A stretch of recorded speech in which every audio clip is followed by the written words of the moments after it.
season. Insider access, exclusive content. Sports Radio 610. The Texans play here. An Odyssey sports station.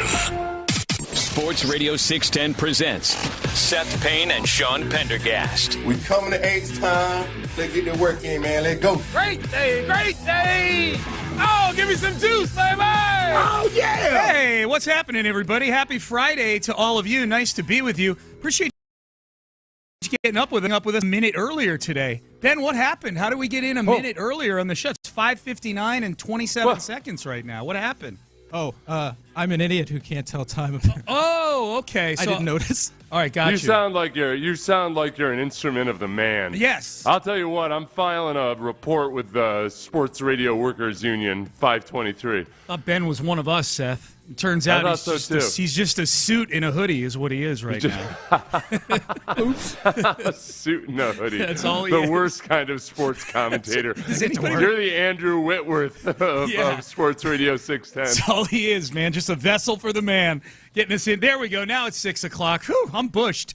Just kind of sit up. Who are the hoodie guys? Who are the guys who wear hoodies on sports television with underneath their suit? Like Orlovsky and Whitworth are the big two. I like that look. I do that when Amy and I go out sometime. I'll probably do that tonight when we go out to dinner for Valentine's Day. It's a comfortable look, man. You don't feel like you're super dressed up. I've done it before. It's honestly, it's the mullet of 2025. Business in the front.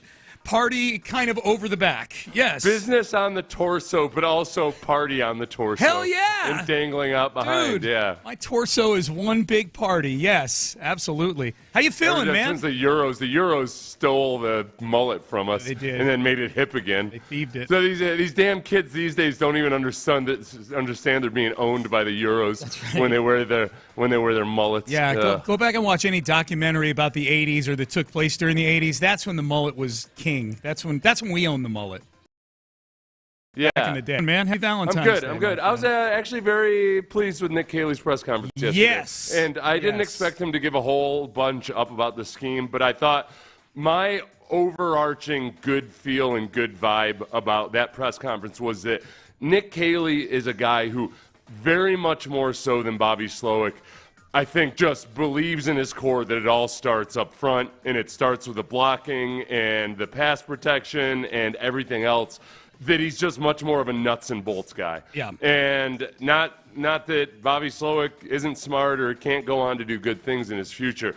I just feel like he's more of the actual blue collar, let's teach this technique right, you get the fundamentals right, and then we can start doing other stuff. Yeah. And it just that part of it felt good. Yeah, and I don't think it was lip service either. I don't think it was him saying what he thought everybody wanted to hear. Like I don't know that he necessarily cared what everybody wanted to hear. I think he's right. That's 100% who he is, I think. Yeah, that's and that's why I would say it was kind of a theme of the press conference, because it wasn't like that was his opening point that he wanted to make, or he didn't have a 5-point plan in front of him. D'Amico had notes. Nick Kayley didn't have any notes. He just got up there, ready to go. Spoke from the heart. Yeah. So there wasn't anything necessarily breathtakingly, overwhelmingly revealing, except that, I thought it was very, very obvious that at his core, he's a guy that is way more focused on the blocking part of football than Bobby Slowick was. Yeah. Whereas Bobby Slowick is a little bit more enamored of the tree concepts and whatnot. I'm with you on that. There's some good takeaways from here. I thought D'Amico right out of the chute during the opening statement where he's doing about 90 seconds leading into the press conference. But literally like 10 seconds in, he pointed out that Nick Kayley is not, quote, beholden to one scheme. Yeah. And I thought that was significant because I feel like one of the criticisms of Bobby Slowick was that he took this group of players and by hook or by crook, come hell or high water, he was going to jam them into his version of the Kubiak-Shanahan scheme. Well, and the tough part about that is that there is a learning curve with all of that, and I was willing to be patient with it. But the catch is it takes a lot of reps to get good at being in an outside zone-based scheme, and you've got to really be able to coach it up well. And they were horrendous at coaching it up. And a lot of that, I think, starts with Bobby Slowick being more of a passing game guy and not understanding just how hard it is to coach that scheme. And by the time he realized that they had to switch, it was too late. Here was D'Amico Ryan's very first question in the press conference for him yesterday. Why Nick Kayley? Yeah, I talked to a lot of great people throughout this process, and it was clear as I kept going through it, talking to people and going through my process, it was very clear that Nick was the right guy for our team. Just with his energy, right, his leadership ability. I think with him being able to understand the run game, pass game, with him being in multiple schemes, understanding how to tailor the offense to the players that we have, that led me to Nick. And I feel really strong in my conviction that he can lead us and get us over the hump. Right? We've had a lot of good success these first 2 years, and the reason for doing it is I think there's another level that we can go to. And so I said earlier, it's my job to take this organization to new heights, and I think hiring Nick will help us to get there. The word leadership was used a few times by D'Amico. The thing I like about that is that usually you can't tell in an interview whether a guy's a good leader or not. Everybody can pass themselves off, or lots of people can pass themselves off as good leaders. When you read a leadership book, you write down some bullet points, and you say, this is exactly who I am.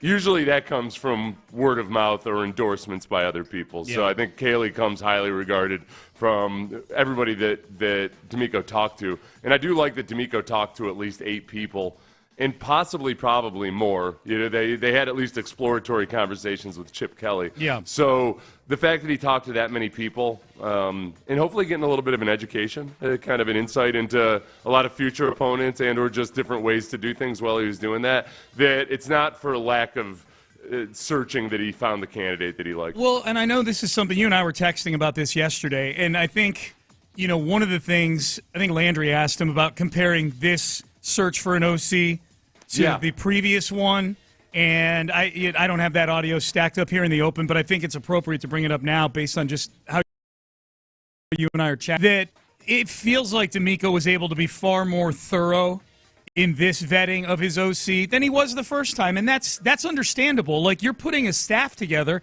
It's a fire hose of interview. Even though you may have had all the people in mind for years that you want to hire, some of those people aren't available, or the interview schedule is such that it's crazy. Yeah. Like, there's a lot going on. It's almost like starting up a startup company, and you've told the investors, yeah, sure, we'll have a sales force hired by March the 15th, and 100 people hired, sure, no problem. And because it's so fast and it's such a fire hose that 20 of those 100 people are not going to be great. And I think the same thing can happen in putting, and this isn't to say Bobby Slowick was trash or anything like that, but he obviously wasn't the perfect hire. He got fired 2 years in. This time around, everything else is in place. Like, this is the only thing, like, only high priority thing that you're really working on right now. You know what I mean? Right. Well, and you think about the timeline of it, too, is D'Amico was coaching in the Super Bowl that year. So it was like, and he's going to obviously be excited about his new opportunity with the Texans, but the main thing at that point is in his career is he's got to be focused on the Super Bowl and preparing for the Super Bowl. And then all of a sudden, boom, hey, sorry about your loss in the Super Bowl, but here you go, hire 28 people. I think that was the year Brock Purdy hurt his arm in the NFC title game, but he's still coaching. Oh, that's right. Yeah. But I mean, there's still a lot going on. I think there's still a lot going on. I can't believe they hired a guy who couldn't even win the NFC championship. Remember that game? Remember that game where Josh Johnson played the whole game because Brock Purdy tore his arm? So Brock Purdy came back in, remember? Unable to feel his hand. He's a hero, man. What held you back in the passing game today? The stranger. Lack of a hand. Yeah. Why did he come to Houston, Nick Kayley? He said because of the people. Sorry, Ben. Caley 4. Yeah. Caley 4. Sorry. Because of the people. Starting from ownership to Coach Ryans to Nick to the people to the players to the staff that we have here. I feel really convicted in that. And I think, you got to get the right people on the bus, and we have the right people on the bus, and I'm really excited about that. Okay, couple things. One is we already talked about, the flurry that comes with a new coach hiring his staff. I wonder if for Caley part of it was that he turned down the job with the Patriots last year when it was a new staff He was reportedly the leading candidate for the Jets, but he pulled himself out of that this year with a new staff. It's interesting that both those coaches were defensive-minded head coaches too, and I think that everything that D'Amico said about the flurry of activity in trying to hire a staff, there might have been an appeal for Nick Kayley and thinking, okay, well, listen, the assistant defensive line coach I actually really like a lot. You've got people here in place. I know Caserio. This feels a lot more stable and like where I can actually do some things compared to every other thing that led to Bobby Slowick kind of being a disappointment in a big way. To make the startup comparison again, the Texans, you're actually walking into a building where they've got 5 floors of it. They got a nice lobby. Everything's in place. They're publicly held. You go to the Jets or the New England Patriots, you're walking into a trailer where they still haven't even built the building yet. You know what I mean? How many of these candidates for the Jets job had DMs in their inbox from Woody Johnson's kids making fun of them from like 2 years ago? Hey, this is Woody Johnson's kids. You're never going to work in this town, you bum. And you know they introduce themselves as Woody Johnson's kid, not with their first name. You know they do that. So I think there's it was a short answer, but I think that's a great point. Like that, I didn't even think of that. I'm just thinking of the quality of the people in the building. It's a good building right now. It's good inside that building. But you're absolutely right that this is like kind of almost the fully built Death Star as opposed to the Death Star that still had a bunch of holes in it and stuff like that. Yeah. So that was good. D'Amico Ryans has zero apprehension over Nick Kayley not calling plays in the past.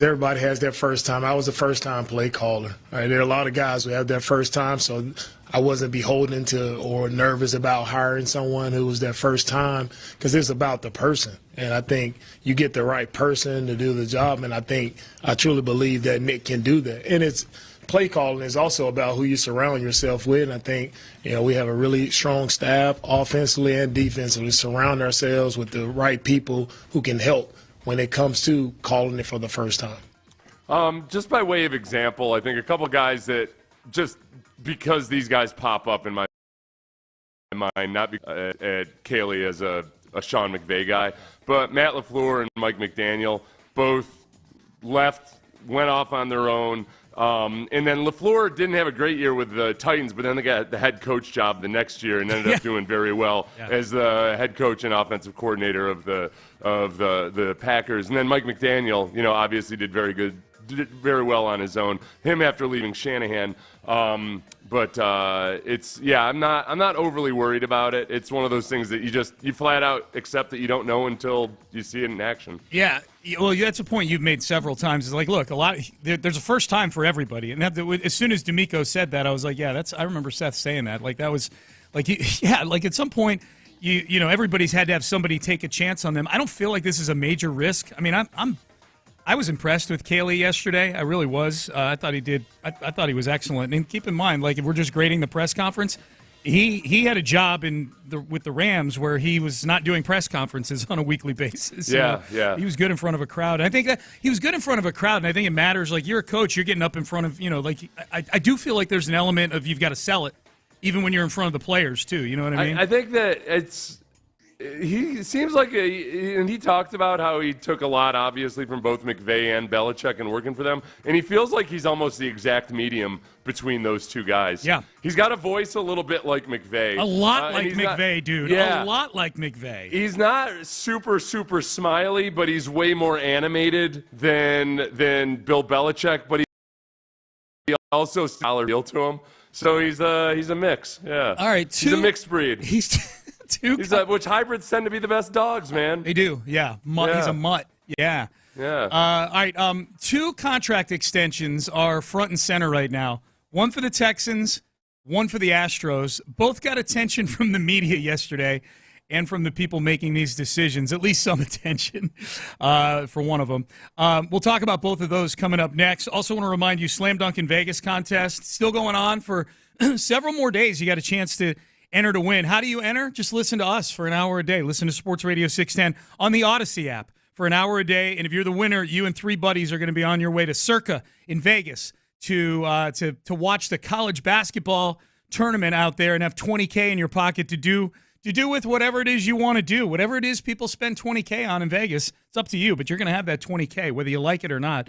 Circa's amazing, the sports book, the stadium swim. You're going to get to go and experience the whole thing if you're the winner of our contest. Just download the Odyssey app, listen for an hour each day, and you'll get your daily entry to the Slam Dunk in Vegas contest. Now, if you can't make it to Vegas, one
Studios. Sports Radio 610 presents Payne and Pendergast. All right, so there's two contract extensions that were kind of in the news yesterday. I'll say in the news in so much as one of them was asked about during the Nick Kayley press conference. This won't take long. D'Amico Ryans was asked about, hey, where are things at with Stefon Diggs? We won't get into specifics on free agents. Like, that's a process that'll take its time, so I won't get into specifics on different guys. Okay, so short answer, shuts it down, doesn't even say Diggs by name. Okay. Technically, he's not a free agent. Not a free agent either, thank you, which Seth, I feel like there was an answer, intended or not. Translate. Give me your impression of it.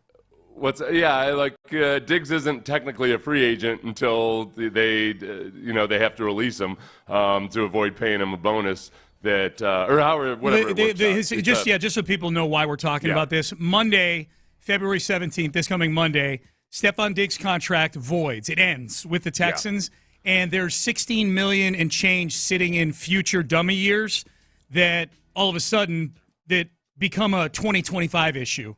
They all hit the Texans in the face that day. So the contract voids, they're not actively releasing them or anything. But it's an incentive for the Texans to maybe try to get out ahead of it and extend Stefon Diggs. If they want him back, there's practical reasons to pay him even more than you might think Stefon Diggs is worth, just because you're going to be paying that money anyway, so you might as well be getting something out of it if you actually want to bring him back. Now, if you're worried about him because of his age and his injury and everything else like that, I understand if they just take that dead money hit. That's honestly how I read into it from D'Amico, the fact that he basically – because the question was specifically about Diggs, right? It was indeed, yes. Yeah. I mean, so he basically referred to him as a free agent, which – it feels like they're probably discussing it like, that contract's going to void. Yeah, I think the overall question with this is, because we're left to translate or interpret that very brief answer by D'Amico. I think, Seth, if I were to say, if you're someone that wants to bring Diggs back, are you more optimistic or less optimistic that it's happening? Because I do want the solution of that category of receiver, like guy who's done a lot, who's a little older, dealing with injuries, probably cheaper than he would normally be. I think Cooper Kupp is in that group. I think in a way, Deebo Samuel is kind of in that group. You'd have to trade for both of those guys. Maybe Devontae Adams kind of drifts into that. Diggs, for cost reasons and familiarity reasons, is the one that to me makes the most sense. So I want Diggs back at the right price. I am less optimistic that is happening now based on that answer from D'Amico Ryans. Yeah, because he's not a free agent, so it's not as though he's not allowed to talk about Cooper Kupp. If he got asked about Kupp, asking about Kupp would have maybe been an appropriate thing yesterday because Nick Kayley was in the building with Cooper Kupp the last 2 years. Now you're not going to get an answer because it would be considered tampering. There's no tampering going on with Stefon Diggs, and every other opportunity that D'Amico has had to talk about Stefon Diggs, whether healthy or injured, he has gushed about him for 45 seconds at a time. Mm-hmm. He didn't even refer to him by name in that answer right there. He just said we won't talk about free agents. So that's so he's in the building. You know what I mean? So you were gonna say something about that, and I interrupted you. Sorry about that. So the other potential free agent a year from now, shifting over the Astros, is Framber Valdez, who met with the media yesterday via translator and was asked about his potential contract extension. And Framber Valdez says he has not talked to the team about. Are you surprised that there's been no chatter between Framber and the Astros about a contract extension? I am. I mean, just by virtue of them making their decision on Kyle Tucker, it feels like, all right, well, Framber's the one that you're going to lock down next. If he makes it to the season, which he's just upon us, I mean, you're getting closer and closer to just where he's going to decide to push it all the way out to free agency. He should. I'll be... Yeah, and I guess, do I just have to accept the inevitable that Framber's not long for the Astros? Is that it's someday he's going to leave? How did you handle Tucker when it was a big topic of conversation, the contract extension? Were you accepting he was gone? Because to me, Kyle Tucker was more gone than Framber is. Kyle Tucker, we know, is looking for like one of those 10 or 12-year deals, which the Astros don't even step on the same playground, let alone play in that sandbox. There's a part of me with the Astros pitchers where I know they bring guys in and they do an incredible job at work with them to get them to the Garrett Cole level, or Justin Verlander even really reclaiming some of his previous dominance and all of that. And there's a part of me that feels like at some point just genuinely rewarding your homegrown prospects. Where guys aren't looking at it almost as, I think pitchers around the league look at the Astros as a place where, like, yeah, I can go in there and they'll teach me up real good, then I'll go make a boatload of cash somewhere else.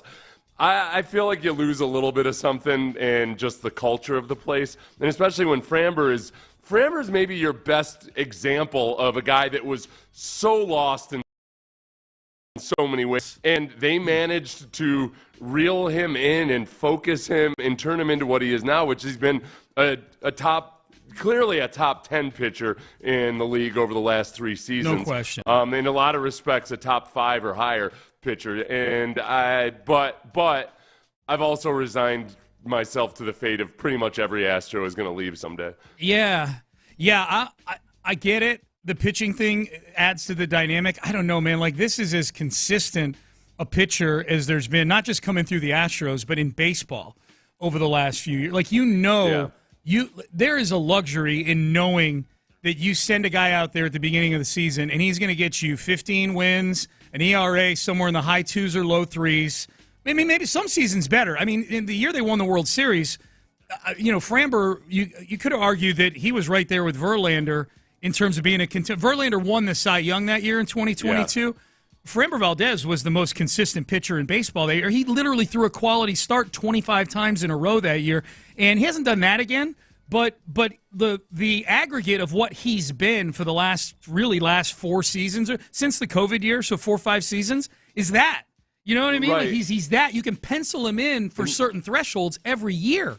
In the last 3 seasons, he's first in wins in the AL, 6th in ERA, and 5th in innings pitched. Yeah. Like that part of it too, that he's been a workhorse, and he's been able to go deep during stretches when you need them to go. You need these guys to go deep into games. Yep. All of it is just something that we obviously all know. I think much like Tucker, though, I think in terms of the fan emotion and sentiment, the difference between his regular season and his postseason is it's gotten kind of glaring. Yeah. And I think that feeling of, all right, okay, Framber has not been the same guy in the playoffs. That probably makes it a little easier emotionally. A little bit. He's a bit of a weird one because when he's been bad in the playoffs, he's been really bad. When he's been good in the playoffs, he's been amazing. Like it's been very up and down. Like he's had good postseasons. The problem is he's not like he's got some slump that he just that he sucks in the playoffs or anything. Like Kyle he just Tucker hasn't been the same consistently awesome dude. Yeah. Like Tucker, the postseason for Tucker's been a problem. Like over the course of like entire postseasons the last 2 or 3 years. But it's a point well taken. Like Framber is far from in the postseason. You're right. Like he's from a reliability standpoint, he's far from what he is in the regular season. No question. He's not Clayton Kershaw earlier in his career. Yes. But he's not regular season Framber. Yeah. So Framber's too much in the playoffs. He does. I'm just surprised that like Framber was saying, they hadn't even any conversations about an extension yet, I feel like Framber's, my agent will take care of this type of guy. And his agent may have actually been in deep conversation with him, and he wouldn't even know. That's true. He's just like, I'm off building a church back in my home city. There you go. That's a great point. Alex Bregman, a day later, we know that Alex Bregman has agreed to terms with the Boston Red Sox, 3 years, $120 million. Joe Espada yesterday saying I know the news are not official yet, but I'm happy for him. he made his decision. So now it's time for all of us just to move forward and turn the page. So there you go. So Espada's happy for him, and that's what you do. You got to move on. Now, Dana Brown was a little more guarded when he met with the media yesterday. Pitchers and catchers reported yesterday, for those who are unaware. They had a media day yesterday in West Palm Beach. Seth and I will be down in West Palm Beach about 10 days from now. Monday the 24th, we'll start off a week of shows from Astros. With Spillane as well. With Spo will be there as well. Yep. So that'll be fun. Dana Brown was asked about Bregman. And he was going a little more by the book. He said, I can't comment on that. I've heard about it. I don't think it's official yet, but, so I won't comment on that. And then the follow-up was, oh, come on, give us something. So he said this. If it's true, I'm happy for Bregman. He's had a great run here, and so that's all pretty much I can say about it. Okay, so Dana Brown not as effusive in his joy for Alex Bregman, it looks like, yeah. Yeah, and he's very careful about not running. He doesn't want to screw up the CBA type stuff. Yeah. He doesn't. And I think that accounts for a lot of the ways he was speaking almost mystically about the prospects of Alex Bregman coming back. Yeah, They're not allowed to say that they're out on a free agent, so right. He didn't want to say that conclusively. Right, so he would say, yeah, we're still having internal conversations while doing the wanking motion with his left hand. He didn't do it. You know what he had said yesterday? I don't have the audio of it, but it got me thinking about Altuve even more in depth in left field. Yeah. When he talked about the challenge of playing left field, think about Mr. Base running error, Jose Altuve. When you think about this quote from Dana Brown, you've got the elements of base runners, throwing the ball, and keeping double plays in order. We'll see how that goes. I'm like, oh, boy. All right. At second base, it's right there in front of you. You've got, physical obstructions as you're playing second base to remind you of exactly where you should go with the ball and everything. Left field, it's a lot to keep track of. Yeah. It feels a little bit like Altuve taking too big a lead or not tagging up or something. Yeah, I get nervous about that part of it. Oh, my God. Yeah, he's throwing it to second when you're trying to gun. You're supposed to be gunning down a guy at third. Guy's tagging up on a sac fly, and he's just tossing it back into second base instead of trying to get him out at home. They think I can't throw to first from left field. I'll show them. Watch this. Watch this. So, just losing track of everything. Yeah, he's just showing off. I thought the center fielder was the cutoff guy. Oh my God. I don't know. I mean, we have to take that into account. Altuve's got some of the most egregiously bad base running errors we've ever seen in baseball, and we largely forgive him for it. But in left field, it would be that much harder. You just torpedoed my morning with that. Payne and Pendergast with you. Texts rolling in on the Jim Adler, the Texas Hammer text line, MLB win leader since 20. Yep, we pointed out the consistency with the stats for sure.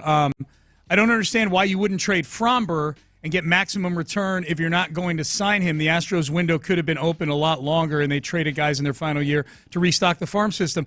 I think the Astros are trying to play the middle on this one. I think trading Tucker made sense. I don't think they were just going to unconditionally trade Kyle Tucker. I think it was very specific to the package that the Cubs were able to offer them, because the Bregman leaving, which I think they've known is going to happen for a long, long time. So I think the first sign that Bregman was the first outward sign of moves they were making, where you knew Bregman wasn't coming back, was them trading Kyle Tucker to get Isaac Paredes here to play third base. To me, in retrospect, that's what it was. I think trading Tucker, it had to be the right package. And in that package, you got an all-star third baseman.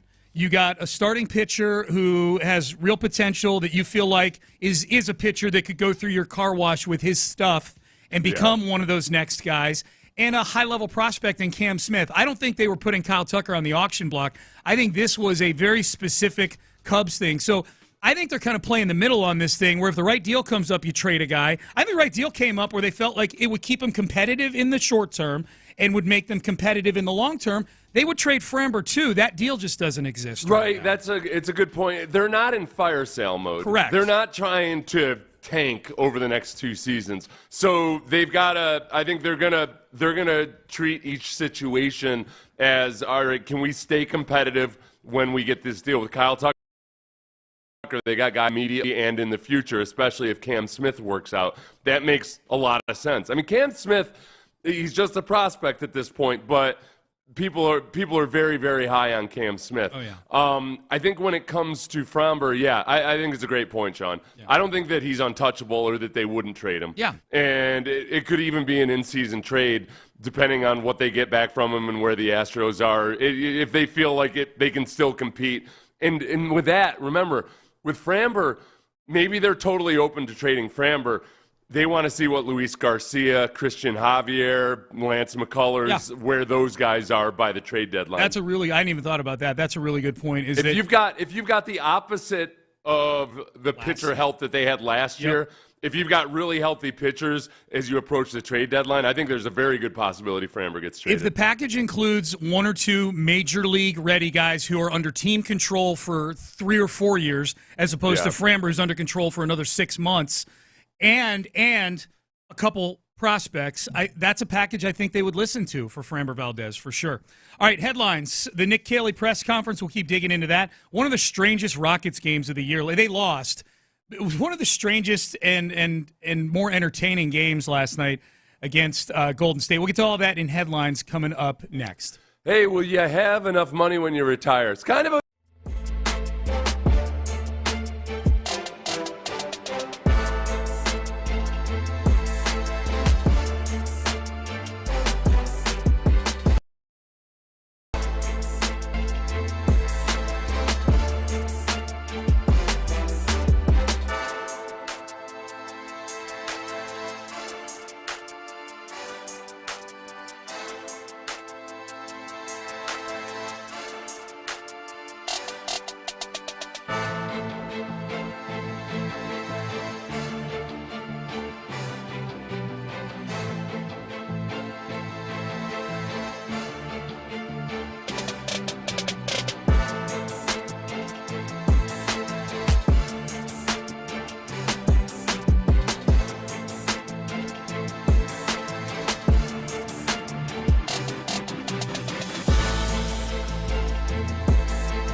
and Pendergast with today's headlines. All right, let's start with the Texans. They introduced Nick Kayley, their new offensive coordinator, in a press conference yesterday. We'll dig into more specific things at the top of the hour with Nick Kayley. Here was DeMeco Ryans yesterday, Texans head coach, on what he was looking for in hiring a new offensive coordinator. I went in with an open mindset, Kim, and I learned a lot from a lot of sharp coaches. I learned a lot, just seeing how guys put things together, how guys adjusted and adapted to what they were from their schemes, what they were able to do. So I went in with an open mind, but also went in with the idea of the right person who can lead us, right, in the right direction, get everybody going in the same direction, can help our quarterback the most, help us with where we had our issues, of course, with our protection. We know we can just all a well-rounded football coach, right, and that's Nick. Nick has coached multiple positions. He's coaching on the defensive side. He understands how to attack schemes. He understands how to put guys in the right position. I understand how to adjust it to make sure it's favored to our players and making sure they're able to accentuate their strengths. And that's what it was about for me. A lot of themes yesterday, Seth. We pointed out a few of them in the first hour here. One that in that cut, especially towards the end right there, got pointed out that was highlighted many times in that press conference, tailoring whatever it is they do to the personnel that they have. Right, yeah, and that, you got to lean into what guys are good at. But there is also a part of it, too, where, simple pass protection is, scheme doesn't matter as much with that. Caley made a couple points about guys communicating and being on the same page that was a clear and obvious issue with the Texans last year. Yep. And I know we get every time I talk about the offensive line, there's people who want to swap out all 5 offensive linemen. Listen, if the problem was with the actual physical ability of all 5 offensive linemen, then Bobby Slowick would still have a job.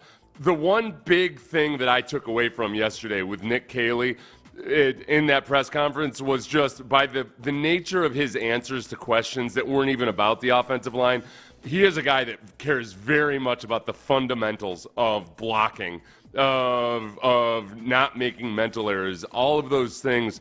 And to a much greater degree, he's about the nuts and bolts of executing things properly, no matter what type of scheme you're running. So I think the offensive line will likely play a lot better. Now, I think there will be some changes. I think that I put the over-under on number of new starters at 1.5 right now. On the O-line, But if you had to swap out all 5 guys, there's not that. Those guys physically are not as bad. Those guys were playing with horrible fundamentals at times last year.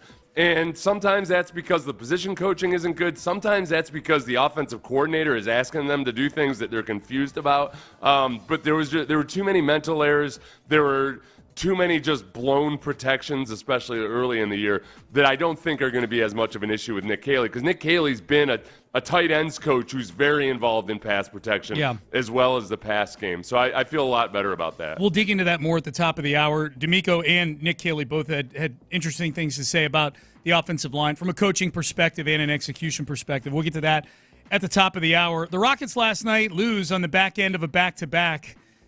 They lost to a team whose coach was whining about back-to-backs the night before. That bothered me. Steve Kerr was whining about something? Can you believe he was whining? Crazy. Yeah, it's amazing. 105-98, the final score. This was maybe the weirdest Rockets game of the year because they were dead in the water about midway through the third quarter. They were atrocious in the first half of this game, turning the ball. When I say turning the ball over, it's not like, shuffled your feet and traveled. They couldn't inbound balls. They were inbounding basketballs that were bouncing off of people and rolling out of stone type stuff. And so they're down by 12. Well, but they also look. He put the Stay Ready crew in there at the end of the second quarter, and they went on a 13-1 run. Right. So they had salvaged some of it. And Udoka figures, okay, we'll give the starters a chance again in the third quarter. And then they coughed it right back up. Yeah. And so the Rockets get back into this game, as Seth points out, both at the end of the second quarter, and then once the starters came back in and looked equally as disengaged as they did in the first half, he gets back into this game, Udoka, with a lineup that was Aaron Holiday, Chalk Lawndale, Nate Williams, who even Craig Ackerman and Ryan Hollins were both like, wow, Nate Williams is coming in. Whoa. Jay Sean Tate, Jeff Green. Eventually he put Amen Thompson back in because I feel like Amen Thompson is the one guy in the regulars that's above benching just because effort's never really an issue with him. So eventually, you had to have at least one good player in the game. So, but they got back to within 2 with that crew out there. Now, Seth, I guess the question would be, once you get back within 2 on a night where you've completely benched the starters, not once but twice, is it appropriate then to see if the starters can bring this ship into shore, or do you just let happen what happened? So you make a point, is what you're saying. They sit there and they think about their lack of aggression and physicality and all of these things that they have just kind of. I hate that so many things about this team right now are the classic cliche. Totally the thing that happens when you have a little bit of success with younger players on your team. Yeah. They forget. They just forget. They don't realize actually as good as we thought we were. Right. And damn it, now all those all the people that cautioned and warned about the fact that, hey, look, it's not that easy. It gets tougher when teams really start taking things seriously. Yeah, they've succumbed to all of that. Well, they come back with no games. Last game before a break, you had a nice win the night before, and it's just every damn classic. This is what happens. Thing happened. And the exclamation point on all of it is it's Steph Curry knocking down just 2 dagger threes in the last 4 minutes to see like that. It's that guy who's been the most clutch player of the last 10 years. Yeah. Like, it's not just a reminder that you played so poorly. It's like, you know who you're on the business end of right now? This guy who's great, whose team is on a back-to-back on the road where they lost to the freaking Mavericks the night before.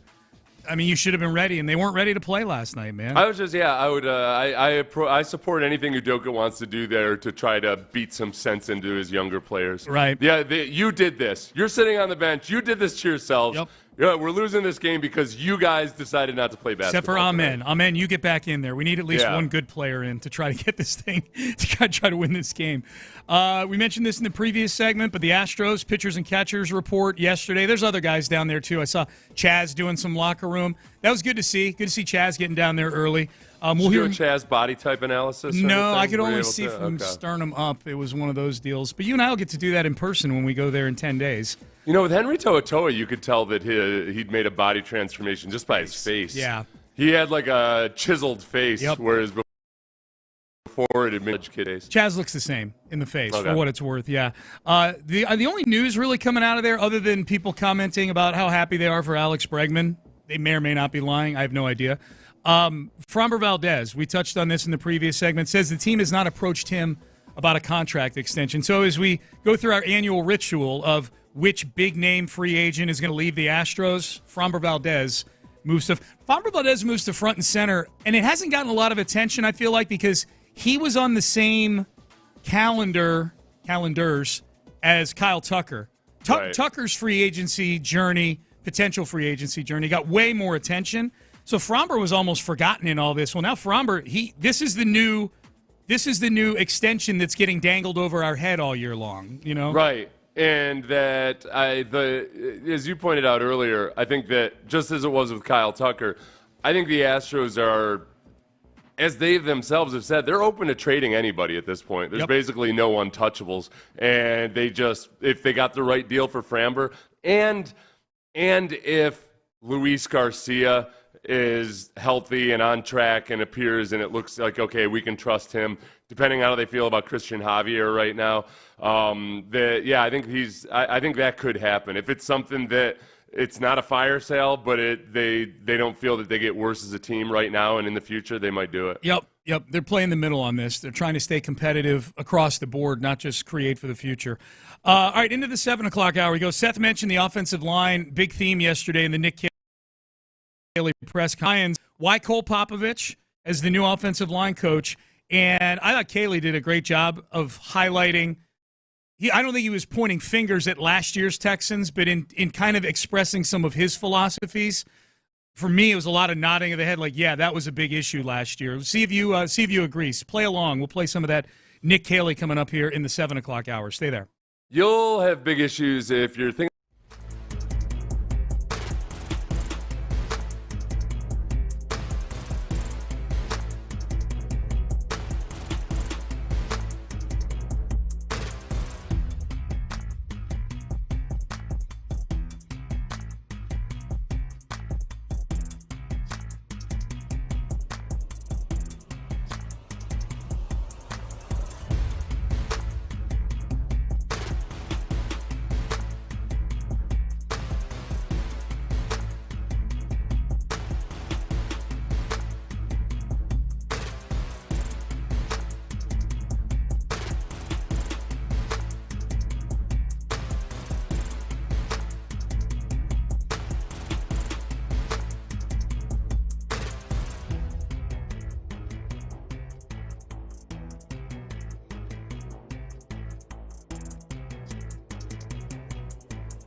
KILT FM HD2 Houston. Insider access, exclusive content. Sports Radio 610. The Texans play here. An Odyssey sports station. Sports Radio 610 presents Payne and Pendergast.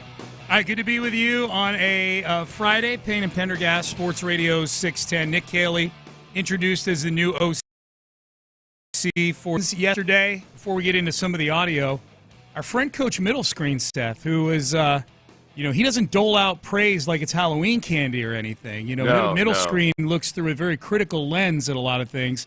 He says on his text, and I saw him tweet this yesterday too, Nick Kayley had the most impressive press conference I've ever seen from a Houston Texan. I think he's dead serious about this. I've ever seen from a Houston Texan between coaching or GM hires, new free agents, contract extensions, any press conference. He ranks the Caley press conference yesterday as the number one press conference he's seen. I'll tell you what. We should point out he himself is a coach, so we should point that out. Yeah. Well, there's something that I find refreshing sometimes when a guy just gets up and it doesn't have a whole bunch of motivational slogans and phrases that he lifted from various self-help books or books about leadership or anything, when it really is just about the nuts and bolts of football. And it feels very much like that. I think sometimes coaches themselves have a tendency, especially on the offensive side of the ball, to forget that it's a blue collar job. No matter how much money you're making, and no matter how smart you want to think you are, it's about getting the things right at the core level of the fundamentals. And he mentioned the fundamentals several times. He mentioned communication, all these things that are very much specifically about coaching football. The scheme doesn't do squat for you. The old saying, an average plan well executed always beats a brilliant plan poorly executed. Last year, it felt like there was a whole lot of stuff that looked great on the whiteboard, but it was not being executed properly, especially on the offensive line where the fundamentals were crap. Yep. So I like getting back to just, it doesn't have to be rocket science. It's that you just have to be fundamentally sound, and everybody's got to be on the same page. One phrase that he used that I liked a lot was all 11 players seeing it through the same eyes. I really liked that. And I think it just, without him, as you said earlier, it wasn't like he was trying to specifically address Bobby Slowick's offense, which made it even better that so many things he was saying were, it felt like the exact opposite of the way Bobby Slowick's offense was. And I could see where the appeal was perhaps for D'Amico. No question. Here's Nick Kayley. He mentions all 11 here. I think it's a different cut you're talking about, Seth, than this one. But again, it was a recurring theme throughout that there needs to be synergy with all 11 guys. This is Nick Kayley early on in the press conference about the O-line and protecting C.J. Stroud. I think it all starts up front, obviously, and it's really all 11. I mean, we all got to be in sync, and I think protection starts, obviously, with communication, with trust and communication, cohesiveness up front, and really having clear, rules in the protection system. So we're gonna, we'll be going through that process. Obviously, I got a, history with Cole, dating back to my time in New England when he was our offensive line coach, and I coached the tight end. So I have a really good working relationship and a level of trust with Cole. He's a very good football coach.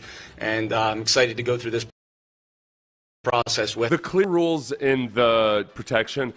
That's one thing that I think was very, very much lacking. And I've told you before, there's times where when I watch offensive lines play, I see guys that I know are not dumb guys making what look like stupid mistakes.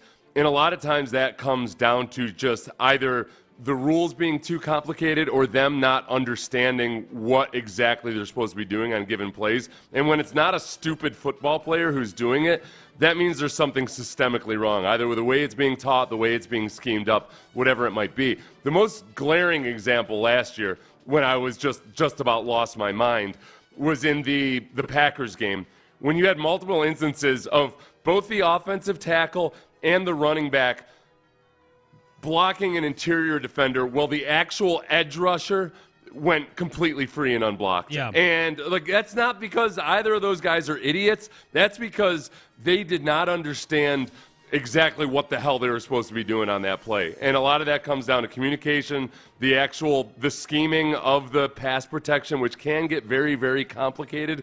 And good coaches have to figure out a way to simplify it in such a way that you can actually execute it.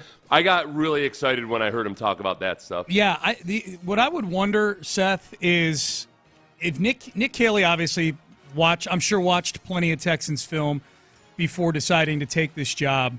And I don't think you would have gotten a good answer to this question yesterday because it was a very forward-looking press conference, and I feel like probably Nick Kayley to some degree were not going out of their way, but they weren't going to do anything that was going to trash last year's team or last year's coaching. It just that was not that kind of press conference. But I do wonder what the answer to the question would be like as Nick Kayley watches the things you're pointing out, like these just Keystone Cops type mistakes. How fixable does this look? Like, is Nick Kayley looking at this like, oh my God, this is such fixable stuff right now? Like this, if they get put in my classroom, this stuff becomes so much easier for them. I think, and maybe, I don't know if you would say easy because it's always hard no matter what you're doing, but I think there's solutions that Bobby Slowick just didn't have at the ready because at the core of it all, he's not an offensive line guy. I think he's a passing game guy that's very much on the receivers and quarterback side of things that didn't have a complete and total command of the entire offense. Yeah. And I do think that, as many of our listeners and others have pointed out, and we had John Gruden, I think, was it John Gruden who talked about tight ends coaches and how valuable they can be because they're involved in both the run game and the pass game and blocking in both varieties. He did. I think that probably appealed to D'Amico, that it felt more like, okay, this is guys that can have command of the entire offense. because protecting the quarterback is kind of a big deal. Especially this quarterback, yes. Yeah. Because he's our quarterback. And I know just from listening to offensive linemen and offensive line coaches at times, just complaining sometimes about how the offensive coordinators, they sometimes just don't get it. Yeah. They're asking the stuff that's way harder than the offensive coordinator realizes. And I wouldn't be surprised if it was that type of a situation with the Texans last year. We're digging deep on the offensive line because that's the part that really needs to get fixed for this team to get to that next level that D'Amico talks about. Here was D'Amico Ryans talking about, we heard Nick Kayley mention Cole. Cole obviously is Cole Popovich, the newly promoted offensive line coach. Here was D'Amico Ryans on the decision to promote Cole Popovich to coach the O-line. Cole as our offensive line coach to lead that room, just having one voice to lead it. Feel really strong about that. Cole helped a lot of our young players when it came to developing. He had a really great relationship with a lot of guys, and I think very highly of Cole and what he's able to do. And I think him having a prior relationship with Nick as well, and them being able to work together and them to hit the ground running instantly. I think that also led to my decision, and I know we'll be better for it. My hope is, Seth, that the relationship between the two, Caley and Popovich, was not a reason why Popovich got the job, that it just happens to be sort of an ancillary benefit that gets them going quicker. Like at the core, I want this guy to be the O-line coach because he's a really good O-line coach, not because there's a relationship that helps grease the skids for the whole thing, you know? Right. Yeah, I think he checked off a few boxes because he, whatever. Yeah. Because he had prior experience with Nick Kayley. Yes. I think that, look, this is what we know about Nick Kayley in accepting an offensive coordinator position. He hasn't wanted to step into a situation that he felt bad. He turned down what would have been one of the highest paid positions amongst offensive coordinators in the NFL with the Patriots a couple of years ago because for whatever reason the situation just didn't quite feel right. I think the fact that Popovich would have worked with Caley for 4 seasons, and very much closely with him because Popovich was working with the offensive line and the running backs, and in that time Caley was a tight ends coach in New England. I think that he probably likes him a lot. And to go back to sometimes the challenges that offensive line coaches face, if you're skeptical of Cole Popovich because he was the assistant O-line coach last year and the offensive line didn't play well, there's coaches out there who are probably nodding their head vigorously. There's times where they've been an assistant coach and they know that it could be done differently. And sometimes, especially when you're a young coach and you got some old dinosaur of a coach that's just a blowhard, doesn't actually know all that much, you just got to bite your tongue and grit your teeth and say, all right, this is what they're asking us to do. I got to figure out a way to try to do this. I'm hoping that that's what the situation was last year, that it was a matter of, man, Cole Popovich could only do so much because they were asking him to do things that maybe he didn't philosophically believe in.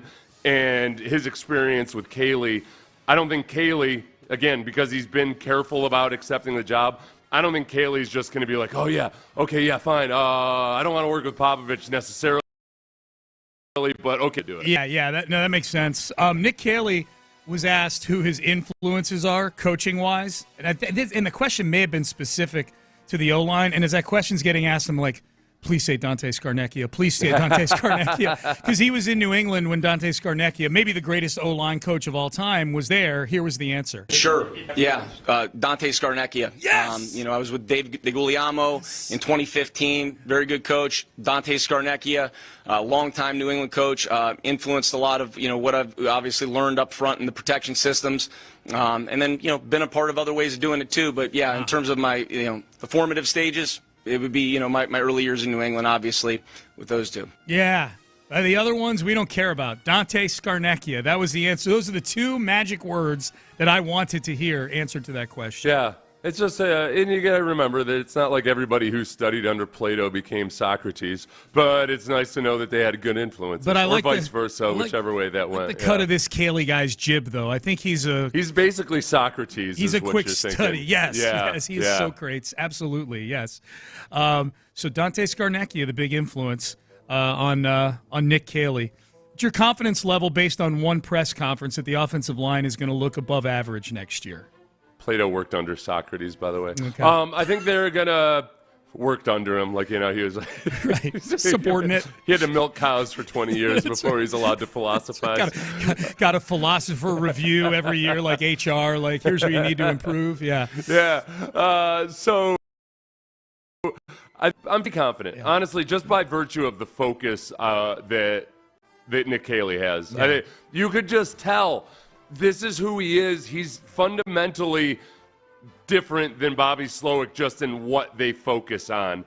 And I think Caley is much more, everything he talked about, almost every other answer eventually came back to the game starting at the interior offensive line and moving outward, the importance of fundamentals on the offensive line. But whether he was asked specifically about the offensive line or not, a lot of it all came back to that.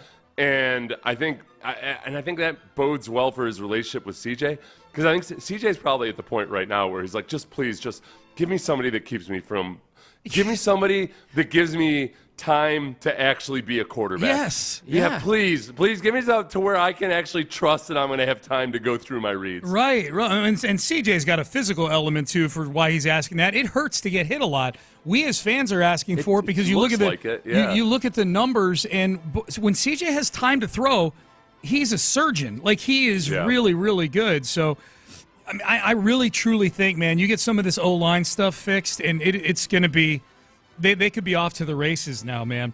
Now, Bobby Slowick did come up as a topic here in the press conference yesterday. We'll get to D'Amico. Well, let's start there. Hey, Ben, let's go to D'Amico 8 first. How difficult was it to fire Bobby Slowick? Yeah, it was very hard to let Bobby go. As you all know, Bobby's a great friend of mine. When I got into coaching, Bobby was the guy who helped me figure it all out. And we were QCs together there in San Fran, so really long relationship there with him. Nothing but love and admiration for Bobby and what he's done. I know he'll be a really good coach in this league as he continues to press forward in his career, and I wish him nothing but the best. I wonder the real question, which wouldn't have been appropriate, but that I always think about in situations like this, is how long does it take Bobby Slowick's wife to forgive D'Amico? I feel like with Bobby, like the coaches they get it, they know the deal. I think Bobby knows it's a results business, and D'Amico had to do what he had to do. Sometimes it's harder for the wives to let go, and they don't hide it, man. There's nothing worse than one of your buddies' wives hates you. They don't hide it one damn bit, at least in my experience. I feel like that's on Bobby to get her kind of prepped on this is how the business, like when you, like when you marry them, like this is the life you've chosen. You know what I mean? Like, like, hey, man, I might end up like a mob guy. Like the mob wives know when they get in, there may be jail time. Like don't get angry at the feds, Just like in the mob when like a mob boss kills one of his lieutenants, but then, the wife doesn't know that, and the mob boss is still, giving handfuls of $100 bills to the wife every now and then. Right, they know where D'Amico that comes might every now and then see Bobby's wife. Like, here you go. Ship some off for Bobby's wife. Your kid's taken care of for school. Okay, here you go. Landed on his feet. He got a new gig. He'll be okay. Well, his gig, also the Texans are still paying him, so he's got the cushiest of all gigs, where he's working for a very minimal amount for the Dolphins, while the Texans pick up most of the. It's a good deal, man. Yeah, the second best job to being a coach is being a fired coach. So you get that contract, especially in college. I do feel bad for fired coaches these days because their kids used to be okay. You pick up, you move the family, and then the kids never hear anything about it. But if your kids are old enough to be on social media these days, they're gonna see the stuff will come up on their timeline randomly, and it's just 5 years from now somebody's gonna be bashing Bobby Slowick, and their kids are gonna see it. I would think the firing in that sense is like relief at that point for the kids. Like the hard part's got to be during the season, watching everybody say what trash your dad is calling plays or whatever, or going to school. Especially like in junior high where kids are like at the peak of their meanness arc, Yeah. Damn, I'm starting to feel bad for these guys now. All right, this was interesting. D'Amico Ryans comparing hiring an OC this time versus hiring an OC when he first became the head coach here and he had to fill out a whole staff. This time, this process, it was it's a little easier. I think knowing what I was looking for, and knowing what to look for after being a head coach for 2 years now, and seeing how we operate here, and it was an easier, process for me. The first time around, becoming a head coach, it was very hectic. Trying to get a new staff, trying to put everything together, a lot more hectic this time. Not rush anything, but to think through it, get the right guy, talk to a lot of different people, right, to get a lot of input in what we were doing. So felt much more comfortable this time around. It makes me feel better, at least, about, the thought that you and I and others had is that, man, it's tough for a first-time head coach in that scramble to actually put together a good staff. And you also maybe, D'Amico hasn't been in the coaching profession that long, so for him to develop a broad network of guys he could reach out to, talk to about various candidates and all of those things, that was probably I don't know if D'Amico would call it a mistake or not, but it was probably a mistake hiring somebody as green as Bobby Slowick, especially. It was somebody he knows now. All right, yeah, there were a lot of things I admired about Bobby Slowick, but I probably wasn't looking at it with a skeptical enough eye about exactly what his plan was for this offense. That's a good way to put it. Yeah, it was a failure. He got fired 2 years in. So it definitely was a failure. But I would. Sorry, hamstring cramp. No worries. I think when you're putting a new staff together, and that's a really good point too about D'Amico being still a relatively new coach. Not head coach, but like a new coach. Doesn't have the network built up like if you were hiring somebody who's been a coach already that's got a bunch of guys who he's vetted in previous job searches to choose from, has asked them all the right questions, all those things. D'Amico probably had not done those things, and there's only 24 hours in a day.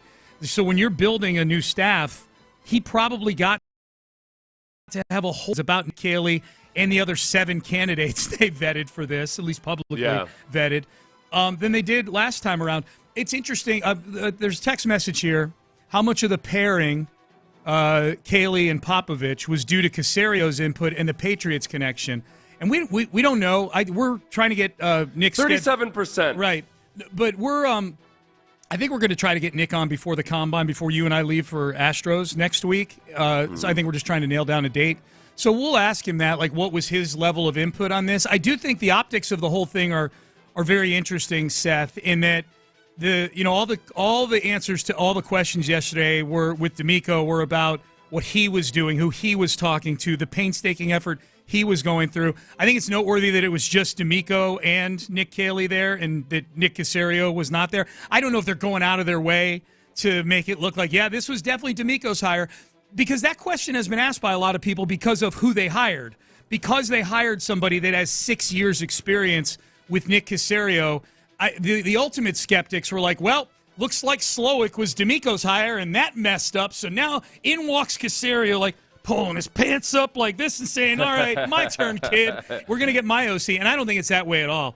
If you don't think that these two collaborate really well together 2 years in, based on everything that we see publicly and hear privately, then I don't know what to tell you. I think they work together, Nick, Caserio, and D'Amico, really, really well. I guess to answer the question, if I had to guess, and we'll ask Nick about this if and when we get him on next week, I would guess he definitely had input on experience with, not so much of hey, go hire this guy, but if you're D'Amico Ryans and you're looking at Nick Kayley and you're not having in-depth conversations with Nick Caserio about that candidate who he spent 6 years with, then you're not doing your job. Well, and one of the questions that D'Amico answered very briefly yesterday is somebody asked if CJ had input into the hiring of the OC. Yeah. And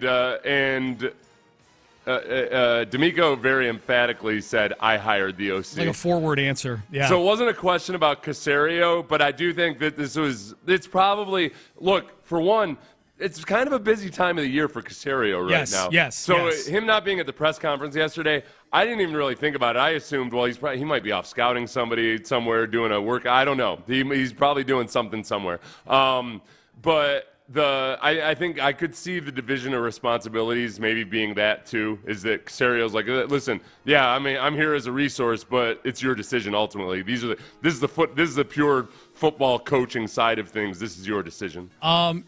Here was Nick Kayley yesterday. I think he's very excited to work with C.J. Stroud. But you guys, Take a listen here and you tell us. Here's Nick Kayley talking about working with C.J. Stroud. I'm very eager. I'm excited for the opportunity. It's a great opportunity, great people in this organization, and, really looking forward to working, obviously, with CJ. Tremendous talent, competitor. You talk about an ultimate competitor, tough, instinctive, can make plays. So I'm very excited. And as a, first-time coordinator, to answer your second part of the question, really evolved scheme and put, it's not going to be my spin. It's going to be what's best for our players. And it's always going to be what's best for our players. No, we're not pounding a square peg into a round hole. It's going to be based on the strengths of our quarterback, the players, and the guys on this team. So that's what it'll always be, designed around. There were a couple times that he was asked about C.J. Stroud, and he gave very similar answers to that. He talked about his toughness, talked about his throwing ability and his instinctiveness and all of that. He can spin it. Yeah. I think that in his toughness, he really leaned into it when he emphasized it. I think that's very apparent. One thing you got to remember about Caley right now at this point is that he probably hasn't done nearly as much film work as he would like to. Like, it's just logistically he's moving. He was talking about how on Texans All Access, he's talking about how he's still getting his computer set up and everything. I think there are a lot of specifics about if we had wanted him to dig in deep for how everything was last year. I don't think I'm sure he's watched a bunch, but probably not enough to where he feels really, really comfortable with it. And the scouting of all the players, that's going to be pretty labor intensive. So I don't think I didn't expect much in the way of specifics about what can you lean into that they were good at, what did CJ do well, what didn't he do well last year. I think most of his admiration of CJ probably it still comes from afar until he gets more deep into the film. Yeah, that was a really good interview that they did with him, by the way, John and Mark. I listened to it last night when it ran on the radio. And one of the other things that came out of that interview, we've got audio from that. Maybe we'll play. They asked him something to the effect of looking at last year's offense. Like, how do you look at last year's offense? And I think in a way where when people hear the question, they're waiting for Nick Kayley to be critical in some way, or what can I fix? Like, here are the things I would do different than last year's offense. And I liked his answer because he was more about, like, not what would he do different. It's like, I'm definitely going to watch last year's film, but it's more to take a look at what the guys I'm now going to be coaching do well. Right, yeah, exactly. And be very forward-looking about it. And I know, just because so much has been written about the Patriots, that's one of their huge emphases, both in personnel evaluation and then in how do you use guys within the game plan. They really lean into, all right, what are this guy's strengths? Let's not worry about what he can't do. Let's really lean into the strengths. And that's a lot of that is stuff that he's going to be able to see some things on film that they did well, particularly at the end of the season in the playoffs in the run game. There were some things that started to click. But he also has to look at it through the eyes of, all right, just because they did something poorly last year, that also doesn't mean they can't do it. We just got to figure out, all right, what were the reasons they couldn't do it last year? So, there's a whole lot of open-minded diagnosis going on between now and the end of August. One thing for sure, Nick Kayley loves him some Joe Mixon, for sure. I love his mentality. I love the way he runs. I love the way he finishes. He's a violent runner on contact. He's competitive. I've admired him for a long, long time. So I'm really excited. He's a really good player. Excited to look with him. Yeah. The days of Joe Mixon carrying the ball 20 to 25 times, I think, are still upon us here, maybe. I don't know. Right, yeah. Which, as long as, with Mixon, I'm not worried about his age, and I think he might end up being one of these guys like a Derrick Henry that can keep churning out longer than the average. The average running back age, sometimes I think it's a little bit of it's so heavily weighted by guys that roll out early in their careers that there are guys that keep on producing on into their 30 or 31-year-old season. It's just a matter of you don't know if this is that guy until he does it.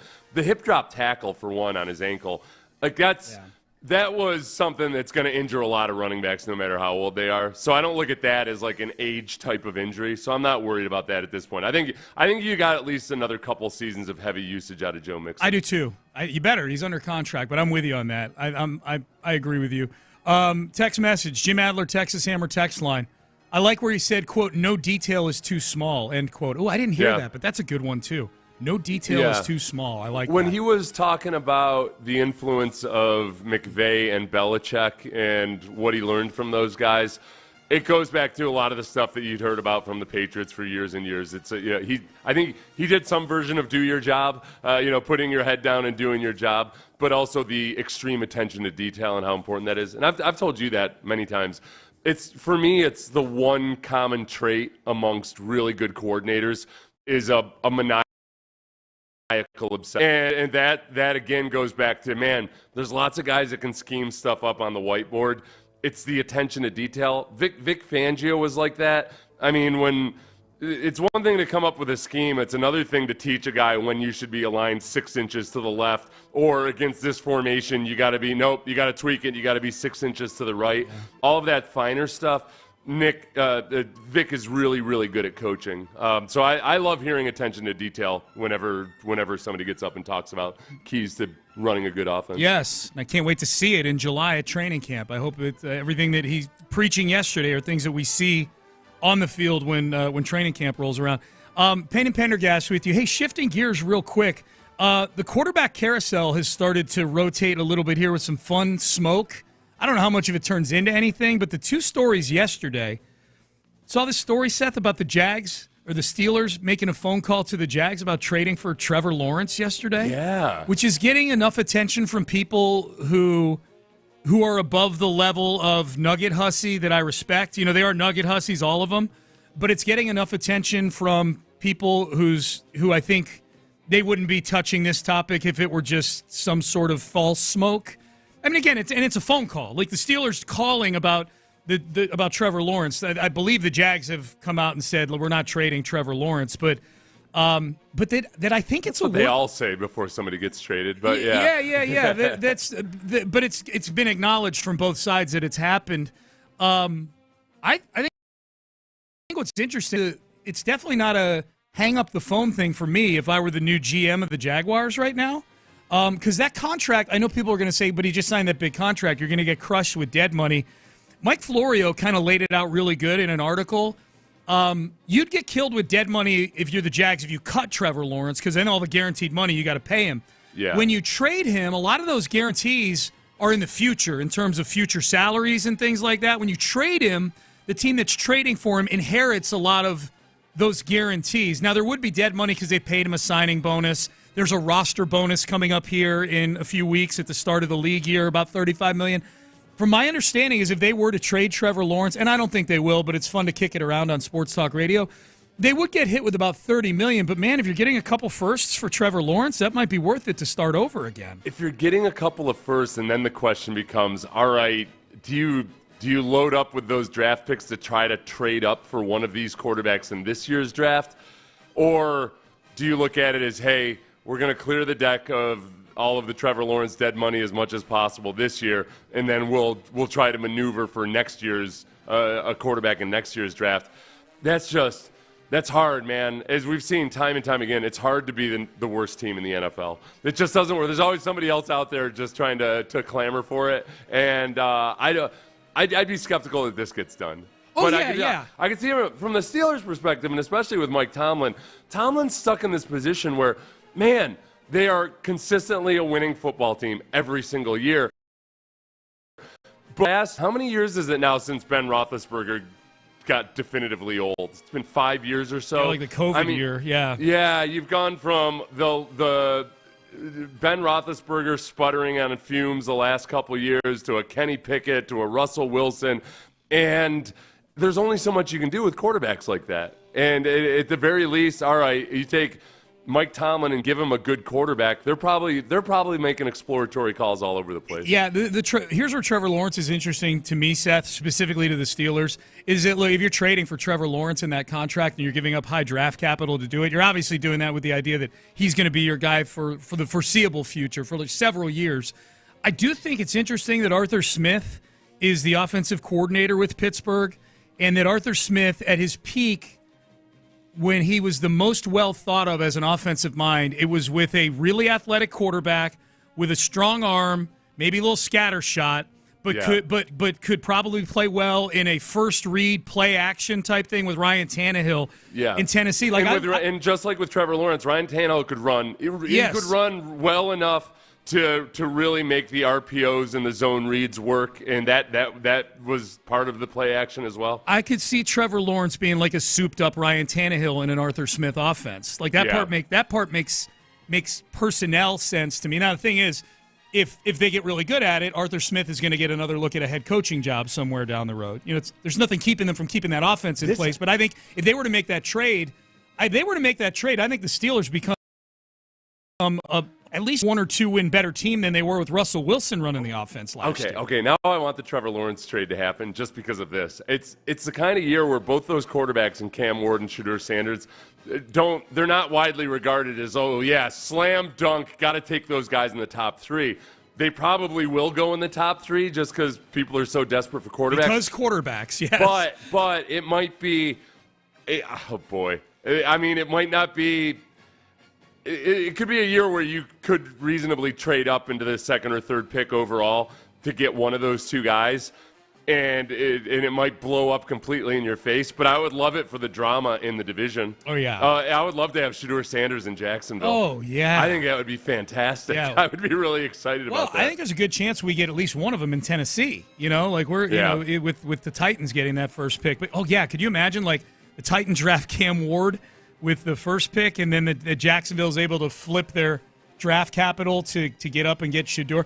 These teams that are talking about making trades to get draft capital, like, for example, the other one that I would touch on here was Colin Cowherd yesterday with rumors surrounding Matthew Stafford to the Giants for the 3rd overall pick. So I am going to propose something. I made a couple of calls yesterday. A couple of texts this morning. Yesterday, I was talking to a longtime NFL exec, and he said this is not crazy. The Rams like Matt Stafford, but they're tiring of the constant quarterback talk. His wife saying things publicly. They like him, but they don't want to restructure his deal and give him a big contract. Do not like the quarterback class, and Brian Daboll, the head coach, and Joe Shane, the GM, have got to win or they'll be fired by Thanksgiving. What the Rams want, I'm told, they want the Giants' first-round pick at number 3. So who says no, Seth? The Giants or the Rams, the number 3 overall pick to L.A. for Matthew Stafford, to go to a Giants team that is, I think, much more than a quarterback away from a Super Bowl right now. Right, yeah, and boy, I think it's the Giants that have to say no on that, but because it's also, that's a king's ransom no matter what you do with that pick. A number 3 overall for Matt Stafford at that age, at this stage of his career. Yeah. And I could see, I'm skeptical that Sean McVay wanted Matt Stafford over Jared Goff for a reason. He wanted the veteran savvy. He wanted all of those things. And I don't think any of these guys project to be a Matt Stafford type of quarterback. So I don't know, man. So I don't know if the Rams would say no, maybe based on that.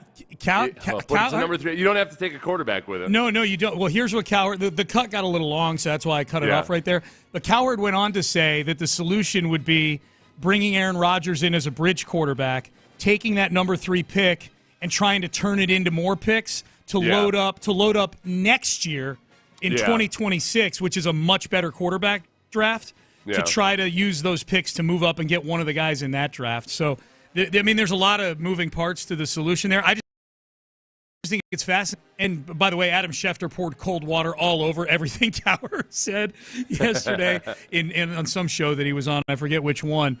But these are just fun things to think about, man. It's so much fun now that quarterbacks move a lot more now in the offseason than they used to, There's something about that and throwing Aaron Rodgers out there that reawakens something in me about Aaron Rodgers and wanting to see him with yet another spot. Yeah. Okay, we couldn't make a go of it with the Jets. I don't know. Was Aaron Rodgers supposed to be the guy that fixed the Jets? Did you see they did like a goodbye tweet to him yesterday, the Jets did?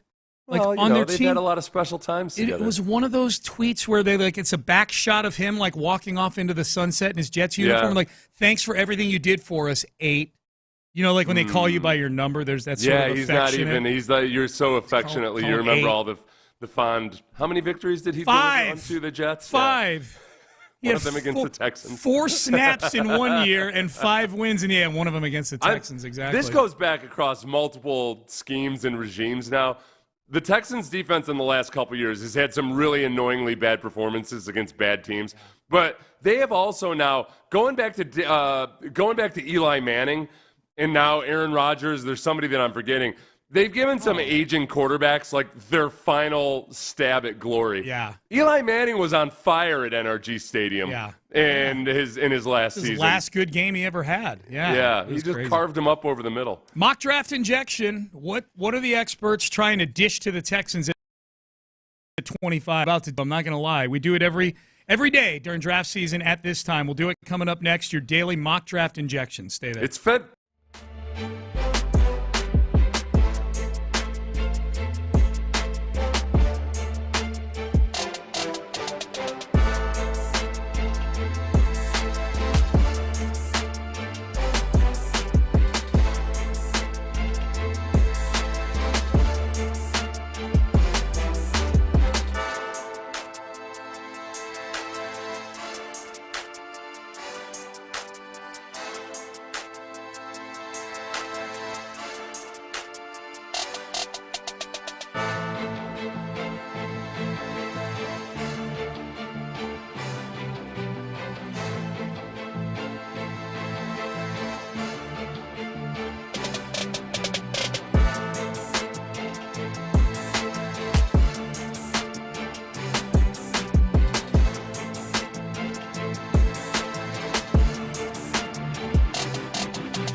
Payne and Pendergast is driven by West Point Lincoln and Katy Freeway. 1 mile west of the Beltway, exit Kirkwood, under the giant American flag.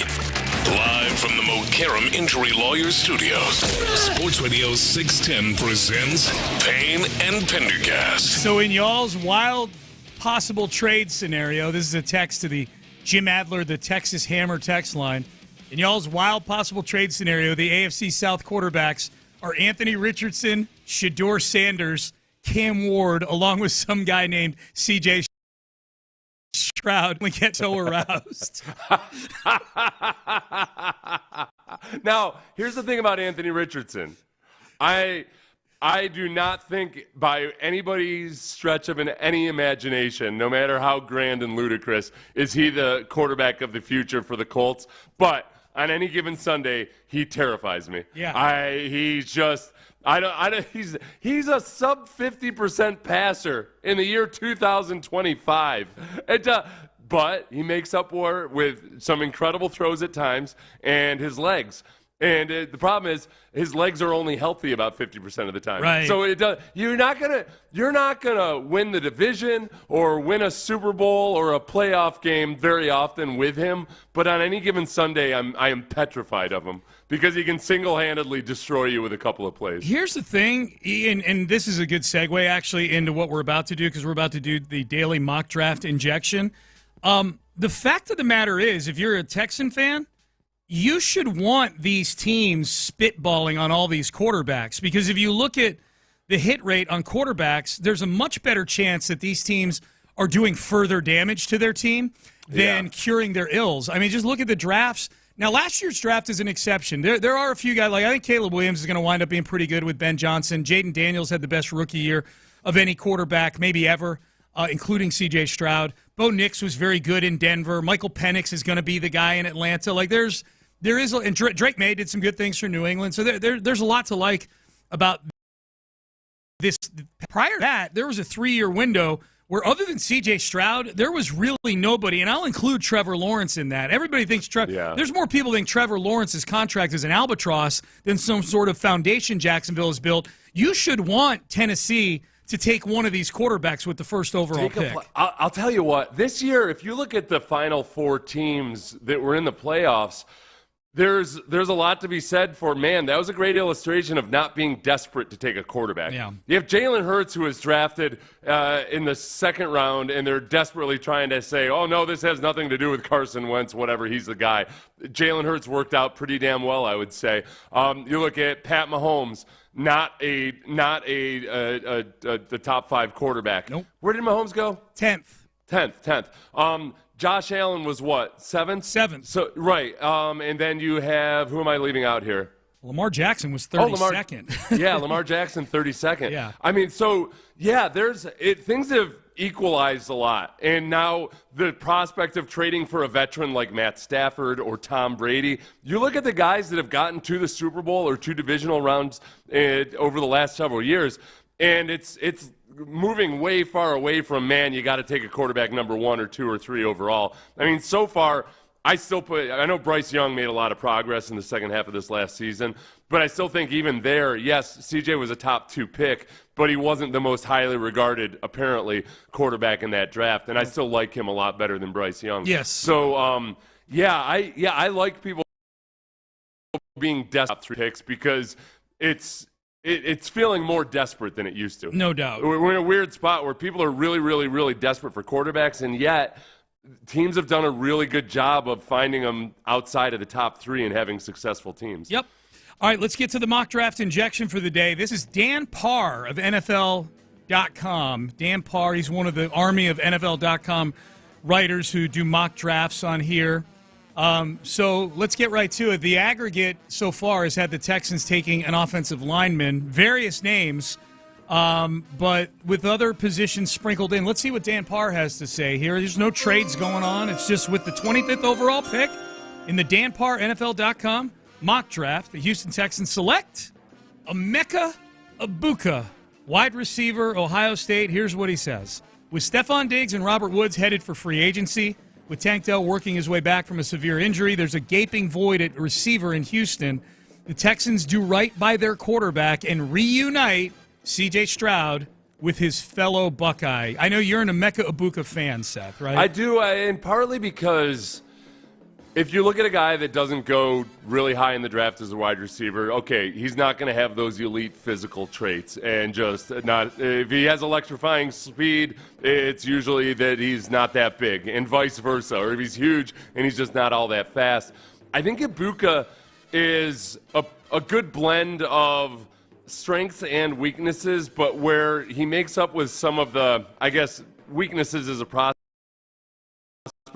He does some nuanced things with his route running. He does some things that just show he's got a really good feel for the game of football. He understands coverages and how to adjust his routes to coverages. Some of the stuff that a lot of young wide receivers struggle to adapt to in the NFL, I feel like he could be the kind of guy that does it well. Yeah. So if you're taking a guy with the 25th pick in the first round, that it makes sense for him there. That there's some of the elite traits that are holding him back, but some of the things that the guys with elite traits never figure out, how to adjust to coverages, just the nuances of the route running.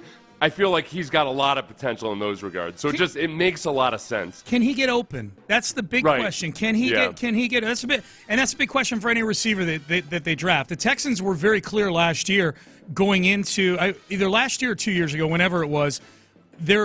Nick and D'Amico, I think it was D'Amico's answer, was asked, "What do you look for in receivers?" And he's like, "Guys that can get open, guys that can move the chains. However they do it, they get open." And Egbuka. You know, some guys do it because they're super twitchy and quick, like Tank Dell. Other guys do it with their brains, like you just said, Seth. Yeah. They're able to kind of read what the defense is doing. They've got that telepathic thing going on with their quarterback, and there's just a chemistry there. Presumably, that would be what Egbuka getting open would be built on. And he's got a swarm quality to him. Like, he's gritty. After the catch, it's not like he's got that real burst where you're like, oh, crap, boy, he's going to destroy them in the run after the catch. But he'll stiff-arm dudes. He's got a toughness to him. You're talking about taking a wide receiver with the 25th pick or in the second round, perhaps, that you feel good about that part of it. And then even like the simpler things, and now maybe I'm in love with ball tracking more than I should because Derek Stingley is so good at it on the defensive side of the ball. But, he played baseball, and a lot of people have pointed to that. Like, man, it seems like he sees the ball and adjusts to the ball the way a baseball player would. And so some of those harder-to-measure traits, but that the scouts pick up on, I think he has a lot of those things that the studied eye, like people with better eyes than I do, really gush about with him. If I had to guess, just based on this particular mock draft, if you and I were sitting with each other at the draft party and the board looked the way it did in this mock draft, this would be the guy, as we're sitting there with the Texans on the clock at 25, that you would want at that moment, because guys off the board at this point in this particular mock, Membu, the Membu kid who we talked about from Mizzou yesterday, goes 10th in this draft. Yeah. Tyler Booker off the board at 13. Matthew Golden from Texas, wide receiver, off the board at 21. And then the apple of your eye on the defensive front, Kenneth Grant of Michigan, goes off the board at 22. I would guess if you and I were sitting there, you would be hoping for Egbuka at this point, based on all those guys being off the board. Yeah, and I think just given that, just so many teams have done so well with wide receivers taken in the second. Oh, the Houston Texans, for instance, late in the first round or in the second round. If you've got other good wide receivers that he can work with, like Nico Collins, I feel really good about the potential for what they could do. And I do think the offensive line will be better just by virtue of having an offensive coordinator who genuinely cares and focuses on the offensive line and understands I think has had more exposure to the entire 11 guys on offense and how it all works together. And Nick Kayley more so than Bobby Slowick. These Ohio State receivers, too, that have all gone off the – Ohio State's had like two guys in like every draft for the last 2 or 3. Like Garrett Wilson, Chris Olave, Jackson Smith and Jigba, Marvin Harrison Jr. Like, none of them are all pros yet or anything, but they've all proven they can play. Well, and they also, with the Ohio State, they'll run option routes and things where the wide receiver has to read the coverage and adjust his route based on the coverage. Mm-hmm. You like seeing that compared to guys that are in schemes in college where it's like the route is the route. Maybe we'll have you run 2 or 3 of them, and that's it. Ibuka's just a lot more polished on that side in making a transition to the NFL. All right, Payne and Pendergast. As far as the offensive line, I thought about this. Ever since that one guy who got super, super angry with me about my take on Gray Zabel. Zabel. The hard part I have with watching offensive linemen is there's not a single offensive line prospect that I ever look at where, like, you look at college offensive linemen, and as a defensive lineman, the way they're playing in college, you're like, oh, yep, he'd get dumped on his face hardcore, right? They all have to make improvements in their technique, and it's just – and it sticks out to me even more so than with defensive linemen because you watch this for years and years and years. So it's hard for me sometimes to get over – there's guys that get drafted at offensive line that have all the physical traits, but they just never figure out how to play with good technique. So I'm skeptical of all of them, but there's really good reasons to get excited about pretty much every interior offensive lineman that we've seen in a mock draft for the Texans. Payne and Pendergast, we head into the 8 o'clock hour. Let's circle back to the Astros. How's upper management feeling about this Alex Bregman deal with the Astros? We'll get to that and a whole lot more from pitchers and catchers in West Palm Beach. Seth and I will be there in about 10 days covering it for all of you here on Sports Radio 610. Also, quick reminder, our Slam Dunk in Vegas contest that we've got going on. You just listen for an hour each day on the Odyssey app, and you could win a contest to get to Vegas for the college basketball tournament in March at Circa Resort and Casino, and party while you're watching basketball with an extra $20K in your pocket in Vegas. Download the Odyssey app, listen for an hour each day. You get your daily entry into the Slam Dunk in Vegas contest. Before we get to the break here, Daily and Black, if you are still battling, and there are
KILT FM HD2 Houston. Insider access. Exclusive content. Sports Radio 610. The Texans play here. An Odyssey sports station. Sports Radio 610 presents Payne and Pendergast. All right, Payne and Pendergast, real quick. Texter, can you guys remind me the name of the water polo tight end? That would be Caley Waring. Texter says we can't be wasting draft picks on those kinds of guys. Yes, they can't be wasting draft picks on bad football players, the Texans. Well, okay. No, he was a fourth-round pick. Third round pick. Yeah, he was a third-round pick. Yeah, that was a wasted pick. That was upside and potential for a guy that had transitioned from water polo to college football and had a whole lot of upside. Real good physique. He looked good in a water polo uniform more so than a football uniform, I would if guess. you could have created an army of Caley Warings, we could take over the world from Houston, Texas, you know? A third-round pick has about a third of becoming a consistent starter. So it's hard. Third round is where you start to get into, there's no such thing as a third-round bust. Yeah. Now, the Texans for years, what made it frustrating with Caley Waring is for years they were not hitting on their third-round picks. It was very, very frustrating. And it got to the point where it seemed like all of them were third-rounders who were really physically gifted, but just didn't seem like they actually cared for football all that much. It was a meme, dude. It was that was frustrating. That was frustrating. But in any given year, it's hard to say a third rounder is a bust because it's a crapshoot by the time. Then especially in the fourth round, he was a bust. I mean, remember when he got cut? He got let go from here, and he wound up on like 4 different teams in like 13 days. Like there were literally 3 teams that brought him in and cut him like 2 days later. But it's still not a bust. Like there's almost nothing that can make a third rounder a bust. There's just no. The odds are against you with any third rounder. I'm not here to debate the semantics of what's the definition of a bust. Because you're going to lose. I'm merely pointing out the fact that like he was an extreme. Did not work out. Nobody saw any value for the in him NFL. At all. Like nobody saw value enough to keep him in the building for more than a week after he was let go from here. Like it's crazy. It's crazy. No, I get what you're saying. Like third round, if he was a first round pick, that's a bust for sure. Here's Joe Espada, Astros manager. He's happy for Alex Bregman and his newfound wealth. I'm happy for Alex. I know the news are not official yet, but I'm happy for him. So now it's time for all of us just to move forward and turn the page. Yeah, that's true. He's not here anymore, man. Now Dana Brown seemed a little more salty when was asked about Bregman stuff. Here was Dana Brown. We just got three Dana Brown cuts here that'll take a total of about 40 seconds. He was asked about Bregman's deal. What do you think? I've heard about it. I don't think it's official yet, but so I won't comment on that. Okay, but give us something though, Dana. Give us something here. If it's true, I'm happy for Bregman. He's had a great run here, and so that's all pretty much I can say about it. All right, okay, so that's all you can say about it. But how engaged were you with Bregman at the end of these negotiations? As I said before, we've had a lot of internal discussions, and I'll leave it at that. How engaged was Jim? Like I said, I'll leave it at that. How engaged was Jim? Was that quick? I think I might have been Chandler asking that. I think Dana Brown, I don't think he's ever going to get caught with any kind of a tampering or any kind of CBA violation. He's very, very careful about what he can and can't say, what he's allowed to say. I wonder if he rubbed up against it and got a warning or something at some point previously. I would doubt that, only because he hasn't been in a real front-facing position like this before where he would be available to comment like that. He's almost like a more understated Baghdad Bob. Like Bregman's going to be in Boston, making promises about winning a championship and everything, and Dana's like, well, no, we. The first still potentially going to possibly sign Alex Bregman. Yeah, Baghdad Bob. Remember that guy? Kids, Baghdad Bob was a guy that in Desert Storm in the first Gulf War, as Americans were actively taking over Baghdad, a spokesperson for the Iraqi government, Baghdad Bob, was insisting that they were winning the war. Yeah, it was like, what a time, man. That war lasted all of about 3 hours. What a time. And Baghdad Bob was insisting that everything was going great. He was like Kevin Bacon at the end of Animal House. Right. Remain calm, all is well, while you're getting steamrolled by civilians. Man, it's a little sad that social media was not around for Baghdad Bob. He still pops up in a GIF every now and then. Yeah, but in the moment when he's doing his thing, man, that was something else.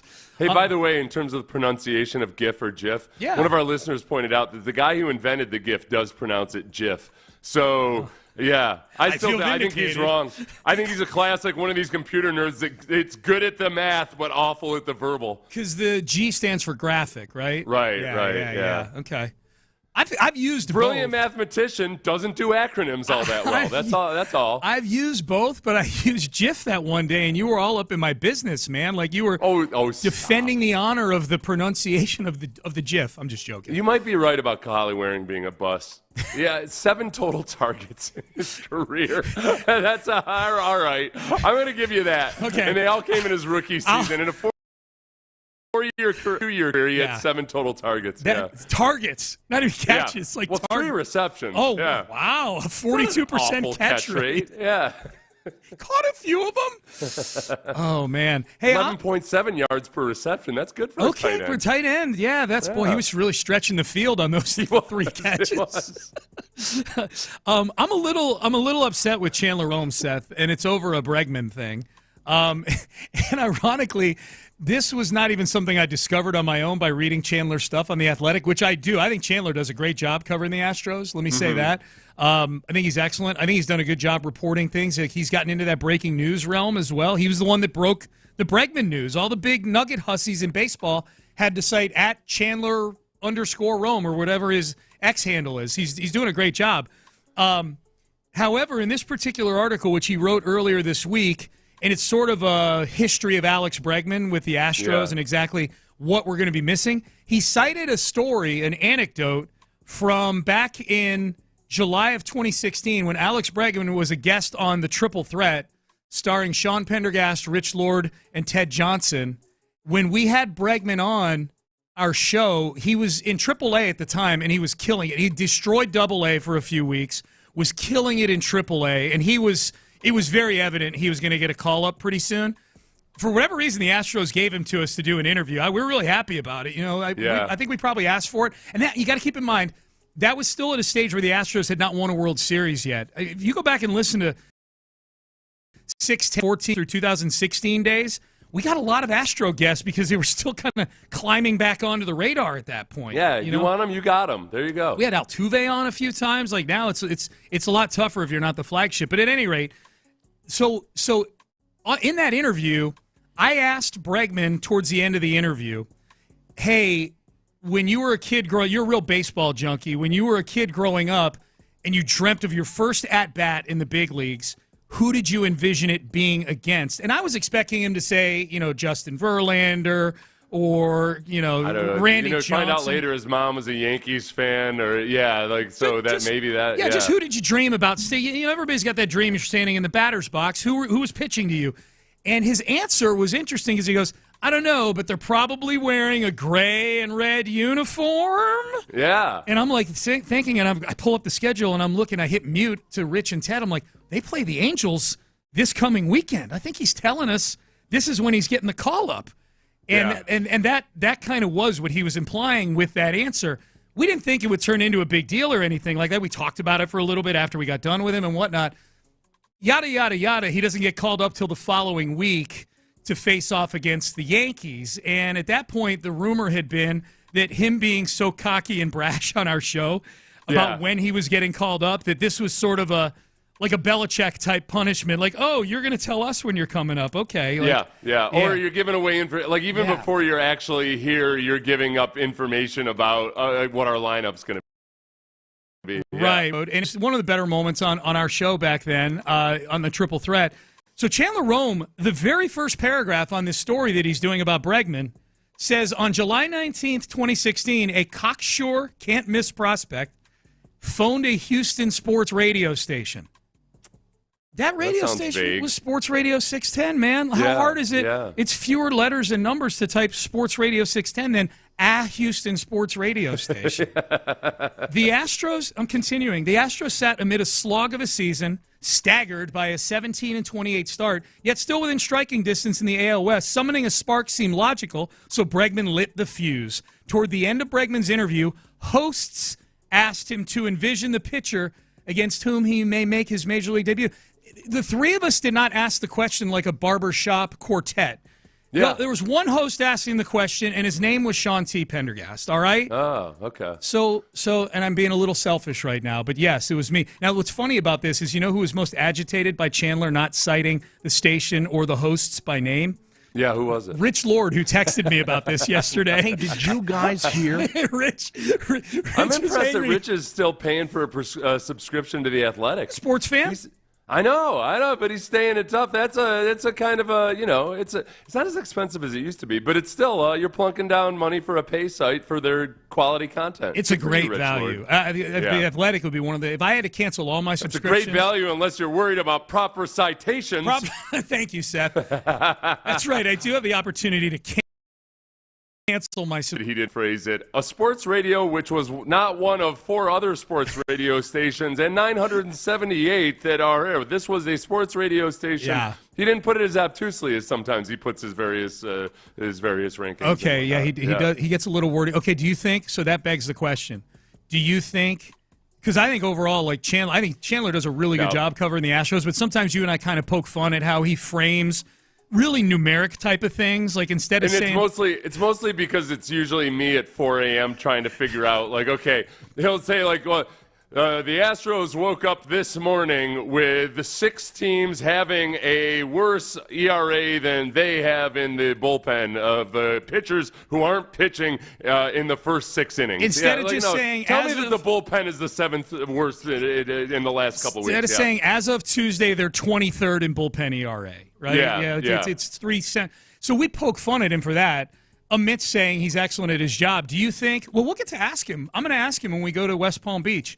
Hey, man. Hey, man, why'd you know? No, this is where I stand on this. Like earlier, I cited some stat that Matt Kawahara from the Chronicle had put in the paper, and I forgot to say Matt Kawahara. He's their Astros beat writer, for those who Yeah. I think I don't worry that much about it because I screw it up myself. You're very good about it. I can see you getting pissy about this because you are annoyingly citation guy. Yeah, it's like you'll sit there and be like, oh, hold on a second. Let me look up this name of this Seattle Mariners bleacher. 45 seconds. I want to be sure that this blogger gets his due on Houston Sports Radio. Yes. I'm like, Sean, okay. I don't care. He doesn't care. Nobody cares. Okay. Read the damn quote. I am like that. You're right. Usually it's when it's national podcasts playing audio, where we play audio from. But you are right. I probably. But you're not a hypocrite about this. No.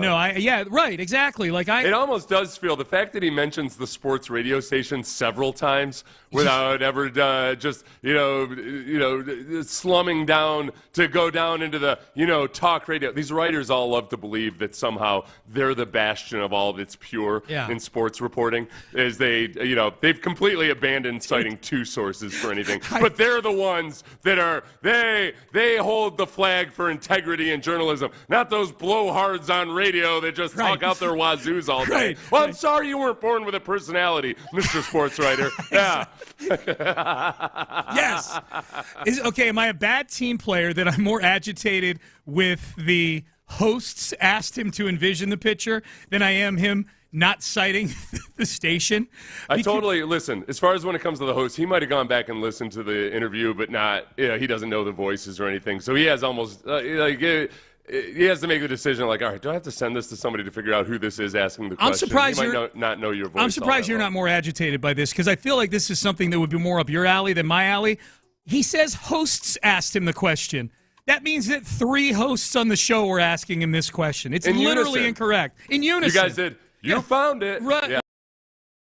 Right. I know. Rich was the baritone, and then Ted gave the real low baritone. We're like, oh, hey there, Alex.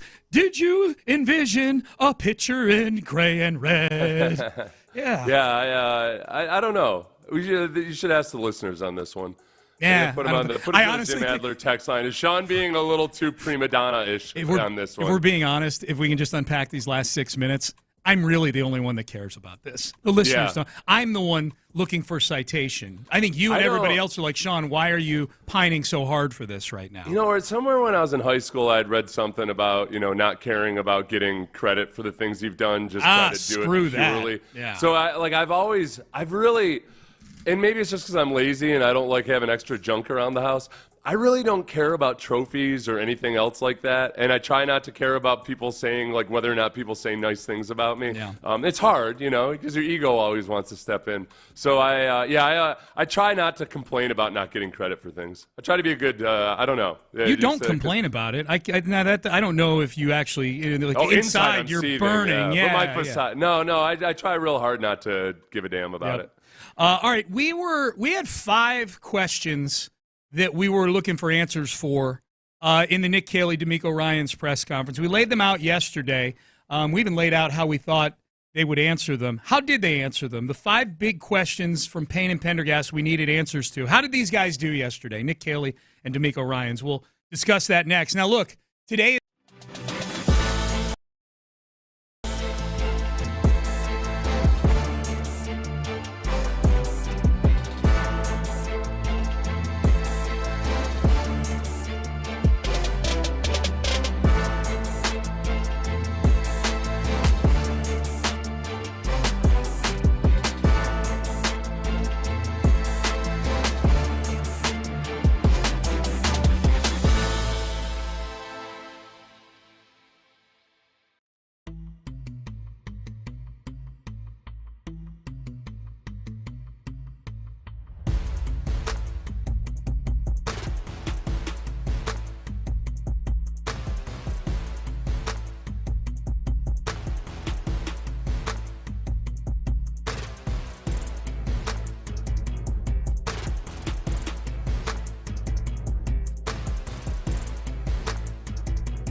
driven by West Point Lincoln of Sugar Land on the Southwest Freeway, exit Kirkwood, and take the first U-turn at West Giant American Flag. Sports Radio 610 presents Payne and Pendergast. Hey, Seth, real quick, you should feel good, according to one texter. Not being worried about getting credit for things is a trait of some of the best leaders out there. Oh, thank you. Yeah, that would be cool if I were actually a good leader. But you're a good leader. What are you talking about? Thank you. Brandy pointed out a hypocrisy of mine, which was look, and I said I'm not infallible in this. I try really hard not to care about whether I get credit for things or not. Yeah. Try to just focus on, okay, did I accomplish my objective? That's what matters. Right. And she did point out, and this was early in my radio career, that I'd made a joke on the radio one day, and then that evening, a basketball commentator who I love and who has local roots just used that exact same joke. Thieved it from you. And it bothered me that I saw people talking about how brilliant he was to come up with that joke and everything. That did bother me. Now, that was at a point where I was like, I think I was more insecure about things. I was trying to establish myself, and so I look back on that, and I wish I hadn't gotten so. If anything, I should have been flattered, but it got to me. It got the envy and the jealousy creeped in. Because look, a joke is a joke. Right. It's going to get retold. Sure. And so I think I would handle it differently these days. Like when Ross Tucker stole my take. A couple, like last year about something, I can't remember what it was. We joked about it, but it didn't bother me. Because for one, Ross told me that. And then he used it like on, I think when he was hosting the Jim Rome show or something, he used it. But so I think I've grown in that regard. Yes. But Brandy she wanted to make you feel better. That like, Sean, don't think that Seth is some saint or something when it comes to not wanting credit. That's good. That's exactly what I was thinking. Yeah. All right, let's get to this. We had a handful of questions that we talked about yesterday in the final segment of the show that we wanted to hear answers from Nick Kayley and D'Amico Ryans. First, why this job when you've been either offered or a person of interest in jobs both in New York and New England? What appealed to you about Houston, Nick Kayley? Because of the people. Starting from ownership, to Coach Ryans, to Nick, to the people, to the players, to the staff that we have here, I feel really convicted in that. And I think, you got to get the right people on the bus, and we have the right people on the bus, and I'm really excited about that. It is crazy. Like, we're 2 years removed from this place being like, who would ever go there? And now you've got one of the more highly sought after, one of the more well thought of, for sure, offensive coordinator candidates, listing basically everybody in the building as a sheer joy to come to work with every day. Okay, now this is one thing that I found interesting. Him using that phrase, the right people on the bus.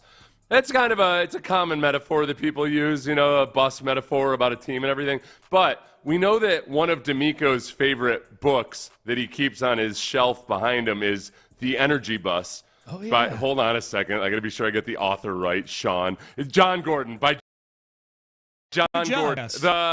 Yes. He can send me my affiliate, my Amazon affiliate commission later on. Yep. The Energy Bus. That's a big part about it, is being sure that everybody on the bus has the same goals, the same attitude, all of that stuff. And I wonder if Caley did a little due diligence before the interview and found out that D'Amico read and keeps the Energy Bus in his office. Key buzzwords, yes. Yeah, which I would respect if he did that kind of, Little kind of foresight. Yes. And it's one of these cool self-help, motivational books, self-improvement, I'll call it, self-improvement books, that only takes about 45 minutes to read. Yeah. So it's not like it would have detracted from his job as a Rams coach in doing it. True. All right, so that's answer number one. I like that answer. Good answer.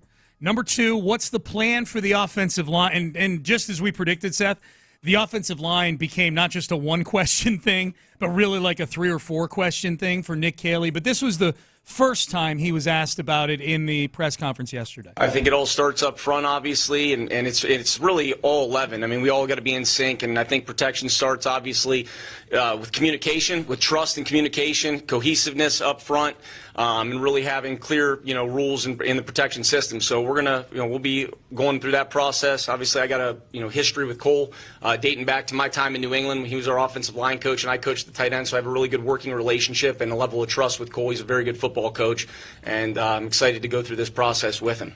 Yeah, there were a lot of things last year when they broke down in pass protection that started with either poor communication or a poor understanding of exactly what he's supposed to be on any given play. And it was glaringly obvious at times that, all right, this is either a mental error or a communication breakdown, but there were multiple times, both in the pass protection and in the run game, where you could tell that guys were using different, like the footwork. One guy was blocking outside zone while everybody else was blocking inside zone or what have you. Yeah, it's kind of a problem. That's an issue. So it was nice hearing the word cohesiveness at least a couple times. Yep. He really hammered the fundamentals. He said we're going to be a team that's rooted primarily in the fundamentals. And it is something, Sean, it's when you go to work with kids at camps, and this is at every sport I can ever remember. I can remember as a wrestler going to wrestling camps all the time, and the college and the Olympic wrestlers just telling you all the things that you don't want to hear as a kid. That, like, listen, no, it's the boring stuff. We do the boring stuff. And you're like, no, show me all the really cool moves. And they're like, no, it's not. It's not about the cool moves. It's about your single leg takedown. It's over and over and over and over and over again. Drill, drill, drill, drill. And it doesn't matter what your scheme is or how great your game plan is. If guys aren't practicing good fundamentals and executing good fundamentals, none of it matters.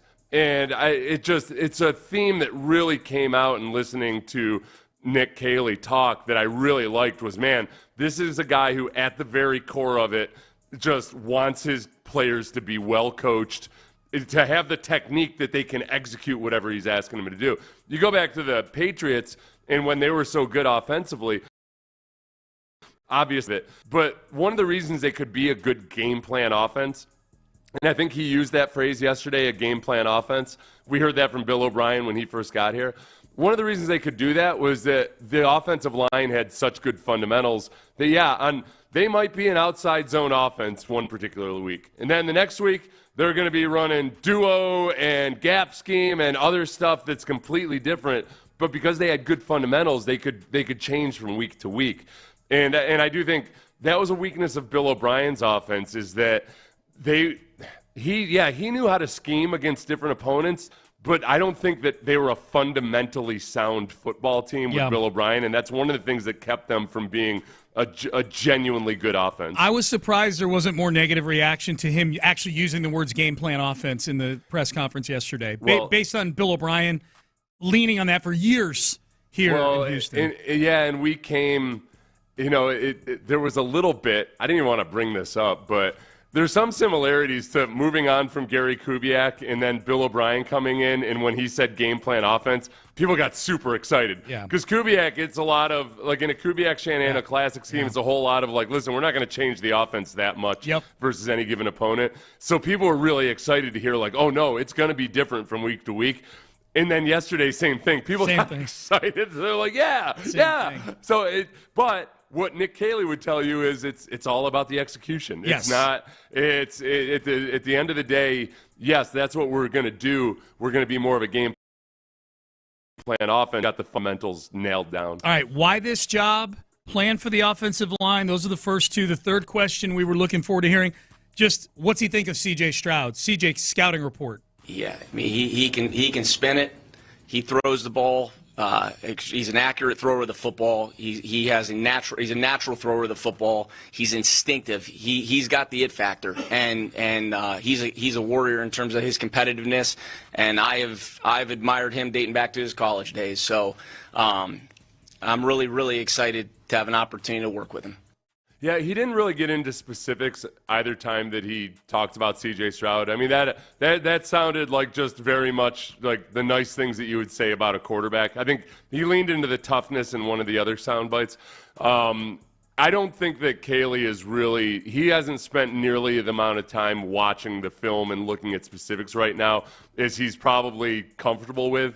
And I think that's like it would have been cool, but I didn't expect him to give up and give a detailed explanation for exactly what went right and what was good last year and what they can build into. I think he's going to have the next few weeks is going to be just a whole lot of him getting to know the personnel on the offense. Yeah, I thought it was the perfect introductory press conference answer to what do you think of C.J. Stroud? He's obviously very excited. That's got to be a huge – I know he talked about all the people in the building. the opportunity to work with C.J. Stroud versus the jobs he said no to, New England and New York, where you would have been working with Drake May, an unproven. If he took the Jets job this year, who the hell knows who he'd be working with? We know it's not Aaron Rodgers anymore. They walked away.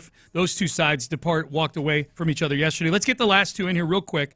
These were both for D'Amico. We wanted to hear what D'Amico would say about firing Bobby Slowick. Yeah, it was very hard to let Bobby go. Bobby's a really close friend, as you all know. Bobby's a great friend of mine. When I got into coaching, Bobby was the guy who helped me figure it all out. And we were QCs together there in San Fran, so really long relationship there with him. Nothing but love and admiration for Bobby and what he's done. I know he'll be a really good coach in this league as he continues to press forward in his career, and I wish him nothing but the best. Yeah, I thought that D'Amico was a little bit more open than I expected on a couple of the Bobby Slowick answers. Yep. And that one especially, just that – we had wondered, all right, does D'Amico really have it in him to fire a guy that he's good friends with? And he obviously did. And I think that, I know people speculate and wonder, okay, was this actually driven by the McNairs or Casero or whomever else?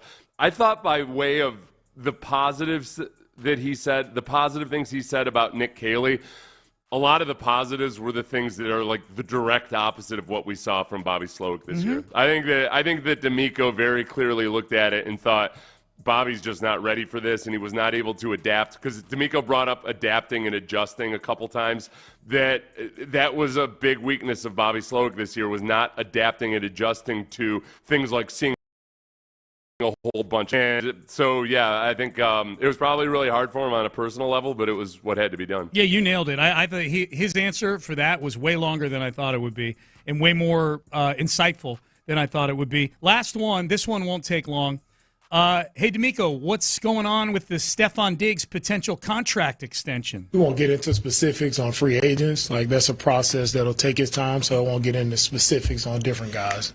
Okay. So the important thing to note there is that Stefon Diggs is not actually a free agent yet. He's a Houston Texans still. Yeah, his contract could void on Monday if they don't do something new with it, but he's not a free agent. So I don't know. I don't know if that's a little bit of a Freudian slip there or something, but I don't know. I'm not optimistic that Stefon Diggs is going to have a new deal. I'm not before either. Monday. If I pick, look, there's a lot going on with Diggs. If I had to pick one or the other, are you more optimistic, or are you optimistic or pessimistic about Stefon Diggs coming back here? That clearly makes me pessimistic. There's nothing about that.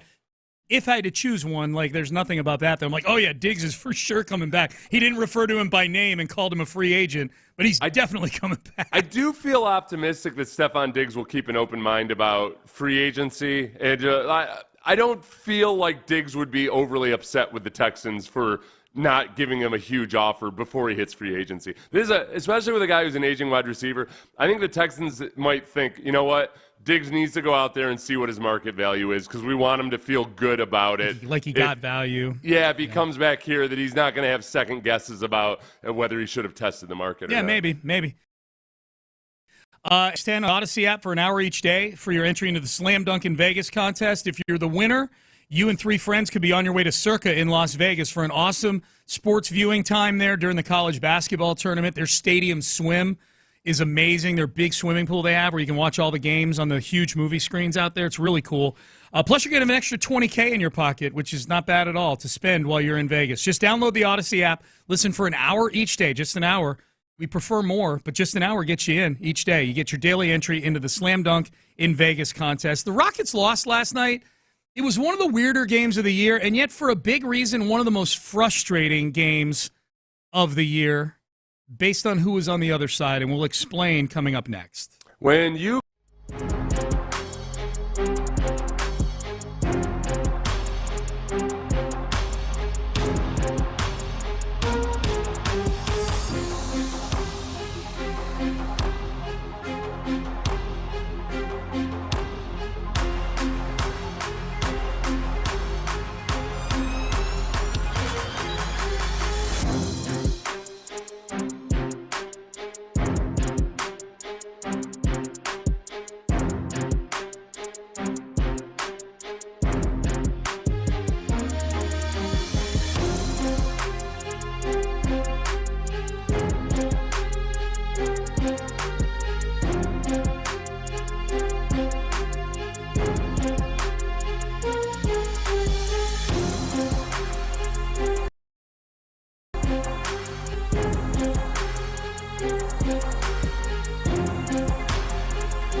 from the Mokaram Injury Lawyers Studios, Sports Radio 610 presents Payne and Pendergast. All right, Payne and Pendergast with you. The Rockets lose last night, 105-98 to the Golden State Warriors. One of the stranger games of the year. For whatever reason, the starters for the Rockets decided they could check out for the All-Star break with a game still to go before they leave for the Bay Area for the festivities, which I believe begin tonight for the All-Star weekend. The Futures game, I believe, if I'm not mistaken, is tonight. But it's All-Star weekend for the NBA out in the Bay Area. And they were bad. Like, they were awful. The Warriors, and early on it wasn't even Steph Curry and Draymond and Jimmy Butler getting it done. Like, they had Moses getting it done, and the little dude with the curly hair and the headband, Paskrubsky or whatever his name is, he was getting it. They had 14 in the first quarter. And they grew a big lead on the Rockets, and the Rockets' sloppiness had a lot to do with it. They were just sloppy. And this was another one of those games where you look up in the middle of the second quarter, a lot like that Toronto game on Sunday that they actually won, which was also the second of a back-to-back. And they've got like 28 points midway through the third quarter. And so at one point in the first half, Ime Udoka just grabbed 5 bench guys and said, guys, you 5, go in for those 5. And he just swapped them all out. And the bench came in, a few guys in there that don't play very much, and did a job. Cut into the lead, went on a 13-1 run. They go into the half. It's a much closer game than it was a few minutes before that. Come back out for the second half. Starters are back in. What happens? The Warriors expand the lead again. The starters are doing the same things they were doing in the first half. So Ime Udoka hit the red button much sooner in the second half than he did the first half and put a lineup in there that had Nate Williams and Jayshawn Tate and Jock Landale and Aaron Holiday was running point all night because Fred VanVleet's out, but he was in there running the show. Jeff Green, who it seems like every time you dust off Jeff Green, he comes in and does good things. And that 5 got them back in the game again. Largely that 5 got it back to a 2-point lead for the Warriors. But, Seth, it felt like one of those games where they couldn't get over the hump. It was one of those, they expended so much energy getting back in the game that, Steph hit you with a couple dagger threes. Eventually the crazy circus shots that Nate Williams is throwing up there aren't going in anymore. Jeff Green, the sand ran out of the hourglass for Jeff Green. He wasn't hitting threes. So one of the more entertaining games, and at the bench, people were going crazy at Toyota Center over this, but in the end it's still a loss. And it's a loss to not just the Warriors, but Steve Kerr, which is very annoying to me. Yeah. The Steve Kerr, who was at his whiniest yesterday when he spoke about her the night before, because they had back-to-back and it was a late game, so they were going to get in it late. And, I guess that's the biggest thing is that, look, Udoka has been flat-out disgusted at times with the disappearance of the physicality and the aggressiveness in the year 2024. We're in the year 2025. They've lost that. And I fully support him not putting the starters in again in the second half because they had their chance. He benched them in the first half. The backups came in and went on a 13-1 run. He puts them in again for the first 5 minutes of the third quarter, and it was the same old. Yeah. So, nope, you've lost your playing privileges for the evening. I'm 100% okay with Udoka just leaving the backups in. Yeah, I am too. I mean, there's no evidence in that game that the starters would have done anything except allow the Warriors to expand their lead again. Here's what Seth was talking about. This is what makes this loss annoying to me. Steve Kerr is one of the more annoying, whiny, insufferable people in sports to me, not just in basketball. This was Steve Kerr talking about a back-to-back as if it's something unique that was thrust upon the Warriors this week. Like, this is something that teams have to deal with all season long.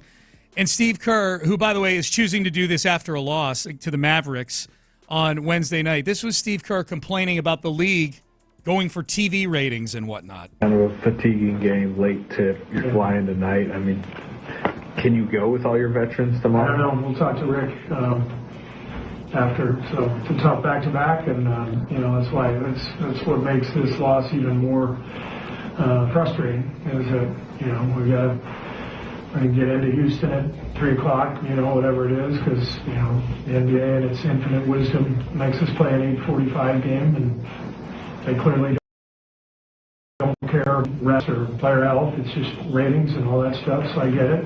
So everyone's got to do it. The whole league's got to do it. And so it is what it is. We got to strap it up and get ready for tomorrow.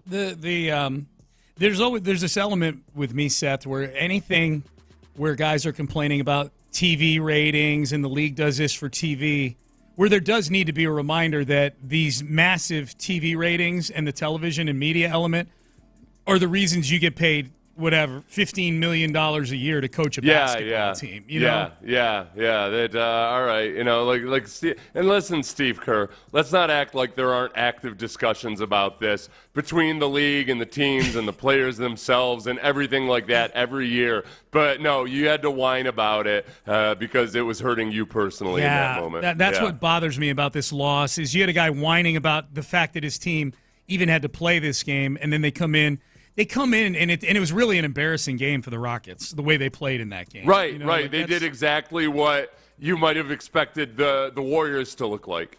And it is. It is like this is still by and large a very young basketball team. A lot of your key players are young. And when everything just evaporates, the energy, the ball movement, everything else, it's frustrating, especially when they're a team that they had one game where they were scrappy in the fourth quarter a couple nights ago. And then the next night, when you're the team that's at home facing a team that's been hustled and competed by that team, that's really frustrating. You got out-hustled and out-competed by the dudes that back you up on your team that never play.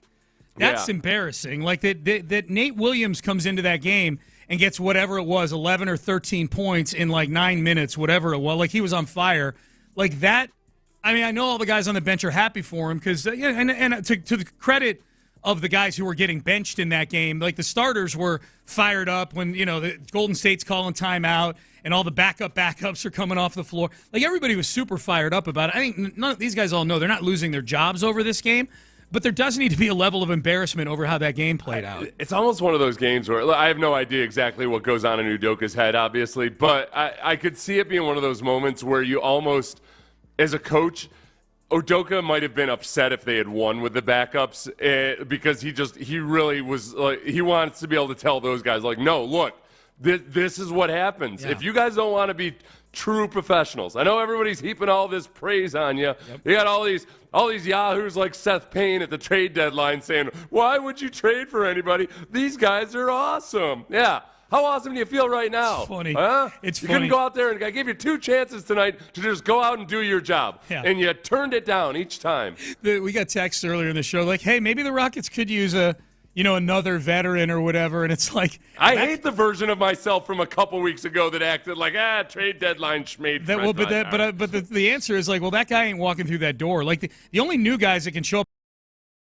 on the team are their current teams. Like there was rumors like, hey, maybe the Rockets are going to be in on Ben Simmons. I'm like, God, no. No, you mean Ben Simmons, who we're not sure even likes basketball? Like that, Udoka wants that guy? No. All right. Yeah. Payne and Pendergast with you. We started doing something last week, and I think it's worth doing again. We're still kind of workshopping it, but a worst take of the week type segment.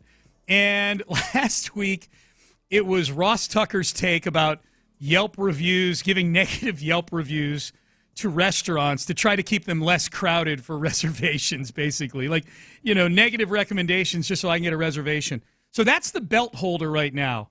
Are any of these other bad takes that we heard this week from DeAndre Hopkins, Dak Prescott, Stephen A. Smith, do these rise to the level of Ross Tucker's restaurant take? So our worst take of the week segment is coming up next. But West Point Lincoln of Sugarland is where I'm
insider access, exclusive content. Sports Radio 610. The Texans play here. An Odyssey sports station. Sports Radio 610 presents Payne and Pendergast. Payne and Pendergast with you on a Friday. It's Friday, man. Friday, 9 o'clock. We're feeling good. And we'll dig more into Nick Kayley and D'Amico Ryans from yesterday, Astros, as we unfold the 9 o'clock hour here. Sean Pendergast, Seth Payne with you. So last week, Seth, it's probably like more than a week now, but we had Ross Tucker on for his weekly visit.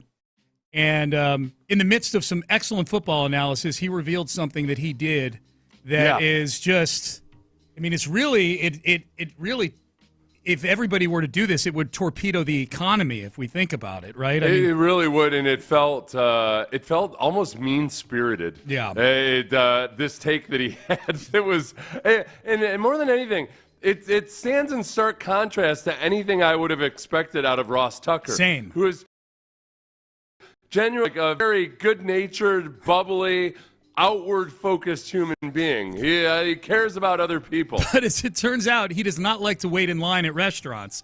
Right. That's his well, Achilles I mean, nobody heel. does, but you're going to – this take is just he wants to take the power to keep restaurant lines short in his own hands. Yep. So here was Ross about a week or two ago. You know, there's a restaurant at the Jersey Shore that I absolutely love. And we told a couple people about it. And now it seems like word has spread, and it's harder to get reservations. So my new thing is, like, if I really like a restaurant, I'm not telling anybody. And in fact, someone asked me about it, I'd be like, that place is terrible. You don't want to go there. Because I want to get reservations.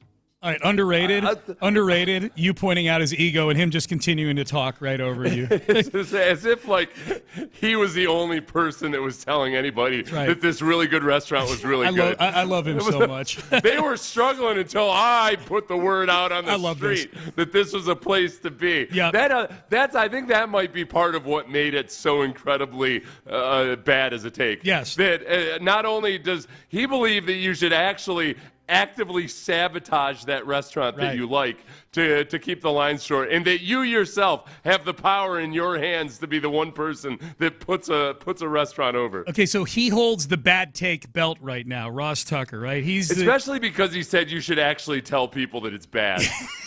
Yes. So it's one thing if you just keep your mouth shut.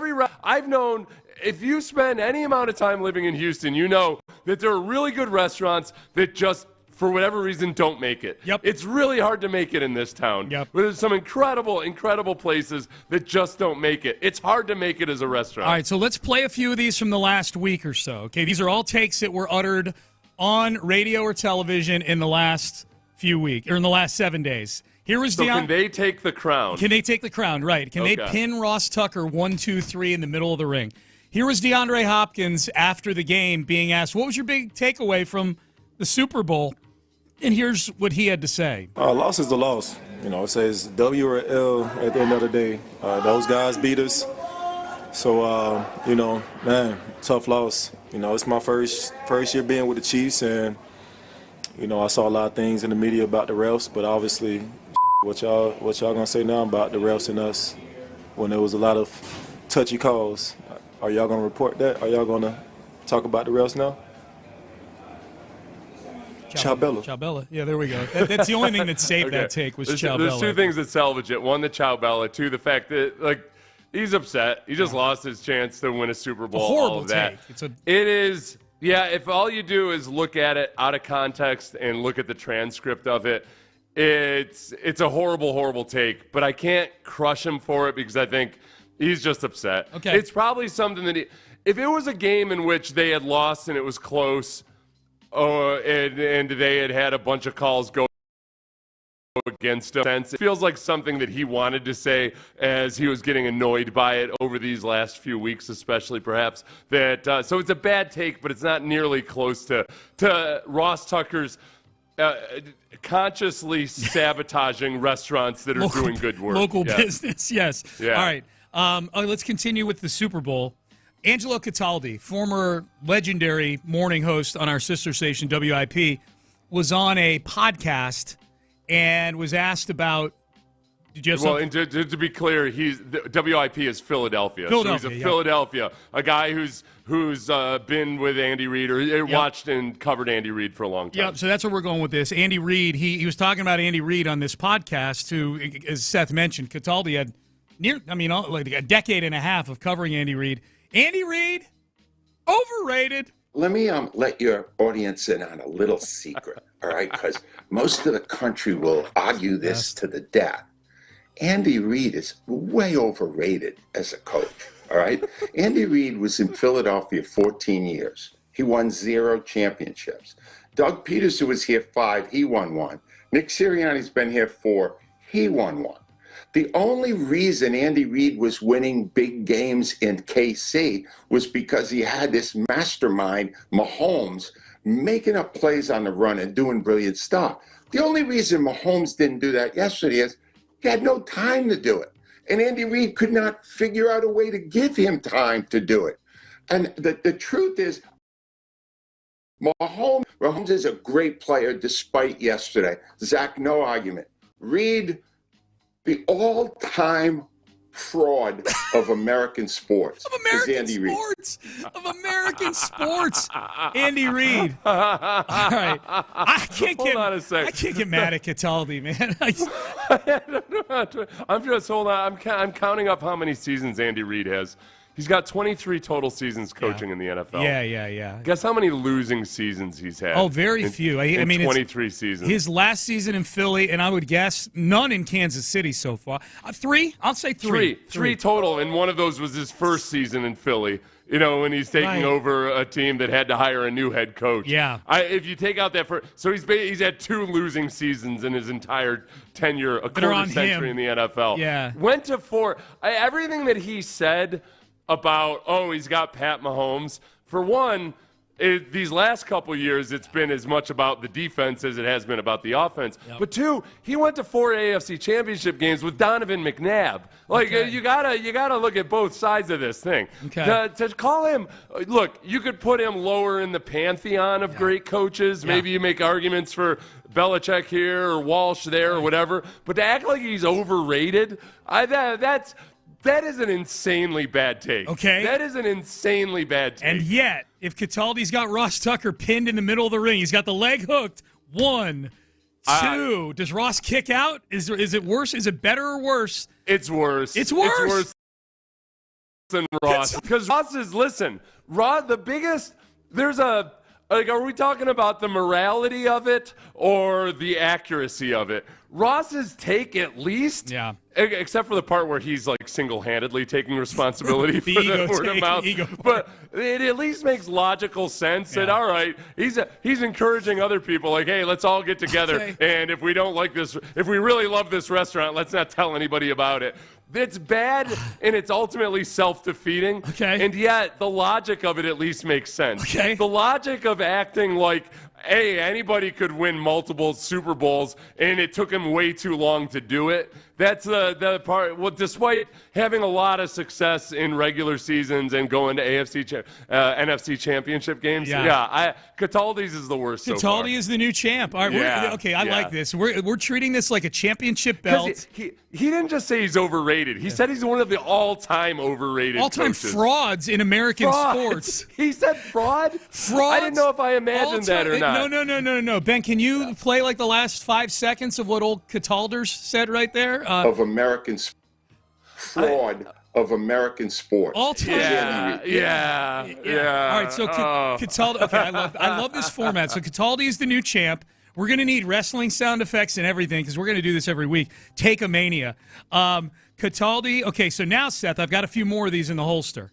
Is Cataldi going to be a champ that reigns over the sport for a long, long time? Let's find out. Here was Dak Prescott this past week saying the Cowboys are close. We beat with the Eagles and beat them for the most part when we played them. I don't want to say check the record when they're the guys holding the trophy right now. So credit to them. They've earned it and they deserved it by all means. But, very close, especially even watch the NFC game, the NFC Championship. And those two teams that we battle against each and every year, a couple of times. And as I said, feel confident about we've gotten a better part each and every time. To see it in such a dominating fashion, credit to them. it's our turn and it's on us. Not a great take. It wouldn't have gotten as much attention as it would have gotten if it were a good take. It got attention because it was a bad take, and yet I don't think that's worse than Cataldi. Right? It was a really bad take, but it was also a guy sticking up for his own team and trying to talk about the part about check the record is. The big fault with that is that, okay, this year the Eagles really took the Cowboys to the woodshed.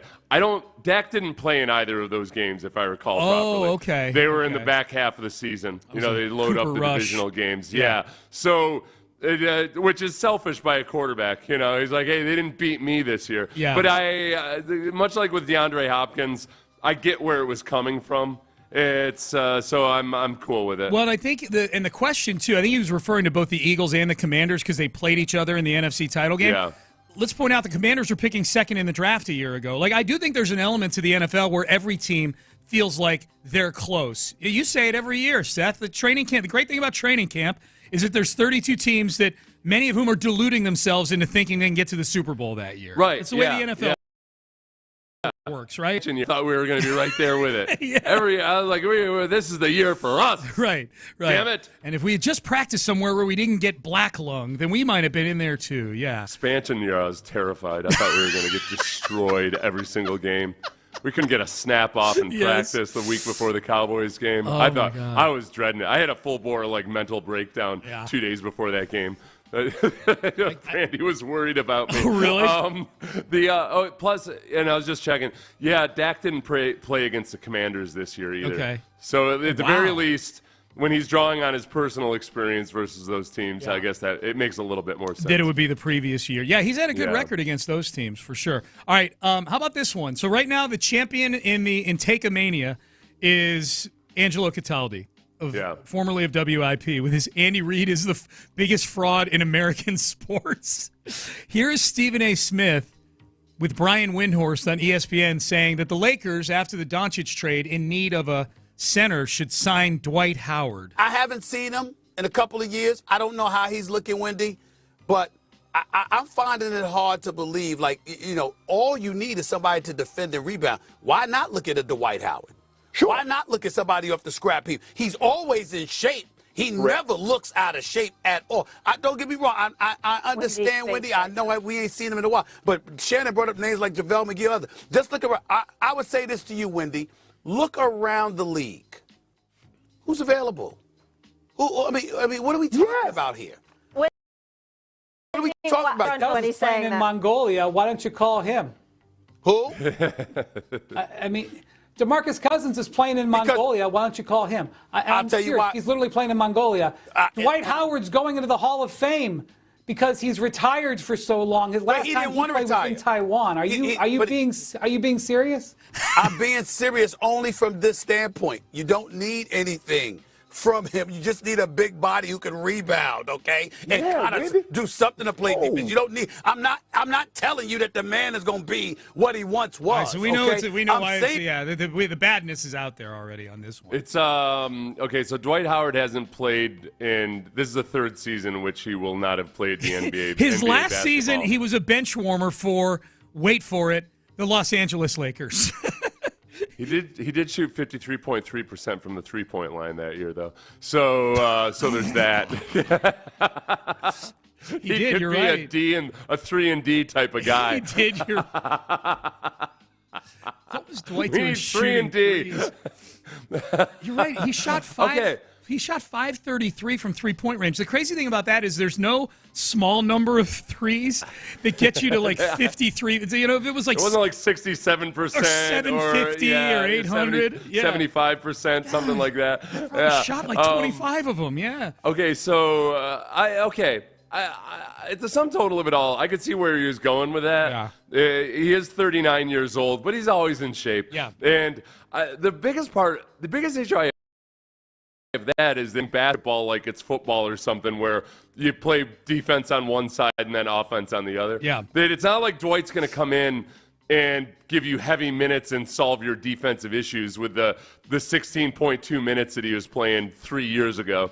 So, and it would probably be less than that. But if he's just spitballing and thinking about stuff, I don't think that's nearly as bad as a lot of the other ones. No, I don't think so. It's a bad I don't think he didn't go into that segment specifically thinking, like, you know what, I'm going to make the argument for Dwight Howard. Right. Cataldi sat up all night thining about he was counting down the minutes. Cataldi's been thinking about this for like 8 years. Yes, yeah. Since the first Chiefs championship, I think he's been thinking this. I'm with you on that one. All right. Hey, last one. This is Carl Ravitch. We played Archie Miller, the coach of Rhode Island, a week or two ago, citing a stat that the SEC is overrated because they're 51-51 in their last 51 games as a conference. When in fact playing against within the conference, where mathematically you're going to end up with a 500 record overall. No way to be any. There's the a way winner, math works. There's a winner and a loser. Carl Ravitch, who was doing play-by-play on an SEC game, I forget which two teams. It was Texas and somebody playing in this game. He got on this thing also. So think about it. We know how dominant they were in the non-conference season, the SEC. They were 185-23. Since January 4 into Tuesday, the SEC teams are 82-82. One team, or two teams, or three. They're 82-82. Like, there's been no ability to pull away. There's no dominant group of teams. Yeah, I mean, they've played an exclusively SEC schedule since then. Yes.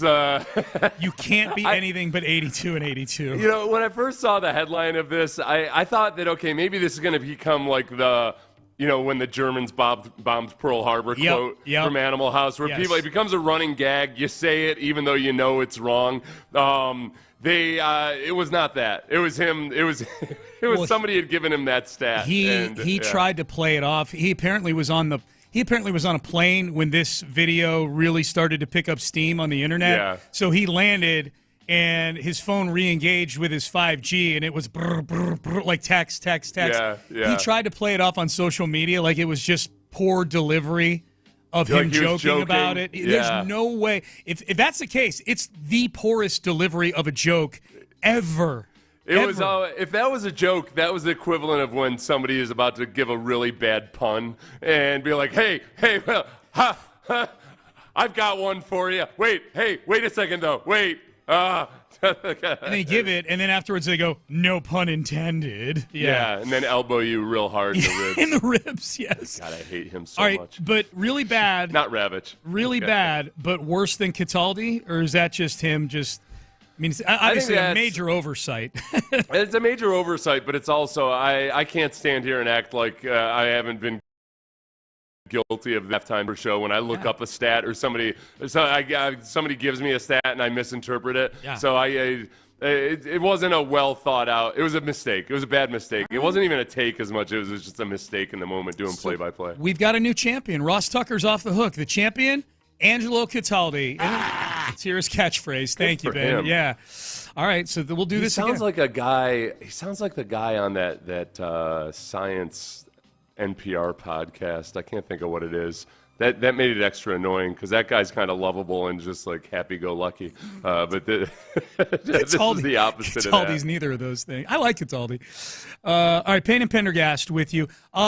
Nick Kayley, the new OC, was on Texans radio last night with John Harris and Mark Vandermeer. Really good interview. And he got more specific about something I was hoping he'd talk about more in his press conference. He's a former tight ends coach. What are we thinking about how Nick Kayley is going to handle what is one of the rooms that I think Texan fans are most anxious about right now, the tight end room? We'll hear from Nick Kayley coming up next. But first, Daly and Black, the law offices of Daly and Black.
Sports Radio 610 presents Payne and Pendergast. It's kind of nice. I like the setup over there with respect to media with the Texans, because you get the press conferences, with D'Amico Ryans and with Nick Caserio. Well, Nick Caserio doesn't do press conferences, but he does a weekly hit with John Harris and Mark Vandermeer. But specific to D'Amico especially, but then yesterday with Nick Kayley, I thought the media did a fine job. They asked all the questions that we were asking for yesterday, Seth, so they did a good job. And I thought Nick Kayley was really good, gave good answers, didn't ramble, was excellent.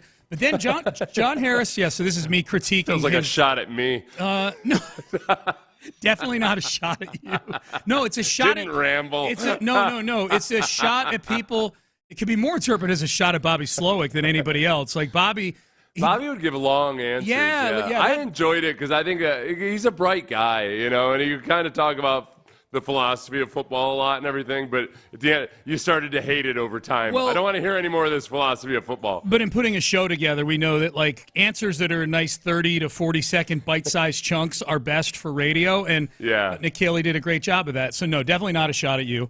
But I do like that Nick Kayley, Nick Caserio, and D'Amico Ryans go do their hits with John and Mark, which is in a little bit more of a relaxed atmosphere.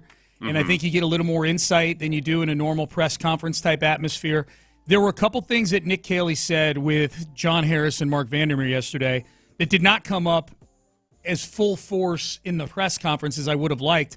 This one right here is one where I'm like, ooh, man, does this have the Texans reevaluating one of their position groups? Nick Kayley, former tight ends coach, talks about where the run game starts from a physical. I've told this for a long time, that, and it's selfish probably when you're coaching the position, but that's the straw that stirs the drink. Show me a really physical run game, and I'll show you really physical tight ends. And I think it starts an extension of the offensive line to control the line of scrimmage. When you can affect the game in the passing game, and you can get mismatches on safeties, backers, etc. You can extend guys. You can get open and catch the ball with size and stature as well.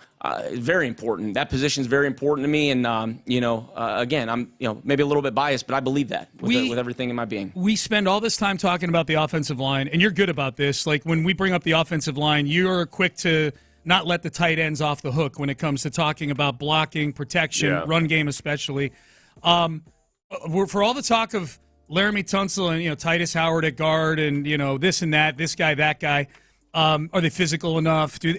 I don't think there's a physicality issue necessarily with the offensive line. I mean, they could play more physical. I think there's a attention to detail issue for sure, and there's certainly a why are you stopping in the middle of a play issue with the offensive line. There's that. Yes, there's a why are you a spectator all of a sudden? Yes, the one guy who may have to undergo the biggest transformation in all of this might be Dalton Schultz if he's going to be a significant part of this team. He does lack physicality.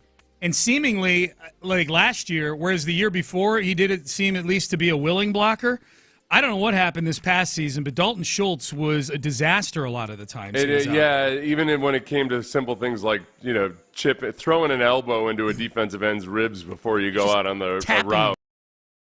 Might as well have been swim moving him to get out onto his route. That was really upsetting, and it grew increasingly upsetting.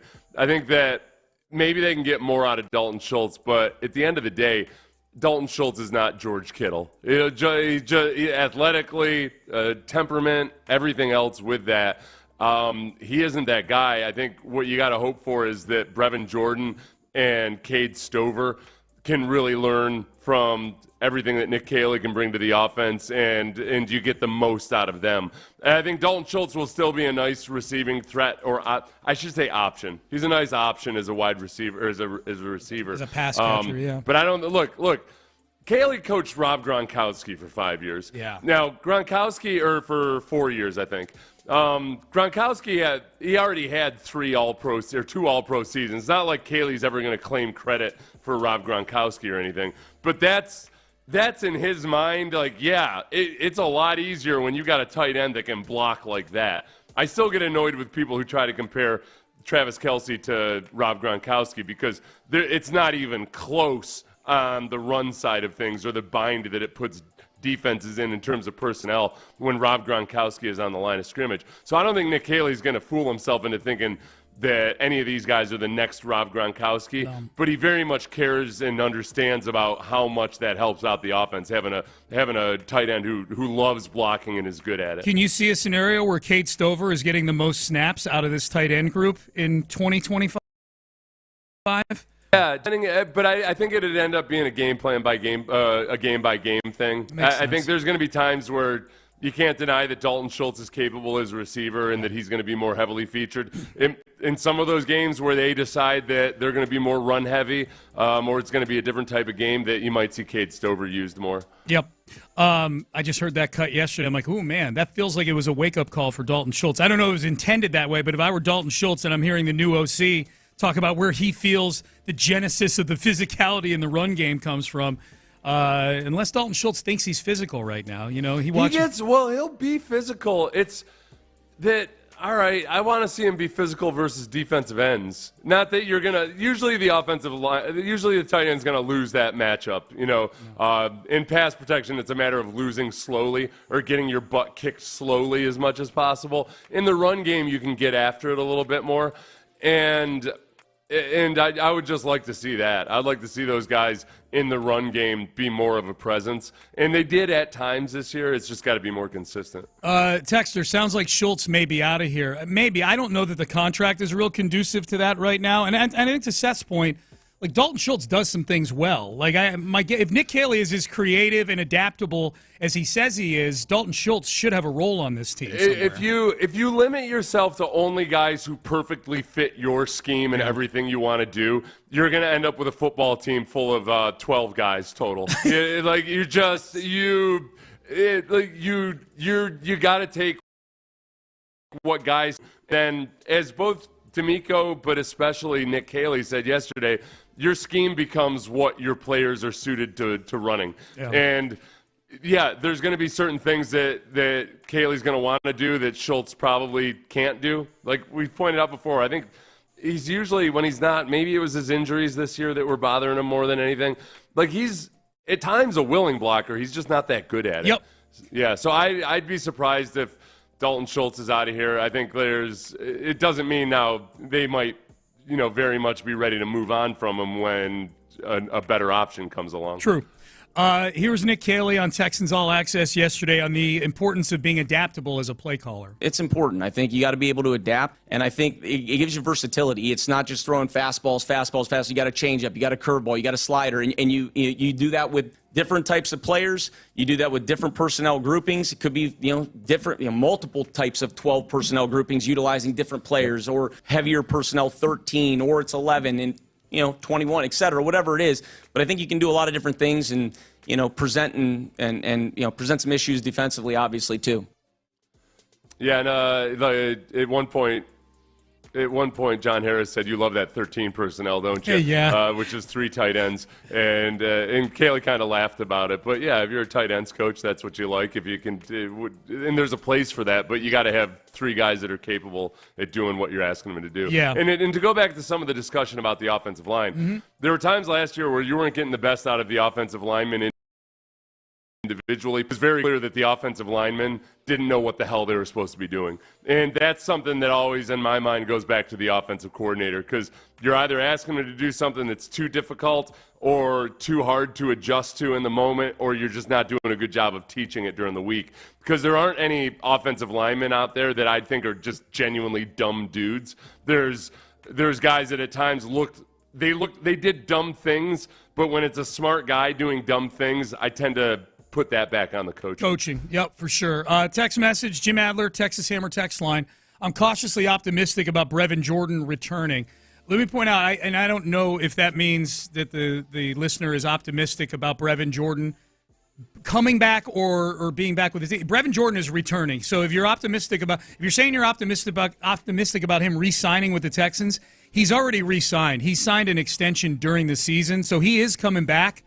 I am cautiously optimistic about Brevin Jordan next year being a part of this offense. That like this Nick Kayley sounds like a coach who may find some ways to unlock some things with Bregman. But hell, Bobby Slowick was a coach that found some ways to unlock some things with Brevin Jordan once he built some chemistry with CJ that rookie year, you know? Yeah. And Brevin Jordan's a guy that he's not a big guy. And I think because he's muscular, people don't realize sometimes that he's short on the smaller side of tight ends. So I think there is you can get better blocking out of him because I think he's willing. It's just like he's got to be that scrappy, get up underneath your shoulder pads type of guy.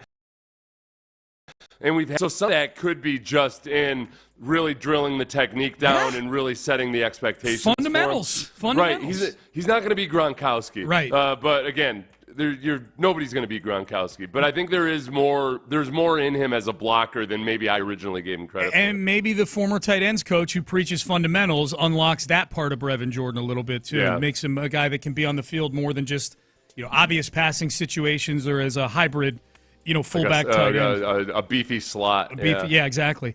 All right, Payne and Pendergast with you. Final segment coming up.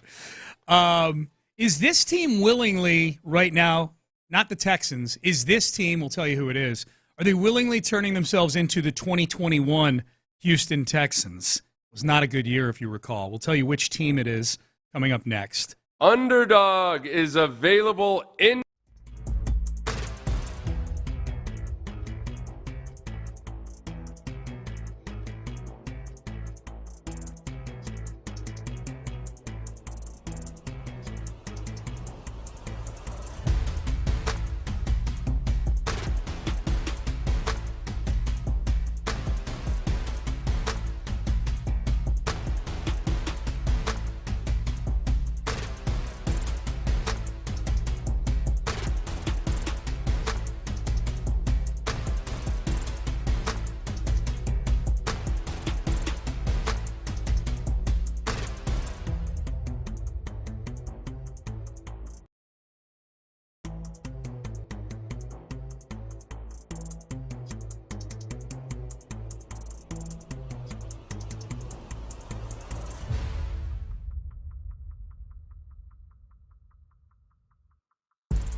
Call Mokaram Injury Lawyers, 281-222-2222. Live from the Mokaram Injury Lawyers Studios, Sports Radio 610 presents Payne and Pendergast. All right, Payne and Pendergast with you. Final segment of the week as we head into it. Dude, our first weekend with really nothing football in a long, long time. That weekend in between the title games, conference title games, and the Super Bowl, you've at least got a little bit of Pro Bowl stuff to scratch stuff, and you got the anticipation of the Super Bowl. And with anything, whether it's a game or a vacation or whatever, the anticipation is as much a part of it as the actual event. We got nothing now, man. We're off a cliff right now, football wise. You've got the All-Star game coming up, Sean. You got to figure out, will they score more than 500 combined points in this All-Star game? Well, it's a new format now. They're dividing into 4 teams or something. I don't know. That'll fix it. Yeah, exactly. You know what my solution for a long time has been to select all the All-Stars, 12 for the East, 12 for the West, and then they don't have to stay East and West. Then divide those 24 players up by age. Take the median age, and the 12 olds go against the 12 youngs. Yeah. There's nothing that drives more vitriol and competition than olds wanting to get the youngs off of their lawn. That feels like it used to be the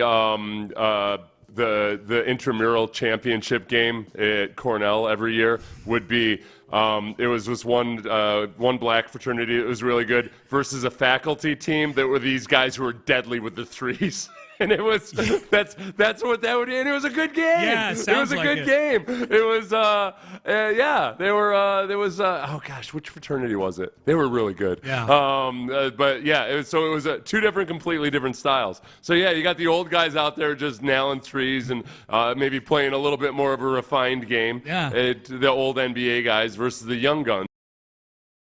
Year from AAU, and they're just going ISO the whole time. Yeah. You're right. So we have that this week. And look, the football gods have given us plenty to follow here. We've not touched on the Jets yet today, and maybe saying, why would we do that? Well, Aaron Rodgers getting cut loose, the two sides deciding to divorce here is kind of a big story in the NFL. To me, the one interesting Texans wrinkle to this whole thing is that as of right now, the starting quarterback for the New York Jets is most likely, if they had to play week 1 next week, Tyrod Taylor would be the starting quarterback for the New York Jets, which immediately gave me Cully year PTSD. I'll tell you what, man, Tyrod Taylor, it's not something that anybody should, get an award for or anything, but I still remain impressed by the way he handled that season. He was in a really tough spot where Deshaun Watson was out there practicing just wearing a penny on defensive scout team during training camp. Yeah. It was a huge elephant in the room, and Tyrod Taylor has made the starting quarterback, and I thought he handled it about as well as any player could. I think it was a very dignified year for Tyrod Taylor. He had to deal with his injuries as you would have expected. But that'd be awesome. It'd be awesome if he got one last stab at it with the Jets. Oh, I hope he wins games. Look, if he wins games in that division, that means that either the Dolphins or the Bills are losing games in that division. The two teams that I think are probably more expected to contend right now. Yeah. According to the BetUS odds board right now, the third favorite team to sign Sam Darnold. Yeah. I can't Jets. It's the New York Jets. There's no way in hell. Who are the first two? There's no way in hell. The Raiders and the Steelers. I mean, that makes some sense. Yeah. Well, the Raiders with Chip Kelly, they're going to want more than Aiden O'Connell there. That one actually makes a lot of sense. They have no solution on the horizon because they're not in really great position. I mean, I think they're picking 6th. Yeah. So the chances of either Shador or Cam Ward falling to them are probably one of them, 50-50 maybe. And then the Steelers, every year, the Steelers have everything but a quarterback right now, it feels like. So that would make sense. The Jets are third? The Jets are third? I would think there's no way in hell Sam Darnold wants to go back to the Jets. No. Right? So we can have there's almost no upside in that. No, there's no way. Plus 600, 6-1. That's a terrible bet. I would need triple that to bet Sam Darnold. I would need 20-1 at least if I were to bet Sam Darnold going back to, I mean, that's like if you were a kid who got bullied as a freshman at a certain high school and you move away for a couple of years, but you move back to that city and you choose to go to that high school again. You know what I mean? Right, yeah. You pooped your pants. You had to move away because you pooped your pants in front of the entire class. And you had nicknames that were never going to die. Right. Like, I just got to get out of here. And then all of a sudden, Poopy Pants McGee shows back up for his junior year. Right. Like, no way. When there's third district, like there's a number of other places you could go to, but nope. I'm gonna go to the one where I got wedgied and I was poopy. What you call him?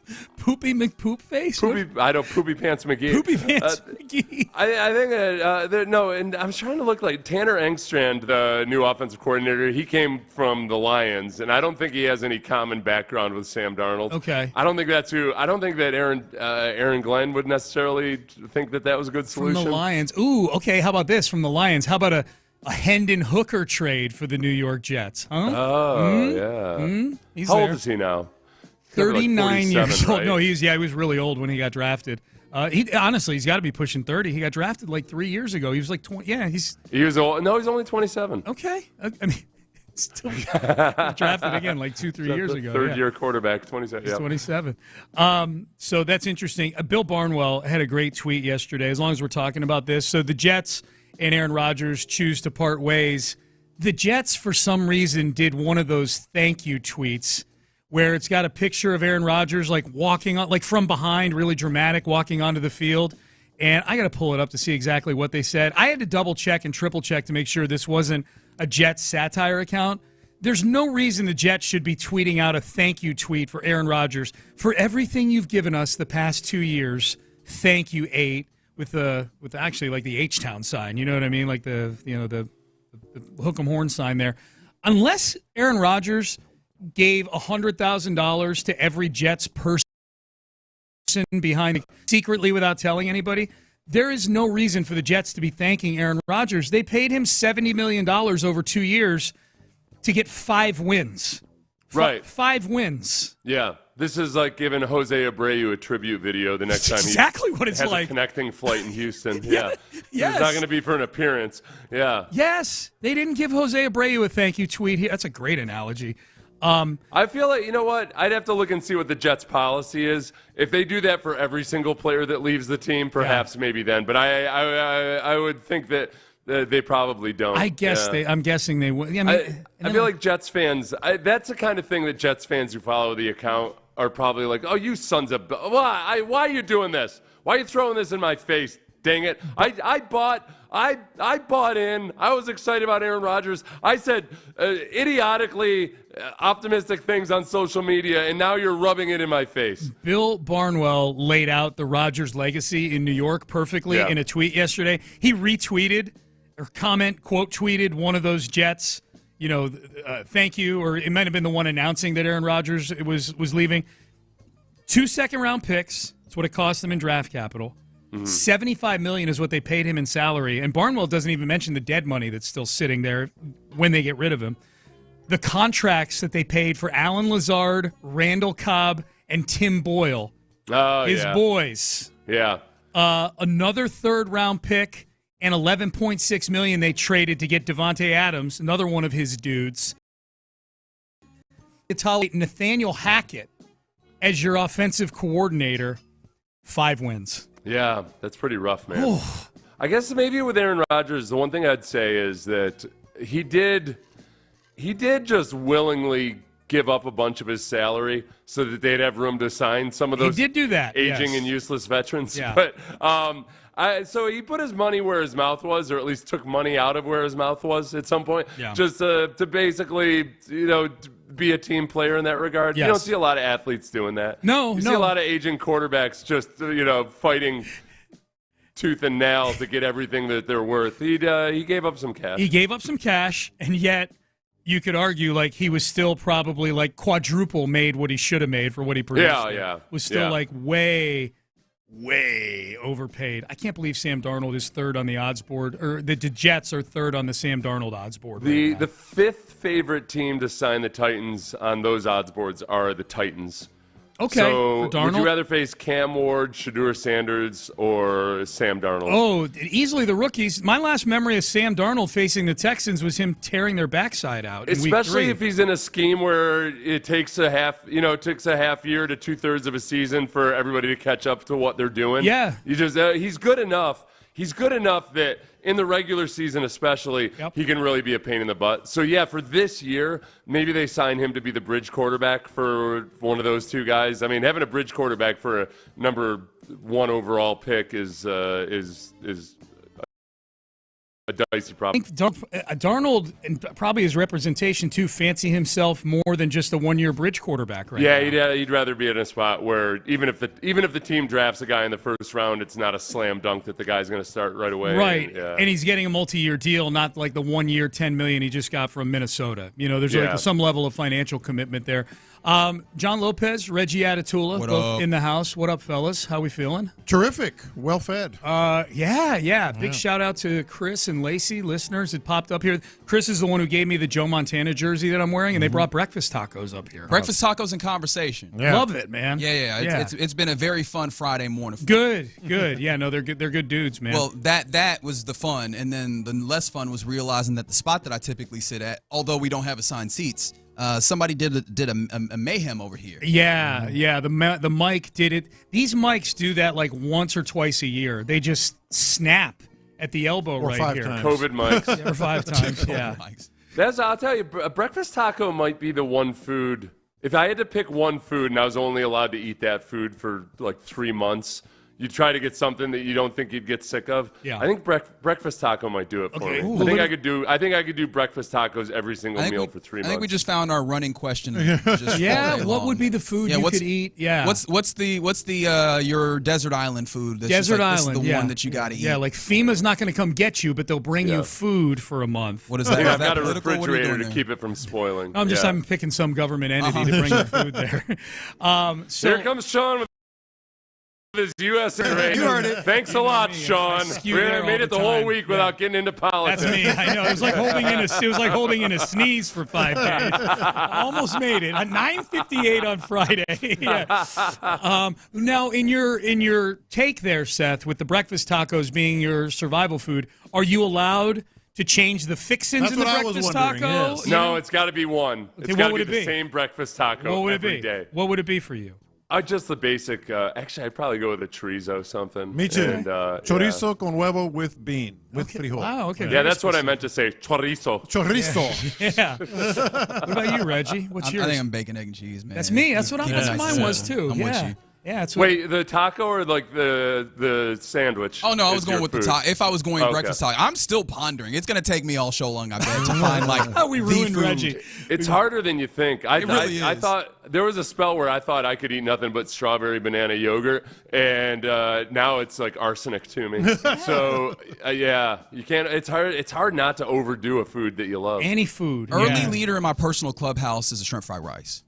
Ooh, yeah. You know what I mean? Like, I think that's one of those ones that I can do very frequently. All the time. But I'm just naturally, my natural disposition as a person is, after a couple of days, man, I kind of want something else. So, like, this is going to be tough for me. Yeah, I get bored easily, for sure. I know you guys are going to talk a lot about Nick Kayley. Just what happened with him? Generally, he met with he's the new offensive coordinator for the Texans. He got the job, Reggie. All right, cool. He did get the He job. got a breakfast taco endorsement.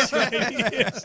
Well, HEB has an opening. Overall facial. Yeah, there's a big, the driver's seat in that silly car that they drive around in. And bring some better salsa to the table as well. Overall positive impressions of Nick Kayley yesterday? I know you guys are going to get into it. Overall positive, but I think we're going to start with something that just I can't let go of. Really? Yeah. Yes. I like this. Yeah. Overall positive. Positive. I think you're going to do your best Clint impression. I think Clint came through and he liked it, and he was just like, "Here's a few things that a little bit off." No. I like the hire. I think I like the energy. That's I like all that. But there's something I just can't let go. Okay. Well, that's a very good tease. I can't wait to hear what that is. Question of the day. Do we have one? What is our question of the day? Yeah, we have a question of the day. Lopez special. What's something you've said that will live in infamy? And it has to do with Carl Ravitch, who's getting torched. We torched him during the bad take segment. And he got torched by the University of Kentucky head coach. Oh, Mark Who's Pope? that, Pope? Mark Pope Oh, wow. went in on him.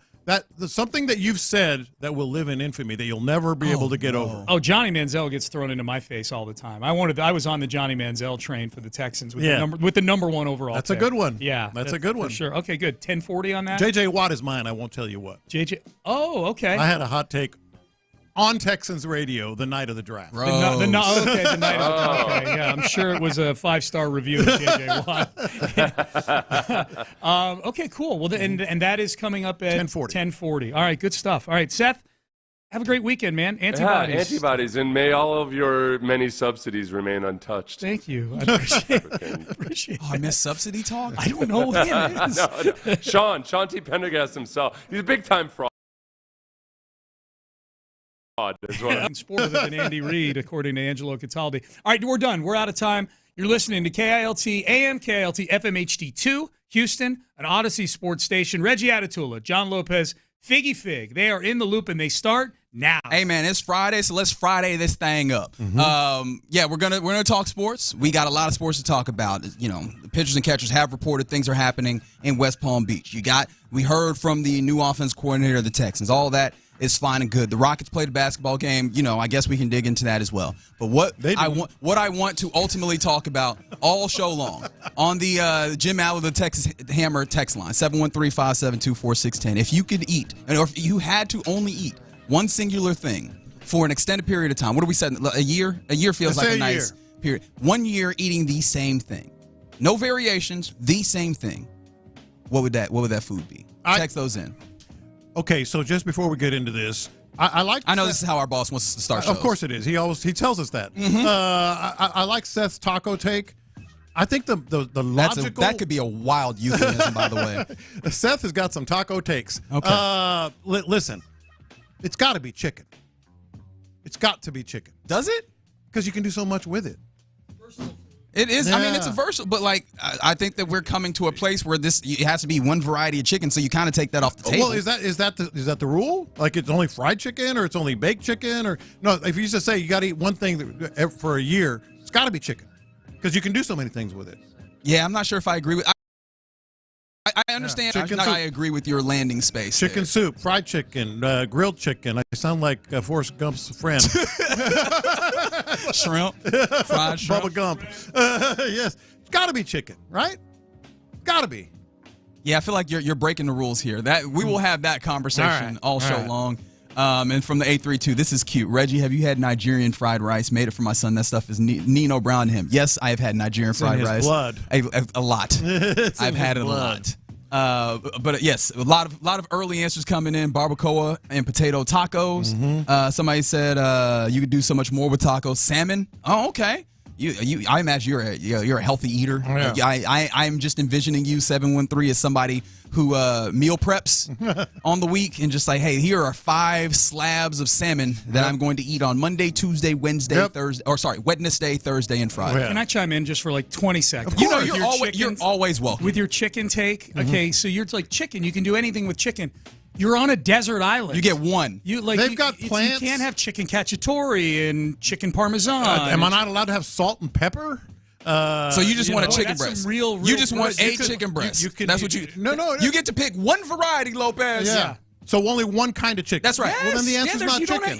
You don't. Well, then the answer's I'm not glad chicken. that you have joined us in the conversation, John. You know what it is? Corn. That is not what I expected him to say.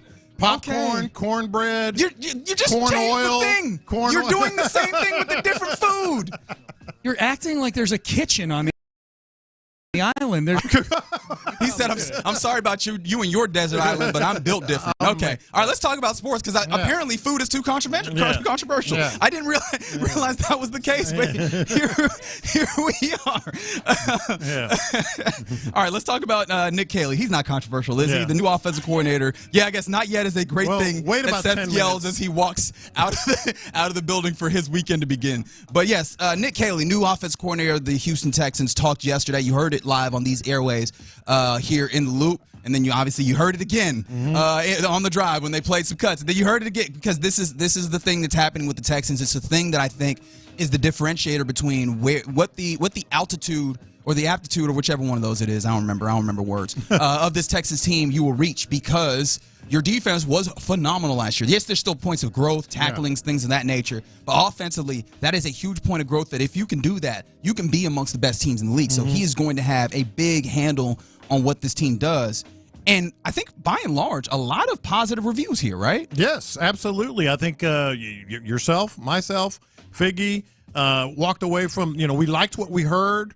We liked what the approach that it seems like he's going to have. We're going to dig into that a little bit more today. Fundamentals. Well, not just the fundamentals, but yes, details. But also tight ends and the offensive line and got to clean some stuff up and adapting to fit your personnel. I think by and large, we really liked what we heard, but I can't get over one thing. Okay, I really can't get over one thing, and you almost have to emphasize. We really liked what we heard, but there is one thing I can't get over, and I'm very interested in this because I have not taken a look at what the thing is. Let me ask you then, you and Figgy and our listeners, how come? Give me a second. Let me get my notes out.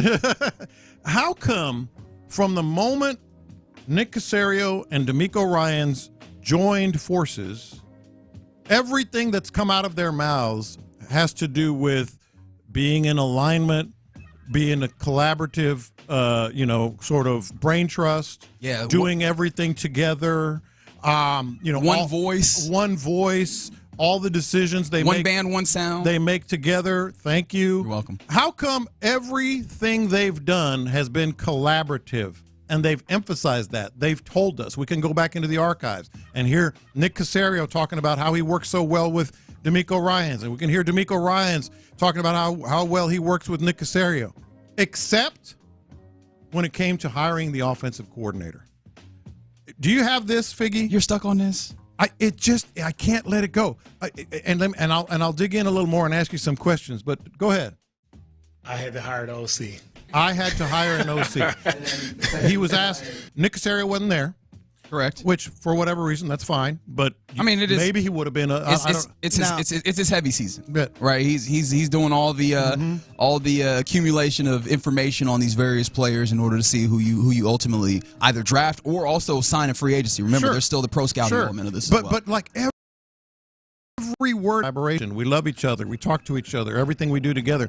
Except when D'Amico Ryans was asked about this hire and, the John Carroll connection and the New England connection and the Nick Caserio connection, he said, I had to hire an OC.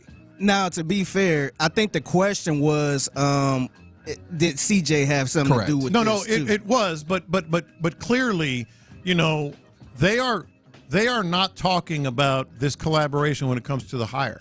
Is it because I just can't let it go, and it just kind of, I don't know if it doesn't irritate me because I like the hire. It's just weird. Are they trying to avoid the whole, here they go again, Patriots South? 3 dudes at the top of the offensive food chain are from John Carroll. Obviously, there's a lot of New England connection. Nick Caserio knows these guys intimately, very, very well, and they don't even mention him.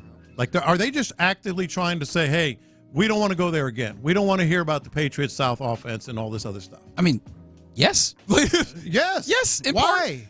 I mean, they listen. They listen to things. They are not completely insular and isolated as I think they would want us to believe. Yeah. And I mean, I say that just about any of the people in sports. Oftentimes, don't listen to that BS, right? There's going to be ways that those informations filter in. And I'm not saying that as if it's inherently like a bad thing, if that means that they are self-conscious or whatever, but they hear things, right? They hear us, bloviating and gas bagging in ways, and they hear that the conversations about, is D'Amico capable of, firing his friend, and is he going to make the right hire and all these things.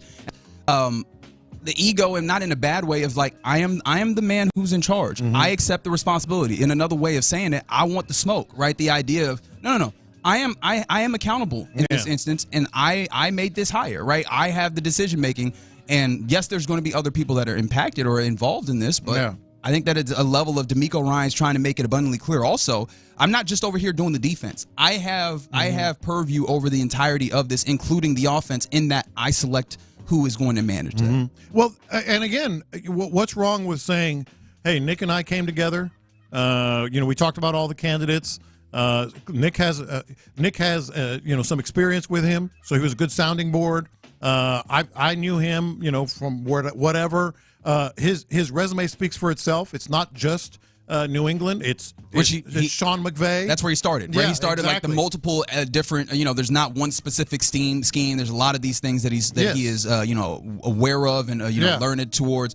Yeah, I think that he speaks to all of that, but in that instance, I think he is trying to do a very particular thing, which is move us off of the position that it seems like the larger media space has had, which is, oh man, Nick Caserio has had a large hand in this, and I think Nick D'Amico is like, look, no.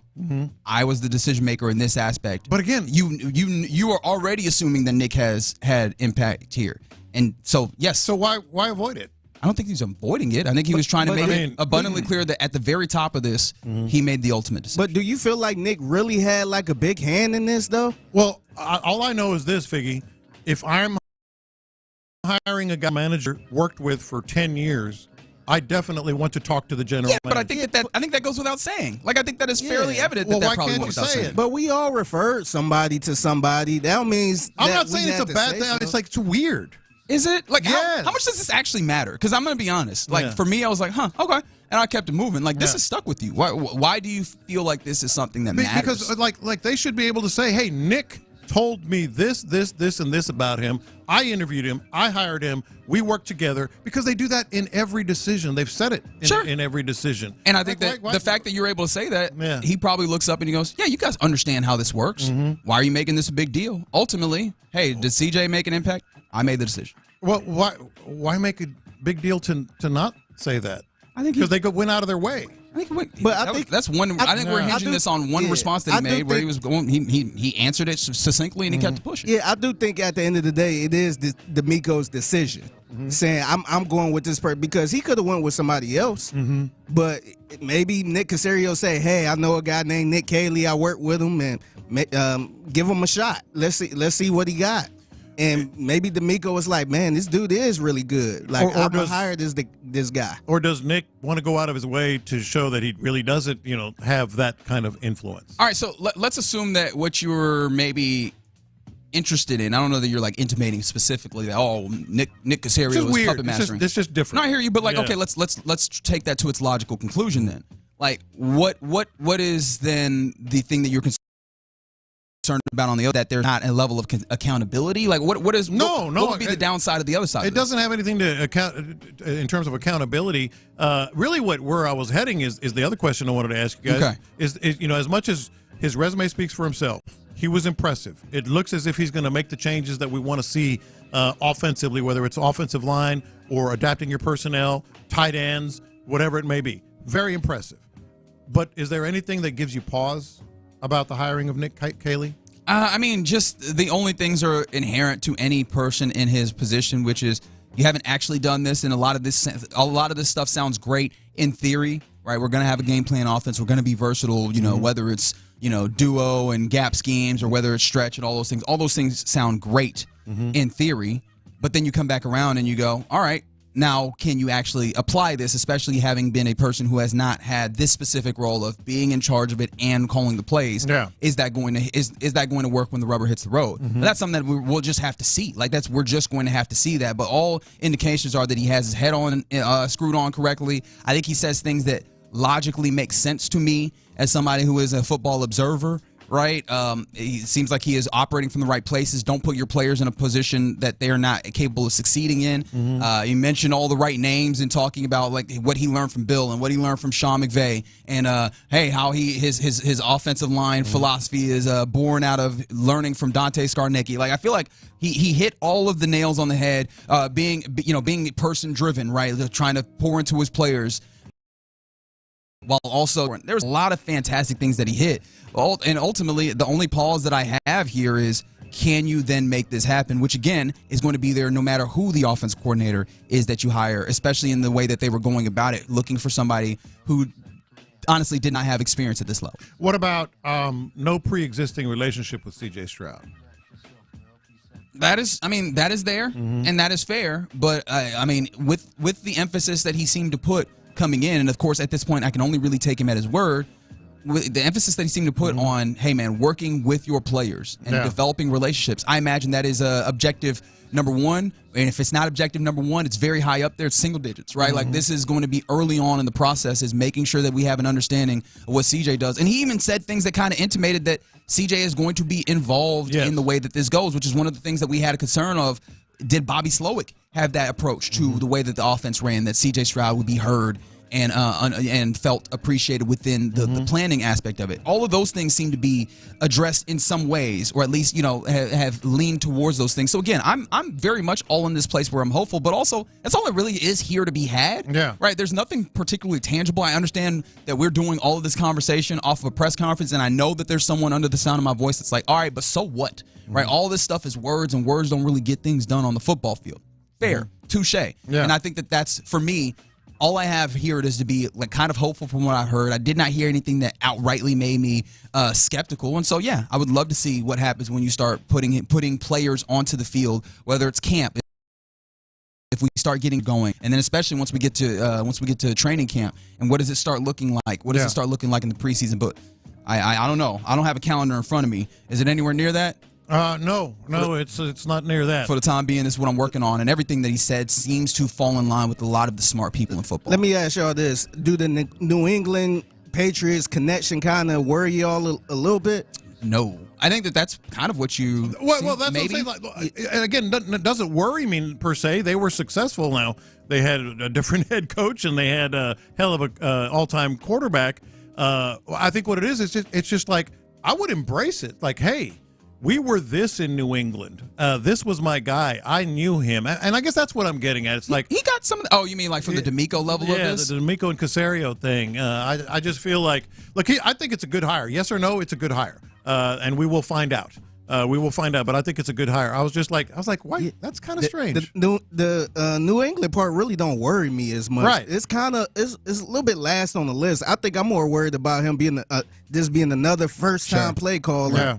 And I'm just kind of curious. I don't know what type of offense he is. Yeah, and that's another. I guess that is a great point to bring up, Figgy. Is like, hey, the idea of we'll find out it's a game plan offense, as someone on the text line mentioned. The idea of okay, well that's all good. Possibilities are endless, but what is the actual tangible going to look like? We don't have a good idea of that, and I think that it's fair to have some concerns there.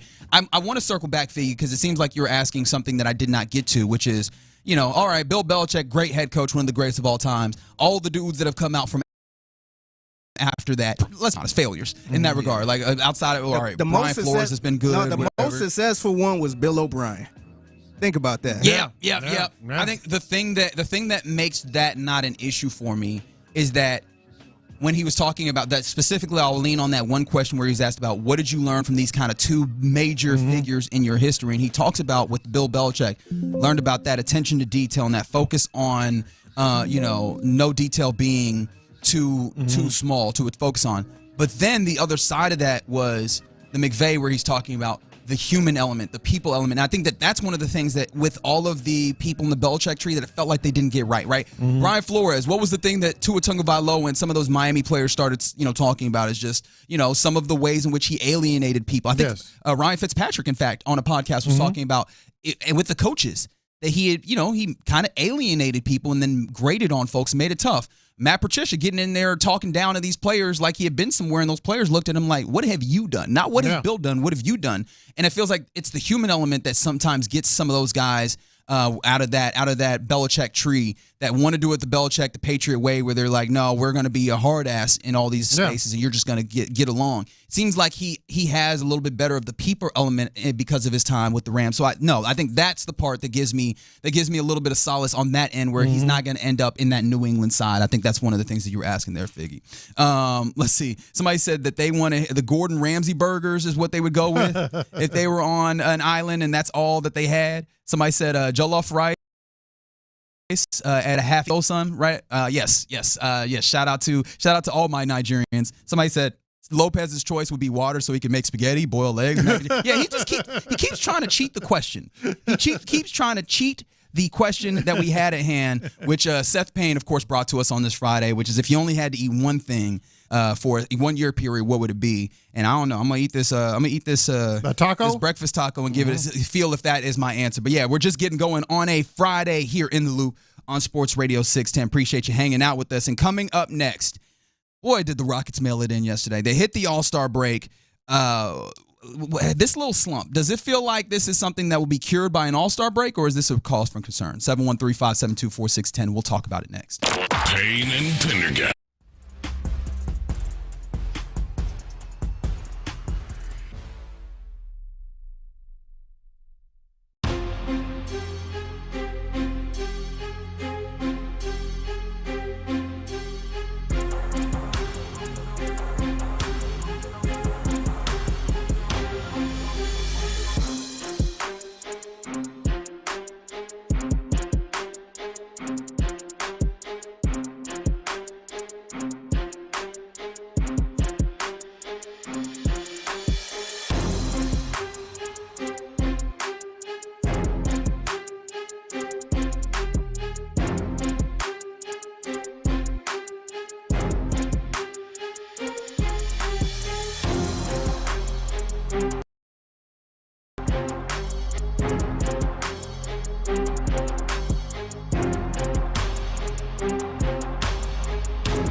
Houston's sports leader, Sports Radio 610.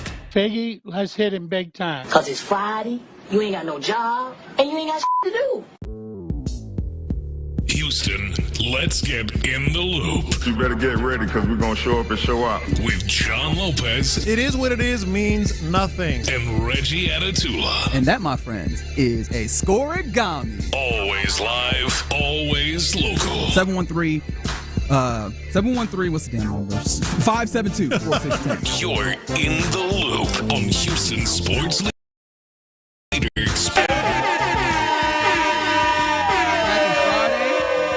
Valentine's Day to you, right here in the loop on Sports Radio. Oh my goodness, he is so cooked. He is so cooked. No, I knew. All right, I just gotta get you all good? He's not. I'm working on it. No, he's not. Hey, I'm working on it. Hey, babe, let's go to the fishing show. Hey, why are you saying that like that's not been your whole plan? That's been your whole plan from the beginning. Then you did it last year. I did. Let's run it back. Oh my goodness. Man, you could do better. Let's run it back.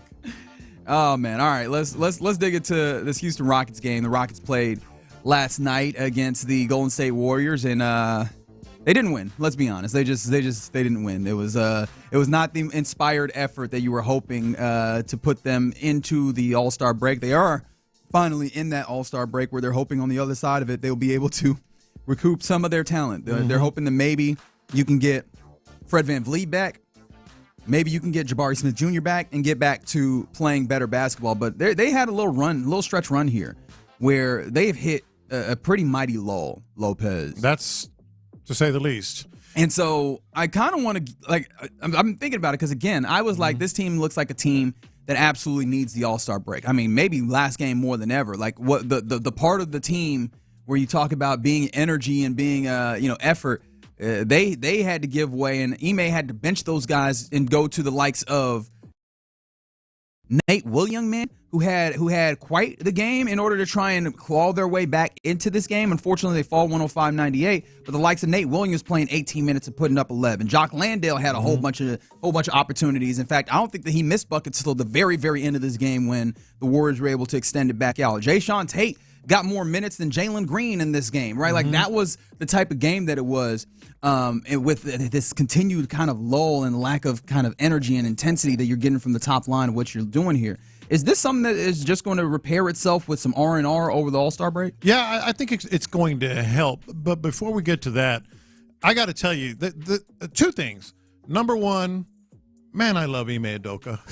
I love that dude. You don't sugarcoat nothing. I just love that dude. And number two, I realized last night, low key, as people like to say, one of my favorite things in sports, like one of the most innocuous, small favorite things in sports that I see very rarely now, used to be more often, is when they bench everybody. It's like the coach just says, y'all all come out. Come sit by me. Yeah, all of y'all. Come sit by me. All y'all come over here and get on the bench. If y'all don't want to play, y'all don't have to play. Exactly. Low key, that's one of my favorite things in basketball. Like all y'all. You see that guy over there that hadn't played but 1 minute in the last 7 games? He's finishing this game. Yeah, you might be better than him, but he's playing harder. So who's gonna play? What make it even better is when they make a comeback. Yes. And so now you got somebody like a Steph Curry on the bench, he ain't making a run. Yeah. And you just like, damn, you ain't gonna put him back in? No. Well, let's listen to Ime Udoka, how he explained it. First of all, you have to play with a certain amount of aggression and physicality and effort, or you don't give yourself a chance. And that's what we did. I would say the first 35, 40, whatever games of the year, we did that and gave ourselves a chance every night. And when we don't do that, you see what the results are lately. And so that alone takes care of some things, but a lot of the same mistakes on both ends of the ball. Lack of communication on defense, playing in the crowd, or selfishness on offense. And whether it's intentional or unintentional, it's wrong. You got 3 guys in the paint on you. You got to find your open teammates, and that's something we've been harping, and we see the results when we do it the right way, and that's what the bench unit just came in and did. Moved the ball, didn't play in the crowd, got wide open looks, and make or miss them. And then he was asked, did you have any consideration to bringing the starters back in? His answer? No. Not at all. Straight like that. Straight like that. No, that is the beauty of Ime Udoka, is that he takes no bleep. Mm-hmm. And that's absolutely what's necessary, because I found myself, I was just talking with the fellas that came up, Chris and Lacey, and I was like, man, I was yelling at my TV screen, not last night, but I think at one point, it might have been last night, or not, the night prior, rather, where I was just like, yo, why are you going in a 1-on-3? Like, why are you driving in transition 1 versus 3? Mm-hmm. And that's the type of stuff that Ime is talking about there. Like, doing the simple things and following the game plan, just staying on task that he absolutely needs these guys to get to. So, like, for you, why that's the serious part of this, because I think that's how we figure out if this is something that's just kind of a feature of what this team is right now, or if this is just, hey, we need to get some, or if it's maybe a deeper seated problem. So let me ask you guys this: is this lull that the Rockets hit, is it mostly young guys that hit the wall, injuries? Sean mentioned this about a week ago, and I was like, that's kind of interesting, and I think it's maybe a little more interesting now. And I put it in quotation marks, reading press clippings. In other words, they're thinking that they're all that. They got high. They're thinking that they're all that, and they're really not. They need more. Or do they still need something, like a true late-game, true star? All right, so if I had to power rank those 4 things that you put hitting the wall, injuries, reading press clippings, or not possessing a true star. All right, I think that your injuries are going to come in a big way here. Mm-hmm. And I think that ties in with hitting the wall. I think that those 2 things are going to show up very huge. Like, you had a team where it felt like every part of it did something and added to the whole, and you took away some parts in that. Jabari Smith Jr. definitely gave you a lot help rebounding, and then obviously spacing and whatever, just like giving you the kind of size. And you saw that in certain games, like especially the Mavericks game when they got out there with 2 bigs. And it's like, oh, we don't have the direct counter for that in what we naturally do, so we're going to have to break what we naturally do and bring in Steven Adams to play alongside Alperen Sengun. I think that happens with the dudes that you don't have available. Plus, Fred VanVleet, when you talk about staying focused on what the details are, right, making sure that you're moving the basketball and not letting the ball stick, in that regard. Okay, you have those guys. Yeah. Hitting the wall is huge, though, because what Ime said there in that clip that you played, that's the identity of this team. It's just being a team that blitzes you, that gets rebounds off of effort and energy, that goes in transition to maybe not have as many half-court offensive sets because they're just going to get easy buckets in transition.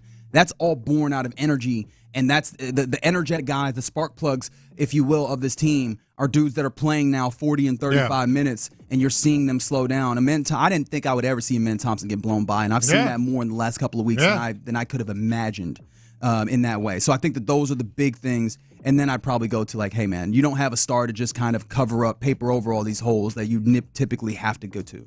Yeah, if I was to rank them, I would probably rank not having a true star at number 1. I think that's the first thing. The second thing, I would put hitting the wall. I think because I know Fred been out and Sengun been in and out too, but you still got Jalen Green who just got paid and I thought was going to take that next step to be that person that could kind of carry the team a little bit. Then reading the press clippings, I don't think they like eating the cheese or anything. But rat poison. I just think they don't have that star that could close a game. I think I'm with you. I think because y'all been trying to make this trade. No, and you can't right now. Not now, but y'all been trying to hey, get that star now. I know. Actually, to be fair, I was on the other side for a while when they were on that good streak. I was like, you know what? Let's just put now. And here's why. Even when VanVleet comes back and Jabari comes back, they're not going to help you in late game situations. VanVleet more, but Jabari's going to help you with defense, rebounding, physicality. VanVleet can make a shot. He's a smaller guy. Is he the guy that you really want to get the ball at the end? And so maybe it's like, yes, they really need a star. You just can't get one right now. Well, but I think that's where I come back to the process. Sorry to use a word that can be triggering to dear listeners, but I think that it's when you get into clutch situations and you have the likes of Jalen Green not going through the process and just kind of stagnating into, hey, we're going to offense, or we're just going to ISO, and I'm just going to beat you one-on-one. You can do that a little bit, but you're not the level of superstar in this league that can do that relatively consistently. and get results off of that. That's why you have to continue to go through the process and swing the ball and find the open man and let No, the you can win advantage of an games offense. like that. And they had won games like that, and that's why I'm like, I feel like, especially where this team is as a whole, that one is less important on the scale of this lull. We've seen the data in this season that says that this lull is not because they don't have a star. They had better games without that star as well. Like on a longer scale, that's something that win the game. Win the big game. Right. We all know that eventually that's where they're headed to. Is finding that one player. Yeah, that's what I'm talking about. Like once the season ends, what do you do? Do you run this back, or do you feel like you need to have that star that could close a game if needed? 500 shots a day, man. Yeah, but 500 shots a day. That's where that superstar will paper over some things, but I think that will actually limit the particular development of all these guys that we're talking about. If they want to be impact players, they also have to know that, hey, what is important is making sure that you stay the process and that you stay on task all the way through till triple zeros. And I think that's where they have faltered here, whether it's just because they're tired or it's because like the fatigue mentally is happening. But I think these are the growing pains. These are the things that are necessary for this Rockets team to find. Now, if our man can step up and be that person, let's say next year or something, be that person where the ball got to be in his hand at the last second, then I'm down with that. That's kind of where I'm going. I just don't know right now. I think right now in this moment, I don't know if you have that person. No, I mean, I don't even say that I don't know. I think right now you absolutely do not have that person, because those are the people that step up in these moments where everybody else is gassed and are like, well, I can get this done, and you have not had that happen. All right. They're on the All-Star break, thankfully, though. They'll get some rest, and there is optimism that Fred VanVleet and Jabari Smith Jr. could possibly be returning for this team as soon as next Friday, like a week from today when they get back into action. And let me make sure that against the Minnesota Timberwolves, that's right, and that's going to be a nationally televised game. So you start with a flourish on what is the proverbial second half of the season or the stretch run towards the end. All right, you're in the loop right here on Sports Radio 610. Question of the day, not the one that we've been talking about all the way around, but what is something that you've said that will live in infamy? Carl Ravitch is getting blown up about his. You tell us yours, 713-572-4610, and we'll do that next. There may not be a bigger fan of the Rockets than the great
Injury Lawyers Studios, Sports Radio 610 presents In the Loop with John Lopez and Reggie Atatula. Not gonna lie, Lopez, I think our question today has been taken over in some ways by Seth's question.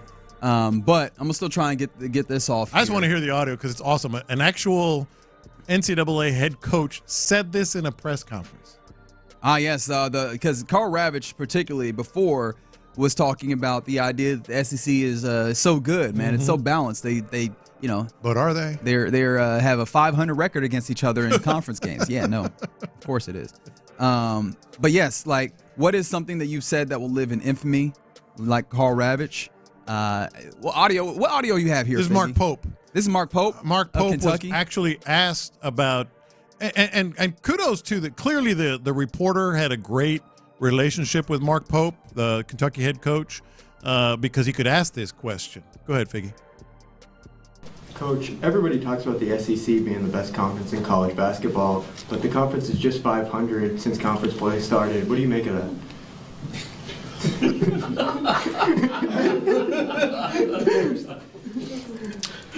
I think it's been a really disappointing start to conference play. I feel like we should, I feel like we're not living up to the expectations as a conference. And I just, I'm kind of looking around at the other programs in the league, but like, guys, we got to pick this up. This is embarrassing. And so we'll find a way. I believe in this league. I think we definitely have an upside, and we're going to work really hard to get there. Man, Ravitch is just getting cooked. If you don't know, if you weren't listening yesterday, we played his audio basically saying, they're good. That's right. Great non-conference record. But you know what? In conference play, they're only 82-82. Yeah, that's right. Do the math, boys and girls. Yeah, do the math. I do appreciate that Mark Pope had an opportunity to laugh about it. Although, to be fair, if I was him, I would want to laugh about it there instead of talking about how I'm 6-5 in conference myself. This is true. Like, I imagine that's absolutely where I would want to be if I was him. But yeah, okay. So, what is something that maybe got you cooked in a similar way? Something you've said. Don't be bashful. Come on. We put our egos aside on this show, including our listeners. Something you have said that is going to live in infamy. One immediately came to mind for me. I was actually with Mark Vandermeer, draft night on Texans radio, 2011, Houston Texans draft. I wish I could find the audio. I looked and I couldn't find it.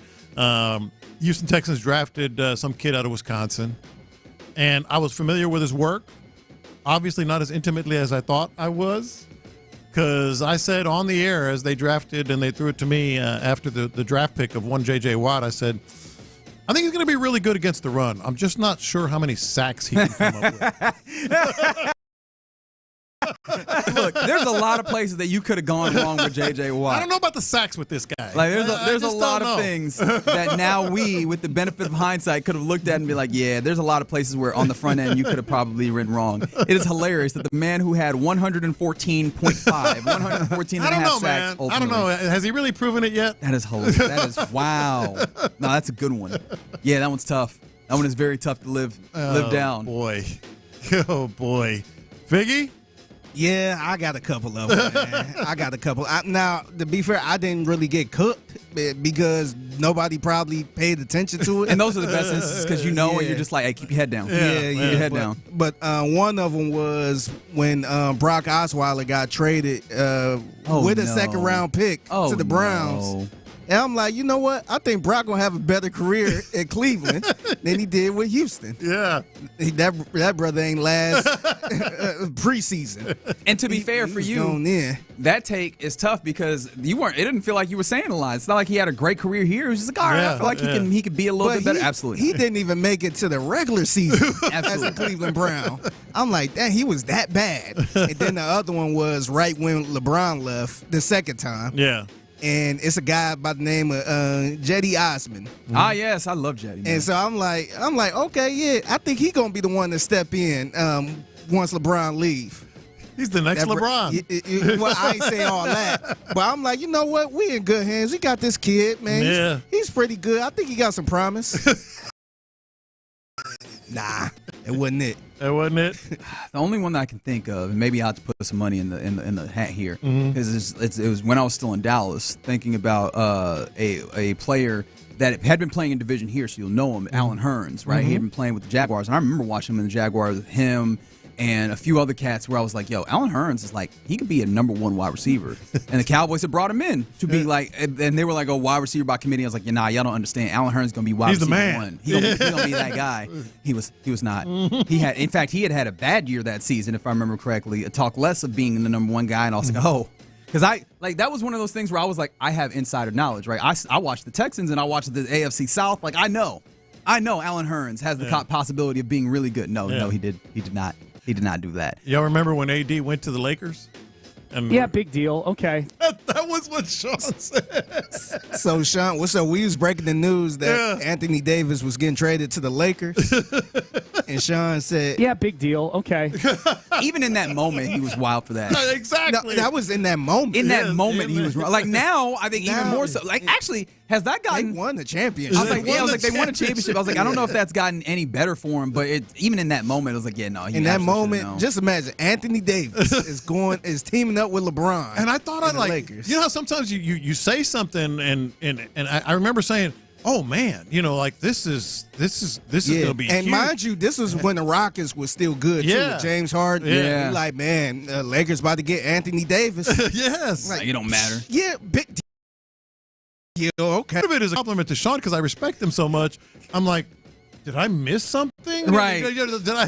Because he's really good. Yeah. He's really good. All right, to be fair, we were all talking about sports. I feel like the non-sports ones might be getting us because I think very early on, we don't have to go that far back for me, when I told people that I had my house at 77 degrees Fahrenheit. Oh, yeah. Yeah. That one, I'm probably not living that one down. He was getting cooked twice.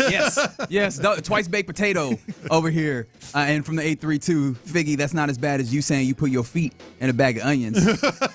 Well, yeah, that's all on my wife, man. I'm blaming Just blame her. Yeah, on Valentine's Day, no less.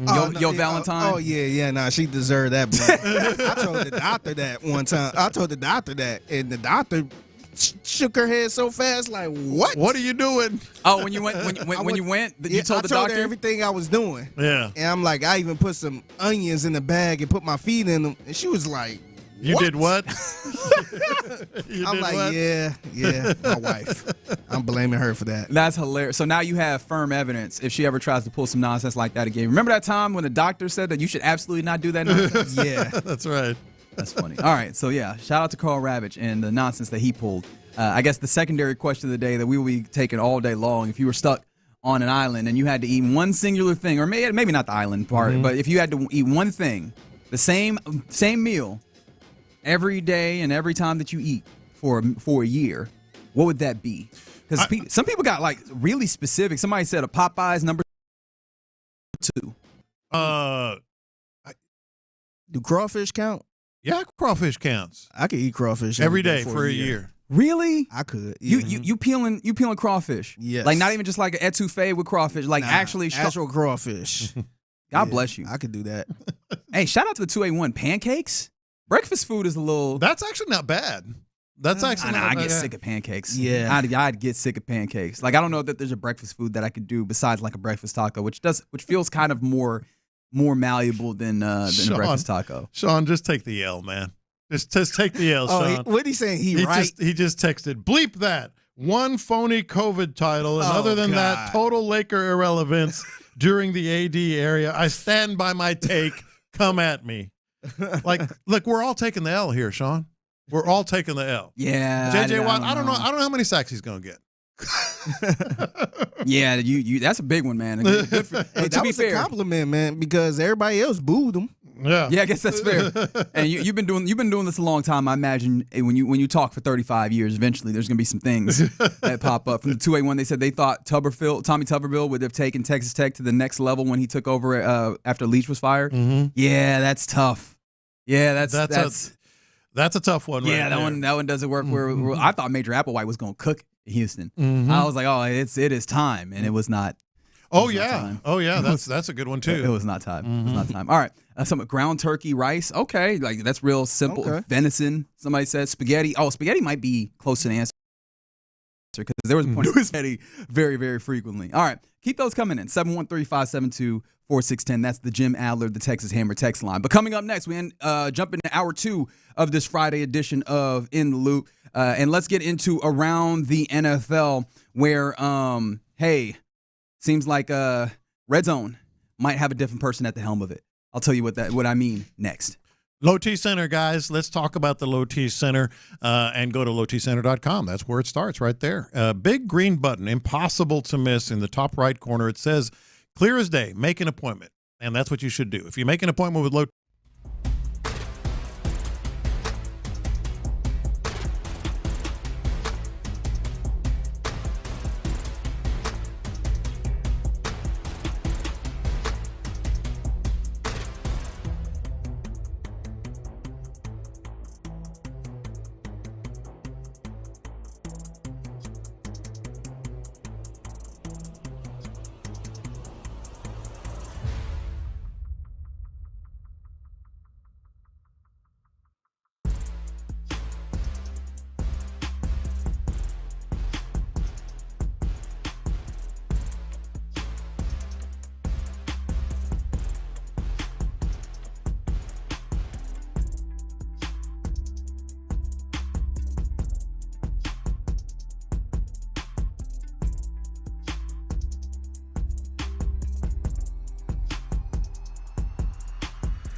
Jersey sports station.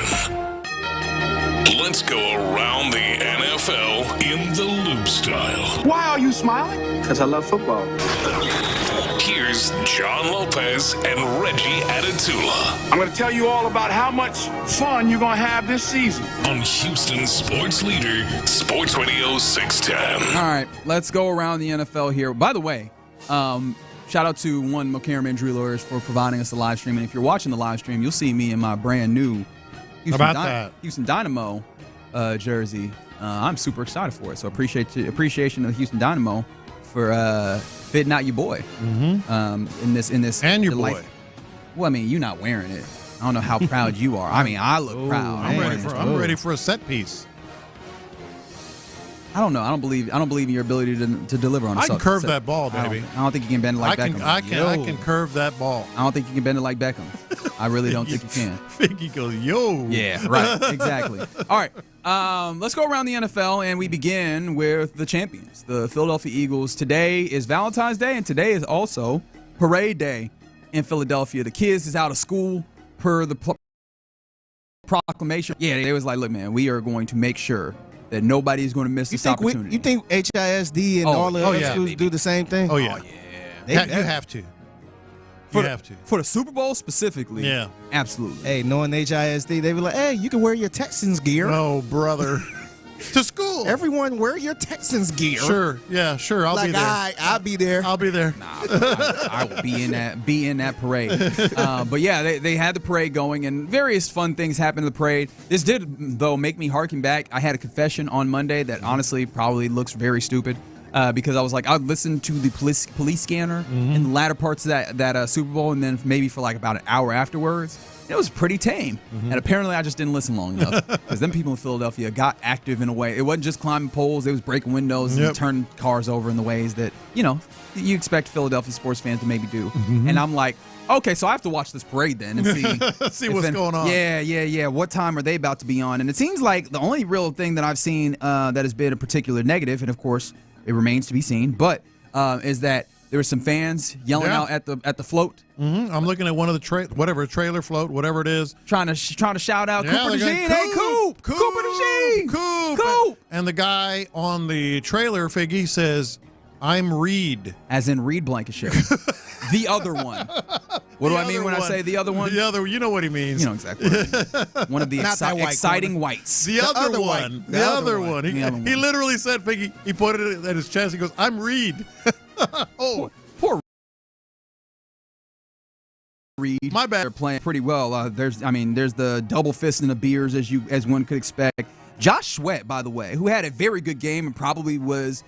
If it wasn't going to be Jalen Hurts winning MVP, Josh Sweat had a good opportunity and good resume to possibly be the MVP of that Super Bowl. He is wearing a nice fur coat, the same one that Chris Long wore. That's sweet. In 2018 when they had their Super Bowl parade then. So, and yes, you're right. You're probably right. 281. Fort Bend would never. When it came to canceling, yeah, that's probably fair. You guys can wear your jerseys. That's right. That's right. Show your spirit. That's right. In honor of the Super Bowl. Yeah. No. But yes, I was like, hey, man, it seems like they are handling it very well, enjoying themselves. And, of course, Jalen Hurts being, I think the Jordan Brand has done a fantastic job. We played that commercial that they played immediately after the Super Bowl that was really cool. That was like, about people doubting him. He wore a shirt that said, love, hurts. Love hurts. How about C.J. Gardner-Johnson? What is he? I didn't even see what. Okay, so you know what the Roman numerals are for Super Bowl 59, right? It's LIX. LIX. He's wearing a sweatshirt that says Swifties can, and then LIX. You can imagine. His privates, is that where we're going? What comes next? His privates. I will show you the picture. Yep, his privates. They can LIX. I saw a player, I think a player on the Eagles got a tattoo, Super Bowl tattoo. They should. It looked like it was a tattoo. Somebody if you're going to get one. Somebody on the calf. Yeah, I can't remember who it was. And it was the first one. Sure did. Who's going to wear the Jason Kelsey, whatever that thing was that he wore when they won their last Super Bowl with the little, wasn't a turban. I feel like that is a Jason Kelsey exclusive. I don't know that anybody else is picking that one up and running with it. But yeah, it seems like they are having a blast. It makes you even more so, one, want that to happen here, and then two, makes me wonder, like, who on this team, should they get it done, Who would be the most likely to do the shenanigans trademark?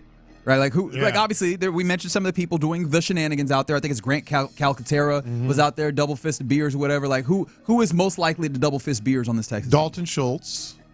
I don't know. Is he double fist beer guy? Really? Oh yeah. Because he's very reserved. He's gamer guy. He likes being chill, but Likes his new cars. You think? Yes, he does. But you think when it's turn up time, is double fist beers like he's Stone Cold Steve Austin? I could absolutely see that. Yeah. I'm trying to think who else. It's funny because typically you go to like the line, the trenches for them dudes, the big uglies as they are called affectionately. I don't know that any of the big uglies on this team are Cade like Stover. Oh, Kate, there we go. Stover might. It's Kate Stover. Yeah, That's the answer. he's from Mansfield, Ohio. Yeah, man. he is double nothing to fisted do there. beers, chucking them in his face. Yeah, that's a good answer. That's a good answer. And he grew up on a farm, so. And he grew up on a farm. Yeah. I'm trying to see anybody else. Yeah, I feel like there's other shenanigans afoot on this team, but that one in particular, that's where you go there. All right, speaking of the Super Bowl, some other things that are happening around it. Apparently, Travis Kelce in the will he won't he on retirement has a deadline, and the Kansas City Chiefs supposedly have according to The Athletic, they've given him a deadline, and that deadline is March 14th.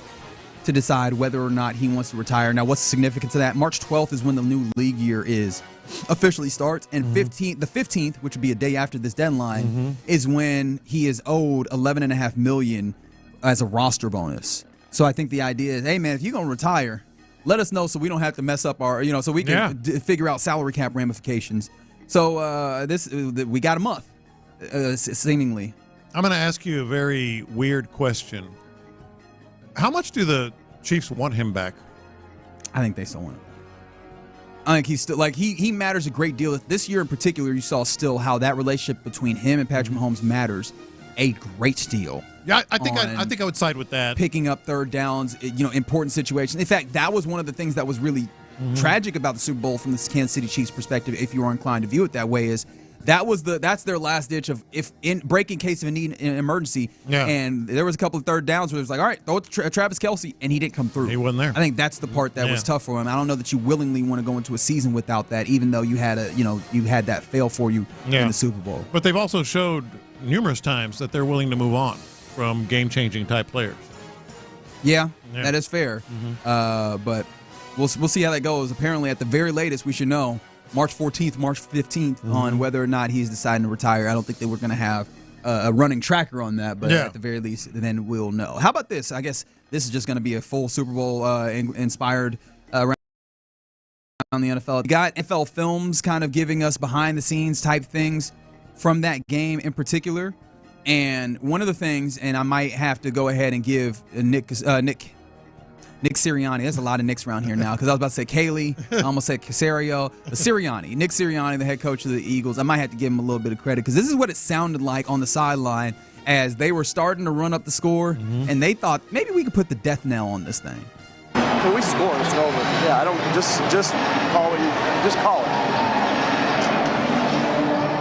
For the Eagles, it is 1st and 10. Hey, check. And they take over in Chiefs territory at the 46-yard line. Hurts back, looking. He is going deep, and it is caught.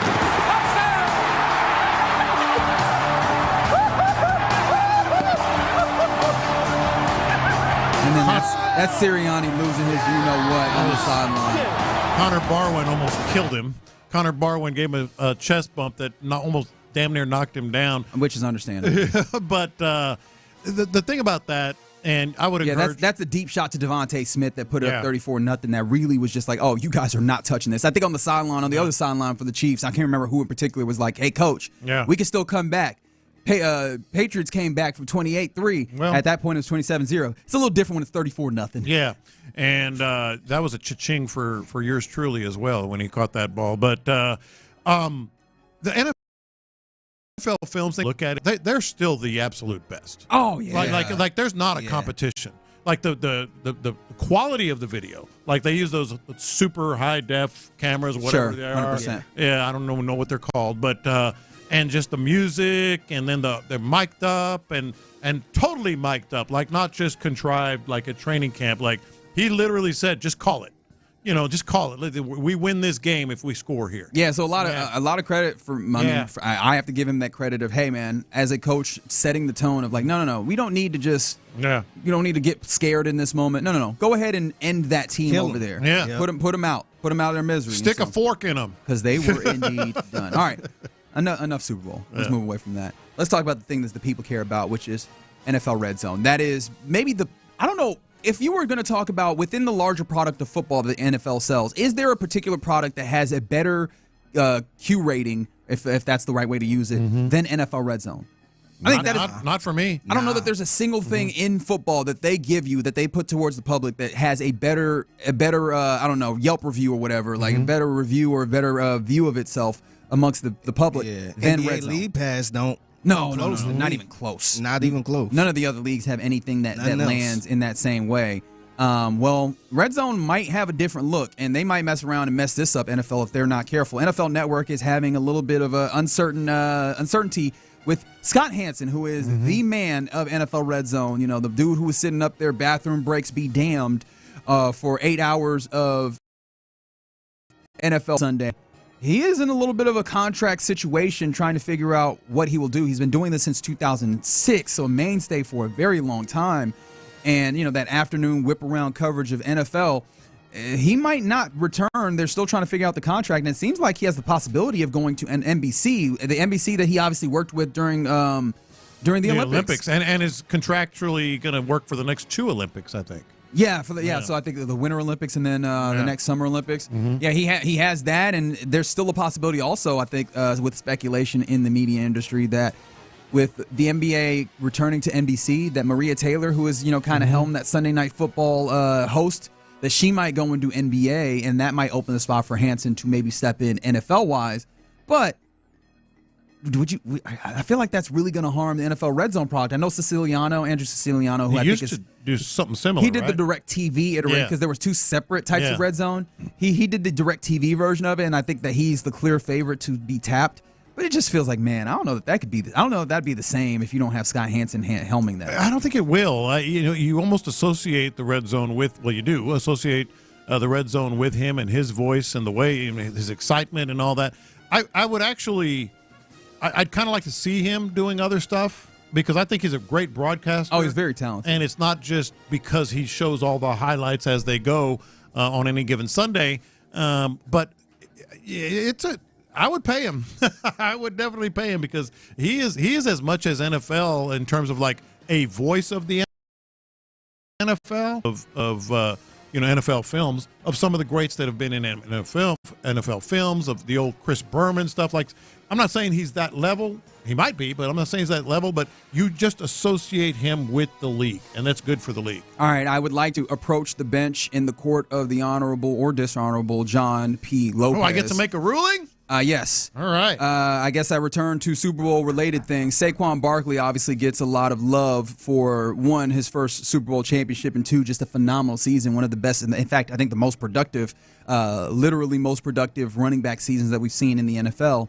And with that, whenever the seasons end, teams like, players like supporting their offensive linemen, specifically running backs, good gift or bad gift when it comes to Saquon Barkley for his offensive line, where he partnered with Bud Light and gifted each of his offensive linemen not a beer, not a couple of beers, not a case of beers, but truckloads of Bud Light. Each lineman got a truck of Bud Light for the parade that's happening today. Good gift, bad gift. All right, so after listening to all the evidence and watching the videos. I mean, he also made sure that they were featured on The Tonight Show when Jimmy Fallon had them on. That was good. They were chugging beers. That's right. And like they were Stone Cold Steve Austin. They sure were. All right, so here's where my ruling falls. Okay. Normally, this court would say it's much more sincere. It resonates much better when it comes out of your own pocket and it's something you personally get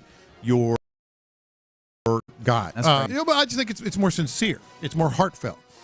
However, this is clearly a Bud Light, produced and sponsored. It's a sponsorship, but it's so good. I'm going to rule in favor of good gift. It's too much beer. So what? Too much beer. Man, Ain't nobody what? taking on a beer. You know what this that feels would like? suck if somebody on that offensive line didn't drink beer at all. Well, that Like, would. what the hell is this? You know what would be even better, and I don't know if this is Or the unless I case. could keep the You know truck. what this feels like? That's what I was going to Can say. I keep the truck? If you give them the truck and the beer, That would be fly. now we're talking. Everybody, all the linemen pull up to training camp. Yeah. Or I pull up in the training Bud camp. Light truck. Now That we're would be talking. fly. Now we're talking. That's It looks. wild. The picture is awesome. It does. Yeah, they got him in the V formation, Big like a old- flying V of trucks of beer. Yeah. But yeah, you know what that feels like? Shout out to Flight by Yingling giving us 17,000 cases of beer for a week in New Orleans. That's what it felt like. I almost felt obligated to. I was like, I feel like I got to keep. I got to keep drinking beer. I drank more beer than I thought. just because it was there. Yeah, It was like, man, I feel screw bad. it, We yeah. got to drink this beer, man. Yeah, we gotta drink the beer. Good beer though. I still got the case at the house too. I do think- it. Yeah, we had a case to I might go home and drink a beer. Have a just nice for the hell cold of one. it. Have a cold one. and another beer Yeah, shout out to Flight by England. and another beer Yeah.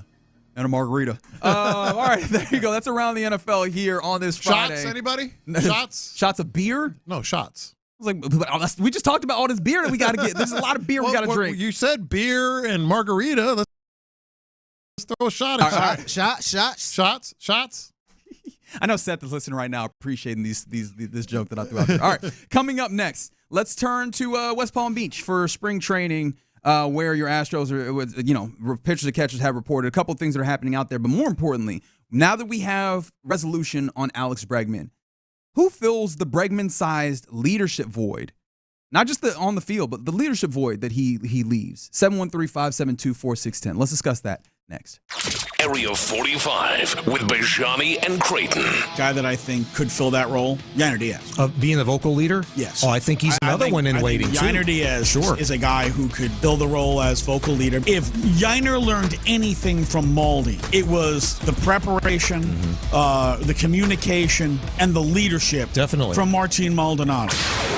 Radio hits different at night on Houston's sports leader, Sports Radio 610. Get up to a 30% upfront bonus to use for your retirement income, or up to 12% per year to help grow your retirement income. Whether you're in retirement or will be retiring within 10 years, Trajan Wealth can offer some of the highest guarantees in the business. I'm Jeff Jr. with Trajan Wealth, and I know no one wants to work forever. We all need to retire someday, and I know you've worked hard for your money, so now is the time to guarantee it. Take advantage of up to a 30% upfront bonus for your retirement income, or up to 12% per year for retirement income. Don't woulda, shoulda, coulda. Get up to a 30% bonus just for opening an account, or up per year for retirement income. Don't leave your retirement to chance. Retire the right way, the Trajan way, with Trajan Wealth. Call Trajan today at 346-371-3330. That's 346-371-3330. Annuity guarantees are based on the claims paying ability of the issuing insurance company. DBA in most states has Trajan Wealth Insurance Solutions. Consider yourself a bourbon connoisseur? At Twin Peaks, they're proud to offer an exclusive and extensive collection of some incredibly rare bourbons, whiskeys, and tequilas. Plus, check out the Barrel Selects that are hand-picked and bottled just for you. Supply is limited. Check with your favorite Twin Peaks to see what they're pouring. And don't forget about their famous Sweethearts Week, February 10th through 14th. Swing by Twin Peaks for scenic views wrapped in red and Steal Your Heart specials during the Sweethearts Week costume party. Twin Peaks. Eats, drinks, scenic views. Economists are predicting a robust 2025. Rates are lower and huge rebates are back. Having said that, new vehicle transaction prices are double what they were in 2010, and consumers want low payments. A D&M Easy Lease offers the lowest payments and terms that make sense for you. Make no down payment, have no payments for 60 days, and build a relationship that lasts a lifetime. It's easy. Just call 713-290-1000 or visit online dmautoleasing.com. We make leasing easy at Hey, it's Sean Pendergast for my friend Mark Klein and Klein's Jewelry. It's where I've been going for decades now to get anything I need in diamonds or jewelry for my family. My daughter's first pair of diamond earrings came from Klein's Jewelry. My wife Amy's engagement ring just a few years ago came from Klein's Jewelry as well. Nobody does diamonds better than Mark Klein and his son Cade at Klein's Jewelry. Business, been in that family since 1969, and they're getting it done for Houstonians, especially on Valentine's Day. How about this for the Valentine's Day package? A diamond heart pendant, a dozen roses, a Valentine's Day card, all for just $375. You need some jewelry, flowers, and a card? Klein's Jewelry is the place to get to today. Your one-stop shop for Valentine's Day is Klein's Jewelry. You can visit them online at kleinsjewelry.com, or Mark and his son Cade want you to text or call them. This is their cell phone, 832-316-1388. That's 832-316-1388. Call now and pre-order the Valentine's Day package from Klein's Jewelry. It's kleinsjewelry.com. The stars are out. Riley Green makes his Rodeo Houston debut Wednesday, March 5th. Full lineup and tickets at rodeohouston.com. Let's rodeo. Here is your Game of the Week, presented by Hyundai. Two of the best in college basketball will look to face off the day after Valentine's Day. However, there'll be no love lost as the top team in the nation will go on the road as they look to take on Alabama, their in-state rival. Both teams are known for their fast pace, their ability to score quickly, but who will be able to win this shootout? Here's a riddle for you. What do yoga mats, a toothbrush, and a Hyundai have in common? I'll give you a moment. Time's up. If you guessed they're all fun, well-designed, and super useful, you guessed wrong. The answer is you can order all these things on Amazon. And the best part, you won't even have to break down a car-sized Amazon box after, because you'll pick up your Hyundai at the dealer. Hyundai, now available on Amazon.com. Call 562-314-4603 for more details. Limited availability. Pick up through participating Hyundai dealers in select markets. Now you can buy a new Hyundai at Amazon. Visit HyundaiUSA.com for more details. Hi, it's me, your USPS Ground Advantage shipment. Just left the warehouse. I know. Just got the notification. Made it. Yes, I know. I get all the updates. Stay in the know with USPS Ground Advantage service. Visit USPS.com/in-the-know.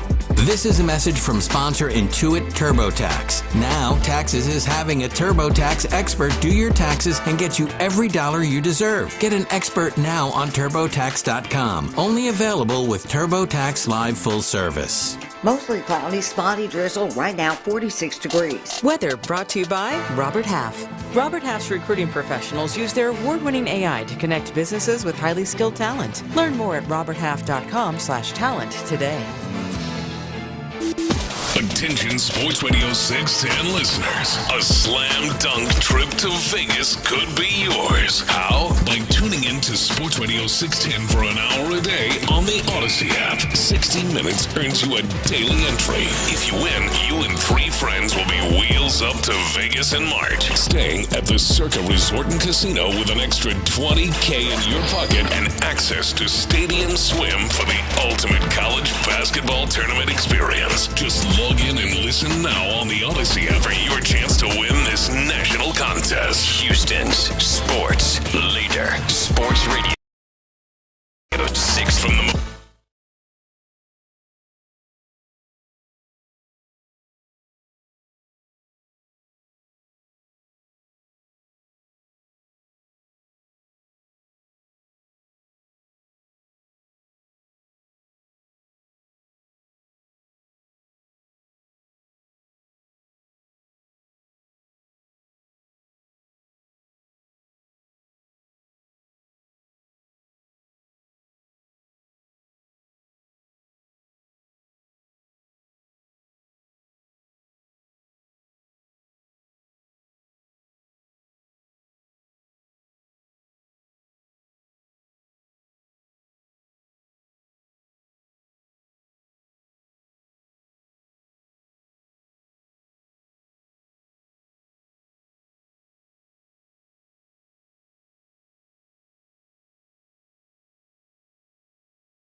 But, you know, it's the thought that counts. No, it's not.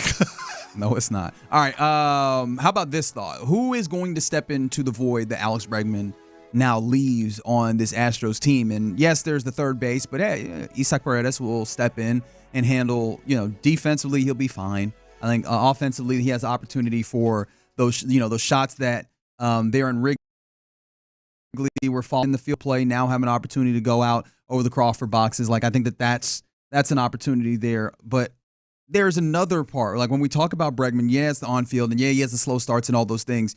He came through big in moments and huge leader guy. Like that was the thing culturally. He was one of the tent poles of the leadership of the culture that you have developed over this arc of a decade or so with this organization.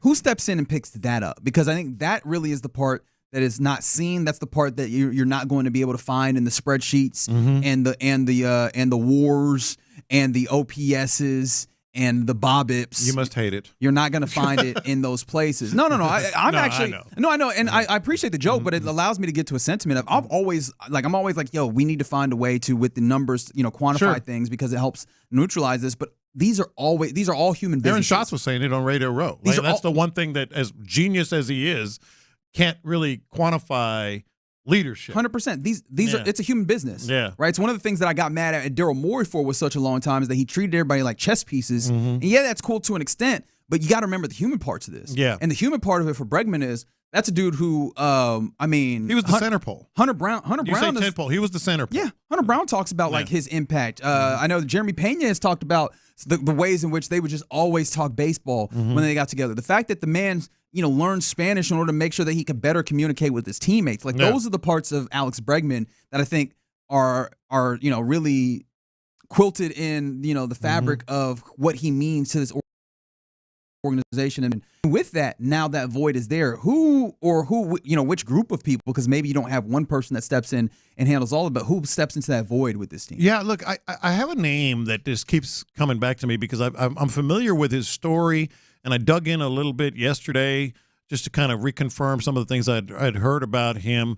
And it's not one that I think anybody would really, immediately jump to. You heard the promo from, Area 45. Area 45. Yeah, listen to those fellas. They're great on baseball as well. Terrific on baseball. And not to say that they're bad on anything else. They suck at everything else, but they're really good at baseball. Don't talk no Texans. But don't talk no Texans with them. No. I'm just kidding. I hope you are. But you heard him talking Don't about. let PC come in here and touch you up because I ain't defending you. You heard him talking about Yainer Diaz. And I think that's a possibility. And there's other possibilities. And you might be right. It's going to have to maybe be, at least at the beginning, numerous people sort of fill in that role. But I do want to say that you can't overstate how important Alex Bregman was to that clubhouse. No. Like ever. No. He was the center pole, so to speak, of it all. So when you start looking at like, okay, who's going to fill that role? I'm going to Christian Walker. Text line. There's somebody on the text line who feels the same as well. Oh, really? Yeah. And let me explain it. Okay, please do, because that's not where I would have gone. This is a guy that you cannot be as beloved as Alex Bregman has been in Houston, as much, maybe even more. This is a guy that he's 34 years old, so he's been around the block. He kind of took a hard path, even though he was two-time champion at South Carolina. By the way, that plays into it. He won he went to the College World Series twice at South Carolina. Been to the World Series as well. Been to the World Series, and that's where I was going with it. My bad. When Arizona lost to the Rangers in the 2023 World Series. Correct. Everyone was saying Christian Walker. That's the guy. That's the guy that, like, there were stories about, people often talk about, well, he has an open door policy or his door is always open. His door on road trips was literally open. He propped it open. He would always have pizza. It reminds me of like college. Yeah, and beers and waters or whatever. And guys would just stroll into his room on road trips and just cut it up with him and talk baseball and sort of learn and all that stuff. And here's the other thing about road trips in baseball and why it's so important to have a guy. They're not fly out Saturday morning, come back after the game like the NFL. They're not even, 3 games in 5 days like in the NBA. They're long road trips. Yeah, they spend time together. These dudes are family more than their actual families are family. And not only that, but their season is the longest in sports. It's 162 games. You have to have a league. Are you saying it's a marathon and not a sprint? Yeah, I guess I am. But 3 Gold Gloves, older guy, revered in Arizona, comes in and there's a space for him to establish himself. I'm not saying it's going to be, opening day, But I think he's going to be the leader of this team. I think he's new to what you're doing here. Mm-hmm. Like, it's kind of weird to have somebody come in a place where you have an established culture for a pretty significant amount of time right now, and then just be like, "Hey, I am now a leader guy." Well, I don't think you necessarily stated. No. I know it's not stated. Hey, but boys, I'm the leader now. Right? What is that, Captain Phillips? Yeah. Look at me, I'm the captain. Yeah. Now. Like, I don't think that it goes quite like that, but I find it hard to think that he's going to be like central in that way. I think that he'll absolutely come in and have a leadership role, but I don't know that I would look at it in that way. But maybe you could be right in that. I don't know. I keep tending towards, although from the 619 here on the text line, someone said Lance McCullers, which is if he's healthy. Figgy can't even All right. help himself. All right. As what? As a leader? Yeah. I mean, if he's healthy, maybe. Like, that's one of the things that's tough about sports is that when you get injured, we were talking about this with Garrett Wallow on Super Bowl Radio Row. He, this past season, dealt with, having a pectoral injury and it kept him away from his squad. And it's just like, you're in a different group. You're not amongst the guys. And so if Lance McCullers can actually get in there and do things, it'd be useful. In fact, I think he was talking actually earlier today. Joe Espada was talking about wanting him to get a chance, and he was talking about maybe hopefully getting in a little bit of throwing during spring training headed into the regular season. So, like, if you are to believe what the organization and what Lance says about himself, maybe you actually see him relatively early in the season. I understand. If was a fifth. I'm trying to put all the verbal asterisks that It's 2025, 2024, 2023, or 2022. Right. Which year is this? All right. Okay, and back to the leadership thing. I think that Jeremy Pena is Jeremy Pena is a candidate. It seemed like that would be the perfect person because he did come in as a rookie, won the World Series, huge, and had a huge role in that series. MVP. Yes. And it seemed like now this is that time for him to step up. Bregman's gone. So it seemed like that would be the perfect person to step up in that role. They did the HEB commercials together. Clearly that matters a whole bunch. No, but on a serious level, like, They were teammates on the left side of that infield. Sorry, I had to do the letters. Which way you looking? That's right. But they were the teammates on that side of the infield, and like they have a lot of conversations. I recall like them talking about Pena talking about how they would get together and just talk baseball a whole bunch. And I imagine that like you would hope that some of that has siphoned to Pena, who is at one of those historically important positions, but as a dude who he is also a tie to history. I know that Altuve would be one of those guys you think of, but I don't know how much. Well, that's part of it with me. Shifts, yeah. Like when you look at who's going to step into the leadership role. I think Jeremy Pena is a candidate. I think Yonder Diaz is a candidate. I'm not saying they're bad. I'm just saying put a pin in this because I think we're going to be here, come June, July, August, saying, boy, Walker has really been the guy here. I really feel that, and part of it is process of elimination. Altuve is not that guy. Yeah. He's just not. I mean, he's respected beyond words. He, obviously produces, et cetera. But he's just, I mean, Adam Spillane repeatedly talks about, like, no, job and respected. Right. Leader in action and how he works. Yeah. I don't think Yordan is that guy. I think Yordan is just a freak that does his job. He is a menace. That's what he is. And not necessarily like rallies the troops, so to speak. I don't think Framber is that guy. Yeah. So it kind of narrows it down to like Pena and Yonner.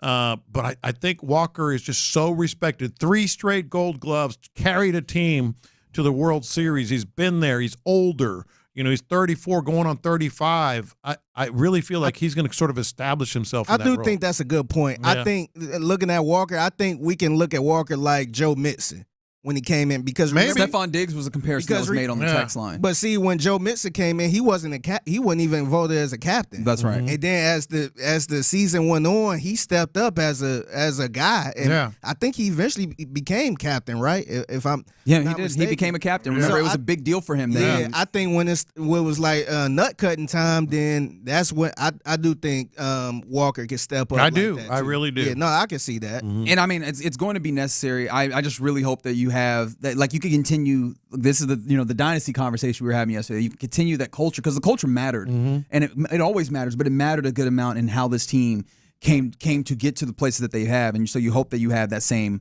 place. And somebody said Pena can't be that because of performances and all that. Well, I mean, I understand that the batting needs to find some consistency. He needs to lay off that slider. I know that the slider ends up giving him a lot of hell. Yeah. But like the performance on the diamond outside last year, he had a little bit of slippage defensively. And I think that there's a lot of respect for what he is and like the way that he works in that clubhouse. I think that that's the part that matters a lot. But I understand, like, if he is not doing what he needs to do, it's tough to like focus on getting yourself right and also be a voice of leadership in the clubhouse. One way or another, I think I'm super intrigued to hear what the likes of Sean, Seth, and Spo say when they get out to West Palm Beach in what is that, about 10 days at this point, or less? In fact, it's 10 days, because I have to consider the weekends. But yeah, 10 days they'll be out there in West Palm Beach, and I imagine that they'll be able to get the sights and sounds, the benefits of them being out there. Like it's not just, hey, what are we seeing in spring training games and what are we hearing on social media? It'll be, what are they seeing being around the club? And I think that will give us some insight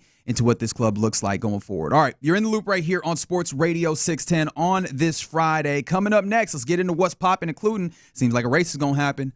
Let's talk about it next. Payne and Pendergast. It's interesting. The Texans are 11th here, but I do.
Lowe's.com/terms. Subject to change.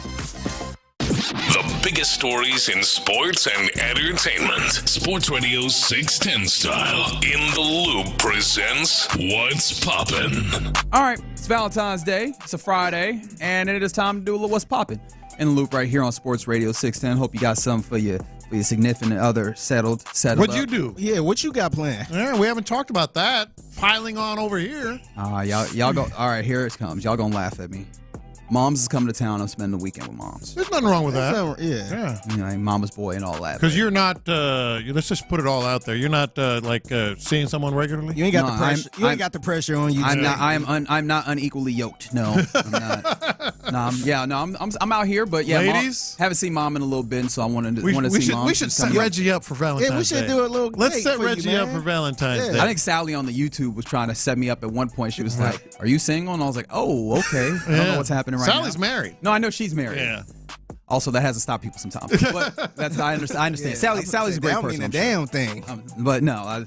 What's popping is we got to get Reggie. That is not Reggie. That is not a date screw for all Valentine's. this other stuff Ladies, we got on the rundown. Ladies, if you're single, I am nice and wholesome, and I want to spend time with my mama this weekend. That's what I'm doing. Figgy, start thinking about how you would help Reggie on this Valentine's Day while I do this. Ladies, he's a really good dude. He was raised right. That's what I always tell people about Reggie. You can tell he's been respect you.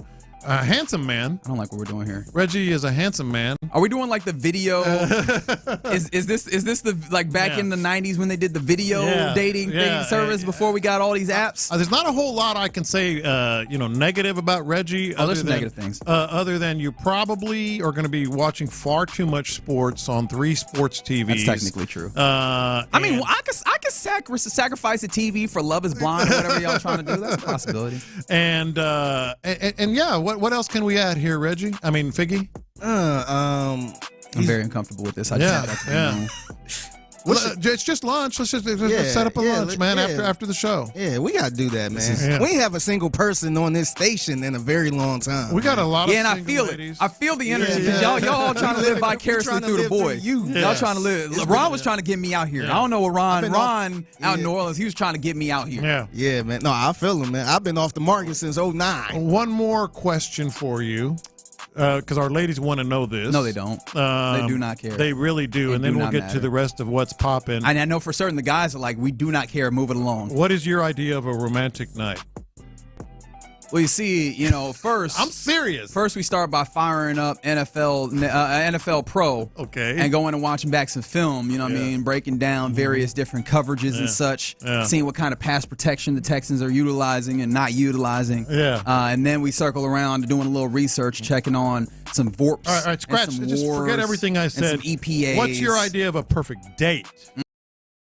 That's different. First and foremost, we fire up the Zach Lowe podcast. Good Lord Almighty. And Lowe Post podcast to listen to a little bit about what's happening around the National Basketball Association. Yeah. That's hilarious. And fair enough, 832 might not get a word in with Reggie. That is fair. Yeah. That is fair as a possibility. UCLA, Indiana tonight.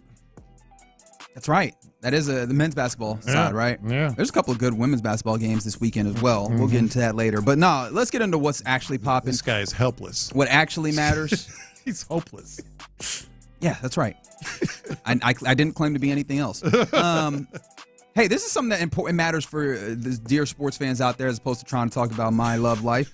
Those of y'all that have YouTube TV, I feel for you because it seems like this is happening more and more often of late in the space where we're streaming and we're cord cutting and such, where YouTube TV is apparently about to drop Paramount channels. That's another coverage dispute pops up in the world of media, and Paramount is a parent company that owns CBS Sports Network and everything. I feel like the CBS portion of this is probably the biggest one, but it seems like they've had a coverage dispute and everything, and now they're about to have a situation where Paramount networks are dropped from YouTube TV, and that matters. Why, Lopez? I wasn't listening. The month of March is right around the corner. What happens in March, Lopez? That would be madness. March Madness. Where does that typically show up? CBS and CBS affiliated stations. And obviously these things happen intentionally, right? They set up these contracts, things they think are going to force these companies to make decisions. Like we saw this with the NFL as well. We see this with, when they line up and they're like, hey, we're coming up on big things, right? ESPN also had this happen with DirecTV running up to, what was it that they were running? It was running up to the NFL, right? Running up to the start of the season because they're like, hey, you want to miss Monday Night Football? Because I don't think you want to miss Monday Night Football. Similarly, I think CBS and Paramount are trying to do the same thing with YouTube TV. And what stinks is that the viewers, the people on the outside that don't really have much opportunity to change this besides calling people and being like, hey, I would really like you to get this figured out. Yeah. You just have to hope that these companies come to terms and you don't end up on the outside looking in, missing the thing that you actually want to see. Well, how about those people? And we got a text earlier, I believe it might have been on the YouTube stream, saying, I just got YouTube. I just got it. Man. For the singular purpose of March Madness and the Masters. Oh, that's true. Yeah, because the Masters is a little bit further out. April's right after the Final Four. I don't think we make it through the Final. We make it through the Final Four without this being resolved. I mean, there's no we've way. said that before.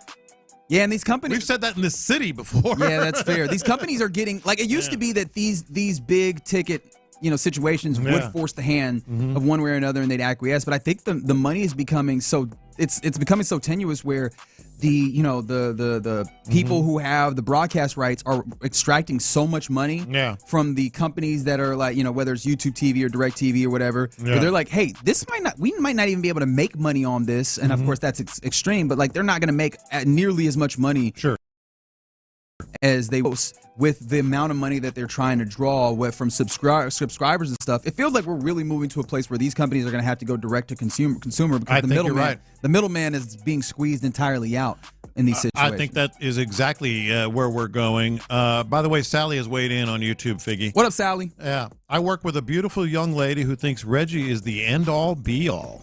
She's a huge sports fan and a professional. Ooh, okay. All right, there's entry number one. There's entry number one. And can anybody top that? Nobody's. We need two more. We need two more contestants. I'm sorry, listen. I know that there are so many listeners that are like, I do not care. Guys love making you uncomfortable. Y'all do not care. Yeah, and hey, what we should do? We should dating game. Set a date up. Lopez can pay for the date. I could be there getting the content. Here's the deal. I will. And we can put it up on SportsRadio. I will pay for the date. We get all three of them to call in, maybe Monday or Tuesday. We have a little back and forth, dating game style with three contestants. Sally, we'll get your girl's information, and we'll let Reggie pick the winner.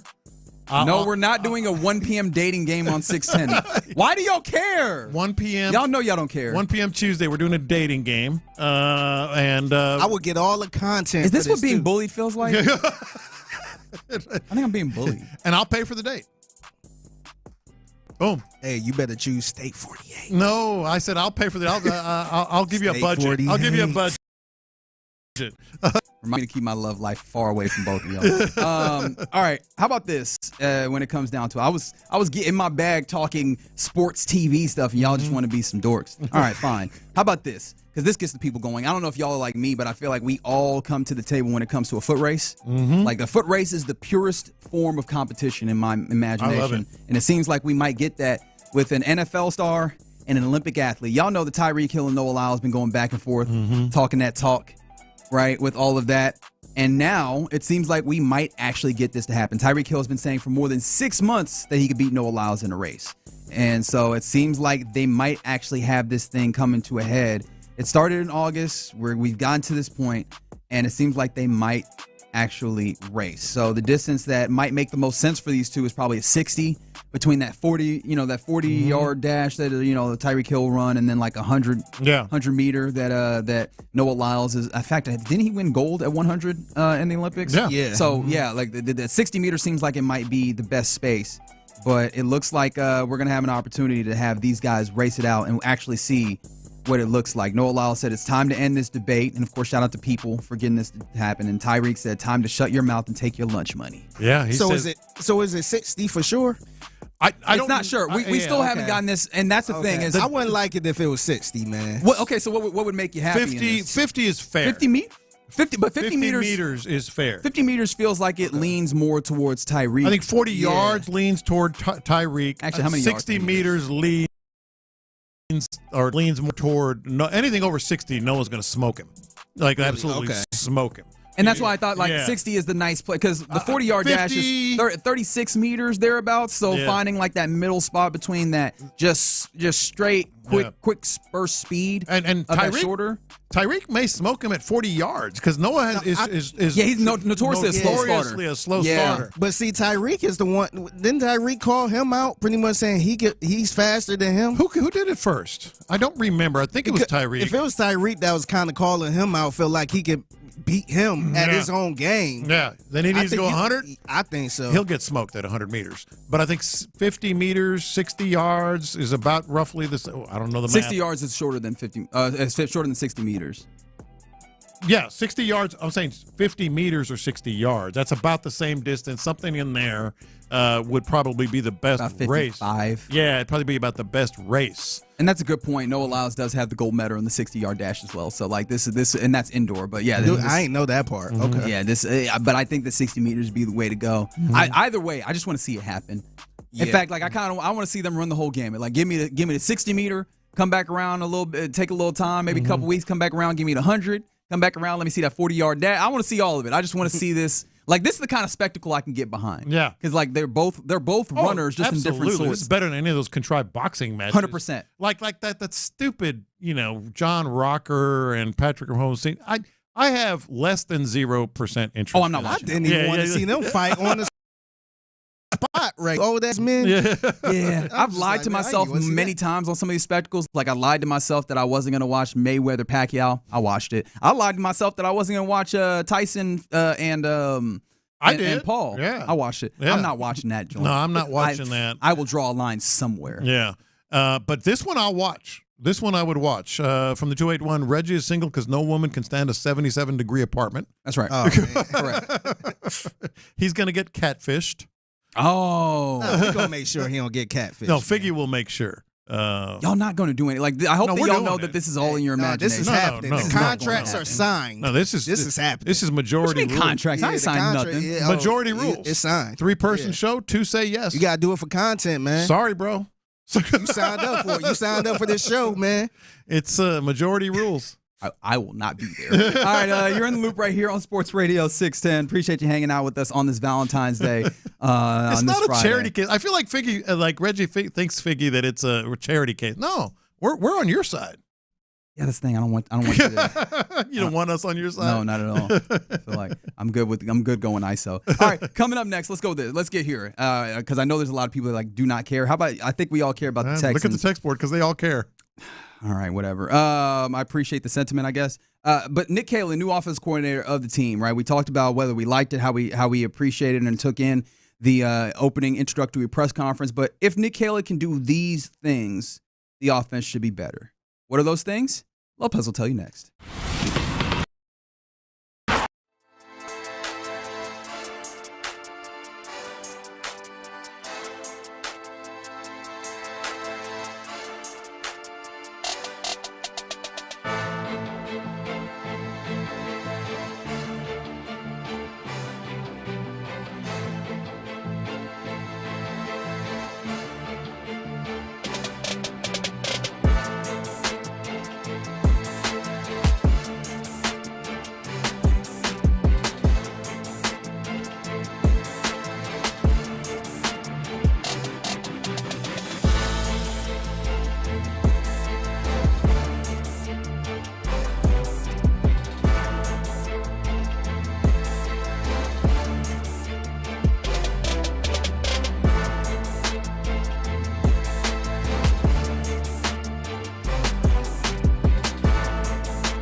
Hope you're having a fantastic Valentine's Day. Figgy and I are having a great day now. I mean, I wouldn't be so sold on it if I was you, because as soon as you get out of here, you are in the mud, brother. Yeah, but I know I'm done. He budgeted for that. He said my day ends at 2. It's over. I know it's over. Yeah. We lost this game. I'm washed. Yeah.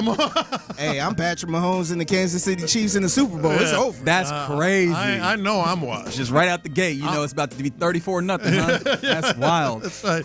Just call it. I know it. It's called. Just try to get to 22, man. It's done. Just get to 22. Yeah. That's hilarious.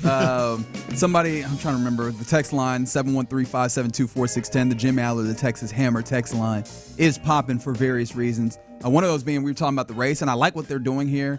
They said need a three-day race, a 40, a 60, and 100. Of course, the meter distances is what they're talking about there. 3 track guys, 3 NFL guys, 1 person off the street, lowest total time as the fastest in America. I don't know that we need to give him that title per se, but I would love to see just like something like that.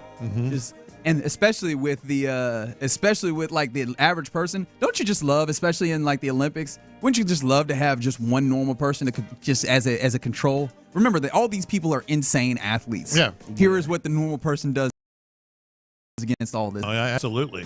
Anyways, all right, let's get to these Texans. This offense needs to be fixed, and Nick Kayley is the man who has been tapped with the responsibility of doing that. And John Lopez, in addition to being pseudo matchmaker and a person who seems like he wants to blow up his own relationship, he also seems to believe that he has the things that need to be fixed by Nick Kayley. And so Lopez, what can we build the task list, the to-do list for Nick Kayley here on what he needs to do to make this offense? I think it's short. And I'm not film guy by any stretch. I know. Why not? I'm just not. Okay. I watch enough football and go back and watch enough football, even just from the TV. I know you're watching the same film I watch. That's right. That's right, Clint. I'm really not, Clint. I'm watching games, but I go back and watch. And obviously, we all know enough people in this sport that we trust. And I really don't think we need to worry about C.J. Stroud and this relationship and elevating his game again or re-elevating his game. You know, you go back and just go back in your mind's eye. Don't even go back to the film or the game broadcast. Go back and think about how many times C.J. Stroud got hit on a quick drop, got run out of the pocket, got run backwards because there was pressure up the middle. Longer developing plays, running for his life, scrambling, and he still had a hell of a season. I don't think we need to worry about C.J. Stroud. I think you could argue proved as much in a weird way in this season when the line was a mess and the play calling was a mess and there were screens and there were bad calls and there was no running game for long stretches. I think you could argue that C.J. Stroud proved as much this past season with the numbers down as he did his rookie season. I really do. He was, and by the way, when you hear Nick Kayley talking about C.J. Stroud, the reverence with which he spoke about C.J. Stroud was obvious. And Figgy, I know you have it. You know, like C.J. Stroud is not the issue. I'm going to get to 2 things that I think if they fix these 2 things, you're good. But listen to Nick Kayley talking about C.J. Stroud. Yeah, I mean he can spin it. He throws the ball. He's an accurate thrower of the football. He's a natural thrower of the football. He's instinctive. He's got the it factor, and he's a warrior in terms of his competitiveness. And I've admired him dating back to his college days. So I'm really excited to have an opportunity to work with him. I mean, it's going to happen. CJ's going to find a way. They don't have a pre-existing relationship, so maybe there's going to be some, learning curve there, training camps. Yeah, but I think what will help that is CJ is eager. Yeah, absolutely. CJ and Nick Kayley's eager. Like, I think the way that I view this, and I don't know if this is the best way to illustrate it, but it is the way I view it, and hopefully you can see it in the way that I see it in my mind's eye, where he's a lean forward guy as opposed to a lean back. Yeah, I mean, like some people, when it comes to any endeavor, they kind of lean away from it. Like, I don't know. He's a lean in guy. Like, he seems like I'm going to try first and foremost before, and if it fails, then we'll back ourselves out or whatever. But he's like, hey, I'm willing and I'm invested in this. And it seems like Nick Kayley is also a lean-in guy from everything that we heard yesterday on his approach to, like, interpersonal relationships and the things of that nature. Yes. So it seems like they'll both be leaning in. I think that they could both, like, that's going to be a multiplier for them, is that they both will see their willingness to try and do something special and include each other in this, and then that should bode well. And we know that he has the stuff, the raw makeup. I'm with you. Don't worry about him. I think these two things, and I'm curious on what you and Figgy and our listeners feel. If you just fix the tight end problem, and it was a huge problem, and you just fix blocking schemes and roles for the offensive line, I think that's it. I think if you can fix those two things, you're going to be in business. I think that's fair. I think there was a lot of people that looked at the team last year, and even with some of the things that we had, concerns that we had, play calling wise, whatever. As long as the offensive line, if the offensive line could have held up, you could have made things shake even with that, with the amount of talent that you have with a incredible running back, a top 10 at worst, in my opinion, wide receiver in Nico Collins, and then a solid group of supporting guys. Like, hey man, if you give C.J. Stroud an opportunity to do the incredible things that he has, if you give Joe Mixon an opportunity in a lane to get his rocks off, as I like to say, right, you will have an opportunity. Yeah, the offense will be definitely good enough. So yeah, I think if you get those Caley from him, that's one of the big things, is like making sure that when you come to offensive line, that the foundational parts of this are right, like making sure that the details are together, and if those are there, that'll be a good thing. It's the tight end part that is interesting to me, because you put that just on equal footing with the offensive line, and the offensive line seems like it's far and away the bigger thing. Why do you put the tight end thing at such a high place? Because it was so bad. Because you put these guys, you miscast tight ends, and I don't know how much complaining they were doing behind doors, but they were not complaining. I mean, you had Dalton Schultz on an island with Pro Bowl defensive ends. I mean, you can't do that. I mean, that was the biggest mistake that Bobby Slowick did, was trying to make this work. And if you listen to Texans All Access last night, like, first of all, Nick Kayley's a tight end guy. His entire professional career has been around tight ends. If he can fix that, I mean, hell, on Texans All Access last night, he wasn't talking about 11 personnel or 12 personnel. He was talking about 13 personnel. He was talking about... Yeah, Mark Vandermeer asked him, like, hey, you like that 13 personnel? I believe it was Mark. It might have been John. But like, you like that 13 personnel? And he absolutely... In fact, this was that quick cut of that. This is cut 6. You like that 13 personnel, don't you? Hey, I've been known to like some 13 personnel in my time, so yeah. Exactly. That's it. It was nothing too... But... Hey man, if you put 3 out there. And when I heard that, I did think to myself. I mean, it was like a clearly quick quip, and Johnny. So I apologize to John. But I also think, hey, do you have 3 tight ends that you feel comfortable putting out there at the same time? Particularly if you're doing 13, you're probably lining them all up tight. Yeah. Like, do you love that idea of, hey, we're gonna have Dalton? I'm guessing Dalton, Brevin, and Cade are probably the ones that you see, or maybe it'd be Dalton, Cade, and Tegan Cotoriano if you still have them. I don't know that I absolutely love that, but of course it would be in service of the way that you use them, and I'd be interested to see how he does that. Like, I think there's been, to be fair, right? We're trying to get ahead of things. He's left this pretty open to where there's still a world of possibility of what this still actually looks like. Yeah, no, I don't know if I love 13 personnel that much, but I don't think he likes it in big doses. I'm scarred by all these tight formations that were run and the ways in which that completely added stress to the offensive line and the issues that they had. But 12, 2 tights, and have them in help positions, not necessarily just on islands. Just fix tight end. Fix the tight end issue, whether it's blocking, personnel, whatever it may be, and the blocking schemes up front. We've gotten more and more hints, and I think Clint was talking about this yesterday when I was driving home. I heard it. The blocking scheme just didn't work for these guys. It just didn't work. You were asking guys to do things that they just could not do. They weren't, quick enough, nimble enough, whatever, to square peg round hole. Correct. That's one of the Caley said. I'm not going to do that. Fix those 2 things, and I think we're in good shape. Well, does this at all feel like square peg round hole, or does this feel like something that's doable? This is Nick Kayley talking about how you get a great running attack as it pertains to the tight ends. I've told the guys for a long time, that, and it's selfish probably when you're coaching the position, but that's the straw that stirs the drink. Show me a really physical run game, and I'll show you really physical tight ends. And I think it starts an extension of the offensive line to control the line of scrimmage when you can affect the game in the passing game, and you can get mismatches on safeties, backers, etc. You can extend guys. You can get open and catch the ball with size and stature as well. Very important. That position is very important to me. And, again, I'm maybe a little bit biased, but I believe that with everything in my being.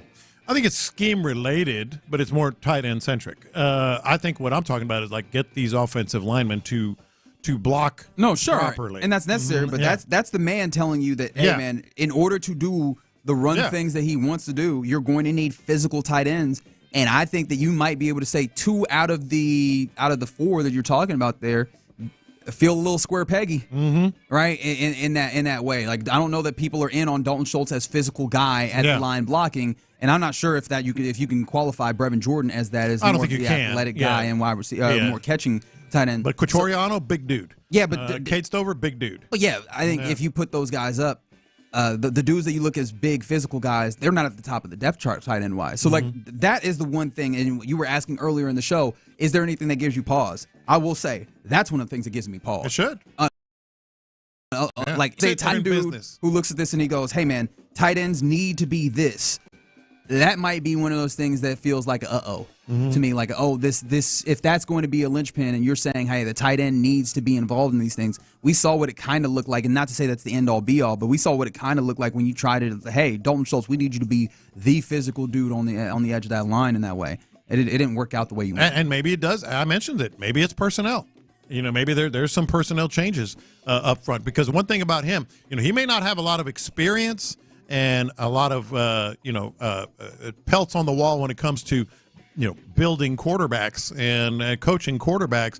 Well, you've got a lot with tight ends. I mean, he's got a hell of a lot with tight ends.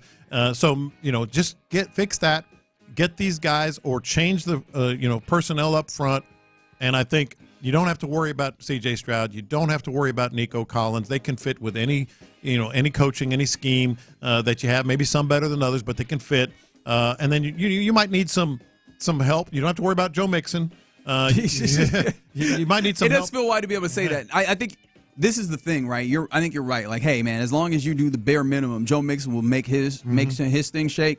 But I'm with this person here on the text line, on the Jim Aller, the Texas Hammer text line from the 832. I just want to see this offense stop making everything look so damn difficult. Yeah. And I think that's going to be the thing, and that's something that we don't necessarily have a great answer to yet. We'll have to see him roll this out.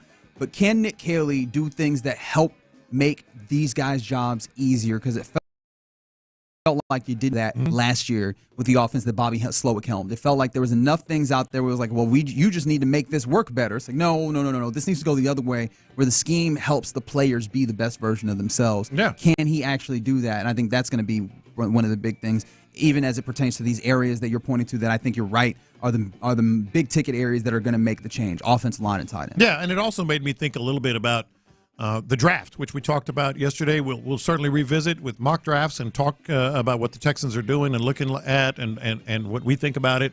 But it did get me thinking about the draft. I'm sitting here going yesterday, boy, defensive tackle so deep. Maybe you can get just a kick butt defensive tackle.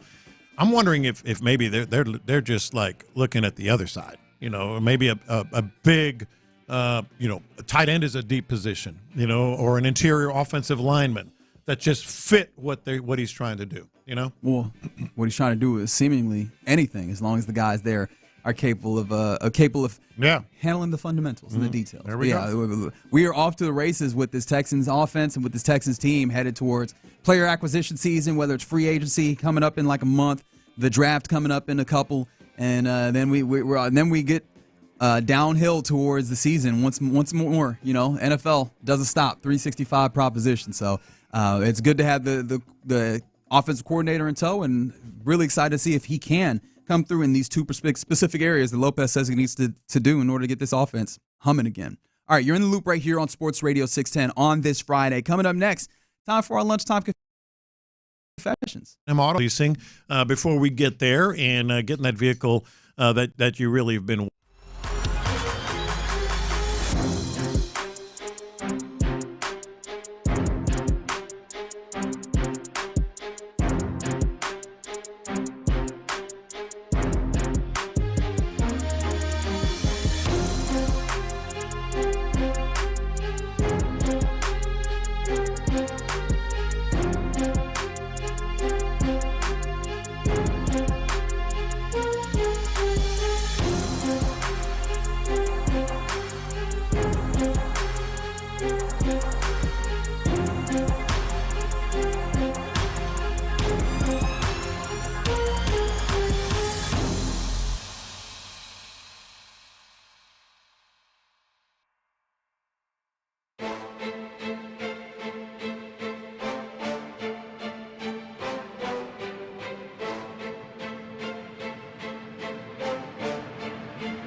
extra $20K in your pocket and access to Stadium Swim for the ultimate college basketball tournament experience. Just log in and listen now on the Odyssey app for your chance to win this national contest. Houston's sports leader, Sports Radio 610.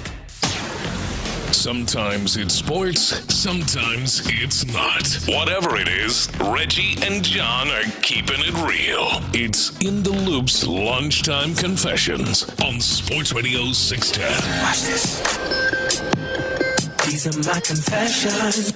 So, Figgy, outside of putting Reggie on the In the Loop dating game here, probably in the next week or two, I learned something else about him this morning, just in a casual conversation. Oh, Lord. See, this is what happens when you talk to people. They learn things about you. That's not what I wanted to do at all. To some of the visitors that we had, Caley and Lacey and Chris. Lacey and Chris. Sorry, Caley. Lacey. You see, you got Nick Kayley on the brain. That's what happened. And they were asking about his background. He said, "Well, I graduated high school a year early," and I went, "Oh yeah, I've never told you that." What? I didn't know that. Yeah, you're that guy. Well, all right. So we gonna go into the whole thing, the whole spiel.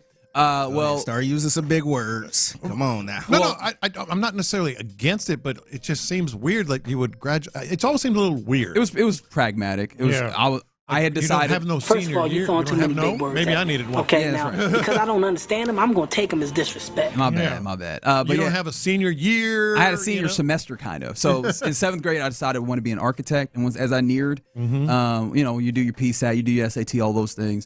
I applied to the top 10 architecture schools in the nation, and I got into a few of them. Not all of them. Don't get me wrong. And so Kansas State University had the best national program that I could get into, which is number 5 in the nation. Look at and that. They had a 5-year master's program. And I was like, well, if it's 5 years for a master's, if I graduate a year early, it's like regular. You know what I'm saying? I was like, yo, now don't ask me what happened, because clearly I'm not an architect and nothing like that. But I decided, all right, well, we could make this happen. How do you feel? I decided I put it in. That's kind of swag a little bit to me. It is swag. That's what I'm saying. I'm kind of conflicted about it. Is it? Yeah. Because it's, first of all, you can do it and you can get into college after your junior year in high school. But yeah, I turned 18 my second semester of college, which was kind of weird. That's crazy. But senior year, that's when you dominate. That's. I got a little something done. Just a little. It just seems it's just different to me. My man was in them books. He was wasn't in those thinking books. about nobody else. That's right. He was in those books. I was in them books. It's a shame though that I was in those books that much, and I'm not any smarter than I am. My brother graduated a year early, and I always called him a nerd. I mean, it is kind of accurate, to be fair. I will say, I wish I went to school with Reggie. I would sit by you and cheat on your test every chance. I don't know that would go as well as you think it does. I probably would have graduated high school. I did all right, but don't think that I was not 4.0 cat. I was not that dude. In fact, the reason why I did not go to university in the state of Texas, I was not top 10%. At that time, they had the automatic admission as top 10%. Yeah, I didn't get that done. So no, don't think that means that I'm some level. Look, we got somebody on the air that went to Seth went to Cornell, right? Cornell. Yeah. I applied to Cornell. They did not respond back to me. So I just want you to understand. I got into Princeton. It's nothing that special. Oh, good for you. Just didn't go. All right, now we're just bragging. Reggie is young Sheldon. That's definitely not. Oh man, absolutely not. Hey, from Texas too. Yeah. These are my confessions. So listening to Texans radio yesterday with Nick Kayley, sitting in with the boys, John Harris, Mark Vandermeer. And I mean, obviously they asked all the football stuff and it was very insightful. Still, you can go back and listen to it on YouTube or what have you if you missed it. But, they try and have a little personality and have a little fun talking to him. And one of the things was asking Nick Kayley, new offensive coordinator of the Texans, how excited or what experience he had with the city of Houston and that. And this is what Nick Kayley had to say. Did you give any thought to doing anything else with your life as you were growing up? Zero. It was coaching all the way. I wanted to coach. Oh, no, this ain't You haven't been here long, but I know you've been kind of locked in and doing what you have to do. But just your thoughts on the city of Houston and being here. Have you ever had much experience in Texas at all, other than traveling for games and such? No. What are your thoughts? Just basically being here for games, practices, etc. It's a great city. There's a lot of energy. There's a lot of things to do. And there's a lot of places to go. So I mean, it's a great city, and excited to find my way around. Yeah, I got to admit, he don't sound excited. Yeah. He don't sound actually excited about the city of Houston at all. He don't excited about That is politics right there. If politics would have had him actually carry the same energy all the way through the answer. Yeah. He lost so much steam. Like, you heard him talking about CJ Stroud. He just throws this great spiral. And said it's Houston is it's a great city. And it's a great question, and thank you for asking it. Yeah, I'm excited. Just imagine saying that about the third or fourth largest city in the world or in the country. Don't tell me Nick Caserio didn't have anything to do with this hire. That is Nick Caserio. That is. Now, I don't think that. Now, this is the thing. I mean, that sounds like a John Carroll guy to me. Yeah, you That's think? right. Yeah, you think? They invented football. Yeah, they don't know anything else. Just ask them. Yeah, so here's the thing. I think that once he actually gets into these Houston streets, he'll love it. I just don't. He does not know to be excited. He doesn't know it at all. Sound like a rope first question about coaching. Nothing. I just want to coach. Can you play it one more time for me? Because I want to hear the difference in energy, him talking about coaching versus him talking about the city of Houston. Did you give any thought to doing anything else with your life as you were growing up? Zero. It was coaching all the way. I wanted to coach. You haven't been here long, but I know you've been kind of locked in and doing what you have to do, but just your thoughts on the city of Houston and being here. Have you ever had much experience in Texas at all other than traveling for games and such? No. What are your thoughts? Just basically being here for games, practices, etc. It's a great city. There's a lot of energy. There's a lot of things to do. And there's a lot of places to go. So I mean, it's a lot of places. Can you name one? You could have said that about Cleveland, Ohio. It's a city that has things and stuff. It's a lot of energy, things to do.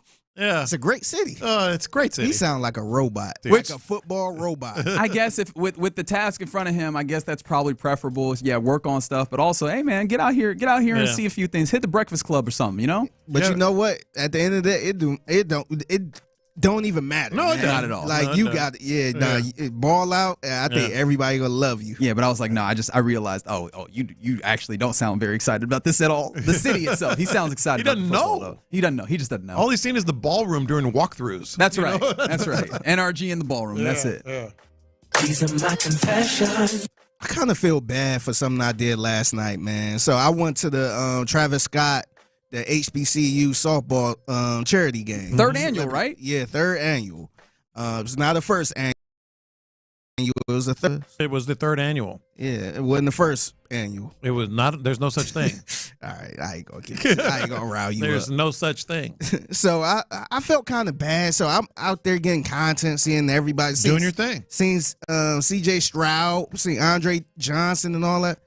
I also seen Amber Rose. She was there again. Oh, come on. She was there again. So I'm like, oh, that's cool. She So get a ride home? I don't know. That's a crazy question.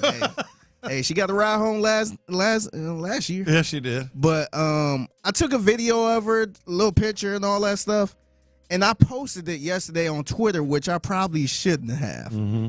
Man, this I'm getting ratioed. They said, nah, I figure you knew what you were doing. I did not know what I was doing. I'm calling BS. Nah, I posted it because. What did you write on the tweet?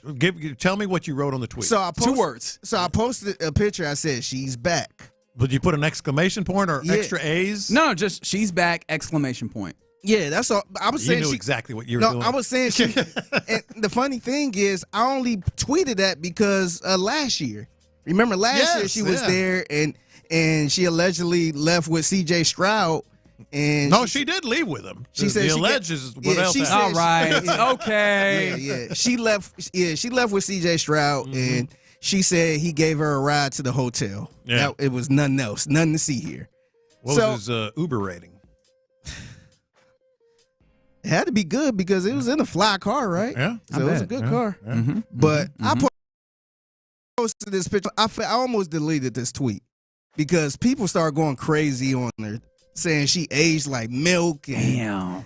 They were saying all type of wild stuff, and I wasn't trying to post that picture to kind of go in on her. Mm-hmm. But people going in on it, it's still going right now, man. It's getting. How do you feel about this, Reggie? Because I don't think he posted it to go in on her. No, but he kind of knew what the reaction was. You had to have. I don't know. Like I feel like you were there to kind of gather the sights and the scenes, and you did that. I don't think you did anything particularly tough. And here's the thing, right, about social media. You're not going to be able to contain the reaction of people. Yeah. Obviously, you want to try and make sure that it's as as amenable as possible. You know, you do not put people in places to be. But I feel like those people are going to say that regardless. I'm looking at this right now. Somebody said, "Damn, Auntie." Somebody See, said, that's inherently. That's what I'm like. I wasn't trying to do that, man. I wasn't trying to do that. She is looking a little older. She's 41, man. Yeah, like, that's what I'm saying. I wasn't posting her on there to be like, damn, look how old she is. No, but you knew that would be a reaction. I thought it was going to be more of a keep her away from CJ reaction. Okay. I got like 2 of those reactions. Everybody else keep calling her spoiled milk and expired milk. So I'm like, damn, I wasn't trying to go there. Expired milk. Yeah, I kind of felt bad a little bit. I never delete tweets. I almost deleted that one. Yeah. Because I didn't want to put the wrong message out there. But everybody having a good time with that one. From the 713, I'd go in on her. All right, guys. All right, guys. Okay. These are my confessions. So I just couldn't remember the confession. The other is I actually believe this imagery. So Brian McTaggart, speaking of Twitter, and what you posted, I posted this. He posted a video of Lance McCullers. And in his tweet, he says he discussed his rehab, his faith, his timeline, and a light at the end of the tunnel. Tell me what you see behind Lance McCullers. So I will do my best to paint the picture of what this image is. So it's Lance McCullers obviously talking in these sweet, light at the end of the tunnel. Light orange. They are nice. The spring training caps. Behind him is a white tent. I don't know what is behind it. And then you see some palm trees. Of course, they're in West Palm Beach. And behind that, the most ominous-looking clouds I have seen in a while. In quite some time. He's talking about the light at the end of the tunnel, and there's this giant storm cloud closing. It's moving in. You can tell it's moving towards them. I'm like, if that's not the perfect, imagery for Lance McCullers, I think I'm close. It kind of remind me of that picture of the wrestler just standing there happy and the Undertaker just behind him. Right behind him, just unaware that he's about to be. What is the name of his choke slam again? Because I know it's a choke slam, but it's a special name. I never remember. I think there's light at the end of the tunnel, and the apocalypse is behind him. I mean, it's like, holy moly, that's perfect. Pray for Lance. Pray for Lance. It'd be nice to get him doing things. I was gonna say get him pitching well, but just throw like off pitching. the mound. You want to throw off the mound? Throw off soon. Play catch. Come on, play catch. Give us something. Flat ground, man. These are my confessions. Thank you for that answer, Figgy. All right, Jim Nantz. I mean, local legend and broadcaster. This is what he had to say about the Philadelphia Eagles tush push. I'm done with the tush push. I think it needs to go away. And I know that's a big part of the arsenal for the Eagles. I think it needs to change. Now, they executed better than anyone. So Philadelphia fans, will there be an outcry? Say, why are you penalizing us? I don't like the play. Why? I just don't like the play. It feels too automatic. Maybe you could do something to phase it out a little bit and not totally penalize. Maybe it's like coaches' challenges. Maybe you get 2 a game. Oh, interesting. Very creative. Yeah. Don't take it completely away, but you have that in your hip pocket. If you're going to use it, you can use it twice in a game. Jim Nantz is being a supreme hater. Yes, He's being a supreme hater. Yeah, he is. What you mean the tush push doesn't look? Game. It's not football because I don't like it. No. It is quintessentially football. It's the essence. It is. Hey, I am going that way. Stop me. That is football, if I've ever heard it, right? Yeah. What are you going to do? Now, here's the thing. The one thing that you could do if you don't like the tush pushes, we don't like the idea of players pushing other players forward. And remember, in the NFL, that was a rule for a while. Where for a long time. You cannot push the ball handler forward. They took that away and all that. That's all this is. Like, we back to it. Otherwise, it's just the quarterback sneak. And really, the reason why you mad is not that it's not football. It's you mad you can't stop it. That's all you are. And you're not mad at the play. Other teams have tried it. The reason why they don't keep doing it is because they're not good. They're not successful. How many times did it work out for Josh Allen? Yeah, how many times did Josh Allen get stopped on that? Multiple times. It's the reason why they lost. And then you get out here, y'all just being haters. Yeah, man. Like I totally agree. And I get it. Like, I'm not here to big up the Eagles or nothing. But hey, man, quit. Just don't be haters about it. There was a coach that said something about it too, similar to what Nance said. I'm like, stop it. Yeah. That's crazy, man. Y'all just being some haters. Yes. Yeah. Like, that's all it is. Like, you trying to outlaw it because you can't, hey, that's nasty business, man. I agree. That's not the spirit of sports. You know what?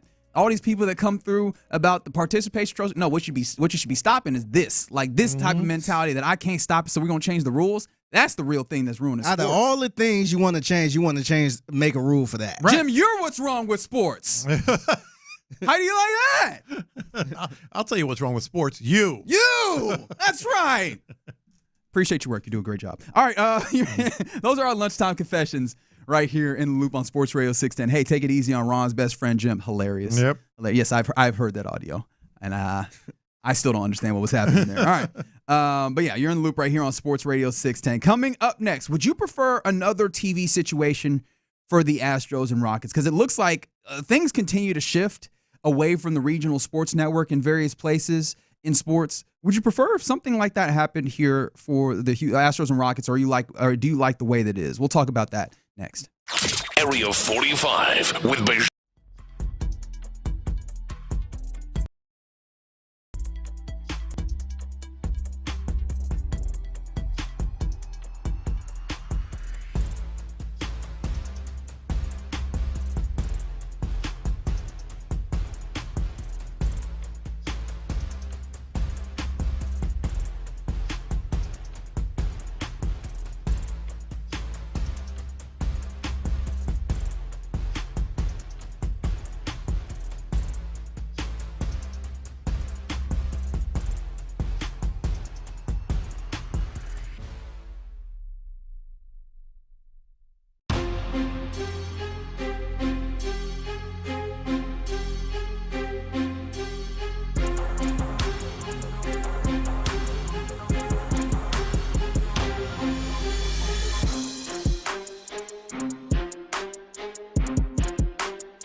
from the Mokaram Injury Lawyers Studios, Sports Radio 610 presents In the Loop with John Lopez and Reggie Atatula. Hey, yeah, you're in the loop here on a Friday on Sports Radio 610. Hope you're having a good one all day long. Sorry, I thought about various things. I realized I had not circled back around at any point thus recently to the thing that we started the show with. If you had to have one meal for the entirety of a year, just one singular meal is the only meal you could have, or that particular meal you could every time you ate, what would you have? Fantastic Voyage, I love it so much. But what is the meal? Interesting answers. I think you settled on something as you were trying to flirt the rules or skirt the rules. Mm-hmm. You finally settled on something that was within the rules, which I think you just want a chicken breast. No, just chicken, like some grilled chicken. Give me a grilled chicken. Even though it's not very exotic, I just feel like it would be good every day. You'd have to live with it, you know? Yeah, I mean, I feel like that's like tacos are awesome. You get a month straight of eating nothing but the same taco. Fair enough. Yeah. I was starting to think maybe like a steak. Like you just like a basic steak. You weigh 800 pounds, but yes. Like steak and like asparagus or something like that. You know what I mean? Just something light but easy. Oh, you get a plate? Or just a Yeah, no, a meal. You can get a meal. Oh, yeah, then definitely I would go with steak. Yeah, I'd go with like steak or brisket with like some beans and potato salad and something. You could like do that for a year, every day for a year. Oh yeah. Someone else had gone with I think they had gone with like chicken fried steak. I saw, which I get it, like that. But that to me, and of course that's the benefit of growing up in this area. That just feels like school to me. Just having chicken fried steak for lunch and everything. But yeah, I guess keep sending those in if you so desire. I got one more in the tuck for me. I feel like today's been a question heavy day, just like things I've been throwing out there. I'll circle back around to that. But let's go here. If you also have noticed, I've been TV heavy, like sports TV heavy. This is a place that fascinates me. The market, because that's what funds this now. And it affects the listeners. It affects the sports fans. Right. That's what funds this now. Yeah. Right. Like what funds this is not, jerseys. Shout out to the Houston Dynamo getting us ready for the season, which starts on the ticket sales that funds this. All that money obviously goes into the coffers and is desired and is good. But what funds this is TV. And so the ways in which the TV works matters in the sustainability of any of this and all of this. Mm-hmm. And so we're seeing more and more in, obviously not football, because football has their national deals. That's the whole league. But in basketball, in baseball, to a lesser degree in NHL. And to be fair, I just don't keep it as close of an eye on what they're doing there. So apologies if you're so inclined in that way. But we're seeing a shifting of the landscape away from what had traditionally been the way that it goes, which is a regional sports network, right? Especially on cable, right? Just a regional sports network that carries all of it. What Root Sports Southwest or then was here before you had the Astros and the Rockets band together to buy them out and then create Space City Home Network, which is great for right now.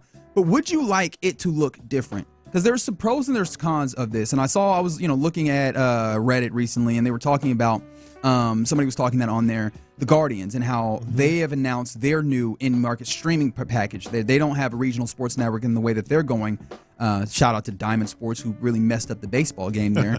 But they're going to debut a yearly streaming in-market package for $100.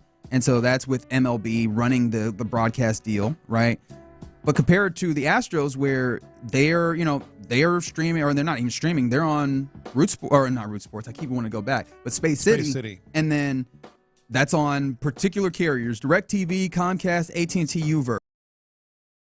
All the way, like streaming is a little bit cumbersome. It's not the easiest thing to do to get these things streaming if you want them or what have you. And they're not bringing in like the same kind of fees that you previously would have in certain areas, like. And, of course, the money of it for the Astros and the Rockets, I imagine the listener doesn't care. But, do you like the way that this is currently situated? Or would you like to see, which, I mean, in the future they might, but would you like to see them kind of be in more of the streaming space like some of these other teams are moving towards? I would much rather them be on the various packages. Choose your favorite. Whatever the platform may be, Hulu, Netflix, YouTube, all of them. I feel as if I think we're close. I don't know how you feel about this. I think we're within 5 years of every major team, major sports team outside of NFL teams, because they get so much money on television revenue and packages. I think we're within 5 years of every NBA team, every MLB team streaming all their games, and they get, they get that particular money, and then on top of that, there's the national games. I think it's going to be nothing but streaming going to them in particular. So we're going direct to consumer from the team. They clearly want it. I think I don't know. I think that they prefer having they like the national games, but I think they want control of all media, and that would be streaming the games, streaming their shows. I think that's where they have gotten to. I think they previously would like to have that middleman giving them TV rights, and then the middleman can worry about selling it, because that's have to worry about selling their advertising and making sure that the revenue. Whereas, and not knowing exactly what the revenue is compared to when you are selling this out, like, hey, we're selling these media rights locally to this network, and the network says contractually we will pay you X millions of dollars for this time period, and now you can build your salaries and your payrolls off of, we know this is coming in, as opposed to, hey, we run the streaming, or we run our own TV, and this is how much we're forecasting, and this is the budget that we have, but maybe we hit that, or maybe our subscribers don't hit, and we don't have that, and does that change the way that we go with payroll? You know what I mean? I understand what you're saying, but I think there's going to be a lot of smart people that know how that revenue is going to be brought in. They're still going to have some national packages. Hey, the Astros are playing on whatever. But I think whether it's the Astros, Apple TV Plus, or the Mariners, or whomever, I think they want to, because they're already trying to control every aspect of their messaging. Sure. With their in-house broadcasting and their in-house radio and their in-house this or that and their Homer announcers. And we're just being honest here. I mean, it used to be where games were broadcast objectively. Now they don't want that. Right. They don't want it. So the best way to handle that is we're going to control all radio, TV. Well, I shouldn't say radio, all streaming and TV rights. No, because hell, we're going streaming. I mean, you know what I'm saying? Like, everyone wants to go streaming audio, and they're going to be able to control every bit of it, and they're going to know exactly that. First of all, they have a very popular product, and everybody is going to subscribe for the consumer than $100 a month to whomever. You know what I mean? Yeah, because that's part of it. $49 or $39. That's part of it, man. Yeah. Like, we as consumers, you're paying for so many services, and I know there's some people that pay for like a direct TV or whatever. Yeah. When they're, and like this texter who says, I'd rather they stream. I don't watch much anything else. So they don't like to have to pay for cable or whatever, like the streaming iteration of cables are right now. And let me just pay for the thing that I want, which is I want to watch my Astros and Rockets, and I don't care about having E Network. Right. I don't care about having USA. Yeah. And but someone went as far as saying they would pay $200 a year for the ability to stream online. Like, it seems like those things are there and appealing in some ways, but also I know that you could end up in a place where, and I'm not saying specifically because Jim Crane just happens to be the one directly in front of me as the Astros owner, where Jim Crane in the future is like, hey, we didn't hit our TV numbers last year, and so we're cutting back payroll, right? Like, you could find yourself in that situation as well. You could, but realistically, they see the numbers right now, and they probably would get bigger. How many people have you talked to that say, I can't really watch all the Astros games. I don't want to pay an extra blah, blah, blah, blah, blah. Yeah. What would you pay, $19.99? Would you pay $39.99? Hell yeah. Yeah, but you think it would start there? You think it would stay there? No, but what I'm saying is they control. They know they would have the messaging. They know they would have control. They know they would have more viewers. I'm kind of glad you brought this up because you're welcome. I'm so locked in on watch it now is going to change within 5 years. I think it's going to be Astros Network, Rockets Network, whomever, Cavaliers, and every bit of programming you get is going to be in your phone, on your TV from that one entity. Yeah, the interesting part about that, though, and this comes in on the text line, they said regional boundaries need to disappear. So if you want to subscribe to whatever team, no matter where you live, sell it directly. You can do it like I'm talking about. I think that would make sense, but this is when you get into the places where, but that makes actually less things to sell. Because, like, again, I'm going to continue to look at this. Well, I guess I could look at this from the baseball side of it, so I don't keep going to basketball. Like, if you sell direct rights to the Astros, then what benefit do you have for, like, the MLB at bat? Now it's like, it becomes those are still on the other platforms. Yeah, but it becomes more niche, right? It becomes more, because on MLB at bat, it's like, all right, well, this is all the teams out of market, but then also, how about so if you're out of market and that's your favorite team over there, that is a reason for you to buy this particular package of the MLB at bat, and that becomes more narrow if it's like only the people who are like, I want to watch some other team that is not my favorite team, but that package becomes a lot more narrow. Maybe that's beneficial, and ultimately the numbers would balance out. But I think that MLB does like that scarcity, that artificial scarcity that they put in place, because that pushes people to spend more money with them in some places. I think my point ultimately being, the hoops will still be there, but what kind of hoops would you like? And maybe because some hoops are more preferable to others. Sure. And say I'm an Oakland A's fan living in Houston. I would be able to watch everything I want, all the shows, all their product. All their talk shows, all their coaching shows, all their everything for $39.99. Sign me up. But when the A's are on whatever network or whatever platform, it's still going to be there for the masses. I really do. And by the way, not only are you going to have subscribers, you can still have commercials. For sure. You can still they're going to do that. Yeah. They was going to do that anyways, because that's how they are. Yeah. So I think it'd be extremely profitable. And let's be clear. I don't necessarily like it. I'm just saying that's where it's going. Yeah, and that's the thing is I bounce back and forth because there's clearly people on the text line. I imagine other people that are just listening and maybe not texting in that very much would like the mobility to be able to watch the thing outside of the house when they're on the go or what have you, right? But at the same time, I think that there is a stability to having the Space City Home Network and knowing that, hey, this is there within the package that you have or what have you, compared to the other hoops that happen when you have streaming, or just like sometimes the lack of dependability that sometimes that comes with streaming or what have you. But it's something I've been thinking about a lot lately, because we're seeing that change greatly around sports, particularly baseball and basketball. And thankfully for Houston fans, right now you're locked in, I think, till 32, right? So you have that stability. Everything's negotiable. Maybe so. But I think that especially because the Astros and Rockets own the network, I think that they're not going to be hasty to try and shift the situation that they're in right now. But yeah, you're in the loop right here on Sports Radio 610. Appreciate you hanging out with us. Let's turn our attention one more time to West Palm. Are starting training. A little bit of talk coming out of West Palm Beach. Spada talking, Dana Brown talking. Let's hear from the manager of your Astros, Joe Spada. We'll do that next. Payne and Pendergast.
with John Lopez and Reggie Atatula. A lot of interesting feedback on that last segment that we were talking about when it came to the ways that some of the regional TV is handled or streaming and such, especially in baseball and basketball. Some people talking about, like the 281 said, they pay for MLB Network just because after living in Houston, they live in North Carolina and still don't get to see all the games. They're not paying for NFL for the Texans. So, like, it seems like they're very amenable to the idea of if you had, like, this direct-to-consumer line that was there, that'd be cool. And, of course, currently that doesn't exist for the Houston Rockets and the Astros. Obviously, NFL, you just kind of have to hope that you have that national aspect, or you maybe if you have Red Zone, or if you're willing to shell out all the big bucks for Sunday Ticket, that'd be the way that it has to go. So, yeah, man, absolutely, you would hope to see. All right, okay, see now.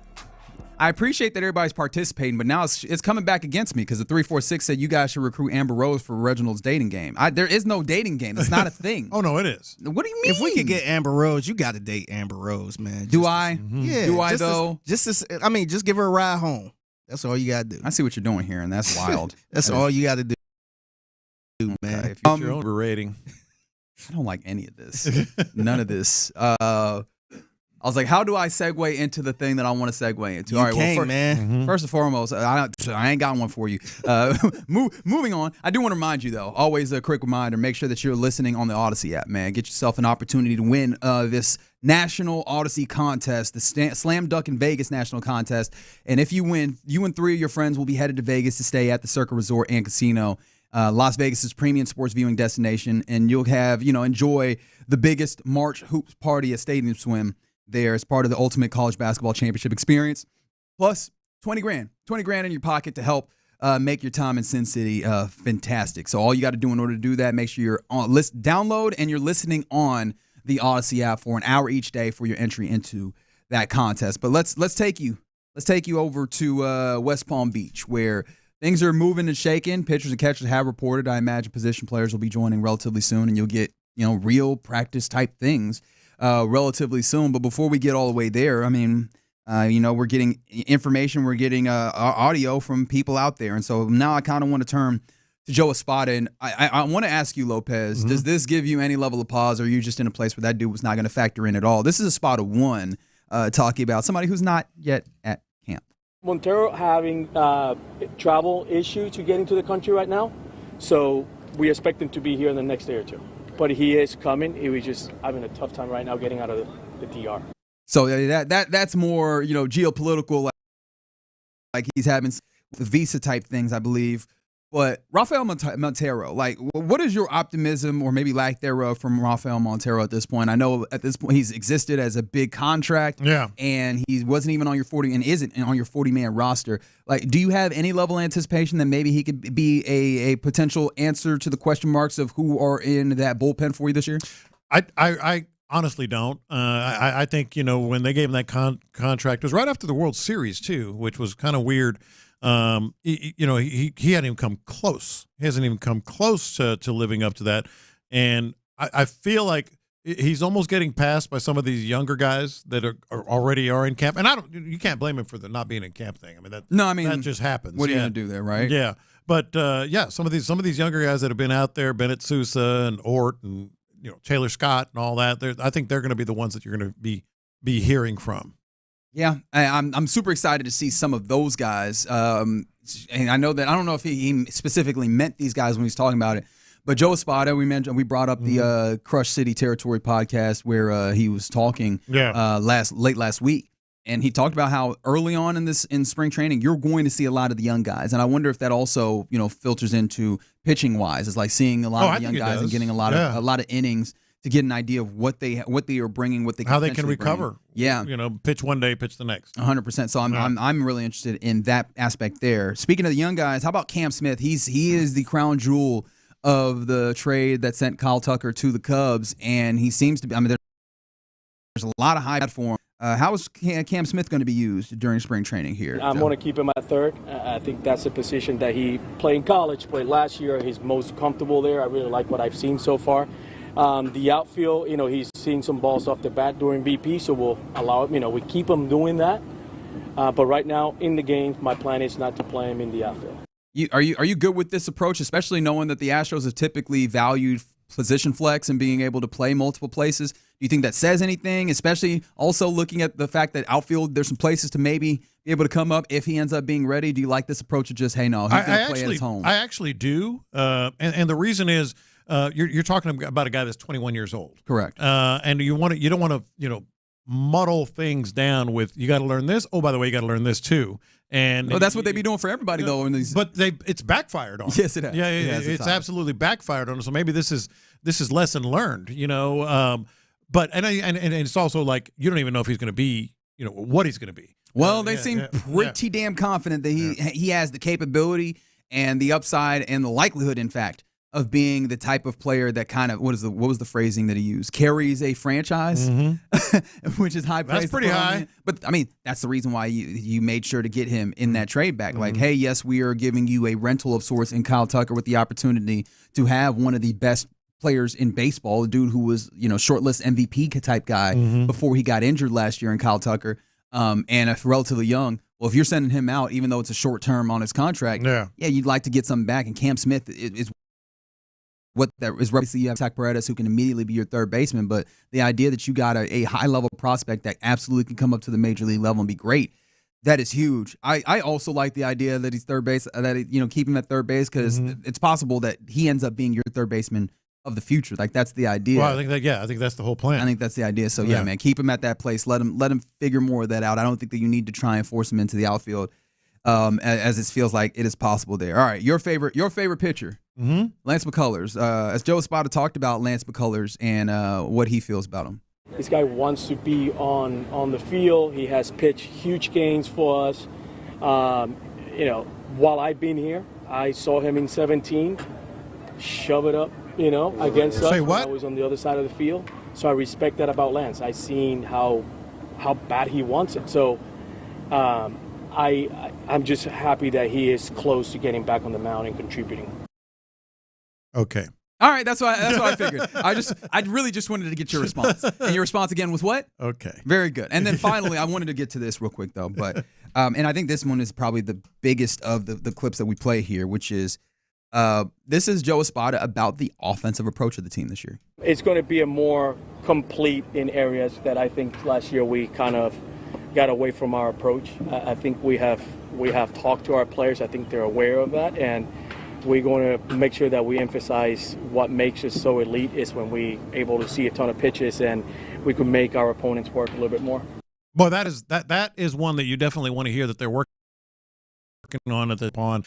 That was kind of their calling card. We talk about Bregman and how great of an eye he's had, and his ability to sort of square up pitches that are not out of the zone by an inch. It wasn't just him.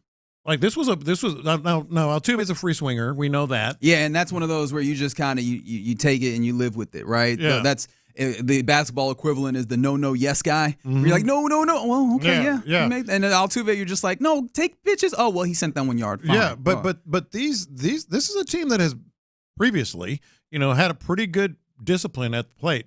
And it's not just like discipline trying to draw walks; it's just discipline trying to get the right pitch. Who do you feel like this newfound I guess conviction or commitment to approach is going to benefit the most? Because I know there's one name that I'm hoping is huge for that. Are you saying Jeremy Pena? Yes, I am saying Jeremy Pena. Jeremy Pena would be on my list. I think.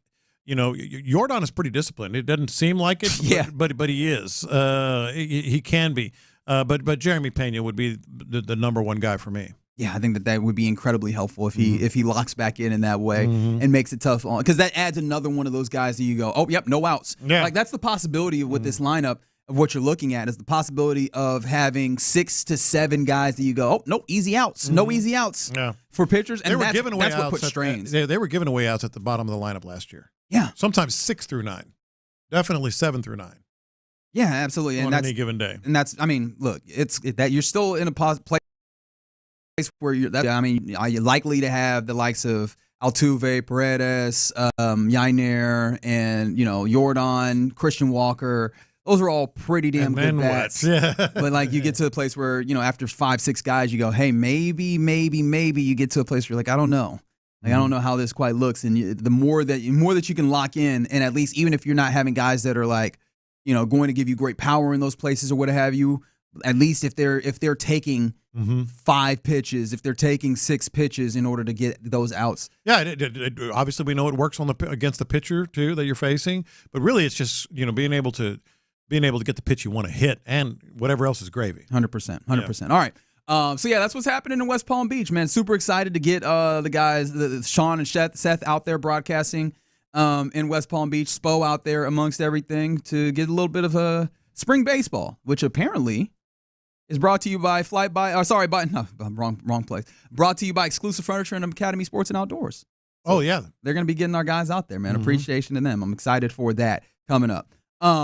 Hey, it is Friday of All-Star Weekend. Does anybody have any excitement for the All-Star game at all? You know how I feel about this, but I don't want to bash it too hard. I'm sure I'll check in, probably more so on not the Futures game. What's it called? Rising Stars. Rising Stars game on probably Saturday. More Rising Stars than anything. And is that just the local tie of having ties, young man players? And is that Saturday? That is Saturday night. No, wait, hold tonight. on. That is tonight. Yeah. That's tonight. Because 9 p.m. The 3 stuff is Saturday. Yeah, All-Star Saturday night is. And of course you check in on all this stuff, but I'm talking like lock in. Sorry, 8 p.m. It's 9 p.m. Eastern, so that'll be on TNT and True TV if you want to see a certain amount of time. Read. Everybody loves potential. Everybody likes to see young players, and especially when you have your own guys in there, how they stack up against others. So I'll probably check in on that a little bit. That might be our Valentine's Day. Don't please, dear God. I swear. Can you be nice to that woman today, please? Clock is ticking, man. That's unbelievable. No, I'm also. Yeah. I always say that I'm going to check in on Friday night with the Rising Stars Challenge, and I always have a bad time actually tapping in. I'm going to have to with Amen and Reed in here, right? Like you just have at least a little bit, especially with like Amen amongst like all of these talented young guys. Like where does he stack up against those guys head to head? I'm really interested to see that, and just how confident is Reed going to be in that place where it's just go out there and gun. But yeah, I'm interested. Are people actually interested in anything outside of that? I have no real interest in outside of that. In the All-Star game. 3-point contest? Like that's been the draw on Saturdays, but I do wonder who's in the dunk contest? Thank you. That's like the point. They're not even giving me hype for it. That's the point. I haven't seen a highlight. I haven't seen is that cat that was playing for Philly? The D-leaguer who Mac McClung. Yes, he will still be in the dunk contest. Your dunk contest. Who's he play for? What is it? Osceola Magic, something like that. I don't remember. Absolutely, it's the Orlando Magic's G League affiliate because he's a G leaguer. Mac McClung, real jumper though. He went to Georgetown. And he went to Texas Tech. But outside of that, that's all you need to know about that. Yeah, the dunk contest has gone. I think they've tried to go, hey, we're going to get young guys that are really, athletic or whatever, because they can dunk. Matas Buzelis, who's a Bulls player, Stephon Castle of the Spurs in the dunk contest, and Andre Jackson Jr. of the Bucks. Those round out the dunk contest. And I know that there's everybody. Can you help me out with the Snoop Dogg drop here? I know everybody listening said this. Who? That's right. I get it. I don't know that it's actually going to come through. Like now the crown jewel of Saturday night is the 3-point contest. Probably. And even who's in that? Stefan Ionescu backed out, right? Yeah, I don't know that I saw anything to that degree of like. They're not going to do it. They doing that again? They're not doing it. Okay. No, they're not doing that contest thing. There's just the regular 3-point shooting contest. I think Darius Garland is in. He is, along with Jalen Brunson, Cade Cunningham, Texas boy, Tyler Hero, Buddy Hield, Cam Johnson. Okay, that sound. Dame Lillard. That sound all right. Norm Powell. Yeah, that's probably the only thing. And you know what? That sound all right. That to me kind of feels like one of those things you could probably watch back. Just watch the results. Yeah, you could probably just watch back. Yeah, I'm like this feels like one of those where and I say this as somebody who would like I would always be ready on All-Star Weekend to watch these things. Being on social media, seeing the people talk about it. Yeah. I think this might be the least excited I've been for an All-Star. Sad. It is kind of sad. Yeah. But yeah, that's happening. Still, salute to Amen Thompson and Reed Shepard. They will be participating in the Rising Stars Challenge tonight, 8 p.m. on TNT if you are so inclined to see your Houston Rockets participating All-Star. And I'm kind of glad that it's the Rising Stars game. I think that, though, I was about to say on Friday earlier so they can get their stuff done and, be out. But I forget that if their team wins, I think they'll be participating on Sunday with the little tournament that they have there as well. So maybe do really well, but don't win, so that they can start getting some a little more rest. Yeah, Amin really needs it. Yeah, he does. He's gotten more minutes, and he's been part of that sluggish kind of play of the Houston Rockets of late. So yeah, I really want them to get to All-Star break. Yeah, before they actually break. Yes, and actually break. Kick the legs up a little bit. All right, you're in the loop right here on Sports Radio 610. Coming up next, it's about the time where we hand this thing over to Figgy Fig for the mixtape. What you got for us? Yeah, man. Shout out to the Dynamo, man. They hooked us up with some jerseys. I'm going to let y'all know what they got planned for this weekend. Plus, it's Valentine's Day. I want to put y'all on the spot. I want to know y'all worst date ever. Oh. Just the worst date, one-on-one date with somebody ever. 713. Yes, I was going to say 572-4610. Let us know your date, and maybe you can be in the mixtape next. All right, let's talk about the Franklin team.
aux cord and crank up the volume.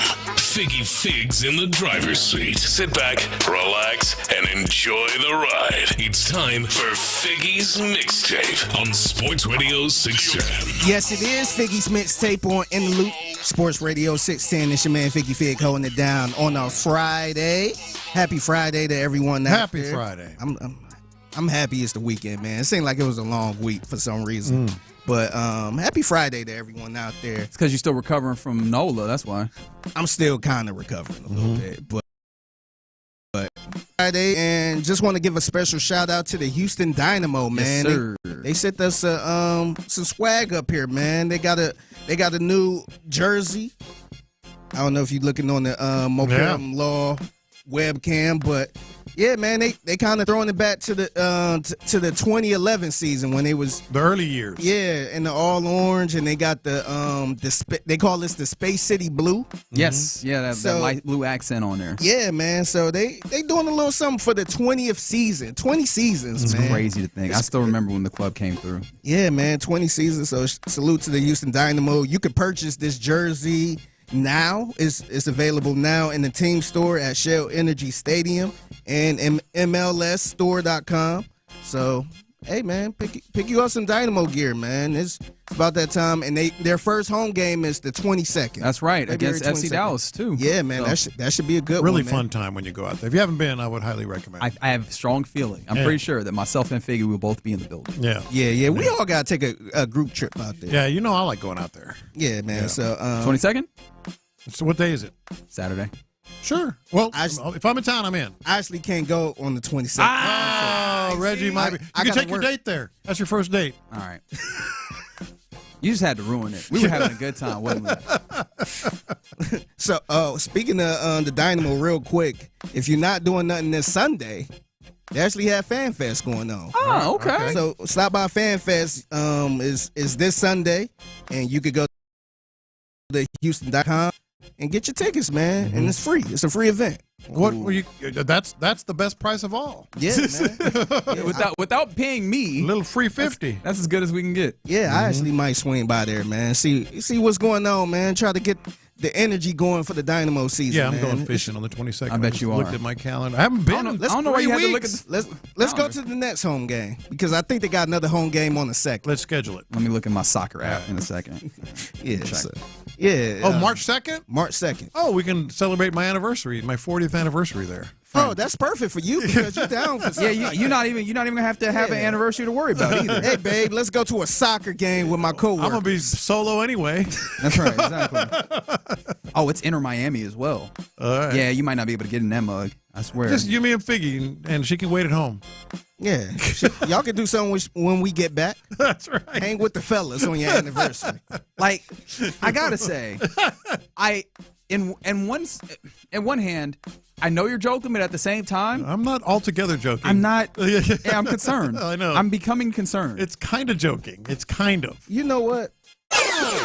Let's get right to it, man. Worst dates since we on. That's my wife. That's the first crazy. one. That's the crazy. 713-572-4610. Happy Valentine's Day, by the way. Mm-hmm. And I'm sure it's probably packed out there, man. It's gonna be packed tonight, so don't even try to make a reservation because it's gonna be a little crazy tonight.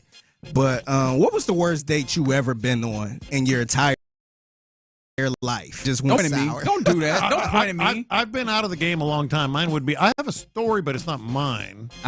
So you'd be telling someone else. Yeah, you don't want to necessarily. Yeah, I don't that. want to do that. Well, on the text line, a few of them have already come in from 346. They said they went on a blind date one time, and within 30 minutes of the conversation, she asked how he felt about. Can I say this? You ever play that game Pogs when you were a kid? Pogs? Pog, you know, the little round thing. Oh, I've heard of Pogs. Yeah. Kind of like that. Not quite that. But yeah, if he enjoyed that particular activity, he said he went to the restroom and left. Yeah. I mean, look, he should have. Did y'all talk it out first? Like maybe that's not what she wanted to do. She just wanted to know about you. I don't know. People ask questions. Yeah. Go ahead. No, I was just gonna read more. What you say? Oh no, go ahead. Because I'm gonna tell mine. 8 through 2, they said that during quarantine they were on a dating app, started talking to this girl. She looked good in the photos. You know where this is going. Yep. wanted to watch a movie, pulled up, looked about 10 years older, about 50 pounds heavier. So that was the first and last time. That high angle picture? That high angle picture from up here? I think that speaks some, hey, we got to be able to keep these. If you are indeed in on the dating apps, you got to keep these somewhat current, man. Yeah. Like, we can't. Well, but also they do the angles. Well, I mean, angles is one thing, man. Like, that's what the camera going to do. Dating apps should have accurate heights and weights. Yeah, I feel like that's actually going to harm the men more. Yeah. Like, I'm 6'1". Brother, you are 5'10". That's right. What are you doing out here? Yeah. For me, my instance was, it wasn't like inherently an awful first date, which I got it, bless up, that I have not had the horror stories. Mm-hmm. However, already like a lot younger than me. Okay. And I was like, all right, I guess I'll give it a shot. That's already a strike one. You know what I mean? Like, I was going in, I was like, all right, let's be open-minded. Took her to a nice wine bar. We were cool. We were chilling and everything. And she was talking about how, like, she had, a roommate that she had in college, and then how she had broken, like, talking about, like, how the friendship had broken down, how she was getting into fights and stuff. And I was like, this is not attractive. Yeah. This is not doing what you're thinking. And I was just like, oh, okay, you are just not mature enough for what we try to do here. Yes, that's exactly what it was. I was like, okay. Like, and she was a perfectly sweet girl and everything, but I was just like, oh, we are not on the same. Like, it was just this is not simpatico at all. You're in high school. You're a baby. Right. She out here talking about like the people that she done fought with and the reason why people broke down and like all these other relationships that did not work out, like not romantic relationships, like personal relationships. And I was like, oh, you might be the problem. Yeah. You got a lot of drama going on. And I don't even think she realized that it was like, oh, this is just drama on drama on drama. I don't want to sign up for that. You know what? I stopped being friends with her because she's fake. Oh, God. So you were there then. So you were there then. I was like, oh. And again, I don't really do well with females. Oh, perfectly that's nice. all you need to hear. Perfectly nice. Yeah. Gorgeous. Maybe a problem. Maybe a problem. Yeah. So yeah, that was probably the worst. And honestly, again, not that bad if we're talking about the worst. It was just like she was talking. She did not realize that this was like, hey, you want to see a red flag? How about another one? Yeah. You want to see some red flags? And I was like, woman, you might need to stop. Yeah. Speaking of soccer, red card. Yeah, exactly. Red card. Yeah. For my worst date, man, I still think about this date to this day. Honestly, I don't tell my lady that, but it was this girl. I've been trying to get with her for a long time. Mm-hmm. Like, she wouldn't give me a time of day, and then one day she gave me the time of day. She's like, all right, we could go to the movies. I'm like, yes. Oh, I'm in. I pull up to her house. Her cousin, somebody else comes out too. Oh, so no. I'm like, what? I'm like, wait a minute, what's going on? And she's like, sorry, my cousin who was younger, she was like 17 at the time. We like. Oh, that's the worst age to have a tag. No. Like, if it was like a baby, like, all right, cool, we can do something cute. 17? Yeah, so I'm just like, man, we canceled the movie. We just went somewhere to eat. So it was just three of us. You got labeled as food in the phone. And that's what happened. Right. So, you were used. So she apologized and all that stuff. Oh, she apologized. But she ate. Yeah, I didn't pay for the other one. Oh, okay. But so the next time we tried again.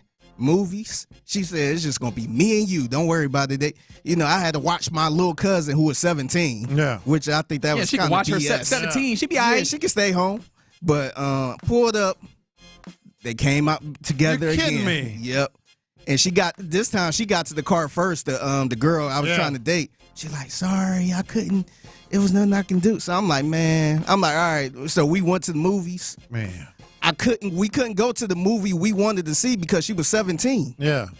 So now we got to go to a damn kids movie. That is awful. So we middle of a damn movie. I forgot what kid movie it was. It was nowhere to sit. So we in the front seat. Oh. We at the very first row. Yeah. And so it's just us three. Necks craned up and everything. Yeah. So I'm sitting there with my face on my fist. Yeah. I'm just sitting there like, man, I don't know what to do. And then to make it worse, the girl, her phone was just blowing up. God. So she's trying to talk during the movie. No. She's like, I'm going to call you back after. She just kept going. I was just like, man, this is awful. She was fine too. I just couldn't. That's the only reason you went back. That's why you went the second time. I know. When you were like, she came out again, I was like, so you told her to get out and not sit in your car. When you said y'all went to the movies, I was like, I know what time it is. That second time, I was just like, nope, that's it, man. I can't do this, man. That's crazy. From the 832, had a date with a beautiful woman, went on a date. She told me she was pregnant and married. Yikes! Oh, man. Goodness. Because the worst part about that, pregnant and married, is that there might be someone who might want to come see you. Yes. And you didn't even you didn't willfully and knowingly make that choice, right? It's one thing if you was like, nah, we gonna do it anyways. Then whatever ass woman might come, you earned. Yes. You might have just you might have just guerrilla warfared your way into some. A pregnant married woman going on a date is wild, man. Yeah. Whoo. Or if she might have just said she was pregnant and married, which is a whole different level of problem. Because if she's lying about something like that, yikes. Yeah. Terrifying. Terrifying. I hope that none of this gives anybody some level of pause. Still, open your heart to love. Yeah. I don't think these will happen to you. Then again. It is possible. Yeah. Speaking of Valentine's Day and all the candy and all that stuff, how do y'all feel about dark chocolate? I rock with it. I'm a fan. You a fan of dark chocolate? Yeah. I actually like it. With almonds, good stuff. Yeah. So, Coach Prime, Deion Sanders, he was doing an interview, man, and he was doing an interview with some two young ladies, and he asked her favorite color, and this was her response. What's your favorite color?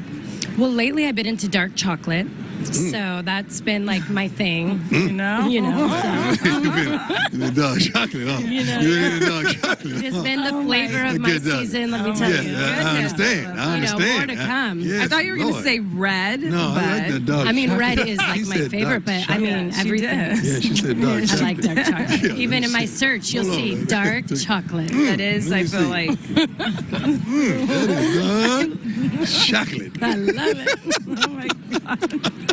Oh my gosh, I love it. They know we're recording, right? How'd you get that audio show? Oh boy. Man. Boy. That's exactly what I heard. Yeah. I was like, that sounds familiar. Oh yeah. That sounds like Ron Hughley. Did she know what was going on? She knew exactly. She said you could check my search. She knew what she was doing. Yeah. She knew exactly what she was doing. Because she was a good actress if she did. No. Yeah. She knew if she exactly did. what was I know Deion sat up Yeah. after that one. He sure did. He was I bet kind he of chilling did. a little bit. She said dark chocolate. He sat up like, whoa. Okay. Yeah, that they got to a point where it was like, all right, y'all know people are watching this, right? I need y'all to calm down. Yeah. By the way, it was another girl there sitting there. Yeah, like there's other people here, and that was in public. Like it looked like Radio Row. I don't know where it was. I think it might have been radio. Like, there's people here, guys. There's children around. There's people here. And then the other girl was like, "Oh, I thought your favorite color was red." She was like, "Nah, dark chocolate. I've been in the dark chocolate mood." All right. Wild. I'm like, look, I get it. Throw your hints, but then go and handle business elsewhere. Like, don't do that in front of me. Yeah. Have some courtesy. Have some couth. Why don't you? How about this from the 832? They said that they were at the club on a Saturday night. Dangerous disco. Totally lucked out and met the most beautiful girl. Hung out all night. Went, made a date with her, and then found out. Get there, she's got a kid. And then they went further and they said that they ended up in that time, and then they smelled tuna, and so that took them home. I don't know what the relationship is there at all. I don't know why. I don't know why sandwiches and stuff came into play there. I don't understand what's happening there. But Goodness gracious. Yeah. You keep sending those texts in, I guess. 713-572-4610. Yeah. That is Figgy's mixtape. Wonder why a girl that good looking didn't have it. Somebody cooking perch. Right here. In the loop on Sports Radio. I have a feeling that Parker will come in and talk to us next. Yeah. It might be the death of the mixtape. Yeah. 1:20 p.m. every weekday. Told you I was going fishing on In the Loop. Right? While that listener was going fishing too, apparently. While supplies last, I guess. Yeah. We'll see if it comes back. But coming up next, let's draft the weekend before we have B. Scott. But then also, in honor of Valentine's Day, let's play this game. What are these names in sports that evoke Valentine's Day? And I will start the bidding with the easy one. Give me Bobby Valentine. I will start the bidding with Bobby Valentine. 713-572-4610. We do all of that next.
Just keep up. It's golf. Your life, your goals, your legacy. With a dedicated Fidelity advisor, it's all part of a comprehensive plan to help grow and protect your wealth. Visit fidelity.com/wealth. Investment minimums apply. Fidelity Brokerage Services, LLC. Member NYSE SIPC. Thank you, Figgy. Live from the Mokaram Injury Lawyers Studios, Sports Radio 610 presents In the Loop with John Lopez and Reggie Atatula. Yeah, happy Valentine's Day to all you fine folks listening. It's In the Loop right here on Sports Radio 610. Getting ready to hand it off to the fellas of the drive. It's going to be Clint, and I believe B-Sky will finish out the week as he's been carrying on for show. As show is at home taking care of the babies. Happened to get a little sick. I hope that he's able to still have a nice Valentine's Day with his wife as well. I got a hunch he will. I'm sure he will. That man take care of himself and his family. I appreciate that for him. All right, there's a few things I want to get done here. Okay. And we still need to draft the weekend. I think there's still some fun sports that There's happens some good this weekend. stuff this weekend. I do want to let you know that, as we're hearing more stuff out of West Palm Beach, this is kind of interesting to me. We talked about Cam Smith, that Espada said that he'll play him at third base. Primarily, he'll play third base, but he will get some outfield time. That is interesting. In addition, opening day for Grapefruit League. Obviously, that is, spring training ball. Your starting second baseman will be Bryce Matthews in Grapefruit League. Like, they're pushing hard on the idea of like trying to get the second base thing happening there. Well, I apologize. It's Clinton and Luke Morrow, so I was wrong about B. Scott. Okay. So, but in the spring training thing, we can read something into that, but it happens a lot. No, sure. Yeah, especially early on as this thing is starting to go. But I mean, my point just being, they're really trying to get some people comfortable in that second base spot. I still think that Altuve will get a decent amount of time there. And in addition to that, Zach DeCenzo will get time in both left and right field. He'll get both corner outfield spots. They've been pretty high on him. Yeah, just from what they've said. Trying to see if they can get another outfielder or get him comfortable in playing outfield for this season. All right, so that's one thing checked off the list. I'm sure we'll get way more baseball updates from West Palm Beach as we continue moving things along now. Another thing, as we were talking about in the mixtape, worst first dates. Somebody said that they took this chick out from the 281, took this chick out. She had a new car, wanted to drive, ran a stop sign, crashed 20 minutes in. You wreck? That is, because the worst thing about that is that if she drove, you stuck. Yeah. Now you got to deal with police and insurance instead of a date. You got to act like you care. Yeah. Wow. Yeah. You 20 minutes in. Do you know her? Yeah. Do you even really know her? I'm so sorry. What can I do for you? You don't want to do any of that. That's right. Yeah, you don't want to do any of that. Yeah. So that's I'll be on the lookout for the tow truck. I think I know somebody. Sitting there like, you know what? I'm going to go ahead and Uber home. But let me know how it goes. That's right. That's right. Yeah. Let me know how it goes. I'll catch you next time. You good here? You all right? You already got in touch with guy? I'll catch you. I'll catch you. Be safe. Be safe out here. You know, people driving crazy. Let me know how you do. All right, so I did propose this game. I don't see anybody has tapped in yet, so we'll see if anybody wants to. Names in sports that evoke Valentine's Day. I started with Bobby Valentine. There's a lot of names that you can get there. If you want to get in, you can. If not, that's cool either. What we're going to do right now, we're going to draft the weekend. Let's do it. Do either one of you fine gentlemen absolutely want to draft first? I don't care. It's up there for you, Figgy, if you want to take first. You want to take it again? Take it again. I'll take first. There you go, Figgy. Go ahead and draft the weekend. You should have won. I threw it up there for you. I don't care. I threw it up there for you. I don't care. I'm going to go with the 3-point contest. Okay. I want to check out the 3-point contest, man. I think that's a good one. It seems like you're rooting for Darius Garland. Not really. Okay. I kind of want to see some stars. And I know they all not stars or anything, but you got Dame Dollar. Dame Lillard's in there. Yeah, sure. you got some couple names in there where you be like, all right, I want to see how they can shoot. Yeah, Norm Powell is coming in with like a 42% 3-point percentage into this one. I kind of like him as the potential winner here. It's kind of all you got anymore with the All-Star weekend. Yeah, it really, especially the skills challenge used to at least be kind of fun. They've really softened that thing up. And then the dunk contest, it's just the bar of expectation is way too high for it. It's just not going to hit. Yeah. All right, I guess I will draft next. Go ahead. And while there's one on the table that I think you might take, I want to get to this particular game before you do. Tomorrow, Saturday, February 15th, in the state of Arizona, you will have two top 25 team basketball. That's the University of Houston versus Arizona. I don't want to watch that game. 1 p.m. tomorrow. I definitely want to see that one. Houston, obviously the favorite there. I think it's a 1.5 point line. But yeah, just another top 25 matchup for the Cougars. I'm super excited to watch that. And Arizona's looking to bounce back after my K-State Wildcats got a win over them in midweek. Had to drop that in. Yep. Look, Houston at Arizona, big time. Auburn at Alabama, rivalry. Good call. Number one. Good call. Versus number two. I've been looking forward to the game all week. You've mentioned it a couple of times. Yep. These are two quality squads, great coaches. Number one versus number two on February 15th that's high level basketball. I've been looking forward to that. Yeah, that's looking. And like it doesn't conflict with the game. Aggies playing Arkansas. So is that did he just subtly draft a second game? I said it doesn't conflict. Mm-hmm. All right. Okay. That'll be in there whether it's an undrafted free agent or not. All right. Very good. Fig?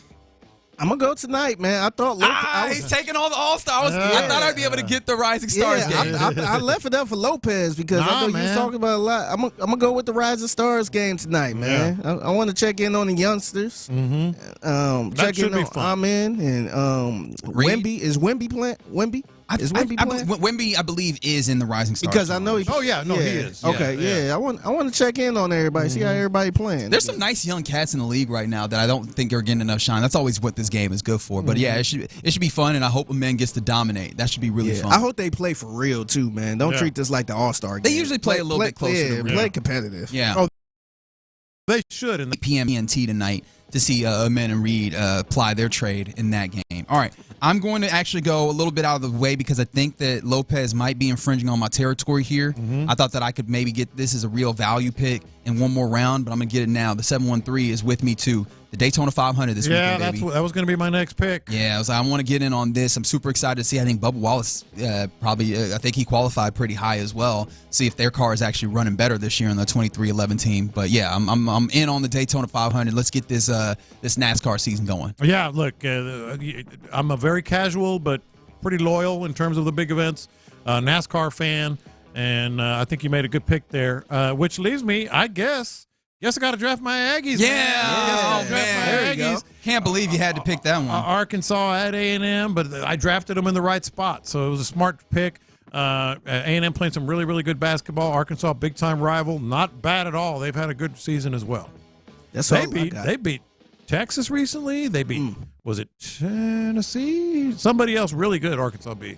I'll have to look it up, but no, that's gonna be a good. Yeah, and they needed it because they started the what was it? Was it the SEC season? It was Kentucky. It was Kentucky. I was like, SEC season started off kind of poorly for Arkansas, but they beat Texas, they beat Kentucky, and they're playing some good basketball. That should be a good ball game. You figure you ain't got no more. You're like all stars, all you're in on. That's it, man. Well, I would have to make sure that I'm on brand with this. Women's college basketball's got a big matchup on Sunday. Number 7 UConn versus number 4 South Carolina. Noon on Sunday. I am so in on this page, bud.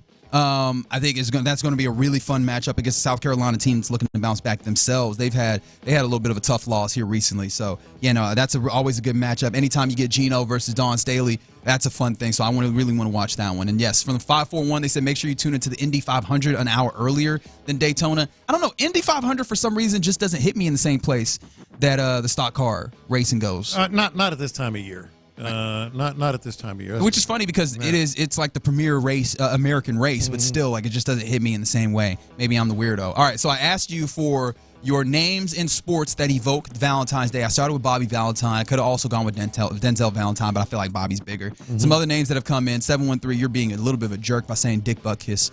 However, Magic on the YouTube mentioned both Jordan and Kevin Love. Kevin Love. I think I mentioned him with you last time. That's a good one. Good one. Yeah. Pete Rose. There we go. Solid one. Derrick Rose has already come in. I like this from the 346, getting innovative with it. Brett the Hitman Hart. I was thinking also Josh Hart is one of those ones that you could go. Yeah. I ultimately went with, I was thinking, how about Zay Flowers? Okay. There you go.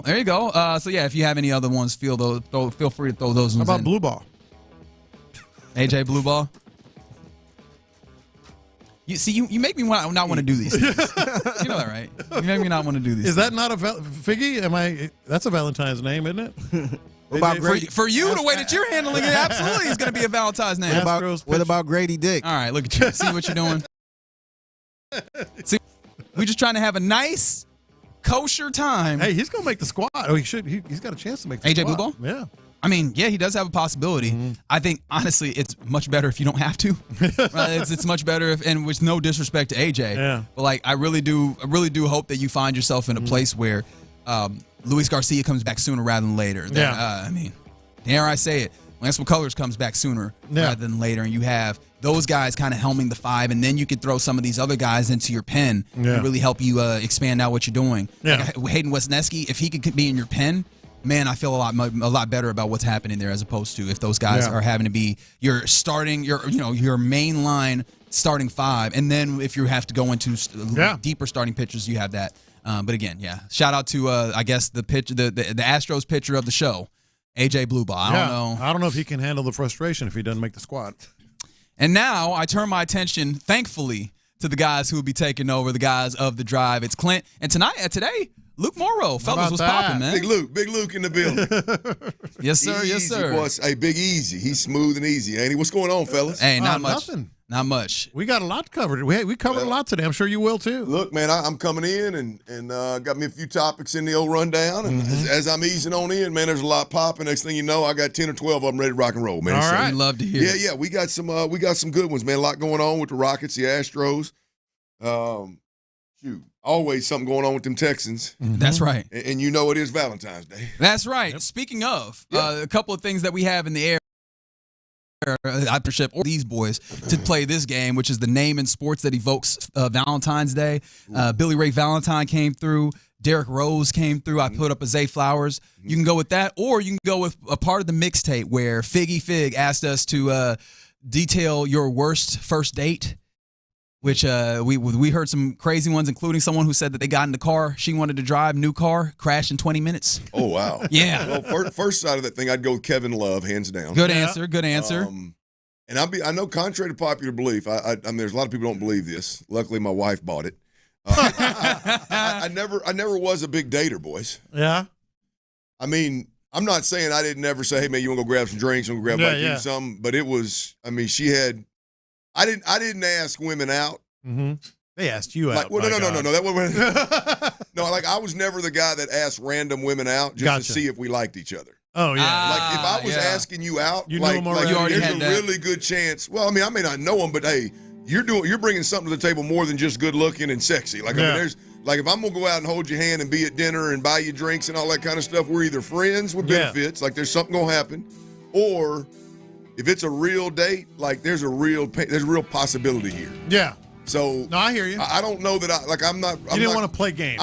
I'm just not one to go sit down with some good looking gal and talk my way into a good time that day. Like that just ain't it. Like if it's a date. If you see me on a date with one, we're dead ass serious. I like it. That thing's got legs. Yeah. Well, that's good. That thing's got legs. Yeah. Now, in the club in the VIP section, the same girl happens to be around. Well, that's a different story. Something else, you know. But the dating never really was my game. I'd say 4 or 5 women in my whole life that I've like legitimately dated. Probably more like 8. Yeah, probably more like 8 that I like took on a date thinking like this has a real chance, here, boys. Yeah, and most of them worked out pretty good. You just look up and you're like, this ain't. This one ain't working. There was never the first date like, good God, she got horse breath. you know, there was never any of those, and I never had any wrecks like that for damn. Yeah, God bless. That's sorry, Luke. I didn't mean to chew up all the time. No, you're talk good. About your dating life, Chief. I don't think I have any dates to share. I was going to try to stretch the rules for names with Texans themes like Love V. Smith. I think the counts. Count it. Sage Rosenfels. Count it as well. I like that one as well. That's all I could bring. And then I feel like we might have a winner here on the 713. This is where I'm going to dismount. Casanova McKenzie, linebacker. I think that's a good one. I think it's a very good one. Yeah, that is a good one. Feel free to carry on if you wish, but we are done for the day. In the Loop. We'll catch you next week. But in the time being, we leave you in the capable hands of Clint Stoerner, Luke Morrow. It's The Drive. You're listening to KILT AM, KILT FM, HD2 Houston and Odyssey Sports Station. And right now, The Drive is live. We are absolutely live, and we always greatly appreciate the handoff from the great professionals, the gentlemen. I use that word loosely. John Lopez, Reginald Atatula, and my man Figgy Fig. We appreciate you. I'm a loophole. I'm a loophole. As I said, I'm listening. I'm dialed in, baby, all the time. I had a couple of questions today, but we didn't get to it. More like not like what in the hell y'all talking about type of deals. But we didn't get to it. I had those same questions, by the way. Hey, check it out, man. If you're watching on Twitch, YouTube, we greatly appreciate it. Stay plugged in. The chat line is open. We can see you. We can hear you. We want to interact with you. Also, the text line, 713-572-4610. The Jim Adler, the Texas Hammer text line is rocking and rolling. It's wide open as well. And if you're on that AM, FM dial, we appreciate you. The Odyssey app, AUDACY. Download it and take us everywhere you go every single day. We got a big-time contest going on right now. And here's the deal. Download the app, log in, and listen to Sports Radio 610 for an hour every single day. Start right now at 2 o'clock, baby, if you're not already locked in. We got a lot going on. It's a football Friday, Tyler. Is that what it is? Is it a football Friday? I like, how about a freaky football Friday? Well, I mean, here's the deal. There is no football. Damn so it. we're going to take the way, and it's Valentine's Day, so we're just going to go with a freaky Friday. I hope anybody out there, now you freaky ones, y'all get freaky all the damn time, but I hope y'all that the ones that aren't as freaky, I hope your Valentine's Day's freakier than hell. I hope you get turned out this evening. That'd be the best way to spend it. Hey, come on now. I tell you what, the Rockets, boys. The Rockets. First of all, the NBA All-Star break is here. We're going to get to this NBA All-Star game, by the way, NBA All-Star weekend. I feel like I should be more of the target crowd, the target market, the target audience for the NBA. And they ain't doing it for me. We're going to get to the NBA All-Star game, but right now we're going to get to the Rockets. The Rockets Back a home, back-to-back here after beating the Suns yesterday, 2 nights ago. Last night, they lose to the Golden State Warriors 105-98 in a game that, I'll be honest with you, Luke, I'm sorry, Ron Hughley is out, Luke Morrow is in, T-Mill is behind the glass on the ones and twos.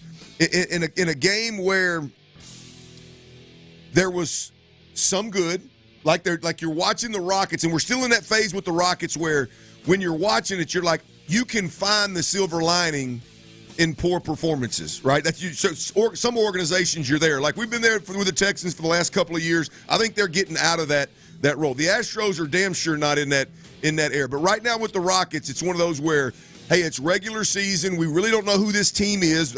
I don't think they were the 2 or 3 seed in the West was accurate. I don't know that they're as bad as losing 6 of 7, and now what have they lost? What is it, 7 of 9? Yep. Is that right? They lost 7 of their last 9? Like, I don't know that they're that bad of a team. They fall somewhere in the middle. But the Rockets, Luke, to me, are a team that we watch, and I can sit there and being a pretty critical fan, I can sit there and go, okay, well, let me find the silver lining in this thing. And the truth of the matter is, last night, they did this against Phoenix as well, but it was on steroids last night. They dug a huge hole in which it didn't look like they were going to have any chance to climb out of. They were down 24 points early in the third quarter. And the Rocket reserves, they make a name for themselves. The Rocket reserves were able to literally pull this team completely out of the hole that the starters ultimately dug and get back. They may have even taken the lead at some point in the fourth quarter, if I remember correctly. But the reserves dug them out of the hole so impressively that Ime Udoka said, hey, Jalen Green, you sit your ass over here with me. Hey, Şengün, you stay your ass over here with me as well. Oh, hey, Amen Thompson, you too, sir. You can sit over here with me. And he literally let the reserves all but finish the game, and they didn't have enough gas in the tank because once Golden State threw their big 3 out there, their best 3 players said it's time, and they stretched it back out a little bit, ultimately ended up winning the game. So while the starting crew left a lot to be desired with the Rockets, all the names that you would recognize that a casual fan like me recognizes, right? They could have just took the damn night off. But them reserves went in there and did. Big shout out to Jock Lindell, by the way. I don't know how long this is going to last, but he's bringing some juice to the floor. There ain't no doubt about that. And so there's a silver lining there, but all in all, it wasn't a real good night for the Rockets, Luke. No, it wasn't. That had the feeling, at least from the starters, in the playoffs in the NBA, there's always that expression, 1, 2, 3, Cancun. It almost felt like last night those guys were already looking forward to the much-needed now 8-day break for this Rockets team with the way they're playing. But I think in the course of a long NBA season, you have 82 games. I think sometimes it could be more valuable to maybe teach a lesson than it is to actually get a win, especially in just out the postseason. And I think that's what Udoka chose to do last night, where you got it down to a 2-point game in the fourth quarter. You had the basketball. You had a chance to tie. They went through a 2 of 15 stretch to allow the Warriors to pull that game away. And he chose to stick with his reserves, because not only did they earn that opportunity, but I think also it helps send that lesson to your starters as well. He spoke about it after the game about maybe a lack of energy lately for this team. And so I think that's one of those where it sucks because it's against the Warriors. You want to beat that team, but sometimes you rather just take a chance in trying to win a game while also teaching your guys a lesson, even if it's not giving you the best chance to win that game. But I'll say this, zooming out with the big picture, now that we reached the All-Star break, you were talking about this off the very top of these Rockets. Yeah, they've lost 7 of the last 9, but Dennis Green always used to say how you feel about your record depends on when the wins came and when the losses came. Right now, I'm sure everyone's down on the Rockets because of the stretch, but if you signed up for a 34-21 record at the All-Star break to start the season, you're the 4 seed, you're still within striking distance of the top teams in the West, most of them. I think you sign up for that. So here's a chance now to get healthy, get some juice back in this team, and some energy with this week off, regroup, try to come out in the second half. Last night was bad. The last 2 weeks have been bad. But I think big picture, keeping the glass half full, I think you still sign up for where the Rockets are in general. Absolutely, you sign up for where the Rockets are right now. And look, here's the other thing with this is it's a young team. Our texters and callers, our listeners, all the time are on me and Ron about, hey, you two fools, they don't need to make a trade. Don't break up this core. Don't break up these youngsters. Well, and cool. I can the trade deadline's gone. I can subscribe to that. But now you got to sit back and go, okay, we're going to be inconsistent, right? Our identity's not always going to be at the forefront. We're not always going to have the right plan and the right execution down the stretch the way that a Steph Curry-led basketball team is going to have a plan and execute that plan. So there's going to be growing pains with these guys, and the flashes are absolutely beautiful, man. The thing that I like about the Rockets right now, Luke, is that there's every time you turn on a Rockets game. Now, when they were two in the West and 3 in the West, it was every night you turn on a Rockets game, you could see these things. But like to me, even last night in the struggles, and even though it was a reserves, the night before they got against the Phoenix Suns, they got into a double-digit deficit, and they climbed back from that. And whether Jalen Green shooting the ball well or Şengün's doing work in the paint, regardless, the defensive end of the floor, the hustle, the determination, the way in which those guys they're busting their ass on the defensive end of the floor, and it's allowing. That's how they've dug out of two holes, dug out of a hole 2 nights in a row against 2 basketball teams, and gave themselves a chance to win. Is they did it on the defensive end of the floor. They did it by just hounding the hell out of some really, really, really, really good basketball players. And so the fact that it's all driven defensively, it's all driven with hustle, it's all driven with grit, it's all that is a huge plus for me as we watch the team moving forward. That's going to pay off big time down the stretch. Yeah, it is, but it's also part of it, if I could, it's also the concern for me with the Rockets where I've always felt, and on these airwaves, I've compared the Rockets this year to like the Timberwolves and the Thunder of the last couple of years, where you have these really young teams that play really hard throughout the regular season, where you have these other teams that sit their stars. So you can get a lot of wins in the NBA regular season just simply based off of effort. And I think the Rockets, to their credit, they were doing a lot of that. But starting with the new year, when we flipped the calendar to 2025, they were playing the second toughest schedule the rest of the way. And look, they've had a lot of injuries. Things haven't gone their way lately, but I also don't think it's a coincidence that as the schedule got tougher, well, the record hasn't been as good because you can't always just beat better teams simply off of that effort. And that's my concern come playoff time. If we were really to look down the road here with this Rockets team, is that you can't just out-hustle the best teams in the West or when they have the stars. And that's what we know Houston's missing. The Rockets, they're missing that go-to guy. You can't just out-hustle LeBron and Luka in a 7-game series. So it is great to see. You need that effort. As a coach, if a guy makes a mistake, it's okay if he's trying hard. But what you can't forgive is guys just not trying hard at all. So you can take the effort when mistakes come with it. But big picture, that's still my concern for this team, is that you just can't solely rely on that, especially come playoff time. Absolute legit concern, no doubt about it. I mean, that's we've talked about it a million times on this show. As the games become more important, as the season goes along and opponents get film on your players and on your scheme, and then as the season goes along and the games mean more, all the defense, defense becomes a thing with better team. And then you get in the playoffs, and you're getting everybody's best effort on both ends of the floor. How does this team handle those types of scenarios, right? We know that they don't have the either they don't have the guy or guys that they want to put the ball in the hands of late in games. Not want to. Everybody has somebody they want to, but I'm talking about somebody that they can no doubt about it, a star that can go get buckets. They don't have that guy, but they also don't have much of like a consistent plan in those moments. Those are all the growing pains that they got, and that guy may be on the team. He just hasn't emerged right now. I think last night, Luke, was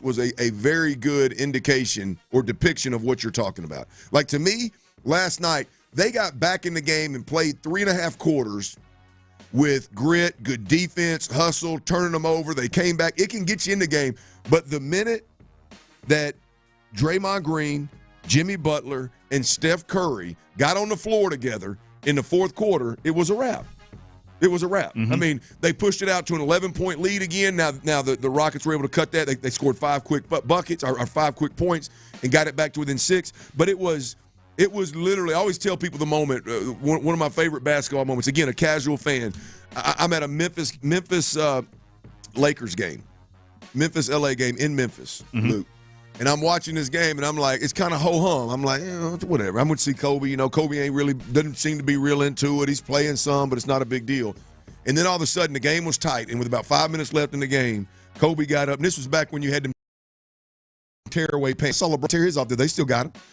Hey, Kobe tore them britches off and got out there on that floor and said, "Hey, give me the rock and get the hell out of the way. Let's get on this plane, boys." And it was a wrap, right? That's what the Rockets are missing. And to me, when I watched last night, it wasn't just like a wow performance, but it was a team that said, "All right, let's put our horses out there. Let's end this silliness and let's get on a plane and go home." And that's ultimately what the Rockets are missing is who is that guy? What's the plan? Who is that group? What does it look like?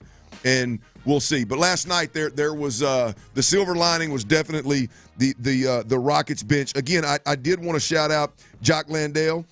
He looked really good once again. That's 2 games in a row where he brought a real spark. The other one, Nate Williams, man. Nate Williams went out there and was a big part of offensively and defensively the comeback, them being able to dig themselves out of a 24-point hole in the third quarter. So those 2 guys all the reserves were really good, but those 2 guys in particular stood out. Yeah, absolutely. And look, that's going to help down the road, too, for these guys to get those minutes and play well as well. But I think the break's coming at a good time for the Rockets. I know Pal says on YouTube that they've played well against the good teams. They've played down to their competition and played bad against the bad teams. But I think that's part of that stretch of when you play the Cavs back-to-back and then you play the Celtics, that eventually it's going to catch up to you, even if it's when you're playing whoever, the Raptors or a lesser team. But yeah, I think this is just a good time for the Rockets to have that time off and regroup. Not to change subjects, but I hated that they lost to the Warriors last night, and I was complaining about having to play a back-to-back in Dallas and then Houston. What a whiny bitch. Complaining about a 1-hour flight on a private jet to come play a basketball game last night. That's exactly what's wrong with the NBA, where, the NHL plays back-to-backs. You don't hear all the complaining there in a much more physical sport. But God forbid you have to hop on an hour flight on a private jet after playing basketball to go play another basketball game getting paid millions. 45-minute flight. And probably a private jet, their jet probably makes it in 30. Right. Poor little Steve. Yeah. And Steve Kerr complaining about, how dare the NBA schedule these games for us. I wanted to beat him so bad last night. I wish the Rockets pulled that off. We should go back and look at some of that. Like, I just, Luke, I'm sorry, man. It blows my mind, and I'm just being dead because of the guys. I don't know. I lean into some of the guys that I was able to play with and be in the locker room with, and a lot of it was briefly, but I knew those guys well. Like, it blows my mind how much conversation we in the media have about, like, short weeks in football. And look, obviously the football player's going to get on there and go, "Yeah, man, boy, that short week really kicked my ass." No, they're not going to get on there and go, "Nah, man, it ain't no big deal." No, they're going to push to do away with Thursdays. They're going to push to not have extra games in the season. They're going to push to have shorter, less physical training camps. That's what players are going to do. That's what their representation is going to do. Pay me more, expect me to do less. That's just the way of the world, and athletes are the world's worst at that, right? So I admittedly, I'm one of those guys, like, give me a coach, like right now in football, and I hate to get on a soapbox here. Right now in football, it has the ability, because everybody doesn't have the ability. If you have the ability to get your guys in camp and make them buy into busting ass every day, you're going to have an advantage in the league today. You're going to have a monster advantage in the league today. That's why I'm so adamant about Laramie Tunsil having his ass in camp. And don't find some thumb injury or knee injury or some reason why you can't be. Like, it's a huge advantage when you do those things. And so I'm just being transparent. I'm of that mindset. It blows my mind in basketball. Load management in basketball. And a coach even shaping his mouth to bitch about having to play a back-to-back basketball game that is literally a 30-minute flight away. You are riding the finest buses on the planet. You're flying in the finest jets on the planet. You are catered to 24/7 with the finest meals, drinks, nutrition that you could possibly want. And I find it hard to take Steve Kerr even remotely serious. Anything he says. Yeah. I'm like, what are we talking about here? I don't want to overdo the comments he made, but damn, you got to be kidding me. Yeah, no, we'll talk more about the NBA, in this weekend and what it's supposed to represent throughout the afternoon and the shape that the NBA is. And I say this as a sports fan whose first love was the NBA. And so I hate to see what it's become in the last 10, 15 years with load management. But yeah, it's a slap in the face for Kerr to make those comments, and that's why last night especially. I know the Warriors are like public enemy number one, more than ever. I wanted to beat them last night because of those complaints. You rather do it that way than have to fly back out from California back to Texas to play the Rockets another time. Right? You'd rather take the 30-minute trip than the half cross-country flight later in the year to play. Just coach and play basketball, baby. Let's grind. It's a beautiful thing, man. Let's not bitch and moan about having to take a 30-minute flight and play back-to-back. Who cares? All right, y'all, look here. Astros manager Joe Espada, he spoke right there in West Palm Beach, man. He spoke yesterday. He mentioned something that'll be changing with the Astros bats this season. I'm going to let Joe tell you what that is, and we're going to try to figure out who in the hell he's talking about and who he is talking to on this current Astros, in this current Astros lineup. We'll do that next right here on Sports Radio 610. Before we do that, I got to tell you about Low T Center. Look, fellas, here's the deal, man.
your chance to win this national contest. Houston's sports leader. Sports Radio 610. Live from the Mokaram Injury Lawyers Studios, Sports Radio 610 presents The Drive with Stoerner and Hughley. That's right. It is a Freaky Friday, Valentine's Friday. Ron the Show Hughley is out. My man Luke Morrow is in. And if I don't suck all the oxygen out of the room, you're going to like what Luke has to say. My man's pretty damn good at this thing. I just step all over the toes, if you know what I mean. By the way, I do want to announce it looks like Doge. It looks like Doge just... looks like they just found another $1.9 billion. So those out there counting, they found some more of our tax money laying around out there. If anybody is interested in those kind of updates, that's a lot of money, man. I mean, $1.9 billion. Good gosh, it is wild, man. It is wild. Stay tuned, man. Tax dollars at work, man. That's a solid update. Hey, the Astros. Another update. The Astros are in West Palm Beach. They are in West Palm Beach, and that means pitchers and catchers have reported. That means spring training has cranked up. And we heard yesterday from Dana Brown. Dana Brown's always good audio. I don't know what to make of what he says half the time, but it's always good audio. And I think I find it pretty interesting that a lot of the time you can listen to his audio and then Joe Espada's audio right behind it, and it don't add up. It's like those two don't have morning meetings. Those two don't meet in the morning and discuss what the hell the media is going to ask about, even when it's obvious. Hey, Altuve in left field. Hey, what's McCullers looking like? Hey, man, who's going to be your third baseman? Sometimes those guys are on total different pages, but nonetheless, it's entertaining, and we will always bring it to you, no doubt about it. Joe Espada, there's a lot going on right now. There's a lot. We got an update on Lance McCullers, and I think throughout the entire Espada audio, to me, there was one thing that really stood out. So before we get to McCullers, I want to make sure that we hit this offensive approach. Look, when it's all said and done, Joe Espada, he mentioned something about the Astros changing the Astros bats this season. Something about what they're doing offensively is going to change. Here's Joe Espada talking about the Astros bats. It's going to be a more complete in areas that I think last year we kind of got away from our approach. I think we have talked to our players. I think they're aware of that, and we're going to make sure it makes so elite is when we able to see a ton of pitches and we can make our opponents work a little bit more.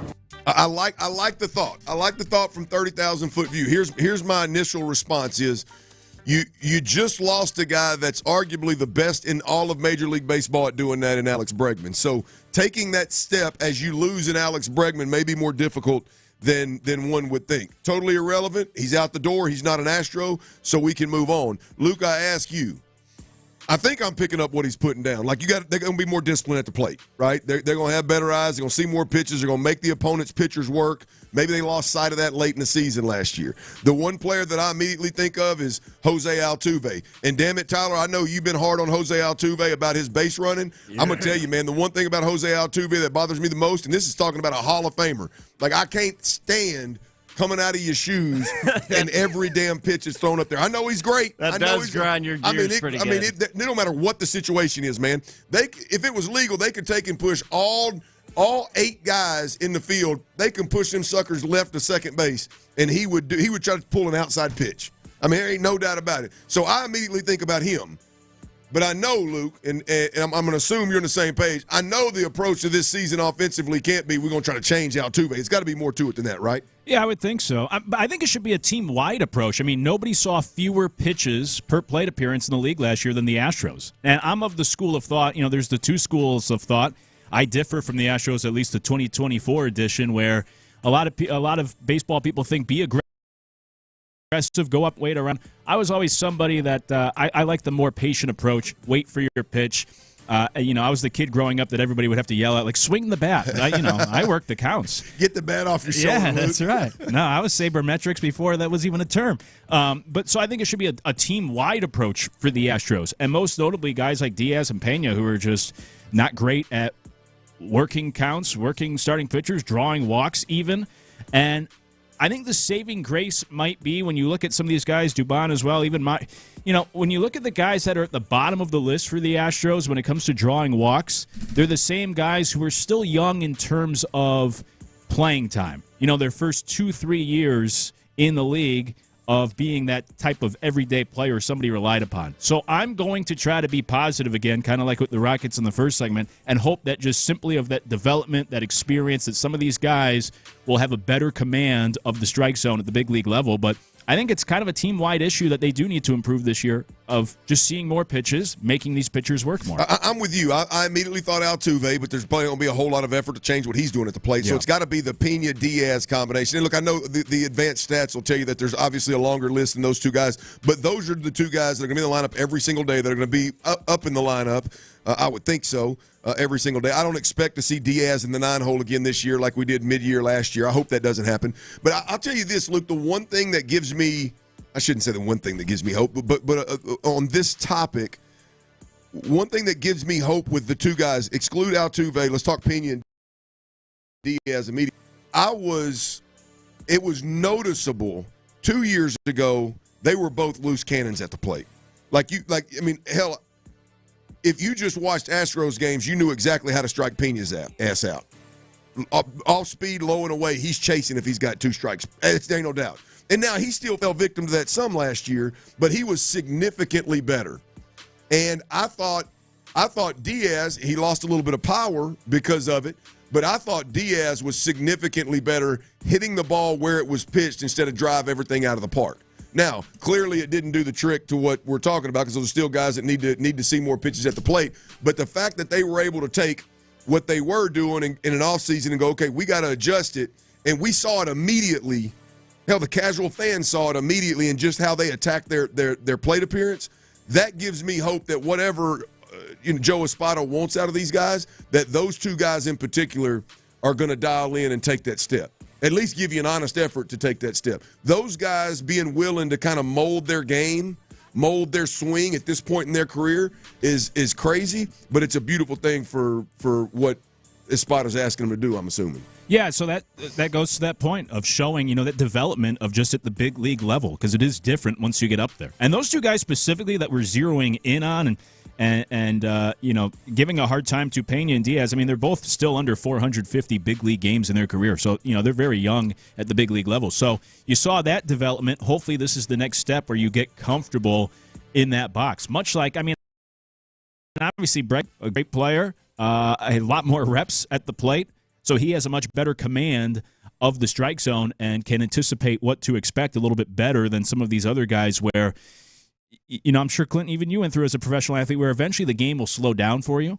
And then that's when you have better command as a hitter in that batter's box and you can feel more comfortable instead of going up there and trying to attack the first pitch because maybe you just don't trust yourself in a 2-strike count. Luke, I hope it happens earlier for them than it did me. The game literally slowed down about 2 weeks before I got chopped the last time. So it didn't happen fast enough for me, brother. Hopefully it does for Pena and Diaz. We will obviously we're all rooting for it now. All right, we heard from the new offensive coordinator for the Houston Texans yesterday. We heard some good, some bad. I think all in all, it was a positive day. However, there is one major issue that still looms with the Houston Texans offense. I believe that it's all on D'Amico Ryans. That's next. Let me tell you about the men's clinic. Fellas out there, if you are struggling, and there are many of you who try to hide it,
Karam Injury Lawyers at 281-222-2222. That's 281-222-2222. Or visit MoKaramLawFirm.com. Mokaram Injury Lawyers, Principal Office, Houston, Texas. Live from the Mokaram Injury Lawyers Studios, Sports Radio 610 presents The Drive with Stoerner and Hughley. Ron Hughley is out. Luke Morrow is in. Happy Valentine's Day to everybody out there. Hope you're rocking and rolling through this Freaky Friday, and I hope it's freaky for you. If not, just have you a good one.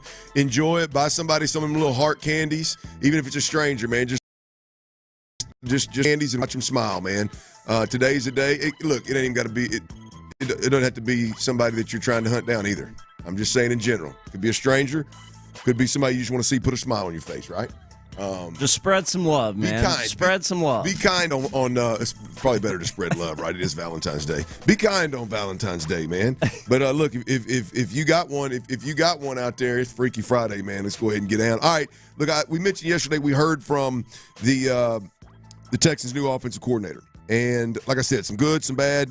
I think overall it was an all right day. Not a whole hell of a lot of complaining to do for me, right?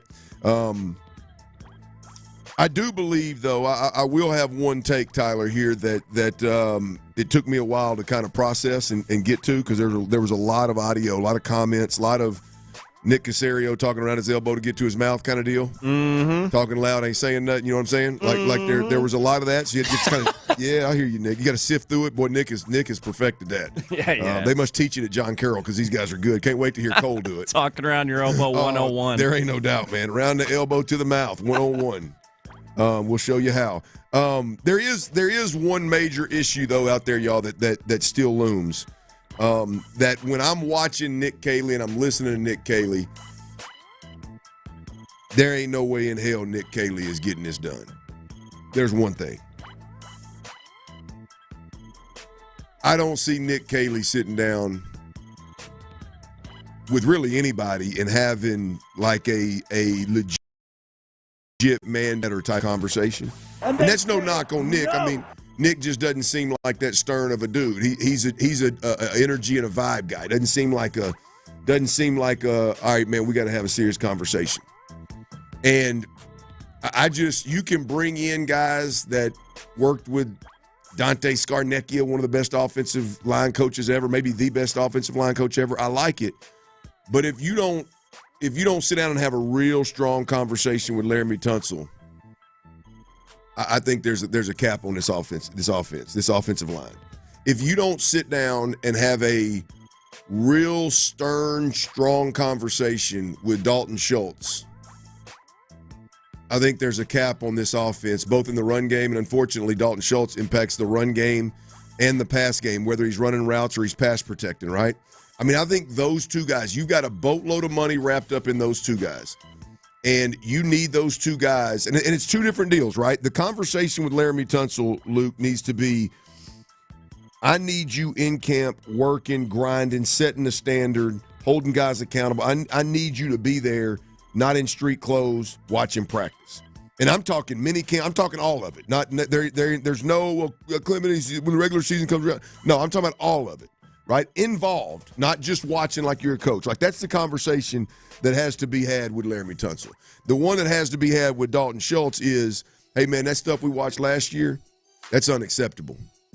Like the lack of physicality in the run game and the pass game, I don't care if you win your blocker. The inability to separate in the pass game when you got a linebacker matched up on you, like that can't happen. Whether that's an in-shape thing or an injury thing or you're not getting touches the way you expected to get touches. Did you get fat and happy when you got the contract? Whatever it may be, like my takeaway from the Nick Kayley press conference was some good, some bad, but overall, Nick Kayley's not getting that done. I agree with you in terms of the necessity, how important that is. You know, somebody on the Jim Adler Texas Hammer text line said, like a Mike McDaniel. And I think that's the concern where, you know, it's kind of like parenting. I think a lot of parents get in trouble where they try to be friends with the kids instead of being the actual parent to their child. And I think similar with a Mike McDaniel where, you could be a little bit of a front runner. Things are going good when they're good, but, the Dolphins can't win physical games, and guys screw up here and there because McDaniel's kind of too buddy-buddy, which goes back to this whole idea of, and by the way, McDaniel also comes from this whole coaching tree of Shanahan and McVay, but this idea of being able to light up your guys when necessary. But I'll say this, with all that said, because I agree with your main point, I will give him the benefit of the doubt in the sense of maybe he's different behind scenes, right? Who knows? Maybe that's his public persona with the introductory press conference to put on airs for the media and Texans fans, much like how you might act differently around your friends than you would your boss and you would your parents. Maybe in a closed-door meeting, right, he's a little more fiery, can light into his guys, but simply based off of yesterday, I could see that concern, and that's something that certainly needs to happen for that Texans offense. Well, here's I think it's going from 10 wins to 14 wins. We're talking about going from a division title to an AFC championship. We're talking about the next step, and the bar is set high, right?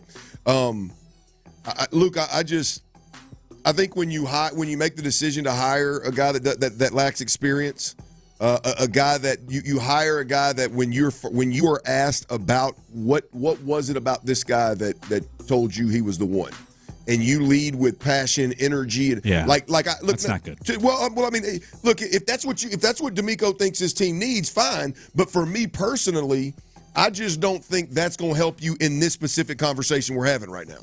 Right? You can bring all the passion and energy you want, but if you don't have pelts on the wall, odds are, or you don't have the ability to drop the hammer, odds are Laramie and Dalton ain't listening to your ass. Right? So I say all that to say this. Right? I don't think, just based off first impressions, Nick Kayley doesn't strike me as a guy that has the ability or really the want to be that kind of offensive coordinator. And that's why I say this. The offense improving from 2024-25 to 25-26, improving the way that you need it to. Now, I'm not one that tells you that it's got to win 14 games, it's got to go to the AFC Championship or not. Like, for the offensive product to improve, I believe there's one guy in that building over there that has a chance to make it happen. And I think it's D'Amico Ryans. Because I'll go back to Nick Kayley, Bobby Slowick, any of the position coaches. The offensive line coach. It is impossible. It is absolutely impossible for any to be a disciplinarian and hold guys accountable if the head coach isn't willing to do it. If the head coach is gonna go through the Laramie Tunsil experience and then laugh and stroke Laramie when asked about the offensive line and what are you going to do about this week when you got these defenders coming? Oh, I got Laramie Tunsil, man, no big deal. And allow Laramie Tunsil to do what he does. There's no OC, there's no position coach that's going to be able to correct that, right? And so I just think D'Amico Ryans is the key here. D'Amico Ryans, and he clearly will. He obviously had a very tough conversation with Bobby Slowick, one of his buddies. If you can sit down with Bobby Slowick and say, hey, man, your ass is fired, and that's your partner, and he's been your guy for several years, you can damn sure sit down with the guys I'm talking about and force the change that you're looking for. And so I don't doubt that D'Amico Ryans can do it. I'm just simply going to sit here and tell you that I don't believe that Nick Kayley's the guy who's going to do it. I think it's a major mistake if D'Amico Ryans expects him to do it. I think when we talk about this sense of urgency, hey, Bobby Slowick got to go. We can't wait another year for an unproven guy to hopefully get in a groove. We can't wait another year to hopefully improve his relationship with C.J. Stroud. We're operating with a sense of urgency. That sense of urgency has to include D'Amico Ryans, a meeting with the key guys. And I'm sure there's more than just Laramie and Dalton. I mean, you can look at Azeez Al-Shaair and the way they handle all that crap over there. There's got to be some – I mean, for the betterment of the team, there's got to be some conversations had there. Some tough conversations, no doubt. But I think it is big-time pressure on D'Amico Ryans to get this done, man. I think that's fair. I think too often when coaches time, they just focus on their side of the football. Yeah. And then you just let the rest of it try to take care of itself. Your offensive guy will figure out the offense. But you're the head coach. You are still the CEO of the program, and they fall under you. It falls on you eventually. It'll come back to D'Amico Ryans. And so I think he needs to, and also along with that, because he has that track record of not only being a player in the league, of being already so far a successful head coach, as opposed to Bobby Slowick, where it's kind of like, well, all due respect, what have you done? Even Nick Kayley, you're calling plays for the first time. You didn't play in the league. You haven't been a head coach before. You don't have a track record of success. And so I think that's another area where it falls more on D'Amico. And to that point, maybe it's a good thing because we've seen Belichick assistants, and I don't know if we can classify Nick Kayley as a true Belichick assistant, but they've gotten themselves in trouble where they try to go somewhere and be the belle of the ball without that track record. Where Patricia tries to be, big man on campus, and it's like, you're not Bill Belichick. What have you done? And that's where these coaches, I think, a lot of times have always failed because they're trying to replicate that without the success of Belichick. So my point being, when it comes to the Texans' infrastructure, I think the message is better heard from a DeMeco Ryans anyways because of his track record as opposed to the new young buck coming in who doesn't have a track record of success and is trying to drop the hammer. Yeah, the crazy thing, Luke, is as I watch it, having watched a lot of the film, like it's just a matter of, and I think DeMeco's got this in him. Clearly, again, you fire Bobby Slowick, he's clearly got it in him. But, to me, from a football perspective, it's not a difficult conversation.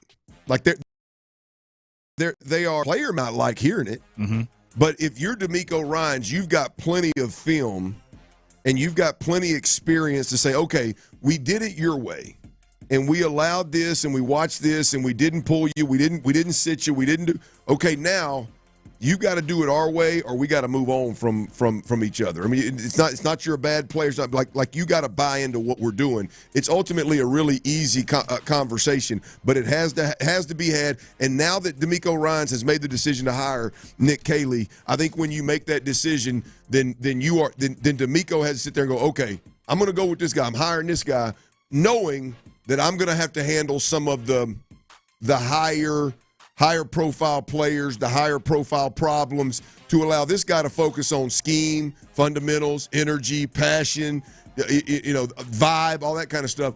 I'm going to have to be the bad cop, so to speak.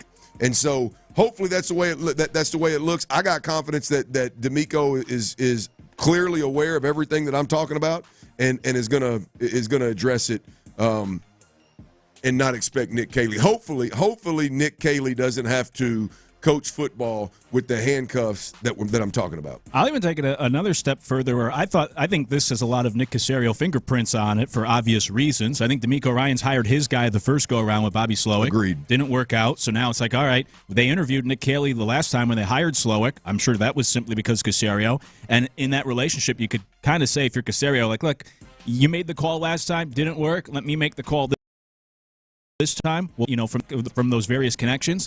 And so point being in that is that maybe some of that pressure also falls on Caserio to right the ship with the roster, maybe specifically in that offensive line room where, okay, if you're going to bring in your guy who, as we've been saying, doesn't really have the ability to go in there and throw down with some of these guys, then it's on more of the GM to shape this roster and give DeMeco Ryans those tools, those pieces of, hey, if you're going to hire your guy, you also got to give me this and that so I can make sure I go out there and we could be the best team and win enough games this year. That's Luke Morrow. I'm Clint Stoerner. Just put a bow on the conversation, man. DeMeco Ryans, after hiring Nick Kayley, one thing that I see is that DeMeco's going to have some tough conversations with the offensive players. You can't lay that in the lap of Nick Kayley along with fixing all the issues schematically. So we will see how that works out. DeMeco has not shied away from difficult conversations thus far, just fired one of his best friends. So you got to have faith and confidence that he's gonna get it done. All right, which Astro is going to fill the shoes of Alex Bregman, right? Bregman is gone. He's with the Boston Red Sox. He's not going to be an Astro. Which Astro is going to fill the shoes of Alex Bregman on the field, at the plate, and most importantly, chemistry and clubhouse, baby. That's next right here on Sports Radio 610. Before we do that, though, I got to tell you about Dr. Matoran. Look, breathing is one of the most essential parts of living, man. You got to breathe well to sleep well. It's a simple concept. Yeah, if you're out there and you're suffering with breathing, right, whether you're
Texans play here on Odyssey Sports Station. Sports Radio 610 presents The Drive with Stoerner and Hughley. Ryan Hughley is out. Luke Morrow is in. T. Mills on the ones and twos behind the glass. Happy Valentine's Day to everybody out there. We appreciate you rolling with us. Make sure you stay plugged in on that Odyssey app, AUDACY. We greatly appreciate you downloading that app, taking us everywhere you go. In fact, let me tell you right now about this contest we got going on, y'all. The Odyssey contest that's rolling right now is you can win airfare and accommodations for you and 3 friends, plus $20,000 cash, all to Vegas for the first 2 rounds of the big college basketball tournament. That's the deal. Airfare and accommodations to Vegas, first 2 rounds of the big college basketball tournament, plus $20,000 to do with whatever the hell you please while you're in Vegas. All you got to do is download the Odyssey app, log into the Odyssey app, and listen to Sports Radio 610 for 1 hour a day. Every day that you do that, you get an entry. You can get 1 entry per day until February the 23rd, right? $20,000, you and 3 buddies, you and 3 friends to Vegas for the first and second round of the big tourney. It's a big-time deal. All you got to do is download that Odyssey app, AUDACY. Also, make sure you're plugged into 4610, the Jim Adler, the Texas Hammer text line is wide open. Jim Adler, the Texas Hammer. Waiting on you. That's right. All right, now look, the Astros lost. Obviously, they lost. It was a slim chance they'd get him back. Some would tell you there was none, slim to none, and Slim just walked out the door, right? Needless to say, Alex Bregman is in Boston. He's no longer an Astro. And there's plenty of conversation with Isak Paredes is one of them that is going to fill the shoes of Bregman at third base. Whether it's Paredes and Pena or Diaz or whoever, they're going to find somebody that's going to fill his shoes at the plate. I think the lineup's going to be all right. Now we need some guys to step up, but I think the lineup's going to be okay. No doubt about it. The Astros aren't the lock favorite in the division. They're not one of the favorites to make that World Series run. It's going to be a little different journey for all of us Astros fans. Instead of being a front runner, we're going to have to weather the storm a bit. It's not ideal. But I find it fascinating, guys, the conversation about Alex Bregman and the leadership, right? Every year we lose Carlos Correa. My first go-to, because I think it's huge. I'm just a big believer in it, man. I can just see Carlos Correa getting in front of the camera and the mics after we watch Alex Bregman and Altuve just fumble through handling the first media appearance after the sign stealing scandal from training camp. You can see that Church can believe it was with Carlos Correa and Carlos says you need to know the facts and he just stands that if that you level. don't know the facts, that's it right there. It's one of my favorite lines ever in my time covering Houston sports. There's no doubt about it. Him going to the mound. Who was that, Tyler, that had lost? Was it Framber? That was out of his gourd when Carlos Correa called a timeout and went to the. You could tell he was in Spanish. He was giving it to him. Yeah, like that. That is so critical all the time, right? But the more Carlos Correa's, George Springer's, Alex Bregman's, Justin Verlander, the more those caliber alphas walk out of the room, the more important it becomes. The lesser your team is, I just said, like the Astros aren't going to be a front runner this year. They're not going to be viewed as one of the most talented teams. They're going to have to lean into that chemistry, into that leadership, maybe need it a little bit more than they have in the last 8-9 years, right? We don't know. Who's going to fill Alex Bregman's shoes? And I want to take a minute, Tyler. I want you to cue this thing up. Usually when I bring up the alpha, the leadership, that I hear a lot of rumblings, a lot of laughing, a lot of chuckling, a lot of minimizing it, a lot of what are you talking about type stuff. And I think people that do that are just plumb ass silly. But when somebody cuts some audio, that it is promo caliber audio on leadership, I got a game recognized game. Our guys on Area 45, man. Patrick Creighton, Sean Bijani, Chris Santiago. This is what the hell I'm talking about right here. Here's the fella's role. Guy that I think could fill that role Yainer Diaz. Of being a vocal leader? Yes. Oh, I think he's another one in waiting, too. Yainer Diaz Sure. is a guy who could fill the role as vocal leader, because the one thing Martin Maldonado was the vocal leader who had the respect of the clubhouse.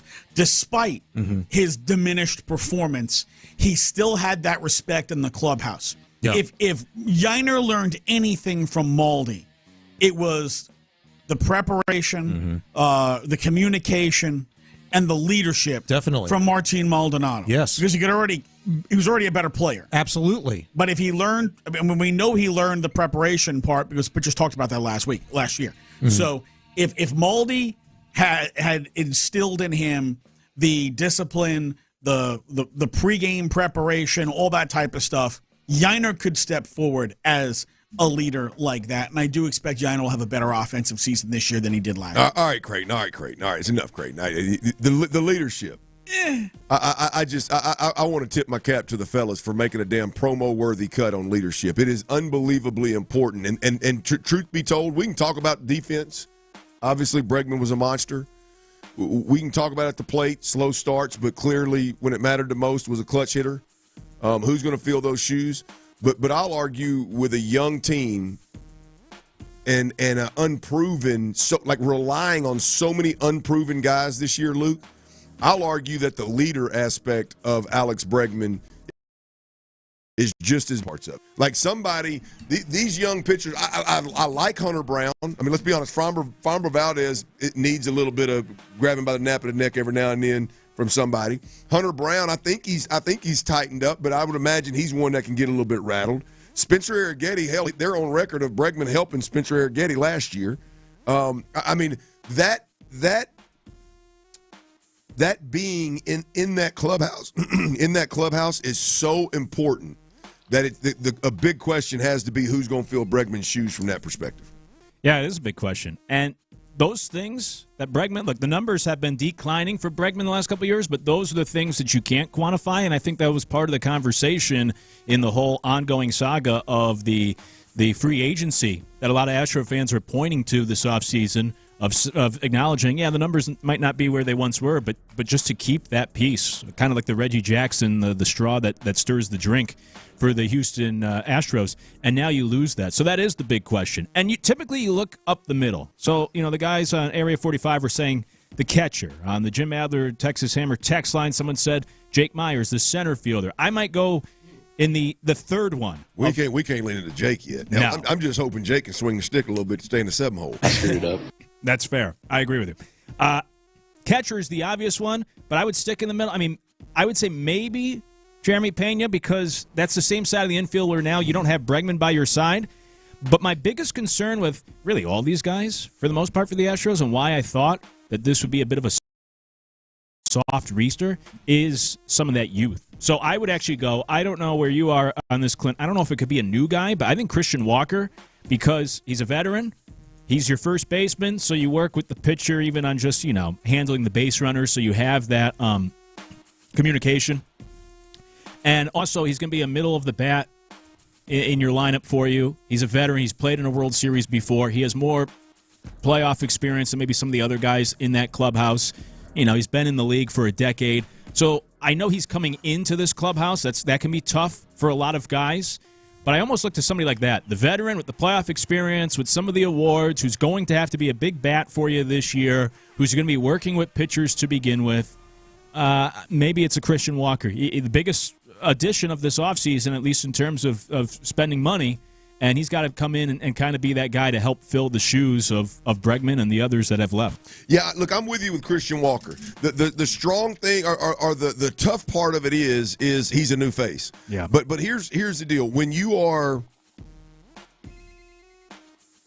a guy that has tremendous confidence, and that confidence is gained by not being handed a lot of things, which Christian Walker's worked his way up. I think Christian Walker, for the stories that I hear, one of the hardest workers in every clubhouse he's ever been in. One of the hardest true grinder defensively and offensively. I mean, the amount of work that this guy puts in before and after games to stay right during the regular is apparently he's in a league of his own. And when you're When you're that kind of guy, I think if it's in you, if it's not in you, then you just can't do it. But at that point in time, everybody else on the team, no matter where they're from, they see it. They respect it. So when you speak, as long as you're not out here pulling a Cam Newton and just yapping all over the place, when you speak, I think there's a real good chance that guys listen. And as you said, Christian Walker's got enough experience. He's got enough pelts on the wall. The everyday, day-to-day grind approach that he has is going to be well respected by every single player on the Astros roster, pitcher and catcher and position player. And so I think that guy has to be it. And it's not, you don't have to be a big presence in the clubhouse to in critical moments. Like Bregman, I think one of the best things we heard Will Kunkel, we'll hear some audio later on, Tyler. I don't want to pull it right now, but Will Kunkel talking about Alex Bregman knowing when to call a timeout for certain pitchers because Diaz was young and maybe didn't have the feel. Like, that is so important. And I just look at this thing and I think Christian Walker immediately. Now, to your point, it would be a lot better for all of us Astros fans if it were Yainer Diaz like Patrick Creighton's talking about. It'd be a lot better for all of us Astro fans if it was Jeremy Pena like you're talking about. I think Jake needs to stay his ass in center field and in the batting cages other than that. But those two guys, if it were one of those guys, you're talking about guys that are going to be here longer term. You're talking about guys that, again, playfully have connection to the pitcher, the easy walk, the close proximity. So it's a game changer if you can do that. But I'm leaning into Christian Walker. I'm going to be honest with you, man. Like, I'm leaning into Christian Walker being big time this year. Not only because as an Astros fan, we look up and first base has been a nightmare since Father Time jumped on Hughley's back, right? Everything they've done over there has been a mess. And so not only like tuning into the Astros and being able to watch a first baseman that's a great defensive first baseman, you know where he's going to hit in the lineup and you can depend on production in the field as well as in the lineup.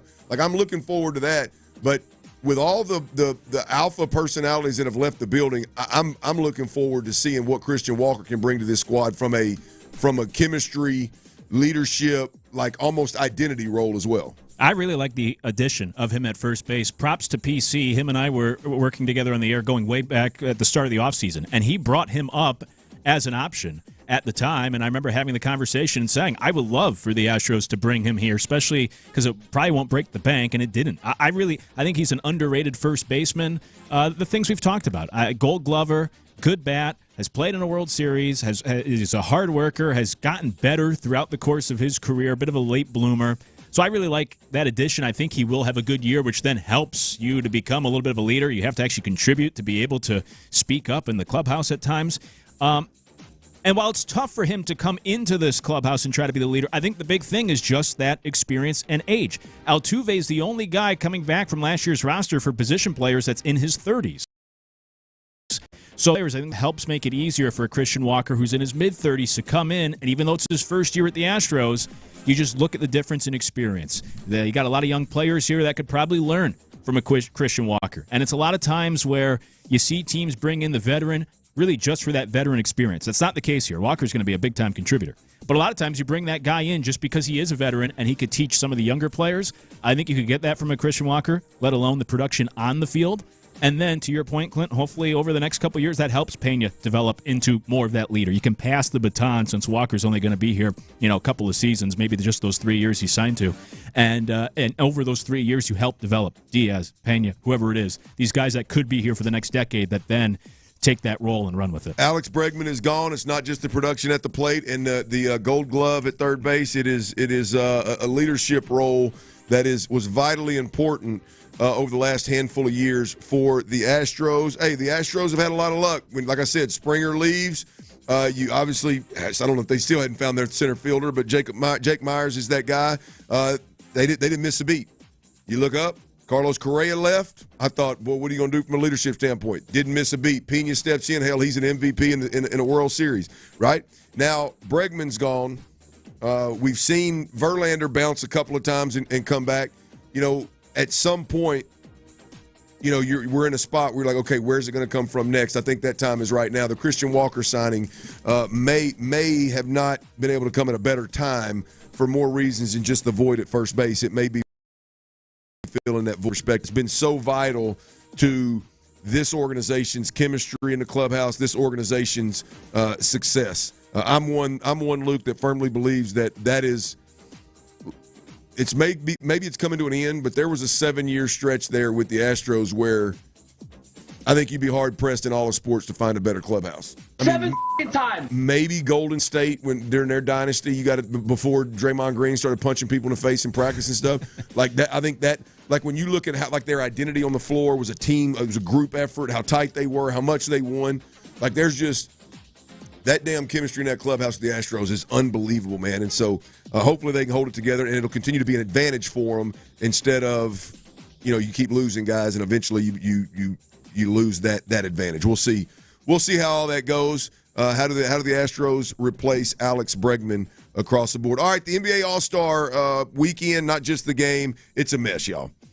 The 3 things that they need to knock out of the park every year, I believe that they're 0-3 before the damn thing ever starts. We'll tell you what that is, and we'll cuss and discuss next right here on Sports Radio 610. Before we do that, though, I got to tell you about Twin Peaks, y'all. There's 5 lodges around the city, and I got a question for you. Do you consider yourself a bourbon connoisseur?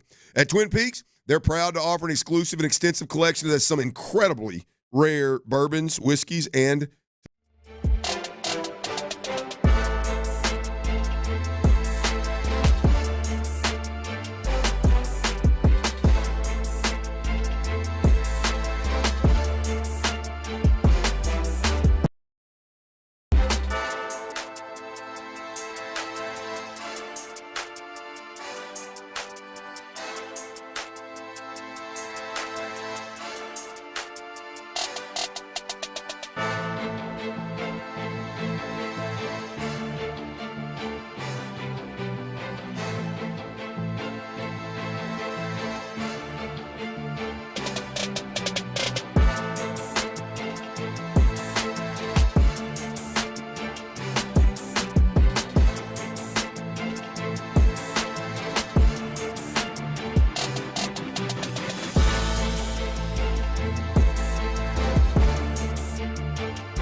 experience. Just log in and listen now on the Odyssey app for your chance to win this national contest. Houston's sports leader. Sports Radio 610.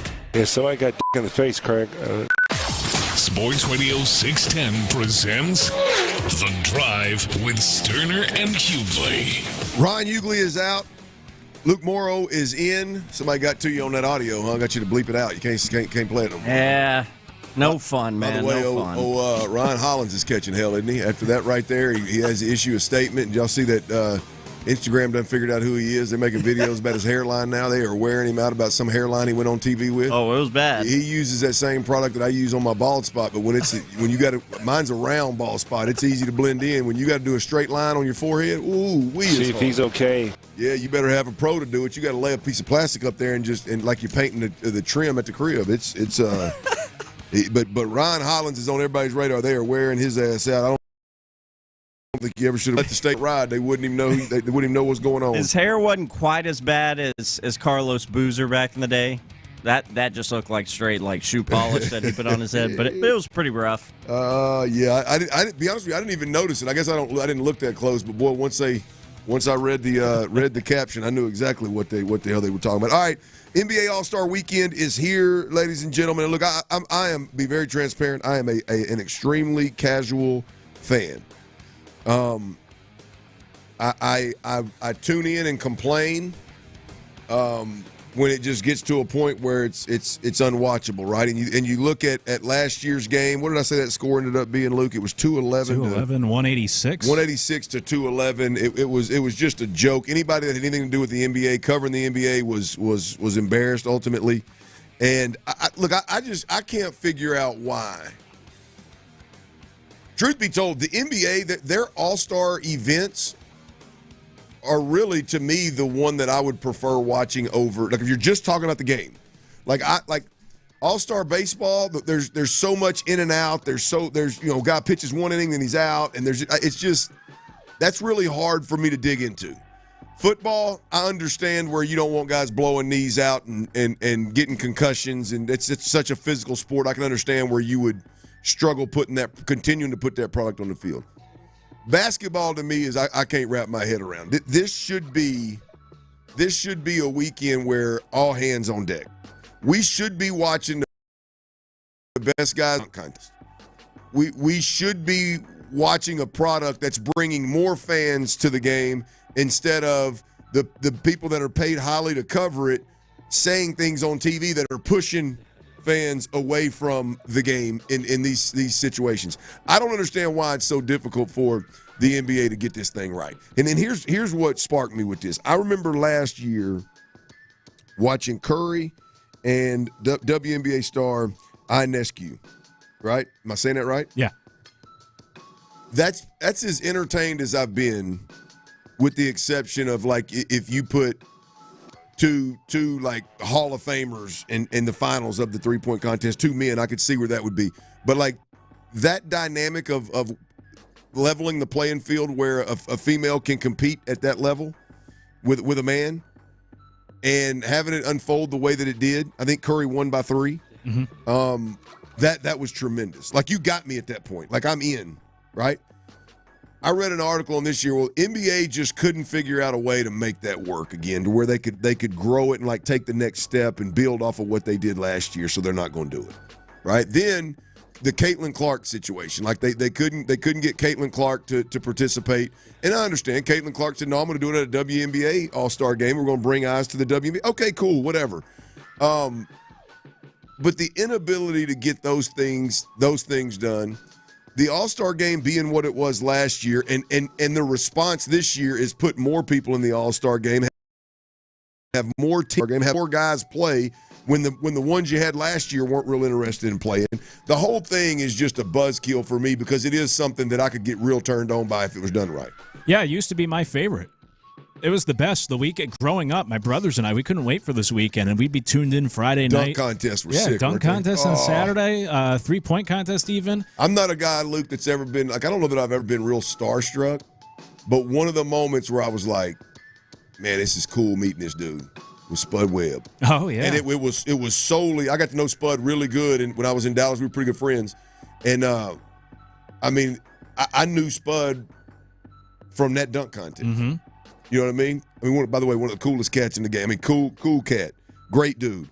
But man, those days were badass, man. Yeah, I used to love. They used to show them on NBA Hardwood Classic, ESPN Classic, whatever it was. I used to love. I'd sit at home and just watch the old dunk contest. They were great. They've kind of jumped the shark now. I think the 3-point contest has become better. And then the All-Star game used to be my favorite too because it was the one All-Star game where you could see things different from a normal basketball game. The baseball All-Star game, it's just a regular baseball game. There's nothing unique. Yeah. Even the Pro Bowl was just, they're not throwing it behind their back. It was a normal football game.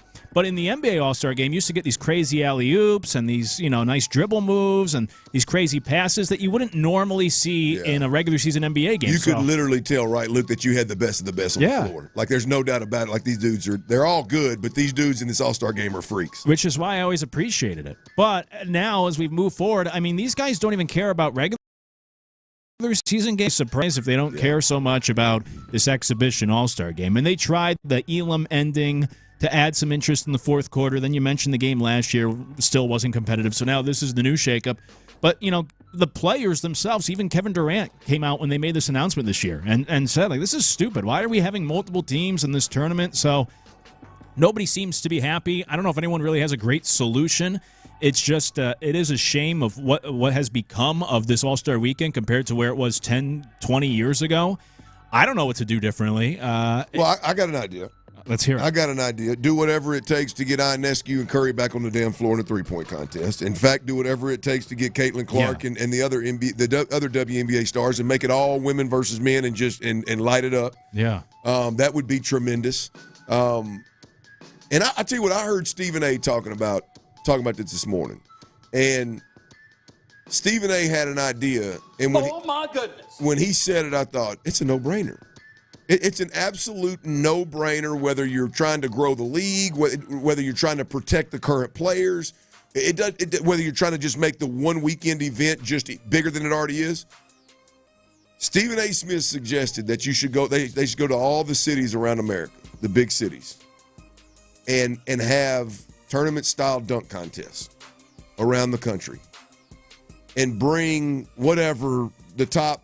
When that tournament gets down to your Final Four, bring those Final Four to the All-Star game, All-Star weekend. By the way, these are just guys on the street. These are not NBA players I'm talking about. I'm talking about street ballers, right?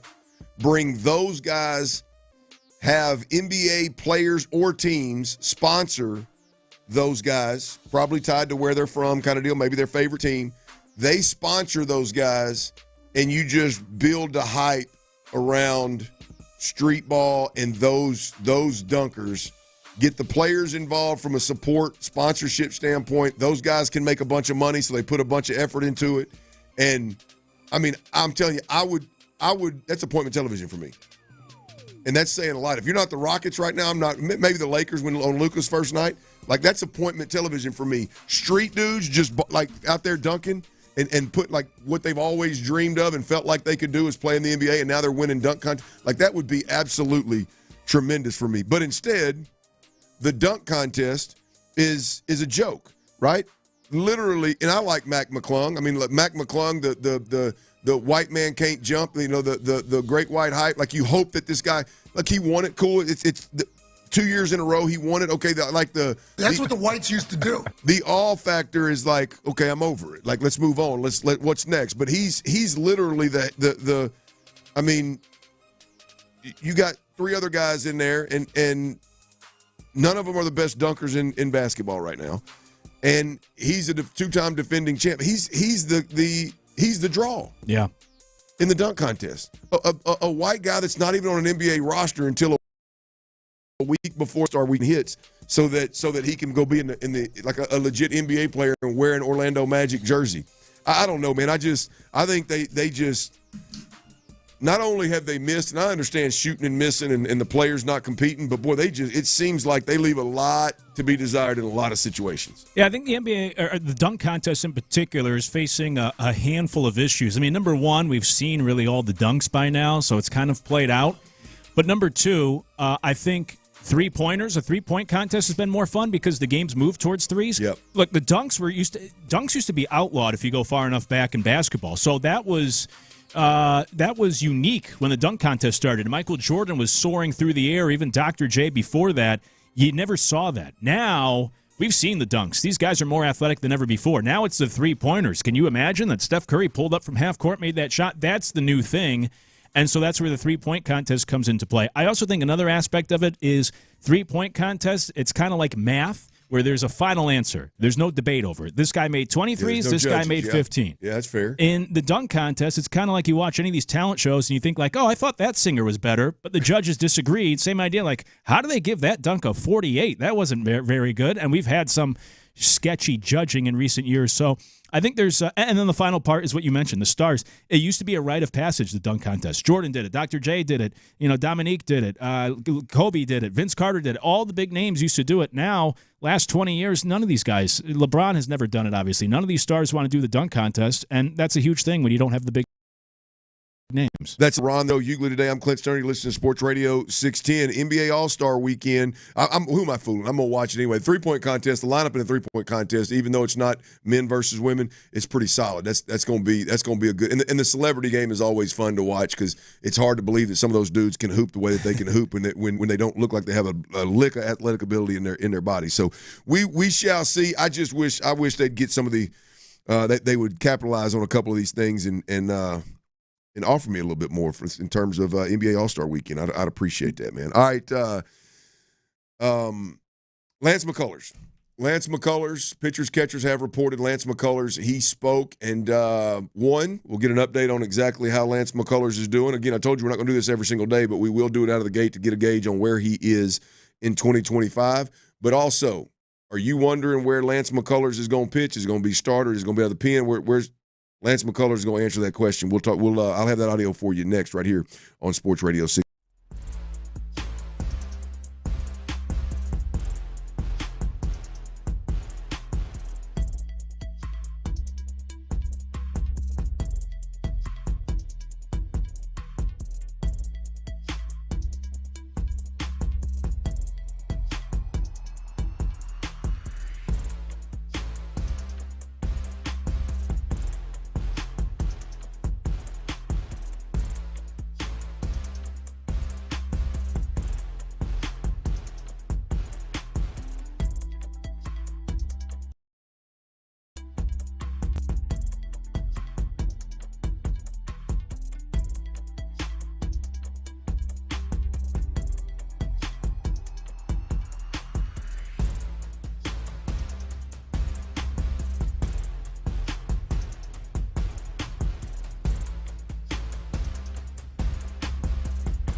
being unstoppable.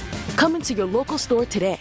Most locations are independently owned. Product, services, pricing, and hours of operation may vary. See Center for details. The UPS Store. Be unstoppable. Bury me in the H. Live from the McCarran Injury and presents The Drive with Stoerner and Hughley. Ron Hughley is out. Luke Morrow is in, and we are rolling on this Freaky Friday, on this Valentine's Day. Boy, I tell you what, my Valentine's process has changed big time. I'm going to tell you a little bit about that in the 4 o'clock. It's a little bit of a tease for those that care. Valentine's Day has changed for me, and I got a bone to pick with these damn flower shops around here, by the way, too. I got to get to. We got to get this. They got a lot in common, Tyler, with them damn barbers on Monday. We got to no lies detected. We got to get to the bottom of this. But before we get there, though, we got to hash out this Lance McCullers stuff. I told y'all, man. Look, I'm not real interested in hearing a daily update of how far Lance McCullers is throwing the ball, and is he on flat ground or is he on a mound, and what kind of setbacks did we have today, but I do believe that there's a story brewing here with Lance McCullers that could blow the top off the icebox down there, T. There is a real if Lance McCullers is healthy and at any point in time can stay healthy for more than a week. Knock on wood. If he can help this baseball team win games and just be relevant, it ain't got to be World Series worthy. Just be relevant. He'll be one of, if not the most popular Astro at the moment. Oh yeah. You know what I mean? Like the talk will be about he can pull it off. And if it's going to happen, it's got to happen this year. Tyler, would you agree that he's at the end of the rope? I mean, you got right. Oh, 100%. If it don't it's happen, now or never. Yeah, it's now or never with Lance McCullers. And I hate saying that because, like a lot of Astros fans, I mean, we have a special place in our heart for Lance McCullers. No one will ever forget that plethora of curveballs he threw and some of the great things he did for a small amount of time. But man, at this point, hate to say it, you got to crap or get off the pot, right? Well, no question. There's something with Lance about the way in which he goes about his business, the way he plays, the way he works, the way he's clearly there's no governor, right? I mean, it's all gas, no brakes, right? So I mean, there's clearly there's something that I think blue collar Houston, blue collar America can greatly appreciate about that approach. Let's start here. Let's start with just a little update on Lance McCullers. As we know, pitchers and catchers reported a couple days ago that they're on the field yesterday. Here is Lance McCullers just with a little update on where he's at with his arm. They're great. Yeah, I'm throwing all my pitches, so they're not like waiting on anything. The fastball, slider, curveball, changeup, cutter, the whole thing. So I was like up to 90 the other day in the bullpen, which is really good for me, and been happy with the progress and all that stuff. So it's been a good off season. I'm in a really great spot. Lance McCullers, he bumped his what he's doing right now up against what he was doing in 2021 at this time, and they're pretty. He's clearly very, very comfortable with where he's at right now from a velocity standpoint. Needs to obviously throw more pitches, and we'll see what he ends up doing. But just overall, Luke, from it's good to hear that there's been so many setbacks in the past. Like, it's good to hear that there's no setbacks. It's good to hear that he's throwing all 5 pitches. It's good to hear that he's throwing from a normal distance and that he seems to be on track to be able to at least help this baseball team to some degree this year. Yeah, certainly. I mean, will it come to fruition? Will he actually be able to help? How much will he be able to help? It remains to be seen. It's one of those things. I always call it the Polar Express theory. I have to see it in order to believe in it. So in this case, I have to actually see him out there on the big league roster, actually pitching in a competitive game to believe that there could be something there. But with that said, if he is, hypothetically speaking, able to get to that point where he can contribute, it'd be a huge addition because you haven't gotten anything from him the last couple of years, and you throw that into the mix, and we might get into it, but I'd rather see him be a reliever or be in the bullpen. And so to add him to the bullpen mix, theoretically, could be a huge benefit. And to get him back and to get anything from him at this point, because it's been almost 3 years of nothing, it's gravy. You'll take anything from him. And we talked earlier about leadership. You add somebody like that to the pitching staff with the years of experience. That could help this team, a guy who's been there before. And for this team that lost some big pieces and some big leaders this offseason, to get him back into the mix and playing a role would be huge. But I'll just take anything at this point. Yeah, just an option at this point in time. I'm a fan. I think Houston would absolutely love nothing more than for him to be one of the 5 starters in the rotation and be a guy that's, pushing the starters ahead of him and are helping us win ball games as we navigate these foreign waters, if you will, of not being a World Series favorite and not being a favorite to win the division kind of deal. It would be really, really cool. A story within the story of Lance McCullers could be part of that. Now, here's the part that I found interesting, and you alluded to it being coming out of the bullpen or being a starter. It doesn't sound like Lance McCullers is real interested in coming out of the bullpen. It sounds like he's got his sights set on being a starter. And be honest with you, when you hear this, it sounds like he's talking you out of any kind of possibility of him coming out of the bullpen. Here's McCullers. Yeah, I don't know where that came from, but I don't think that's an easy job. And being a reliever, I think a lot of times, people almost say, "Whoa, just make him a reliever." I mean, that's not an easy thing to do, to be a reliever at the big league level. It's not like a fallback position. I think that it's doing a disservice to the guys who are in that role. It's very specific. It's very hard, and I don't think pitching, back-to-back days or even, 3 out of 4 days. For me, I think it's physically harder. I think the things that the guys in the bullpen have to deal with throughout a long season, the ups and downs of usages, not really knowing when they're going to be called upon sometimes, that's a harder, in my opinion, it's a harder job. It's a harder way to stay healthy. And so, that you can just decide you wake up one day and feel like, being a reliever, it's a very specific job. I think suggesting otherwise is a disservice to the guys in the bullpen that have, in our pen and in every pen around the league. And so, for me, I'm interested in doing what I've always done. It's what I know. It's what I feel like I can give this team, the most success in. Hey, man, I don't know about y'all, but when I hear that wasn't Lance McCullers being asked a question that he wasn't prepared for. That was, I'm glad you asked. I've thought about this. I probably had this conversation with Joe Espada and Dana Brown already. That's not something that you fall back to. It's not easy. It's physically harder to stay healthy. It's a harder job. It's a hard way to stay healthy. Like it sounded like, one, he's had the conversation before, and two, he has zero interest in being a reliever. That was, I ain't going to be no reliever.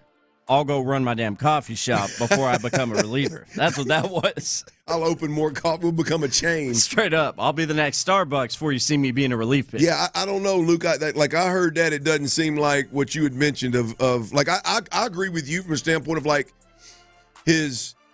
what he brings to the table you would think would play really well out of the pen in a longer middle relief role would be really, really cool. But boy, he doesn't seem bought in. No, not at all. And for a guy who's been out of the league for almost 3 years, I would have rather, maybe I'm nitpicking, but I'd rather hear hey, whatever it takes. Whatever it takes, yeah, right? I'll do whatever I need to for the team, or I'll do whatever to get out there. But it seems like he has his mindset on being I'd love to talk to somebody in the baseball medical field about that idea of pitching back-to-back days or pitching 3 out of 4 or whatever, just the unsteady schedule compared to a starting pitcher trying to throw 100 pitches and then you take 4 days off and then you try to throw 100 pitches when coming back from an injury, to see if there is any sort of anecdotal evidence or even data that shows that that's a worse case for a guy and his health coming off of injuries. But I think back to John Smoltz. Smoltz was a starting pitcher, obviously one of the best in the league, had a bunch of injuries. They moved him to the bullpen. He got an extra decade out of his career and became one of the best closers in the league. I'm not saying that Lance would follow that same trajectory, but when you're dealing with these issues, these injuries, I think it's easier to say, hey, just give me an inning here instead of, hey, try to give me 100 pitches. And you don't have to exert yourself. Give me one good inning. He's only hitting 90 right now. I don't know how much more he's going to add to that fastball, but it's a lot easier to only face 3 hitters when you're topping out at 90 compared to trying to go through a lineup 3 times and try to surprise them or sneak by them with your 90-mile-per-hour, fastball and breaking stuff. So I just think, in general, for a guy with those issues, it's easier to ask, hey, just give me an inning here or there. You probably will have more success than trying to prolong yourself over 5 innings and face a lineup multiple times. And as I said, Smoltz is probably the best example of a guy going through this, became a reliever, and had another Hall of Fame portion of his career. Well, I hope it works out for McCullers the way he wants it to work out. I really personally, as a fan, just hope to see him on the field. I dig the way he handles his business. I think it'd be fun to watch. It'd be a fascinating comeback story.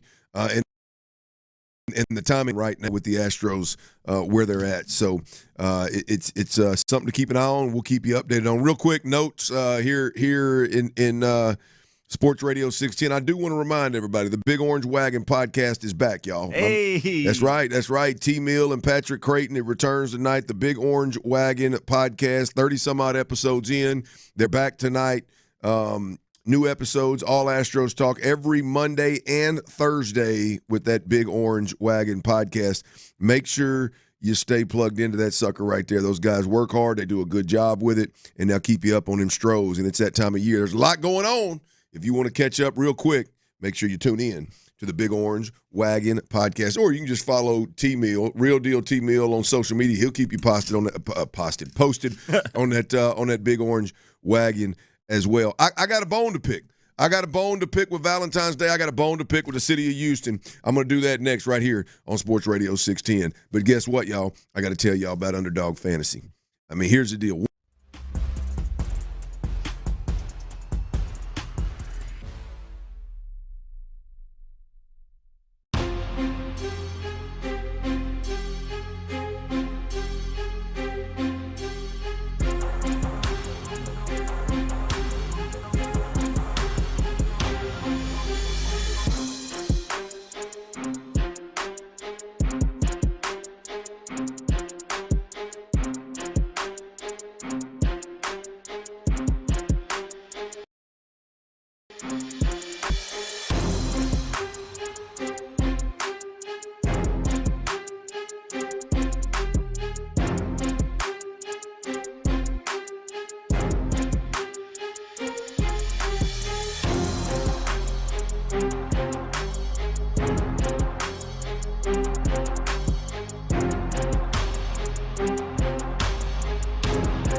matches. Keep up. It's golf. Welcome to TGL presented by SoFi. Golf's newest league, live on ESPN and ESPN Plus. It's 2 hours of hammer dropping, overtime forcing, playoffs on the line golf, Tiger, Rory, and more of the best from the PGA Tour split into 6 teams. Learn more at TGLGolf.com. Tune in every week for TGL matches. Keep up. It's golf. KILT FM HD2 Houston. Insider access, exclusive content. Sports Radio 610. The Texans play here. An Odyssey sports station.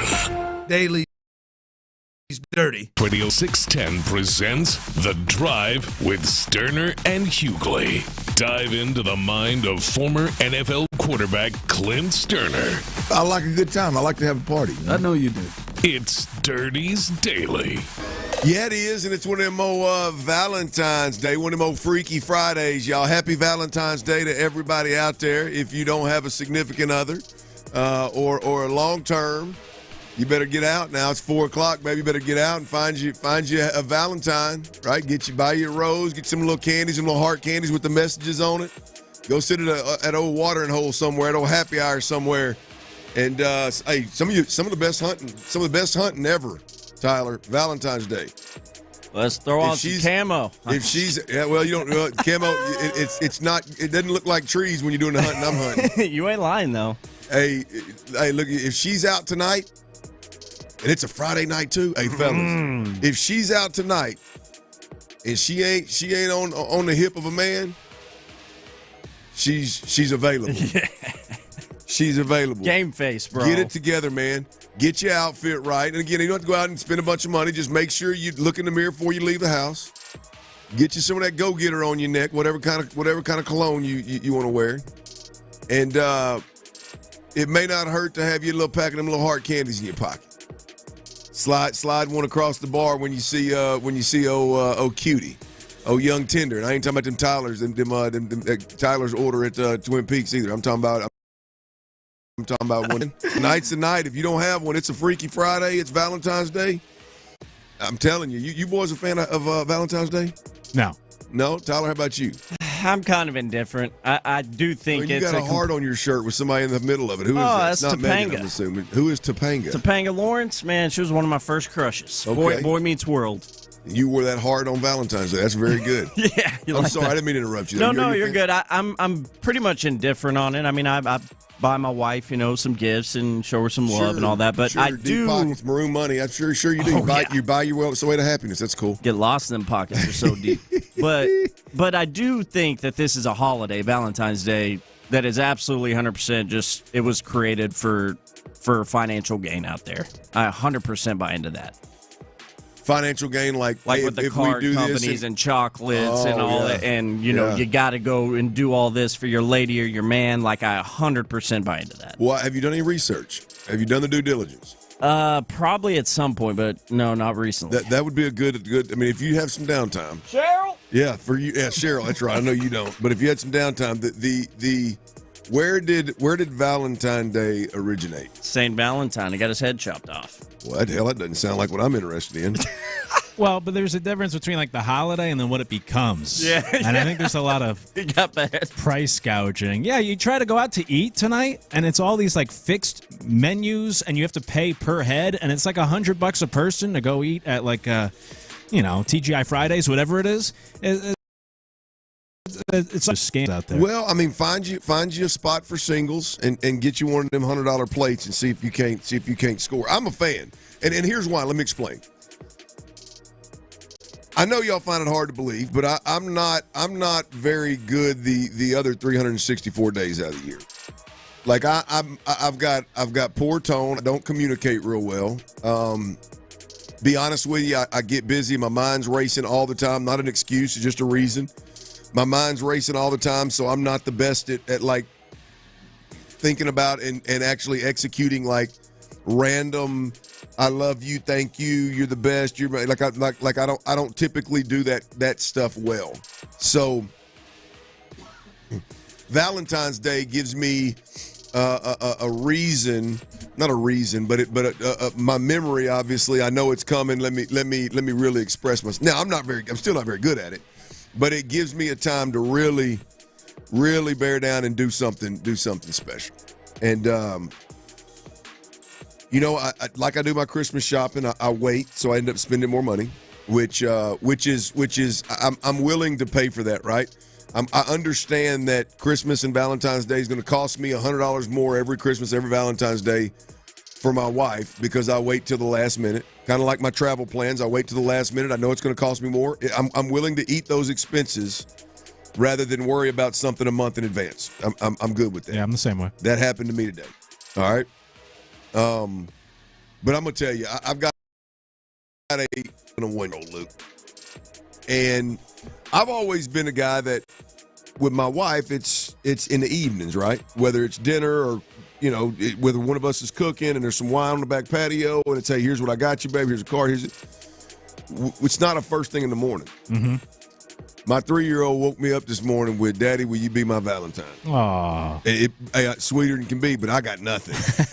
Yeah, baby, I'll be your Valentine. I ain't got a teddy bear. I ain't got a rose. I ain't got a card. I ain't got nothing. And I was like, whew, the game just changed for me real quick. I'm going to start preparing the night before so when she comes in, I can present her with something. Now, my wife did tell me, such a beautiful thing. My wife told me before I left, she said, just to let you know, Liv told me she's willing to ask you to be her Valentine again this evening when you get home. I said, hell yeah, baby. Now she's learning who Daddy is. But, it's getting more expensive too, boys. I got 3 women in my life. I knew I was going to pay for weddings. I knew I was going to pay for college one day. Damn. Valentine's Day times 3? See, that's interesting, and there's a discussion there because it's an interesting thing to me that, all growing up and even now today, what you just laid out, like there's families that handle Valentine's Day as it's just you and your significant other. Like me and my wife are going to do a little, we'll have dinner tonight and have our night together. Yeah. And then there's families, and I don't think there's any right or wrong, but then there's families like I think you're saying where it's like you get your mom something. You get, obviously I think daughters and stuff is different, but you get your mom, maybe even your mother-in-law. I see that on social media. Yeah, I'll tell you, I've always been just significant other. Now, I may have grabbed my mom something, the first, because her and my pop split up when I was a sophomore in college. So maybe just that, initially out of the gate, just, hey. But I tell you what, when you have 2 little girls, man, every opportunity that you get, or I get, this is how I choose to raise them and live, every chance I get to show them how they should expect to be treated. Love that. Is an opportunity that I got to try to capitalize on, right? Hell yeah. whether it's like every day we walk into school, it's it's look both ways. Don't run in the parking lot every day, and you're gonna carry your own bag because you're not gonna wait on somebody else to carry your bag. But when we get to the door, every time it's like, hey, ladies first. Love right? that, man. And I want her to understand that's how setting that standard. How she should be treated. And so when it comes to Valentine's Day, I want her to know that somebody should be thankful for her. She should be treated like a queen. And I don't know if Valentine's Day is the right day to set that message, but it's more in line with just an opportunity to present to her how she should be treated. So I'm in. Now my little 1-year-old, she's liable to eat this flower I bought her. She just go to eating that damn thing. So ain't no telling with that one. Well, she's grazing. That's right. But I tell you what, I talked to you guys about barbershops. Like it blows my mind, Luke. You weren't here. I'll catch you up. And listeners that weren't here, like it blows my mind in the barber world that maybe this way in the salon world too. But like Mondays are days off. Like the whole shop's closed. Mm-hmm. And in my mind, barbershops have however many barbers you have in the building, that's like 10 separate businesses. Like everybody's really their own business, right? Like why would you shut the entire door? I'm confused. Like if you want to take a day, I'll take a day off. But like I try to get my hair cut at a couple places that I usually get cut around here, and they're closed on Monday. I'm like, what are we doing here? We just don't want money? We don't want to make money? Okay, cool. Now, I'll get off that soapbox and onto these. I'm about 6 years in Houston, boys.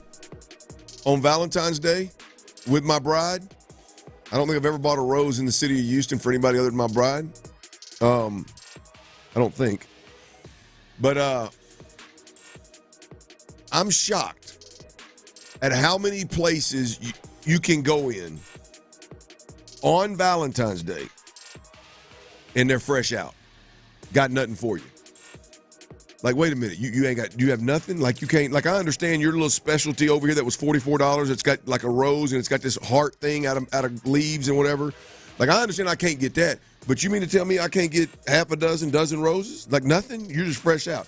It's unbelievable how many places on Valentine's Day run out. Like if I had look, I'm no businessman by no means. That damn sure ain't been in the flyer business, the florist business. But if it were Valentine's Day, I'm gonna tell you, we're gonna wake up February 15th and we're gonna have some roses. we are not gonna run out. I'm gonna tell you, Luke, you're single, ain't you? In a relationship, not married. Okay. If you were just straight up single and you went out this evening and you may run into a date or something, you'd be able to stop by my shop and get her. I like that. You want some roses?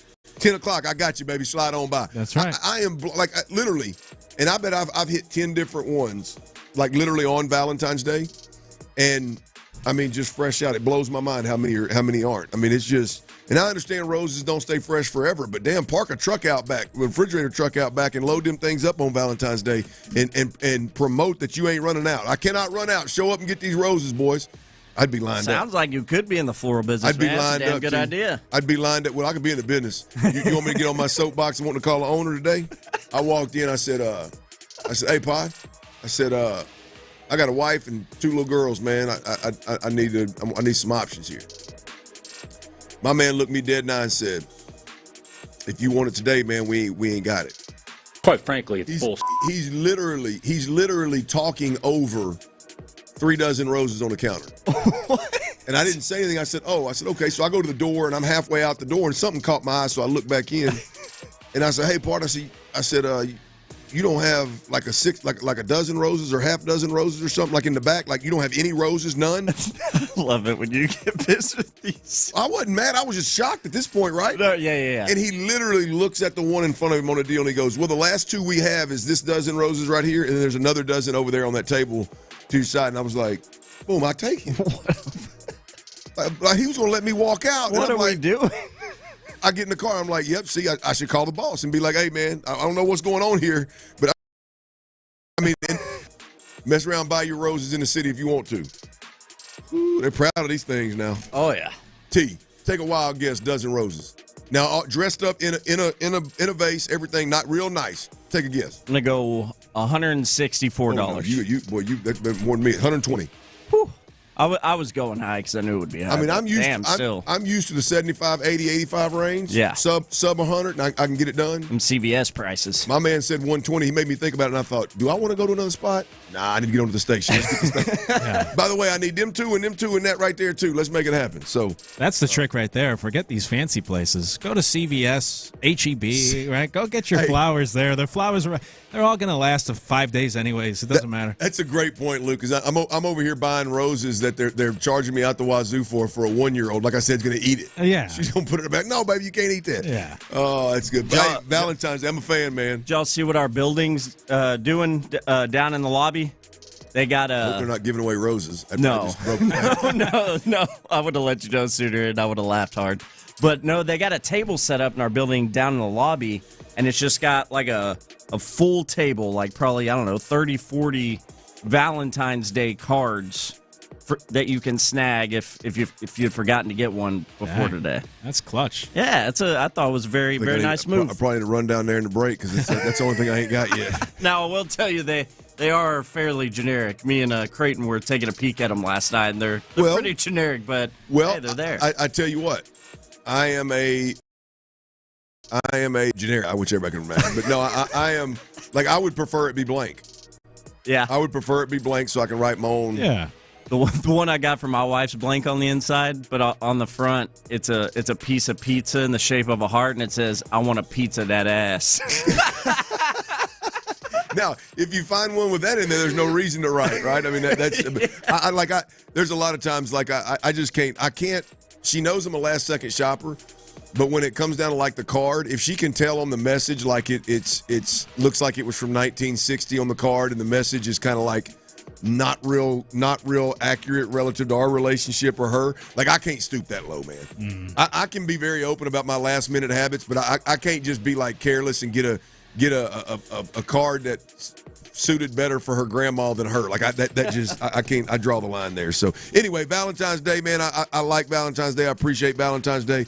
I don't know how much longer I'm going to do that, having 2 little girls. So now I got 3 to work with here, but we're gonna have some fun. So hopefully tonight I'm still Liv's Valentine. Hey, real quick, the Eagles, they're having their Super Bowl parade today. What's up, Bird Gang? And I want to take a minute and just tip my cap to Saquon Barkley. As if Saquon Barkley wasn't already unbelievably likable. I think I know where you're going. This is an amazing move by him. I'm going to start with this before I get to the parade. Did you see about the Tonight Show? This I did not see. No. Well, the Tonight Show wanted to bring him on as a guest, and he said, "I'm not coming on as a guest unless Hurts and all of my offensive linemen." Hey, what a move! So Jalen Hurts and him and all of his offensive linemen, along with clearly a big time promotion for Bud Light. He bought all of his each one of his offensive linemen a truckload of Bud Light. By the way, so that was one, like, that's cool, man. And today, Luke, I don't know if you saw this, but today they are in the parade, and I don't know if Saquon. I don't know if he was off signing. I don't know if he just noticed the guy from a truck. I don't know how he noticed him, but he noticed a guy that is one of the ball boys, which it's a grown-ass man, but one of the ball boys at the stadium in Philly. It looked like he was just walking the parade route and happened to glance over and see him on the other side. So he runs over to this guy and, obviously hugs him and yada, yada. He lifts him up over the barricades, tells him, hey, he's good. And takes old buddy on the parade route. He said, "You're in this damn parade." How about that, man? That just to think, and we live in a world where there's a lot of folks out there. There's a lot of folks out there that think it's bothering a player that just happens to be starting to put a damn phone call into it. Yeah, isn't that crazy? And this dude's out there lifting ball boys over the fence. Anyway, Valentine's Day and Saquon Barkley, man, spread the love. Spread the love. All right, y'all, I was thinking about the Super Bowl again here. Speaking of Saquon Barkley, I was thinking about the Super Bowl again, listening to some conversations this morning about Lamar Jackson and Josh Allen and their inability to get over the hump with Pat Mahomes. And it just got me to thinking about around the Texans. And I'll be honest with you, some of my thoughts around the Texans and just really how accurate are they? And should the conversation around the Texans and anybody that hopes to beat the Chiefs, should that conversation change of how you need to get it done? We'll talk about that next right here on Sports Radio 610. Before we do that, though, I got to talk to you about them old cold Coors Light. If you're a running back and you're out there and you're going to buy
Staying at the Circa Resort and Casino with an extra $20K in your pocket and access to Stadium Swim for the ultimate college basketball tournament experience. Just log in and listen now on the Odyssey app for your chance to win this national contest. Houston's sports leader, Sports Radio 610.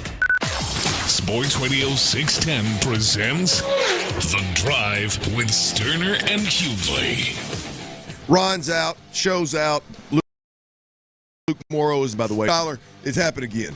It's happened again, and damn it, I'm tired. You ran out of gas. No, I did not run out of gas. Good. I did not run. It is interesting though. My wife is in the electric vehicle, and there's no charger. She's having to charge, and I'm going, hey, see the life. See the life is different, Mama. The rodeo, the Houston Livestock Show and Rodeo did it again. What'd they do? Doesn't sound good. I'm walking up and down these hallways out here. And for all listeners out there, we have sister stations, right? We have four or five sister stations. Son of a bitch. They're all music, right? I'm walking up and down these halls, and every single studio except for one that happens to be ours, Luke, you would capitalize. Your timing would be perfect because you would capitalize. Every single one of them had one of them Houston Livestock Show and Rodeo care packages. Are you crapping on my face Every single one of them. It happened last year, and it pissed me off. I didn't really lean into it because the person that told me, like, allowed me to take some pictures of the care package, and their name was on the package, and I was like, you know what, I don't want to really go off because it put them on blast. But I'm gonna be honest with you, Houston Livestock Show and Rodeo. Ain't nobody in this building been to more Houston Livestock Show and Rodeos, or let's say they've been to more probably because they go to every damn show every night, but longer than I have. I was going to that damn thing when I was 4. I got to believe that is accurate. This is BS, man. Tyler, there is not. What do you think? Let me ask you this. Do you think there's more country music listeners, Latino music listeners, if I categorize that right, or sports fans that go to the rodeo? There ain't but one answer here, Tyler. Country music listeners. No, sports. Because we're hitting both of them. I was going to say those two groups probably have like a crap ton of crossover, like sports fans and country music listeners. And then your sports fans that don't listen to country, your sports fans that don't listen to Latino. So I mean, it's like we are the middleman. We're the common thread in all of this. How in the hell do we not have a care package from Houston Livestock Show and Rodeo? We're 610's a stepchild odyssey, man. It's just what it is. Look at that sitting right there in that damn mix. Hey, look at that. There for the taking. That's a big old box too, man. That's just ridiculous. Come on, man. Houston Livestock Show and Rodeo be better. By the way, tune in on every Tuesday and Thursday. We will be giving away Houston Livestock Show and Rodeo tickets. I expect somebody that hears this, that you either work with the rodeo or somebody or your family members work with the rodeo. This needs to get back to Houston Livestock Show and Rodeo. I feel disrespected. That's fair. I feel some kind of way about this. And didn't the guys on In the Loop also get Houston Dynamo jerseys today? Oh, did they? They sure did. Right? So I think you're missing out on all the gifts right now. That's probably fair. We talk more country music than we do soccer. So we're just the 20th, best afternoon sports talk in the entire nation. Why do we need rodeo stuff and Dynamo stuff, It's no way to get what you want, rodeo. It's no way to get what you want, man. It's no way to give back. All right, y'all, hey, check it out. I was thinking back about the Super Bowl and how obviously the Philadelphia Eagles knocked off the Kansas City Chiefs. More importantly, I'm listening to conversations this morning, and the conversations are, what did the Eagles shellacking of the Kansas City Chiefs and Pat Mahomes tell you about Lamar Jackson and Josh Allen? Did those guys take a hit because the Eagles could get it done and their teams couldn't? Yada, yada, yada. Luke, it got me to thinking, man. Like, I think what this Super Bowl proved is that, do you have to find your quarterback, your franchise quarterback? Sure. Obviously, you got to get that right. Do you have to be able to score points offensively? Sure. You got to be able to move the football and be a competent group on the offensive side of the football. But is the path through the AFC, because we do it on this show. I'm guilty. We're guilty. It's always about the quarterbacks.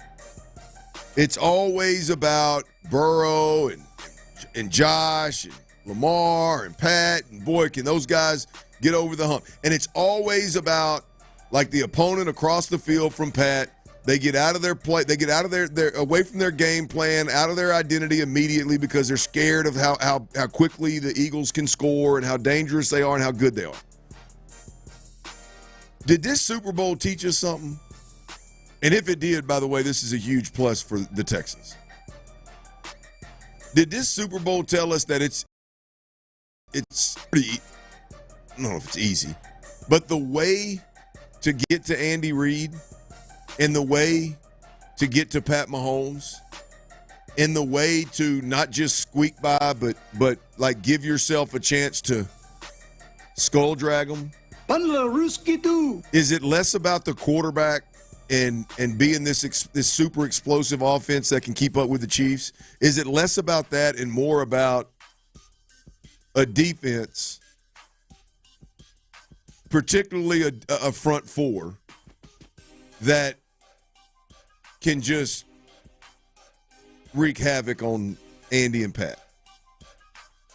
It's an interesting point, interesting take, because I think you're right. If you go back and you look, right, like the only times Tom Brady lost originally in the Super Bowl were against the Giants, and they were able to get pressure on Brady. Not only pressure, but pressure up the middle on Brady, making it very difficult, and that was how they neutralized, the greatest quarterback of all time. Then you look at Patrick Mahomes and his losses, specifically in the Super Bowl.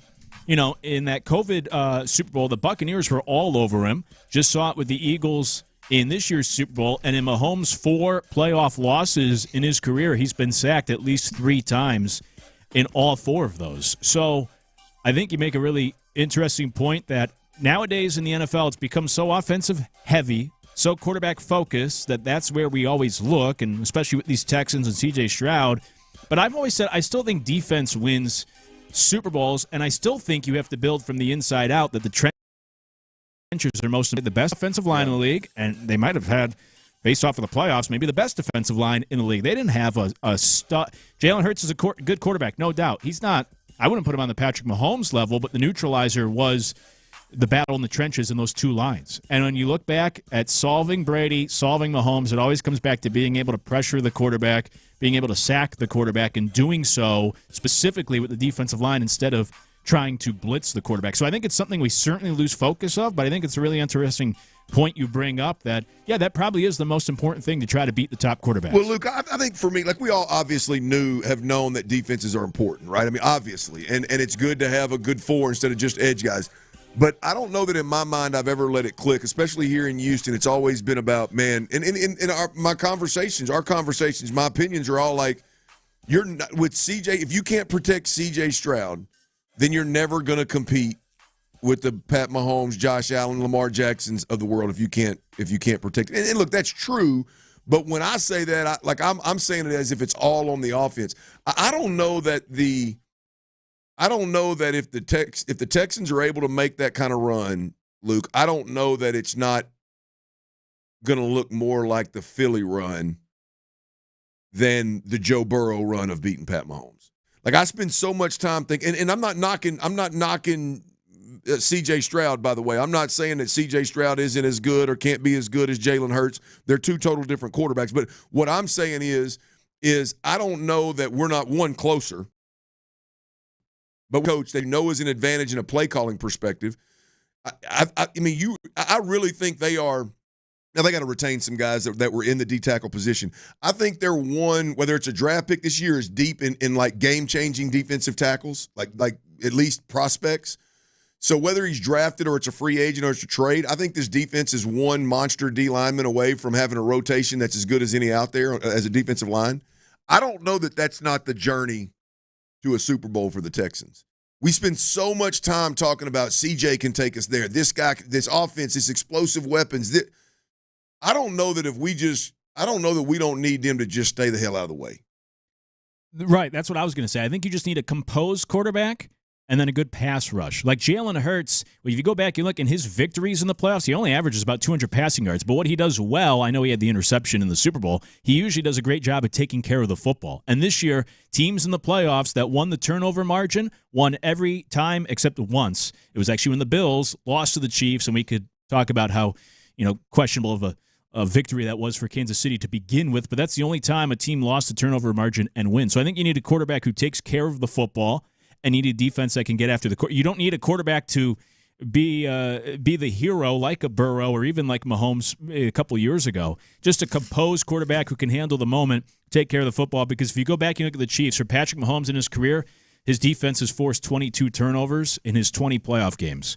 If you look at Lamar Jackson, his defense has not forced a turnover in the playoffs. Josh Allen, I think it's like the playoff. Point being, Mahomes gets a lot of help from that defense, and I think a big part of it is the quarterback on the other side, as you alluded to, feels that pressure of facing Mahomes, tries to overcompensate, tries to be too perfect, and when you give a few turnovers, you're sunk against the Chiefs. So if you could get a quarterback, in this case Stroud, who can be composed in the big moments, take care of the football, and then on the flip side, pressure Mahomes up the middle, that seems to be the recipe to actually be able to beat this guy in the playoffs. Well, I just don't know that it's tit for tat. I don't know if the best thing to do is to try to build your team to go head-to-head with Andy Reid and Pat Mahomes. I think you may want to counterpunch that. That's I think that's the lesson out of the Super Bowl. And the good news for us Texans fans is you look at it that way, and you're a lot closer to a Super Bowl than looking at it, find an offensive line that can protect and another receiver to go with Nico and hoping that CJ's the year one CJ, not year two CJ. That defense has got a chance to get you there. What's up, T? Fellas, I'm sorry. This whole segment been over here stewing on what we started with. This whole Sports Radio 610 and us here on the drive not getting this care package from the Houston Rodeo while all the other stations get it. And someone on this, the Jim Adler Texas Hammer text line made a tremendous point. We're giving away freaking rodeo tickets right here on this show every Tuesday and Thursday for the foreseeable future.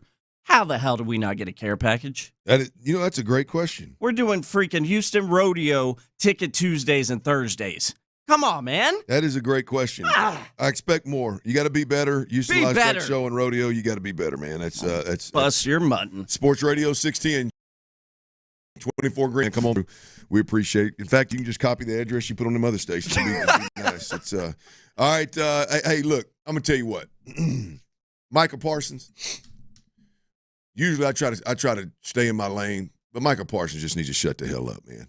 Weak ass Cowboys. Hey, we'll talk a little Cowboys next and explain. He needs to shut the hell up and keep this thing moving. Before we do that, I got to tell you about Certain Pro.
Hughley Lawyers Studios. Sports Radio 610 presents The Drive with Stoerner and Hughley. Ron Hughley is out. Luke Morrow is in. T-Mill, the real deal, is on the ones and twos behind the glass. And I'm going to be honest with you boys. I typically am not in this lane. I typically kind of just let it ride, especially if it's not happening in Houston. But I've had all I want of Micah Parsons spouting off. It's annoying to me, and I'm not even in Dallas covering the team. I don't care what he does or what he doesn't do or what he says. I don't. It's gotten to a point where it's just like, shut up already, man. Just go. Like y'all are the most disappointing franchise probably over the last 10 years, if not more than that. Like maybe last 30. Well, yeah, I mean, if you want to look back to like playoff, but I mean, you just talk about now the collection of talent, winning in the regular season, and then losing. And look, Jerry, it's tongue in cheek, you play Jerry, but like the reality of it is, a lot of this gets pushed back on Jerry. Okay, look, Jerry is a businessman. He's gonna sell the Cowboys. He sell them as in sell them on a daily basis to make their value go through the roof, not sell them as in not be the owner any longer. He's going to make a spectacle at training camp and regular practices, and okay, I get all that. But at some point in time, like the grown-ass men that are leaders on the team have to take accountability and change their ways instead of just always spouting off. Micah Parsons has commented about the head coach situation in ruffled feathers. Micah Parsons is now taking shots at the front office, and they're always like soft, like just little kidney punch shots. If you follow me, it's never just like it's. Sometimes that's the worst way to go about it. It's like a paper cut. It hurts a lot worse than when you scrape your knee. And then when you become the guy that always does it, it's just like, come on, man. Like what? I mean, nobody's listening to Micah Parsons. Yeah. Micah Parsons is a great player. Don't get me wrong. But nobody there's nobody in that locker room listening to Micah Parsons. What was it? Who'd you say it was, Luke? A couple years back, one of the safeties that publicly commented about his podcast. Summer. He said, "Are you caring about the crowd that's watching your podcast, or caring about the success of our team and the Super Bowl we're trying to reach?" Yeah, I mean, so often we just kind of push this stuff to the side, and hey, it's a new era player, new age of player. They're different. Like, I mean, Micah Parsons is constantly running his mouth about something. He talks so much. Like, Micah Parsons talks so much that his words don't mean nothing. There's no way anybody's listening to that dude. We've all been around that guy before, right? Whether he's a leader or not, whether it's sports or not. Like we've all been around a guy that talks so much. And we even said this, the times that CJ Stroud has been on with Micah Parsons. And that's the only time that I've ever listened to anything that they do, right? Is it's just not my thing. I'm not knocking what they do. It's just not my thing. But I am interested in CJ, hearing what CJ Stroud says. He's a cowboy. And CJ Stroud makes him look silly. I'm just talking about like the ability to verbally spar and to kind of get your thoughts out. And look, I'm not the best communicator out there. I'll butcher the English language. But just the ability to converse and the ability to kind of verbally spar, like CJ Stroud makes him look silly. And it's one of those like, ain't nobody listening to that guy. I mean, his own teammates calling him out. It's just one of those where at some point, and to me, this is the bigger problem with the Cowboys, right? You got a bunch of individuals that'll all put the front on as if they want to win and they're team first guys. But the reality of it is, and you can blame it on Jerry and the Star if you want to, but the reality of it is it's all about them.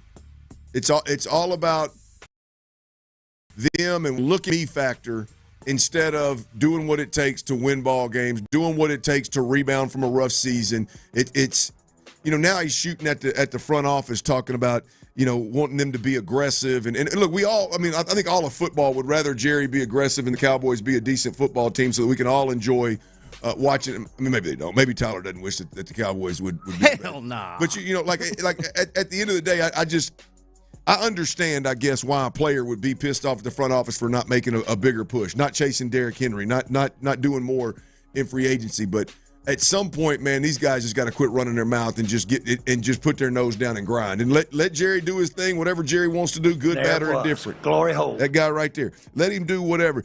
Again, you got Micah Parsons on one hand. You got CeeDee Lamb and Trayvon Diggs that are out shooting videos after Monday Night Football games. Like, I think Dak Prescott is the only one that's like a legit.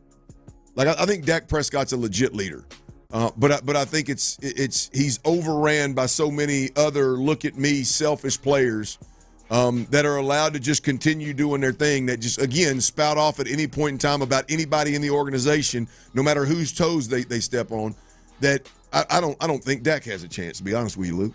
Yeah, I'm with you. I think you hit it in the nail right on the head when you said earlier about, trying to take advantage of that start. I know your guy Emmitt Smith has criticized these guys in the past and said it used to be about what we could do for the brand, and now the modern athlete is what can that Cowboys brand do for you.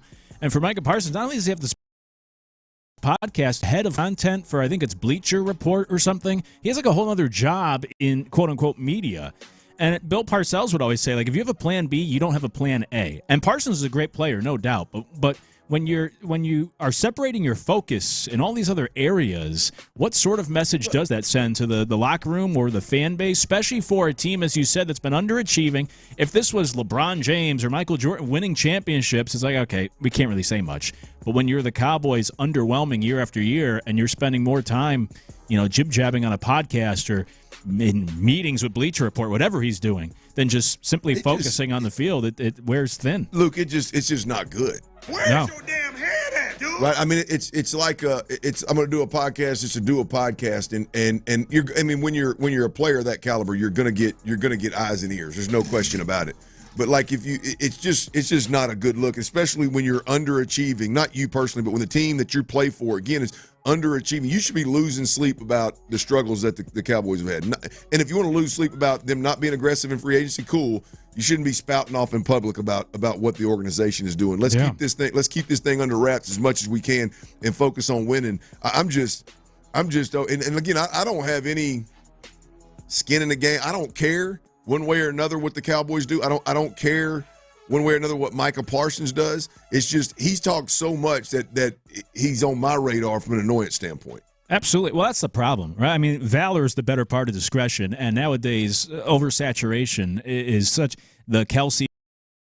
That's a big issue is you get annoyed by them because you just see them all the time, and I think Parsons is reaching that point. But, as the cliche goes, loose lips sink ships, something along those lines. There's no good organization out there. Aaron Rodgers complained about this with the Jets. There's no good organization out there where people are leaking information or they're just going on the McAfee show and talking trash about the organization. Yeah. What made the Patriots so great was nothing got out of that building. It was like Fort Knox. And if you're the Cowboys, you can't have one of your star players putting out a podcast every week, criticizing the organization. It's not a good look. It's not good leadership. Noise. It's useless noise. Like here's the thing. I always say, what's your end game? Like if Micah Parsons wants to make a point, go in there and tell him, hey, I'm going to take a team-friendly deal if and only if you get real aggressive in free agency. You don't need to tell the world that. Like, right. go tell them that. Exactly, right? Yeah. And you move the needle. Like screaming to the world about how you want Jerry to be aggressive and doing it publicly. He of all people knows that's not going to move Jerry's needle at all. Jerry didn't know my schedule. Jerry ain't going to do a damn thing because of players spouting off in public. Like, it's just the end game to it all. The fact that there is none with a lot of what Micah Parsons says is what I think annoys me more than anything. Is like it's literally just spouting off. Like there's no end game. It's just spouting off. But anyway, that's at the end of the day, I think Micah just needs to shut up, put your nose down, and go grind. All right, we got the Rockets. The Rockets drop a rough one last night, but there is a silver lining. And before the fans out there talking about silver linings in a loss, stay plugged in. I know. Luke does. I think Luke does. We'll do that next right here on Sports Radio 610. Hey, Houston fans. I am so happy. Area 45 with Bijani and Creighton.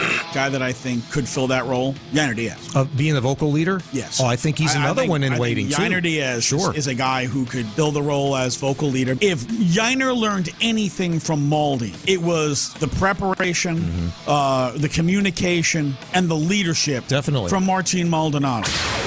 Radio hits different at night on Houston's sports leader, Sports Radio 610.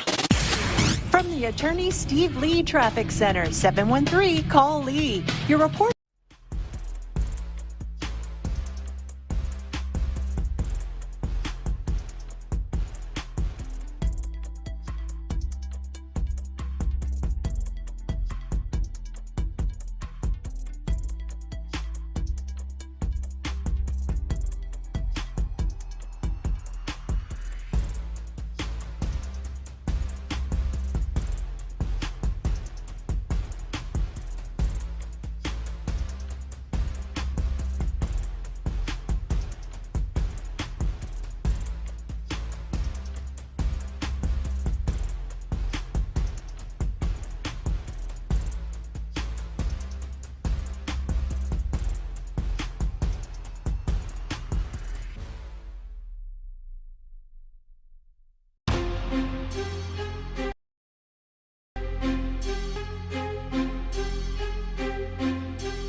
Grainger.com or just stop by. Grainger, for the ones who get it done.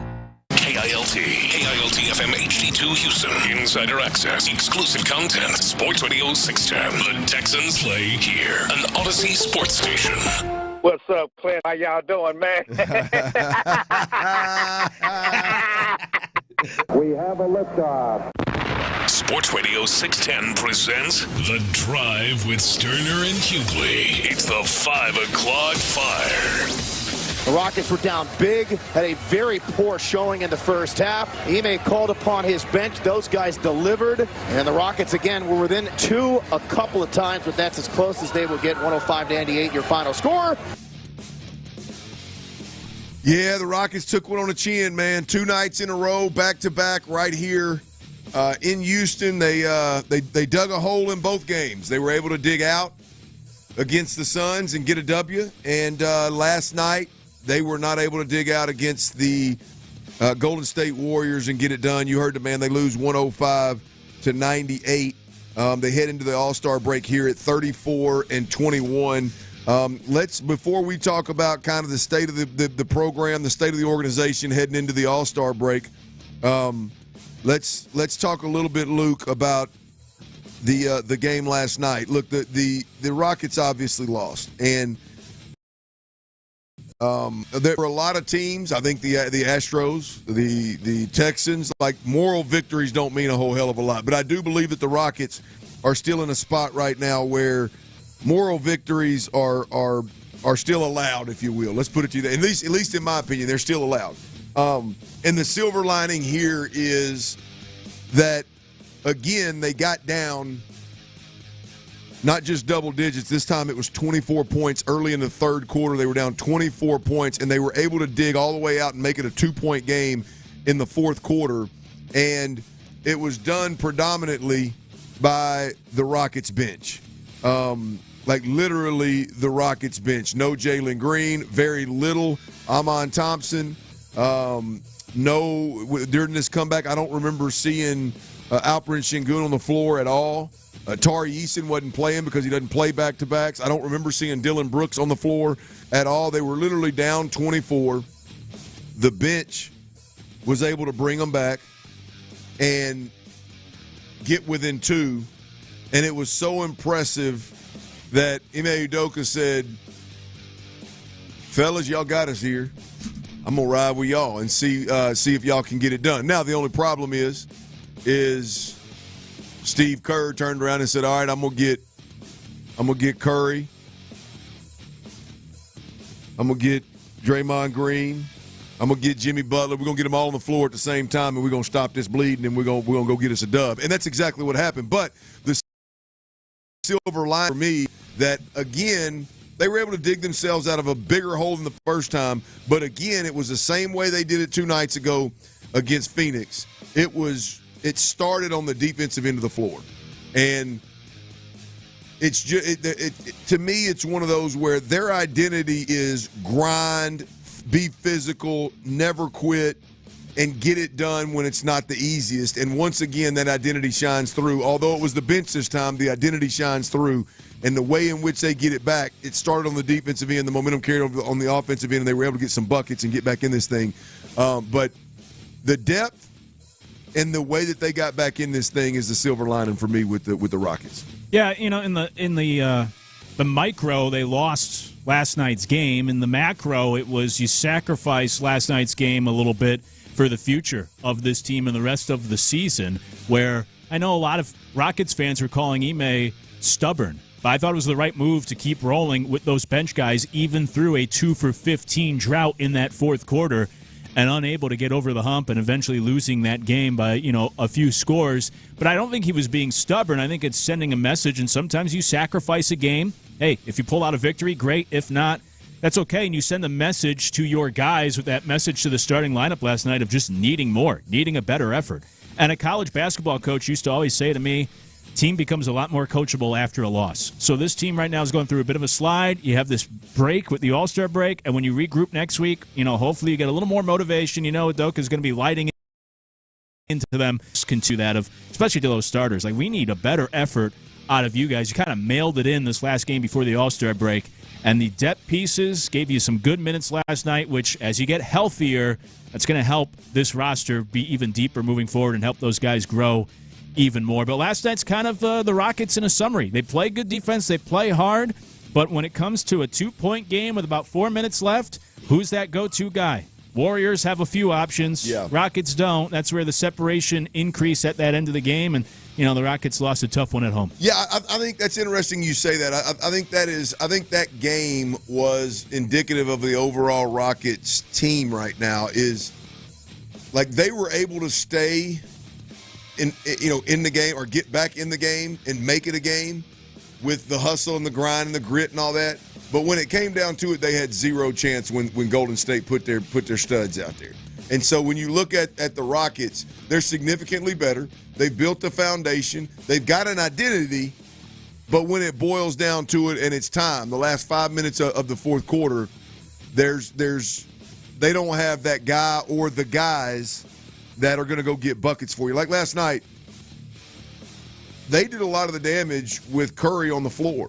But once Curry hit that three at the top of the key, he stopped their momentum, and then they got Butler and Draymond Green on the floor, and boom, all of a sudden they took off. And I only say that to say that's what the Rockets don't have right now. Even if they hit that three, they don't have the dudes that are gonna consistently give you the chance. Hard to beat. They're gonna. That's a spot where the Rockets are lacking right now. But boy, I'll be honest with you. You said stubborn in that shooting drought with them backups. I sure enough was hoping he'd go back to his starter. I think most people were, but I think he was sticking with his guns and sending that message. And last night, I didn't see the first half, Luke. So to be clear, I missed the first half of that game. So I don't know. I didn't know what happened for them to dig a 25. I knew obviously they didn't play well, but I didn't see it. So I don't know how bad it was when he was sending the message. Yeah, I mean, Sengun was a -19, Dylan Brooks -13, Thompson -4. I mean, they were getting run off the floor with those guys.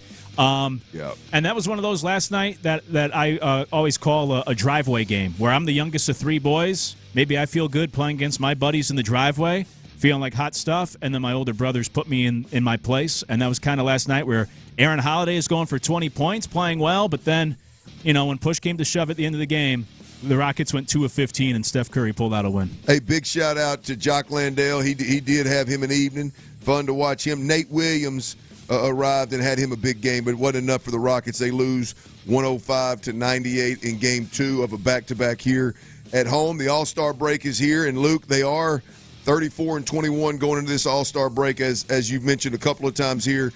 Just overall, man, the Rockets and I would have signed up for 34-21 at the All-Star break. Absolutely. Yeah, they've won 2/3 of their games at home. They're right in the thick of things in the West. I said it earlier. Dennis Green, the late, great Denny Green, always used to say, how you feel about your record when the losses came. So, yeah, they're 2-7. You might feel down about the Rockets, but if you zoom out, 34-21, they've had a good season. They're banged up right now. They're going to get healthier out of the All-Star break. They're going to have some time off to freshen up and regroup. I know this is a tough stretch, but you should still feel very optimistic about the Rockets. And last thing, a little bit of a PSA. The Rockets are third to last in the league in attendance, which is a shame because this is a good team, fun on most nights to watch, having a good year. Go out there, support this team. They're third from the bottom in attendance despite having one of the best records in the league. Yeah, hopefully that'll turn. I know, Tyler, we've been talking about it for too damn long. We got to get down there. Yeah, we got to make that happen. One. Rockets head into the break 34-21, as Luke said. Need some downtime. Hopefully come out on the flip side of this All-Star break healthier and a little bit more fresh and ready to rock and roll. Don't ever underestimate the heart of a champion. 5 o'clock fire. Tell them, Rudy. Tell them. Hey, the Astros, they are West Palm Beach. Spring training has began. Pitchers, catchers have reported over the last couple of days. A lot of audio coming out. Dana Brown, Joe Espada. In fact, we'll have some really good Joe Espada audio for you in the next segment. But right now, Lance McCullers. Lance McCullers is obviously in spring training. He's healthy right now. And Lance is back to doing the trainer's job and giving updates on his health. Here's Lance McCullers on how he's feeling. They're great. Yeah, I'm throwing all my pitches, so they're not like waiting on anything. The fastball, slider, curveball, changeup, cutter, the whole thing. So I was like up to 90 the other day in the bullpen, which is really good for me. happy with the progress and all that stuff. So it's been a good offseason. I'm in a really great spot. Now, Lance also went on, Luke, to talk about how, which I thought this I think helped me from a perspective standpoint of like everything he rattled off of being able to throw all 5 of his pitches, touching 90 on the gun. Like that is the same as back in 2021 when he was healthy and in spring training, and that's where he was at velocity wise. And so I don't know how honest he's being because I don't remember those numbers. But when he just spouts off being able to throw all 5 and hit 90, I'm like, okay, well, where is that when you're full go, right? We've been hearing you about throwing from flat ground and from a shorter distance and yada yada yada. Like, where is that? To know that he's right now at the beginning of spring training, he's in a good spot and doing the similar things, if not according to him, the same things that he was doing in 2021. In my mind, that seems to be a good spot for Lance McCullers to be in. For sure. It's promising. It's nice to hear, but I'm sure Astro fans might be like me where it's been kind of 3 years of these progress reports. You just, at a certain point, you just got to see it. You know, it's like that buddy who always says he's going to do something, and you're just waiting for him eventually to get around to do it. Otherwise, you just want to stop hearing about it. And I know the report, I think, from Chandler Rome was that maybe he'll start pitching at the end of spring training, get into some of these spring training games, you know, which would be, the end of March, another 6 weeks from now. So I just want to see him actually on a mound, maybe in a game eventually. Until then, like, this sounds great, but, you know, it's been almost 3 years now. I want to see you in a game and actually show that you can pitch in a big league game at some point this year. So far, so good, but how much does it really mean? I don't know if it means a whole lot right now. Luke, it's interesting because I'm fascinated with the Lance McCullers whole story. Like, a comeback here would be unbelievable, but if you look at it, like, I mean, best case scenario, let's say what you just mentioned, all of that goes to plan, everything's healthy, everything's rocking and rolling, Lance feels great and he's ready to go in a big league game. But according to his health, he's ready to go in a big league game. Where does he fit in? I mean, you're 8-9 deep, if not 10 deep at the starting pitch. Like, how good does he have to be to crack the top 5 or 6 starters with this team?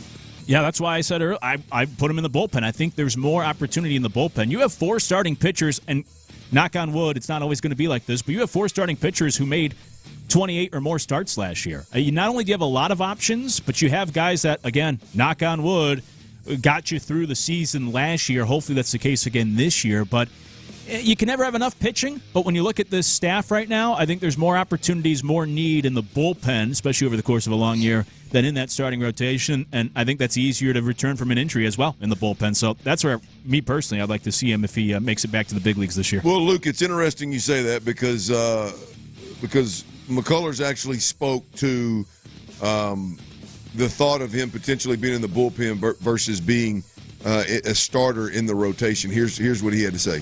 Yeah, I don't know where that came from, but I don't think that's an easy job. And being a reliever, I think a lot of times, you know, people almost say, "Whoa, just make him a reliever." I mean, that's not an easy thing to be a reliever at the big league level. It's not like a fallback position. I think that it's doing a disservice to the guys who are in that role. It's very specific. It's very hard, and I don't think pitching, you know, back-to-back days or even, you know, 3 out of 4 days. For me, I think it's physically harder.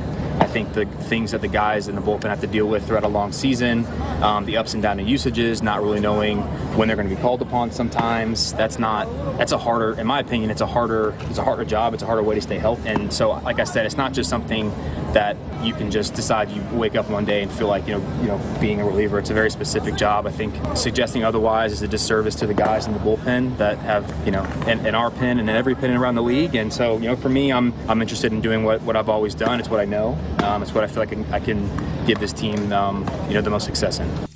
It doesn't sound like Lance McCullers is real interested in being in the bullpen, coming out of the bullpen. It doesn't seem. In fact, it does seem like he's put a lot of thought into that. It seems like he's had a conversation with a coach somewhere along the way, and it seems like he's come to the decision that his ass just ain't going to be coming out of the bullpen. So I'm with you. It just seems like the natural progression and where he could get the opportunities through the bullpen. Mm-hmm. And I'm with you from a standpoint of all the different pitches, and you think it would play well in the bullpen. Him being able to empty the tank for an inning instead of trying to go 6 innings or 5 innings or 80 to 100 pitches. It seems like that would make more sense, but Lance ain't having it. No, which is why I feel bad, I guess, not giving him the benefit of the doubt, but I don't really like that response or that answer. I'd be itching to do about the big league team and get back on that big league roster at this point. And I think right now, health-wise, he just fits better in the bullpen. Give me an inning every once in a while instead of trying to give me 100 pitches every 5 days. And it might be the outlier, but I referenced it earlier. John Smoltz had arm issues, missed a whole season, was a starting pitcher. They moved him to a closer. He was a Hall of Fame closer. So I think it's easier coming off of injury to go into the bullpen than back into the rotation, especially at this point. Bury me in the H. 5 o'clock fire. All right, y'all, I was doing a little digging here and looking at the Philadelphia Eagles Super Bowl parade that's rocking, and this is 5 o'clock fire worthy. Eagles general manager Howie Roseman, boys, his ass got hit square in the head with a beer can. Oh, full. I'm assuming like it had probably hadn't been popped. It had to be full. Half of the it hit him where like the lid, like the top part of it, the circle, the big circle at the top that's hard. Yeah. Hit him right on the forehead, and he's got a ring. He's got a half of it. Oh man! As he's speaking to people at the. God. No, there's close-ups all over social media. Go to my Twitter right now at Clint Stoerner, and there's the video of him speaking, but there's also other pictures where they're zoomed in on. Oh, it's beautiful. 44 ounces of Texas Chill. Oh, that's if it was a Coors Light, Howie Roseman. If it was a Coors Light, I love you. He took a cold mountain to the face. Oh, I mean that is absolutely beautiful. The round edge right on the forehead. He's got a cigar in his mouth. He's talking about I love this city. I mean. That is be better if someone happened to be like, and there's maybe someone out there, a fan at the parade, got a video of the actual moment it happened. Somebody surely caught it. We got to find that because then you can still frame it like right when the cans make an impact. There's got to be surveillance. I mean, they're in Philadelphia, man. There's got to be surveillance cameras on the corners, right? I mean that's meme worthy. It's got to be, golly. And he's out there talking about I bleed for this city, literally with a beer can wound on his forehead. Via beer to the face. Howie Roseman, how do you cap off being clearly? I mean, golly, you can't talk about this Super Bowl without talking about the draft picks and the free agents that were added to this team over the last 3 years. The draft picks over the last 4 years and the free agents this year. I mean, you ain't winning a Super Bowl without Howie Roseman. He's been an absolute monster. And now, how do you cap that off?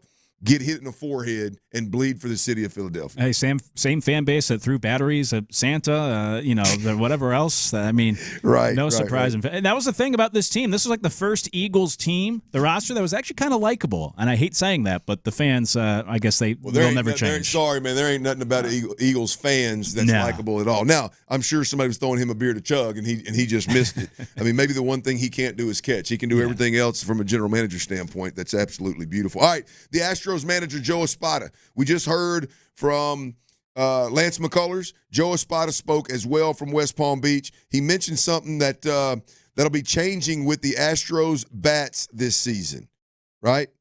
I'm going to let you hear from Joe next, and we're going to try to figure out who with the Astros lineup. We'll do that next right here on Sports Radio 610. Before we do that, though, I got to tell you about Verlo Mattress. Look, if you're in the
Houston's sports leader. Sports Radio 610. Sports Radio 610 presents The Drive with Stoerner and Hughley. Y'all, Hughley is out. That's the show, by the way. And Luke Morrow is in. And we're rocking and rolling on this Freaky Friday. Happy Valentine's Day to everybody out there. It's been a good one. I'm looking forward to getting home to all three of my little Valentines and seeing if I can't, if my little one remembers, she's supposed to ask Daddy to be her Valentine again today. She already did it once this morning. See if she remembers. She's going to do it again this afternoon. And this time, maybe this time I can ask her to be my Valentine and I can bring her a little something. There you go. You know what I mean, Luke? I'm excited about it. I can't get home quick enough, man. It's going to be a lot of fun. I hope everybody out there is having a good Valentine's Day. I hope you got a significant other that you can enjoy it with. And you know what? If you don't, ease on down to the local little watering hole, happy hour. If she's out tonight and doesn't have somebody with her, she is there for the taking, my friend. Now, you got to ask permission. I don't mean taking as in you can't just go grabbing hands. But she is single and ready to mingle. Because here's the deal. If she's single on Valentine's Day and she's out, she knows exactly what she's doing. She's doing the same damn thing you're doing. She wants everybody to know she's single. She wants to know you're single, and she's letting the world know she's ready to mingle now. If she really didn't want people to know, if she's worried about it, she'd stay her ass at home. It's true. She wants to commiserate together. That's it, Luke. Hey man, she's out in them streets tonight solo. She's single and she's ready to mingle, fellas. Put on, like I said earlier, you ain't got to put on your expensive gear. Just make sure you look in the mirror before you leave the house. Make sure it looks right. Put on some of that go-getter juice and your best one, and ease on Friday too. Shoot, Friday, February the 14th. That is absolutely beautiful. Happy Valentine's to everybody out there. The Astros, meanwhile, are the pitchers and catchers have reported, and we heard last segment from Lance McCullers. Luke, I'm glad to know that because you and I are in a similar place of last year. Like I just got to a point where I was over the Lance McCullers updates. Right, and he's always telling the media, giving the media the updates, doing what you would think the manager or the trainer or somebody else would be doing, and it just got old, man. Always updating and backsliding, and now he's back on the mound, and now he's I promised to our listeners I wasn't going to do that, but it is the first time that we had an update of what the whole offseason looked like for Lance McCullers, so I wanted to bring that to the people. Now, here's the other thing: Joe Espada and Dana Brown are down in West Palm Beach as well, obviously. And they spoke to the media.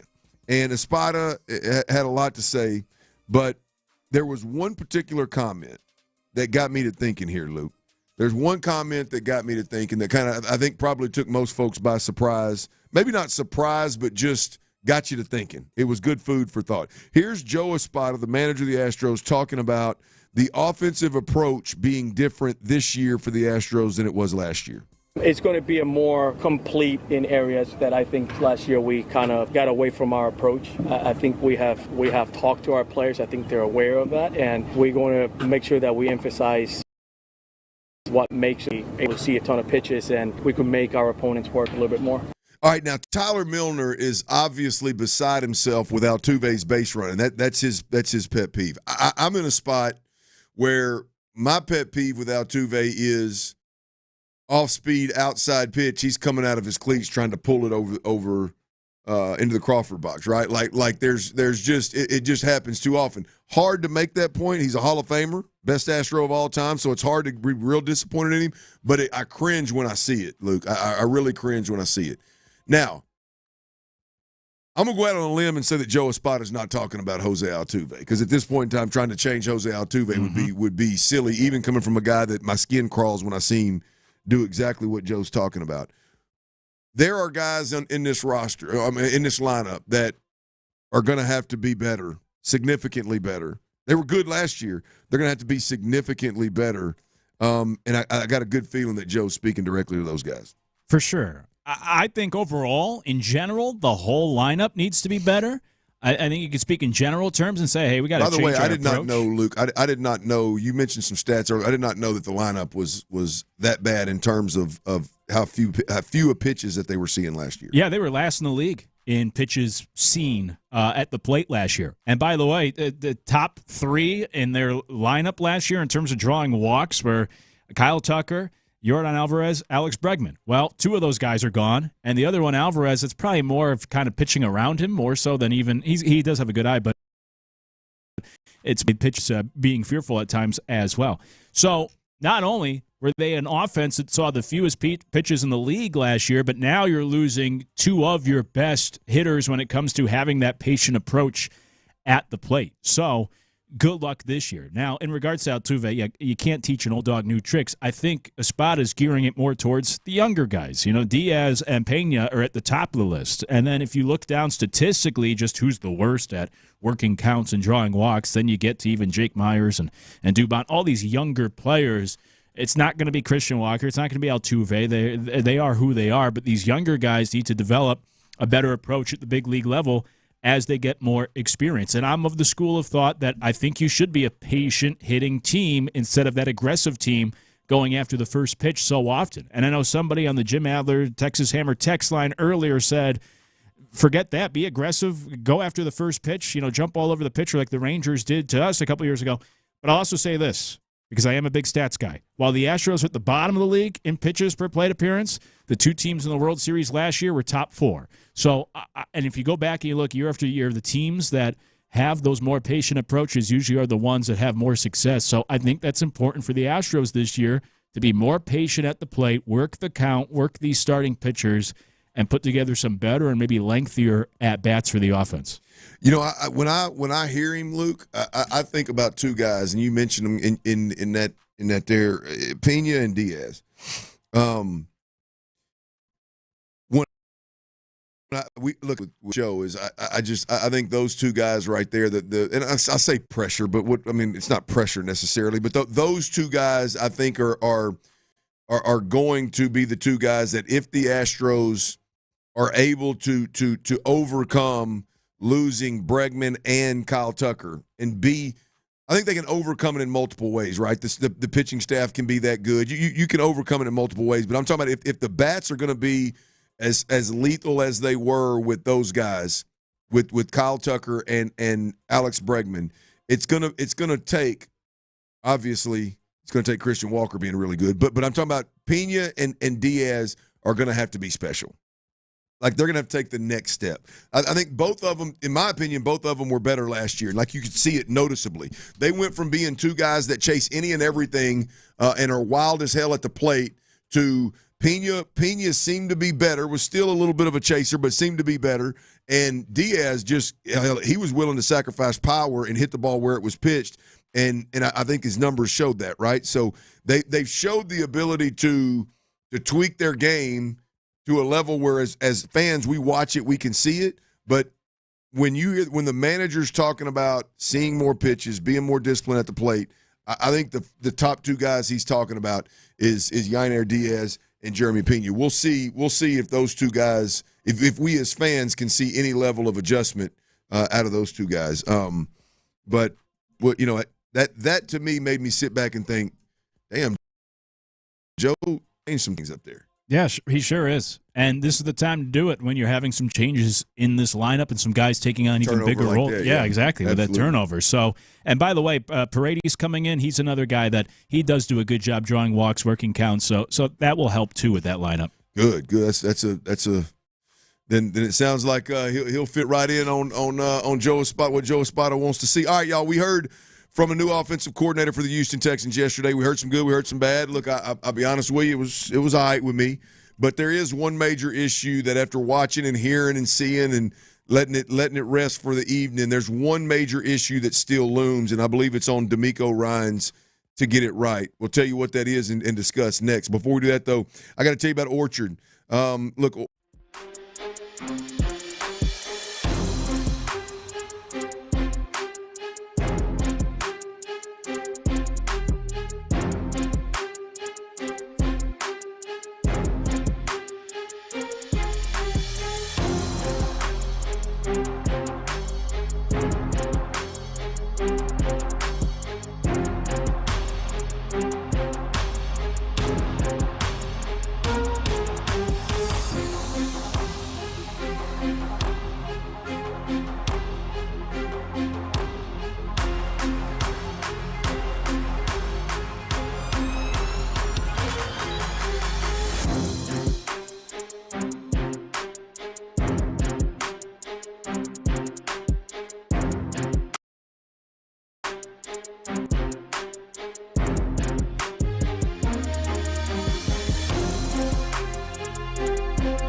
In the break, I had a couple accidents damn near, and I'm not talking about this cord wrapped around my damn leg on my chair here either. I had to run to the restroom, and I was in a little bit of a hurry. I had felt about halfway undone before I got to the bathroom, and I rounded that old corner, and a female janitor standing there, looking dead at me right at the men's restroom. I got my belt undone. If I'd have been 2 more steps into it, boys, the old I may have been into the zipper and had a problem. We may have had a problem. Then I get in there in the bathroom, and there is nothing like breaking wind when you're taking a leak. I mean, it is just so freeing, right? And she's in the closet next to the men's restroom. You know that little closet right there? Mm-hmm. And in my mind, instead of just relaxing and doing what I need to do, in my mind, I'm thinking, man, I bet old gal can hear everything I'm doing in here. I mean, I was on thin ice there before I went in with my belt, and then when I was in there with breaking the wind, it was like, damn, I got to figure this out, man. We got to keep this crew out of here until we get done at 6, so I can freely move around the building a little bit here, man. Apparently, yeah, Luke, I'm telling you, man, it's rough. 4 hours on these airways, man. Yeah. It's rough, man. You ain't been up. I don't know how you hadn't been to the restroom yet. The hell's going on around here? I don't drink enough water. You need to drink some water. Yeah, you're drink not some kidding. water. Eat some greens, man. Them greens will get you moving. Man. Yeah, so I heard. Ooh, I tell you. All right, we heard from the Texans offensive coordinator, new offensive coordinator, and the head coach yesterday. And I think yesterday it was more of a time to react to exactly what you heard from Nick Kayley and good, bad, and different. And as I said earlier, look, there was some good. I love the fact that he spent so much time with Dante Scarnecchia. I love the fact that him and Cole Popovich, I believe is his name. Is that right? Him and Cole Popovich had spent so much time together. They're definitely going to be speaking the same language. I didn't like the fact that he eventually got pressed on his identity, on who is his scheme, what is his offense, and he eventually landed on his time in New England and the game plan offense, which I'm not a big fan of, and most Texans fans aren't because we've experienced that with Bill O'Brien. I personally think it's just a crutch. I don't think it means anything. I just hate hearing it, to be honest with you. But I came to a point, guys, where Nick Kayley is exactly what or who I thought he was when they hired him a week ago, right? He holds the title of offensive coordinator, but this is a collaborative effort offensively. This was a guy that was hired to be a part of a machine, not to come in and run the offense, so to speak. And afterwards, again, listening to it all again, hearing D'Amico sell the passion, the energy, the vibe, that's what really sold you on Nick Kayley. And listening to Nick Kayley, I think there's one big picture thing here with the Texans that's going to have to take place. And now I think D'Amico knew this when he hired Nick Kayley, but it lays at the feet of D'Amico Ryans. Like, D'Amico Ryans has to have some really tough conversations with a couple of key players on this offense. There's no way in hell, zero, that Nick Kayley has the ability to go sit down with Laramie Tunsil and move the needle at all in terms of how he handles the offseason, how he handles the mandatory as well as the voluntary, more importantly, the voluntary stuff with this football team, how he handles training camp, and how important it is that he changes his ways and does things a little differently. No way Nick Kayley has the ability to go do that. There is no chance that Nick Kayley has the ability to sit down with Dalton Schultz and say, hey, man, that crap I watched on film for 17 weeks last year, that ain't going to get it. You can't play in my offense. You can't play for me. Because he does have a background as a tight ends coach, so he should. Like, I don't have any confidence, I should say. I shouldn't say zero chance. I have no confidence that those conversations are going to be had by the offensive coordinator with the Houston Texans. So that leads me to a spot, Luke, where, and I don't know that I prefer it this way. I prefer it this way, to be completely honest with you. D'Amico Ryans has to have those conversations. DeMeco Ryans look, I've been critical of DeMeco. I think part of the problem with this offense right now, I think part of the problem with Bobby Slowick, I think there was a lot of chatter in the building on the offensive side of the ball, and I think there was a lot of guys that just did whatever the hell they wanted to do. They continued to start and play and weren't ever held accountable. I think a lot of that falls on DeMeco Ryans. So I think part of the problem offensively is DeMeco. But in firing his friend Bobby Slowick after 2 years, clearly he has the ability to have the difficult conversations. Clearly he has a sense of urgency to get this thing right and get better than the second round of the playoffs and winning 10 games, right? He's got to be the one, Luke, that has the conversations with the two that I can pinpoint is Dalton Schultz and Laramie Tunsil. Probably more. Maybe there's more out there. I don't know. But the quickest way for this offense to get better is for those two guys, for two different reasons, for those two guys to change their ways. And I believe that DeMeco Ryans got to be the guy to do it. I think it makes sense. Yeah, I think for a variety of reasons, really. But at the end of the day, he is the head coach, and it all falls on him at some point. And I think in order to be a head coach, you have to be able, a successful head coach that is, you have to be able to have those types of conversations. I think back to Leslie Frazier, who got an opportunity to be a head coach in Minnesota, and it didn't really work out, and people said, like, yeah, he was just kind of too nice. He was too good of a guy, which is not what you want out of your head football coach. But to your point, I think we got a glimpse of it for DeMeco by being able and willing, we assume, to fire Bobby Slowick, assuming, that was his call. And so that's not an easy conversation to have, and so I imagine he could have it with the players, especially as maybe pressure starts to mount a little bit more. But this was one of my concerns, I guess, with this hire for offensive coordinator was that if he's not going to come in like maybe a Dan Campbell where he just commands the room, at least you have a track record to point to, and you might be one of those rounded guys instead of really lighting into them, but you can point to your success and you could say like, hey, if you do it my way, look what I did with so-and-so. But the problem is, if you look back at the Patriots, what tight ends did they develop post Rob Gronkowski? If you look at the Rams, what tight ends have they developed? And they had an opportunity this past year with Higbee getting injured, and Colby Parkinson didn't really do much. In fact, his numbers got worse as the year went on. His numbers weren't as good as they were in Seattle. So that's my concern with that lack of a track record. Yes, first-time play caller. But if you could say, like, hey, if you do it my way, I turn so-and-so into a Pro Bowler. Yeah, for example, Dalton Schultz specifically.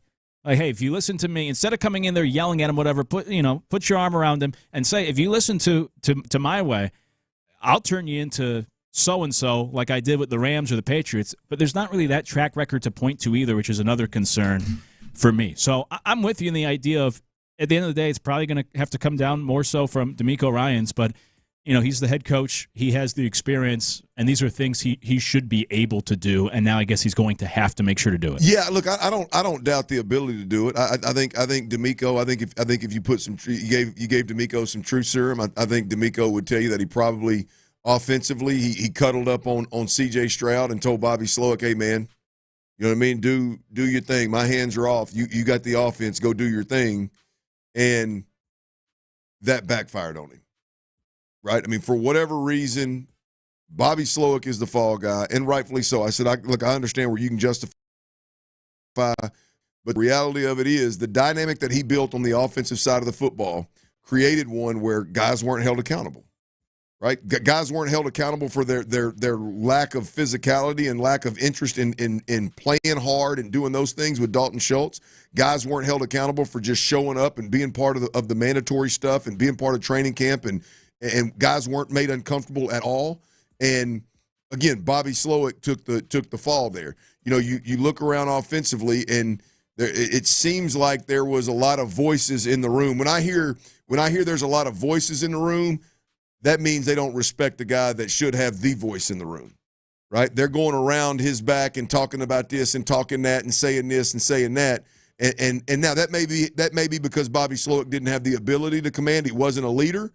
Or it may have you got a bunch of guys that are going around and chirping instead of handling it like a champ and handling it like a coach should handle it. So I don't know what the issue is, but at the end of the day, it's to me, DeMeco Ryans has to get that right. And I don't think Nick Kayley and this isn't as much a slight on Nick Kayley, by the way. I know it sounds like I'm saying Nick ain't got no background. I'm not talking about like that. I'm just like, it would take a guy, to your point, with pelts on the wall, with some level of Super Bowl history or national championship history or some kind of like uber successful offensive mind to be like, no, that ain't it, man. That's not going to work, Laramie. That's not going to work, Dalton. Get your stuff together. Let's ride. Like, Nick's just not that guy. And just as important as finding your new offensive coordinator is, I think this is equal to in terms of getting those guys to shift gears and getting them to understand that it's going to take more than that to move the needle as it pertains to getting to an AFC championship or a Super Bowl at some point in time, sooner rather than later. And I've always said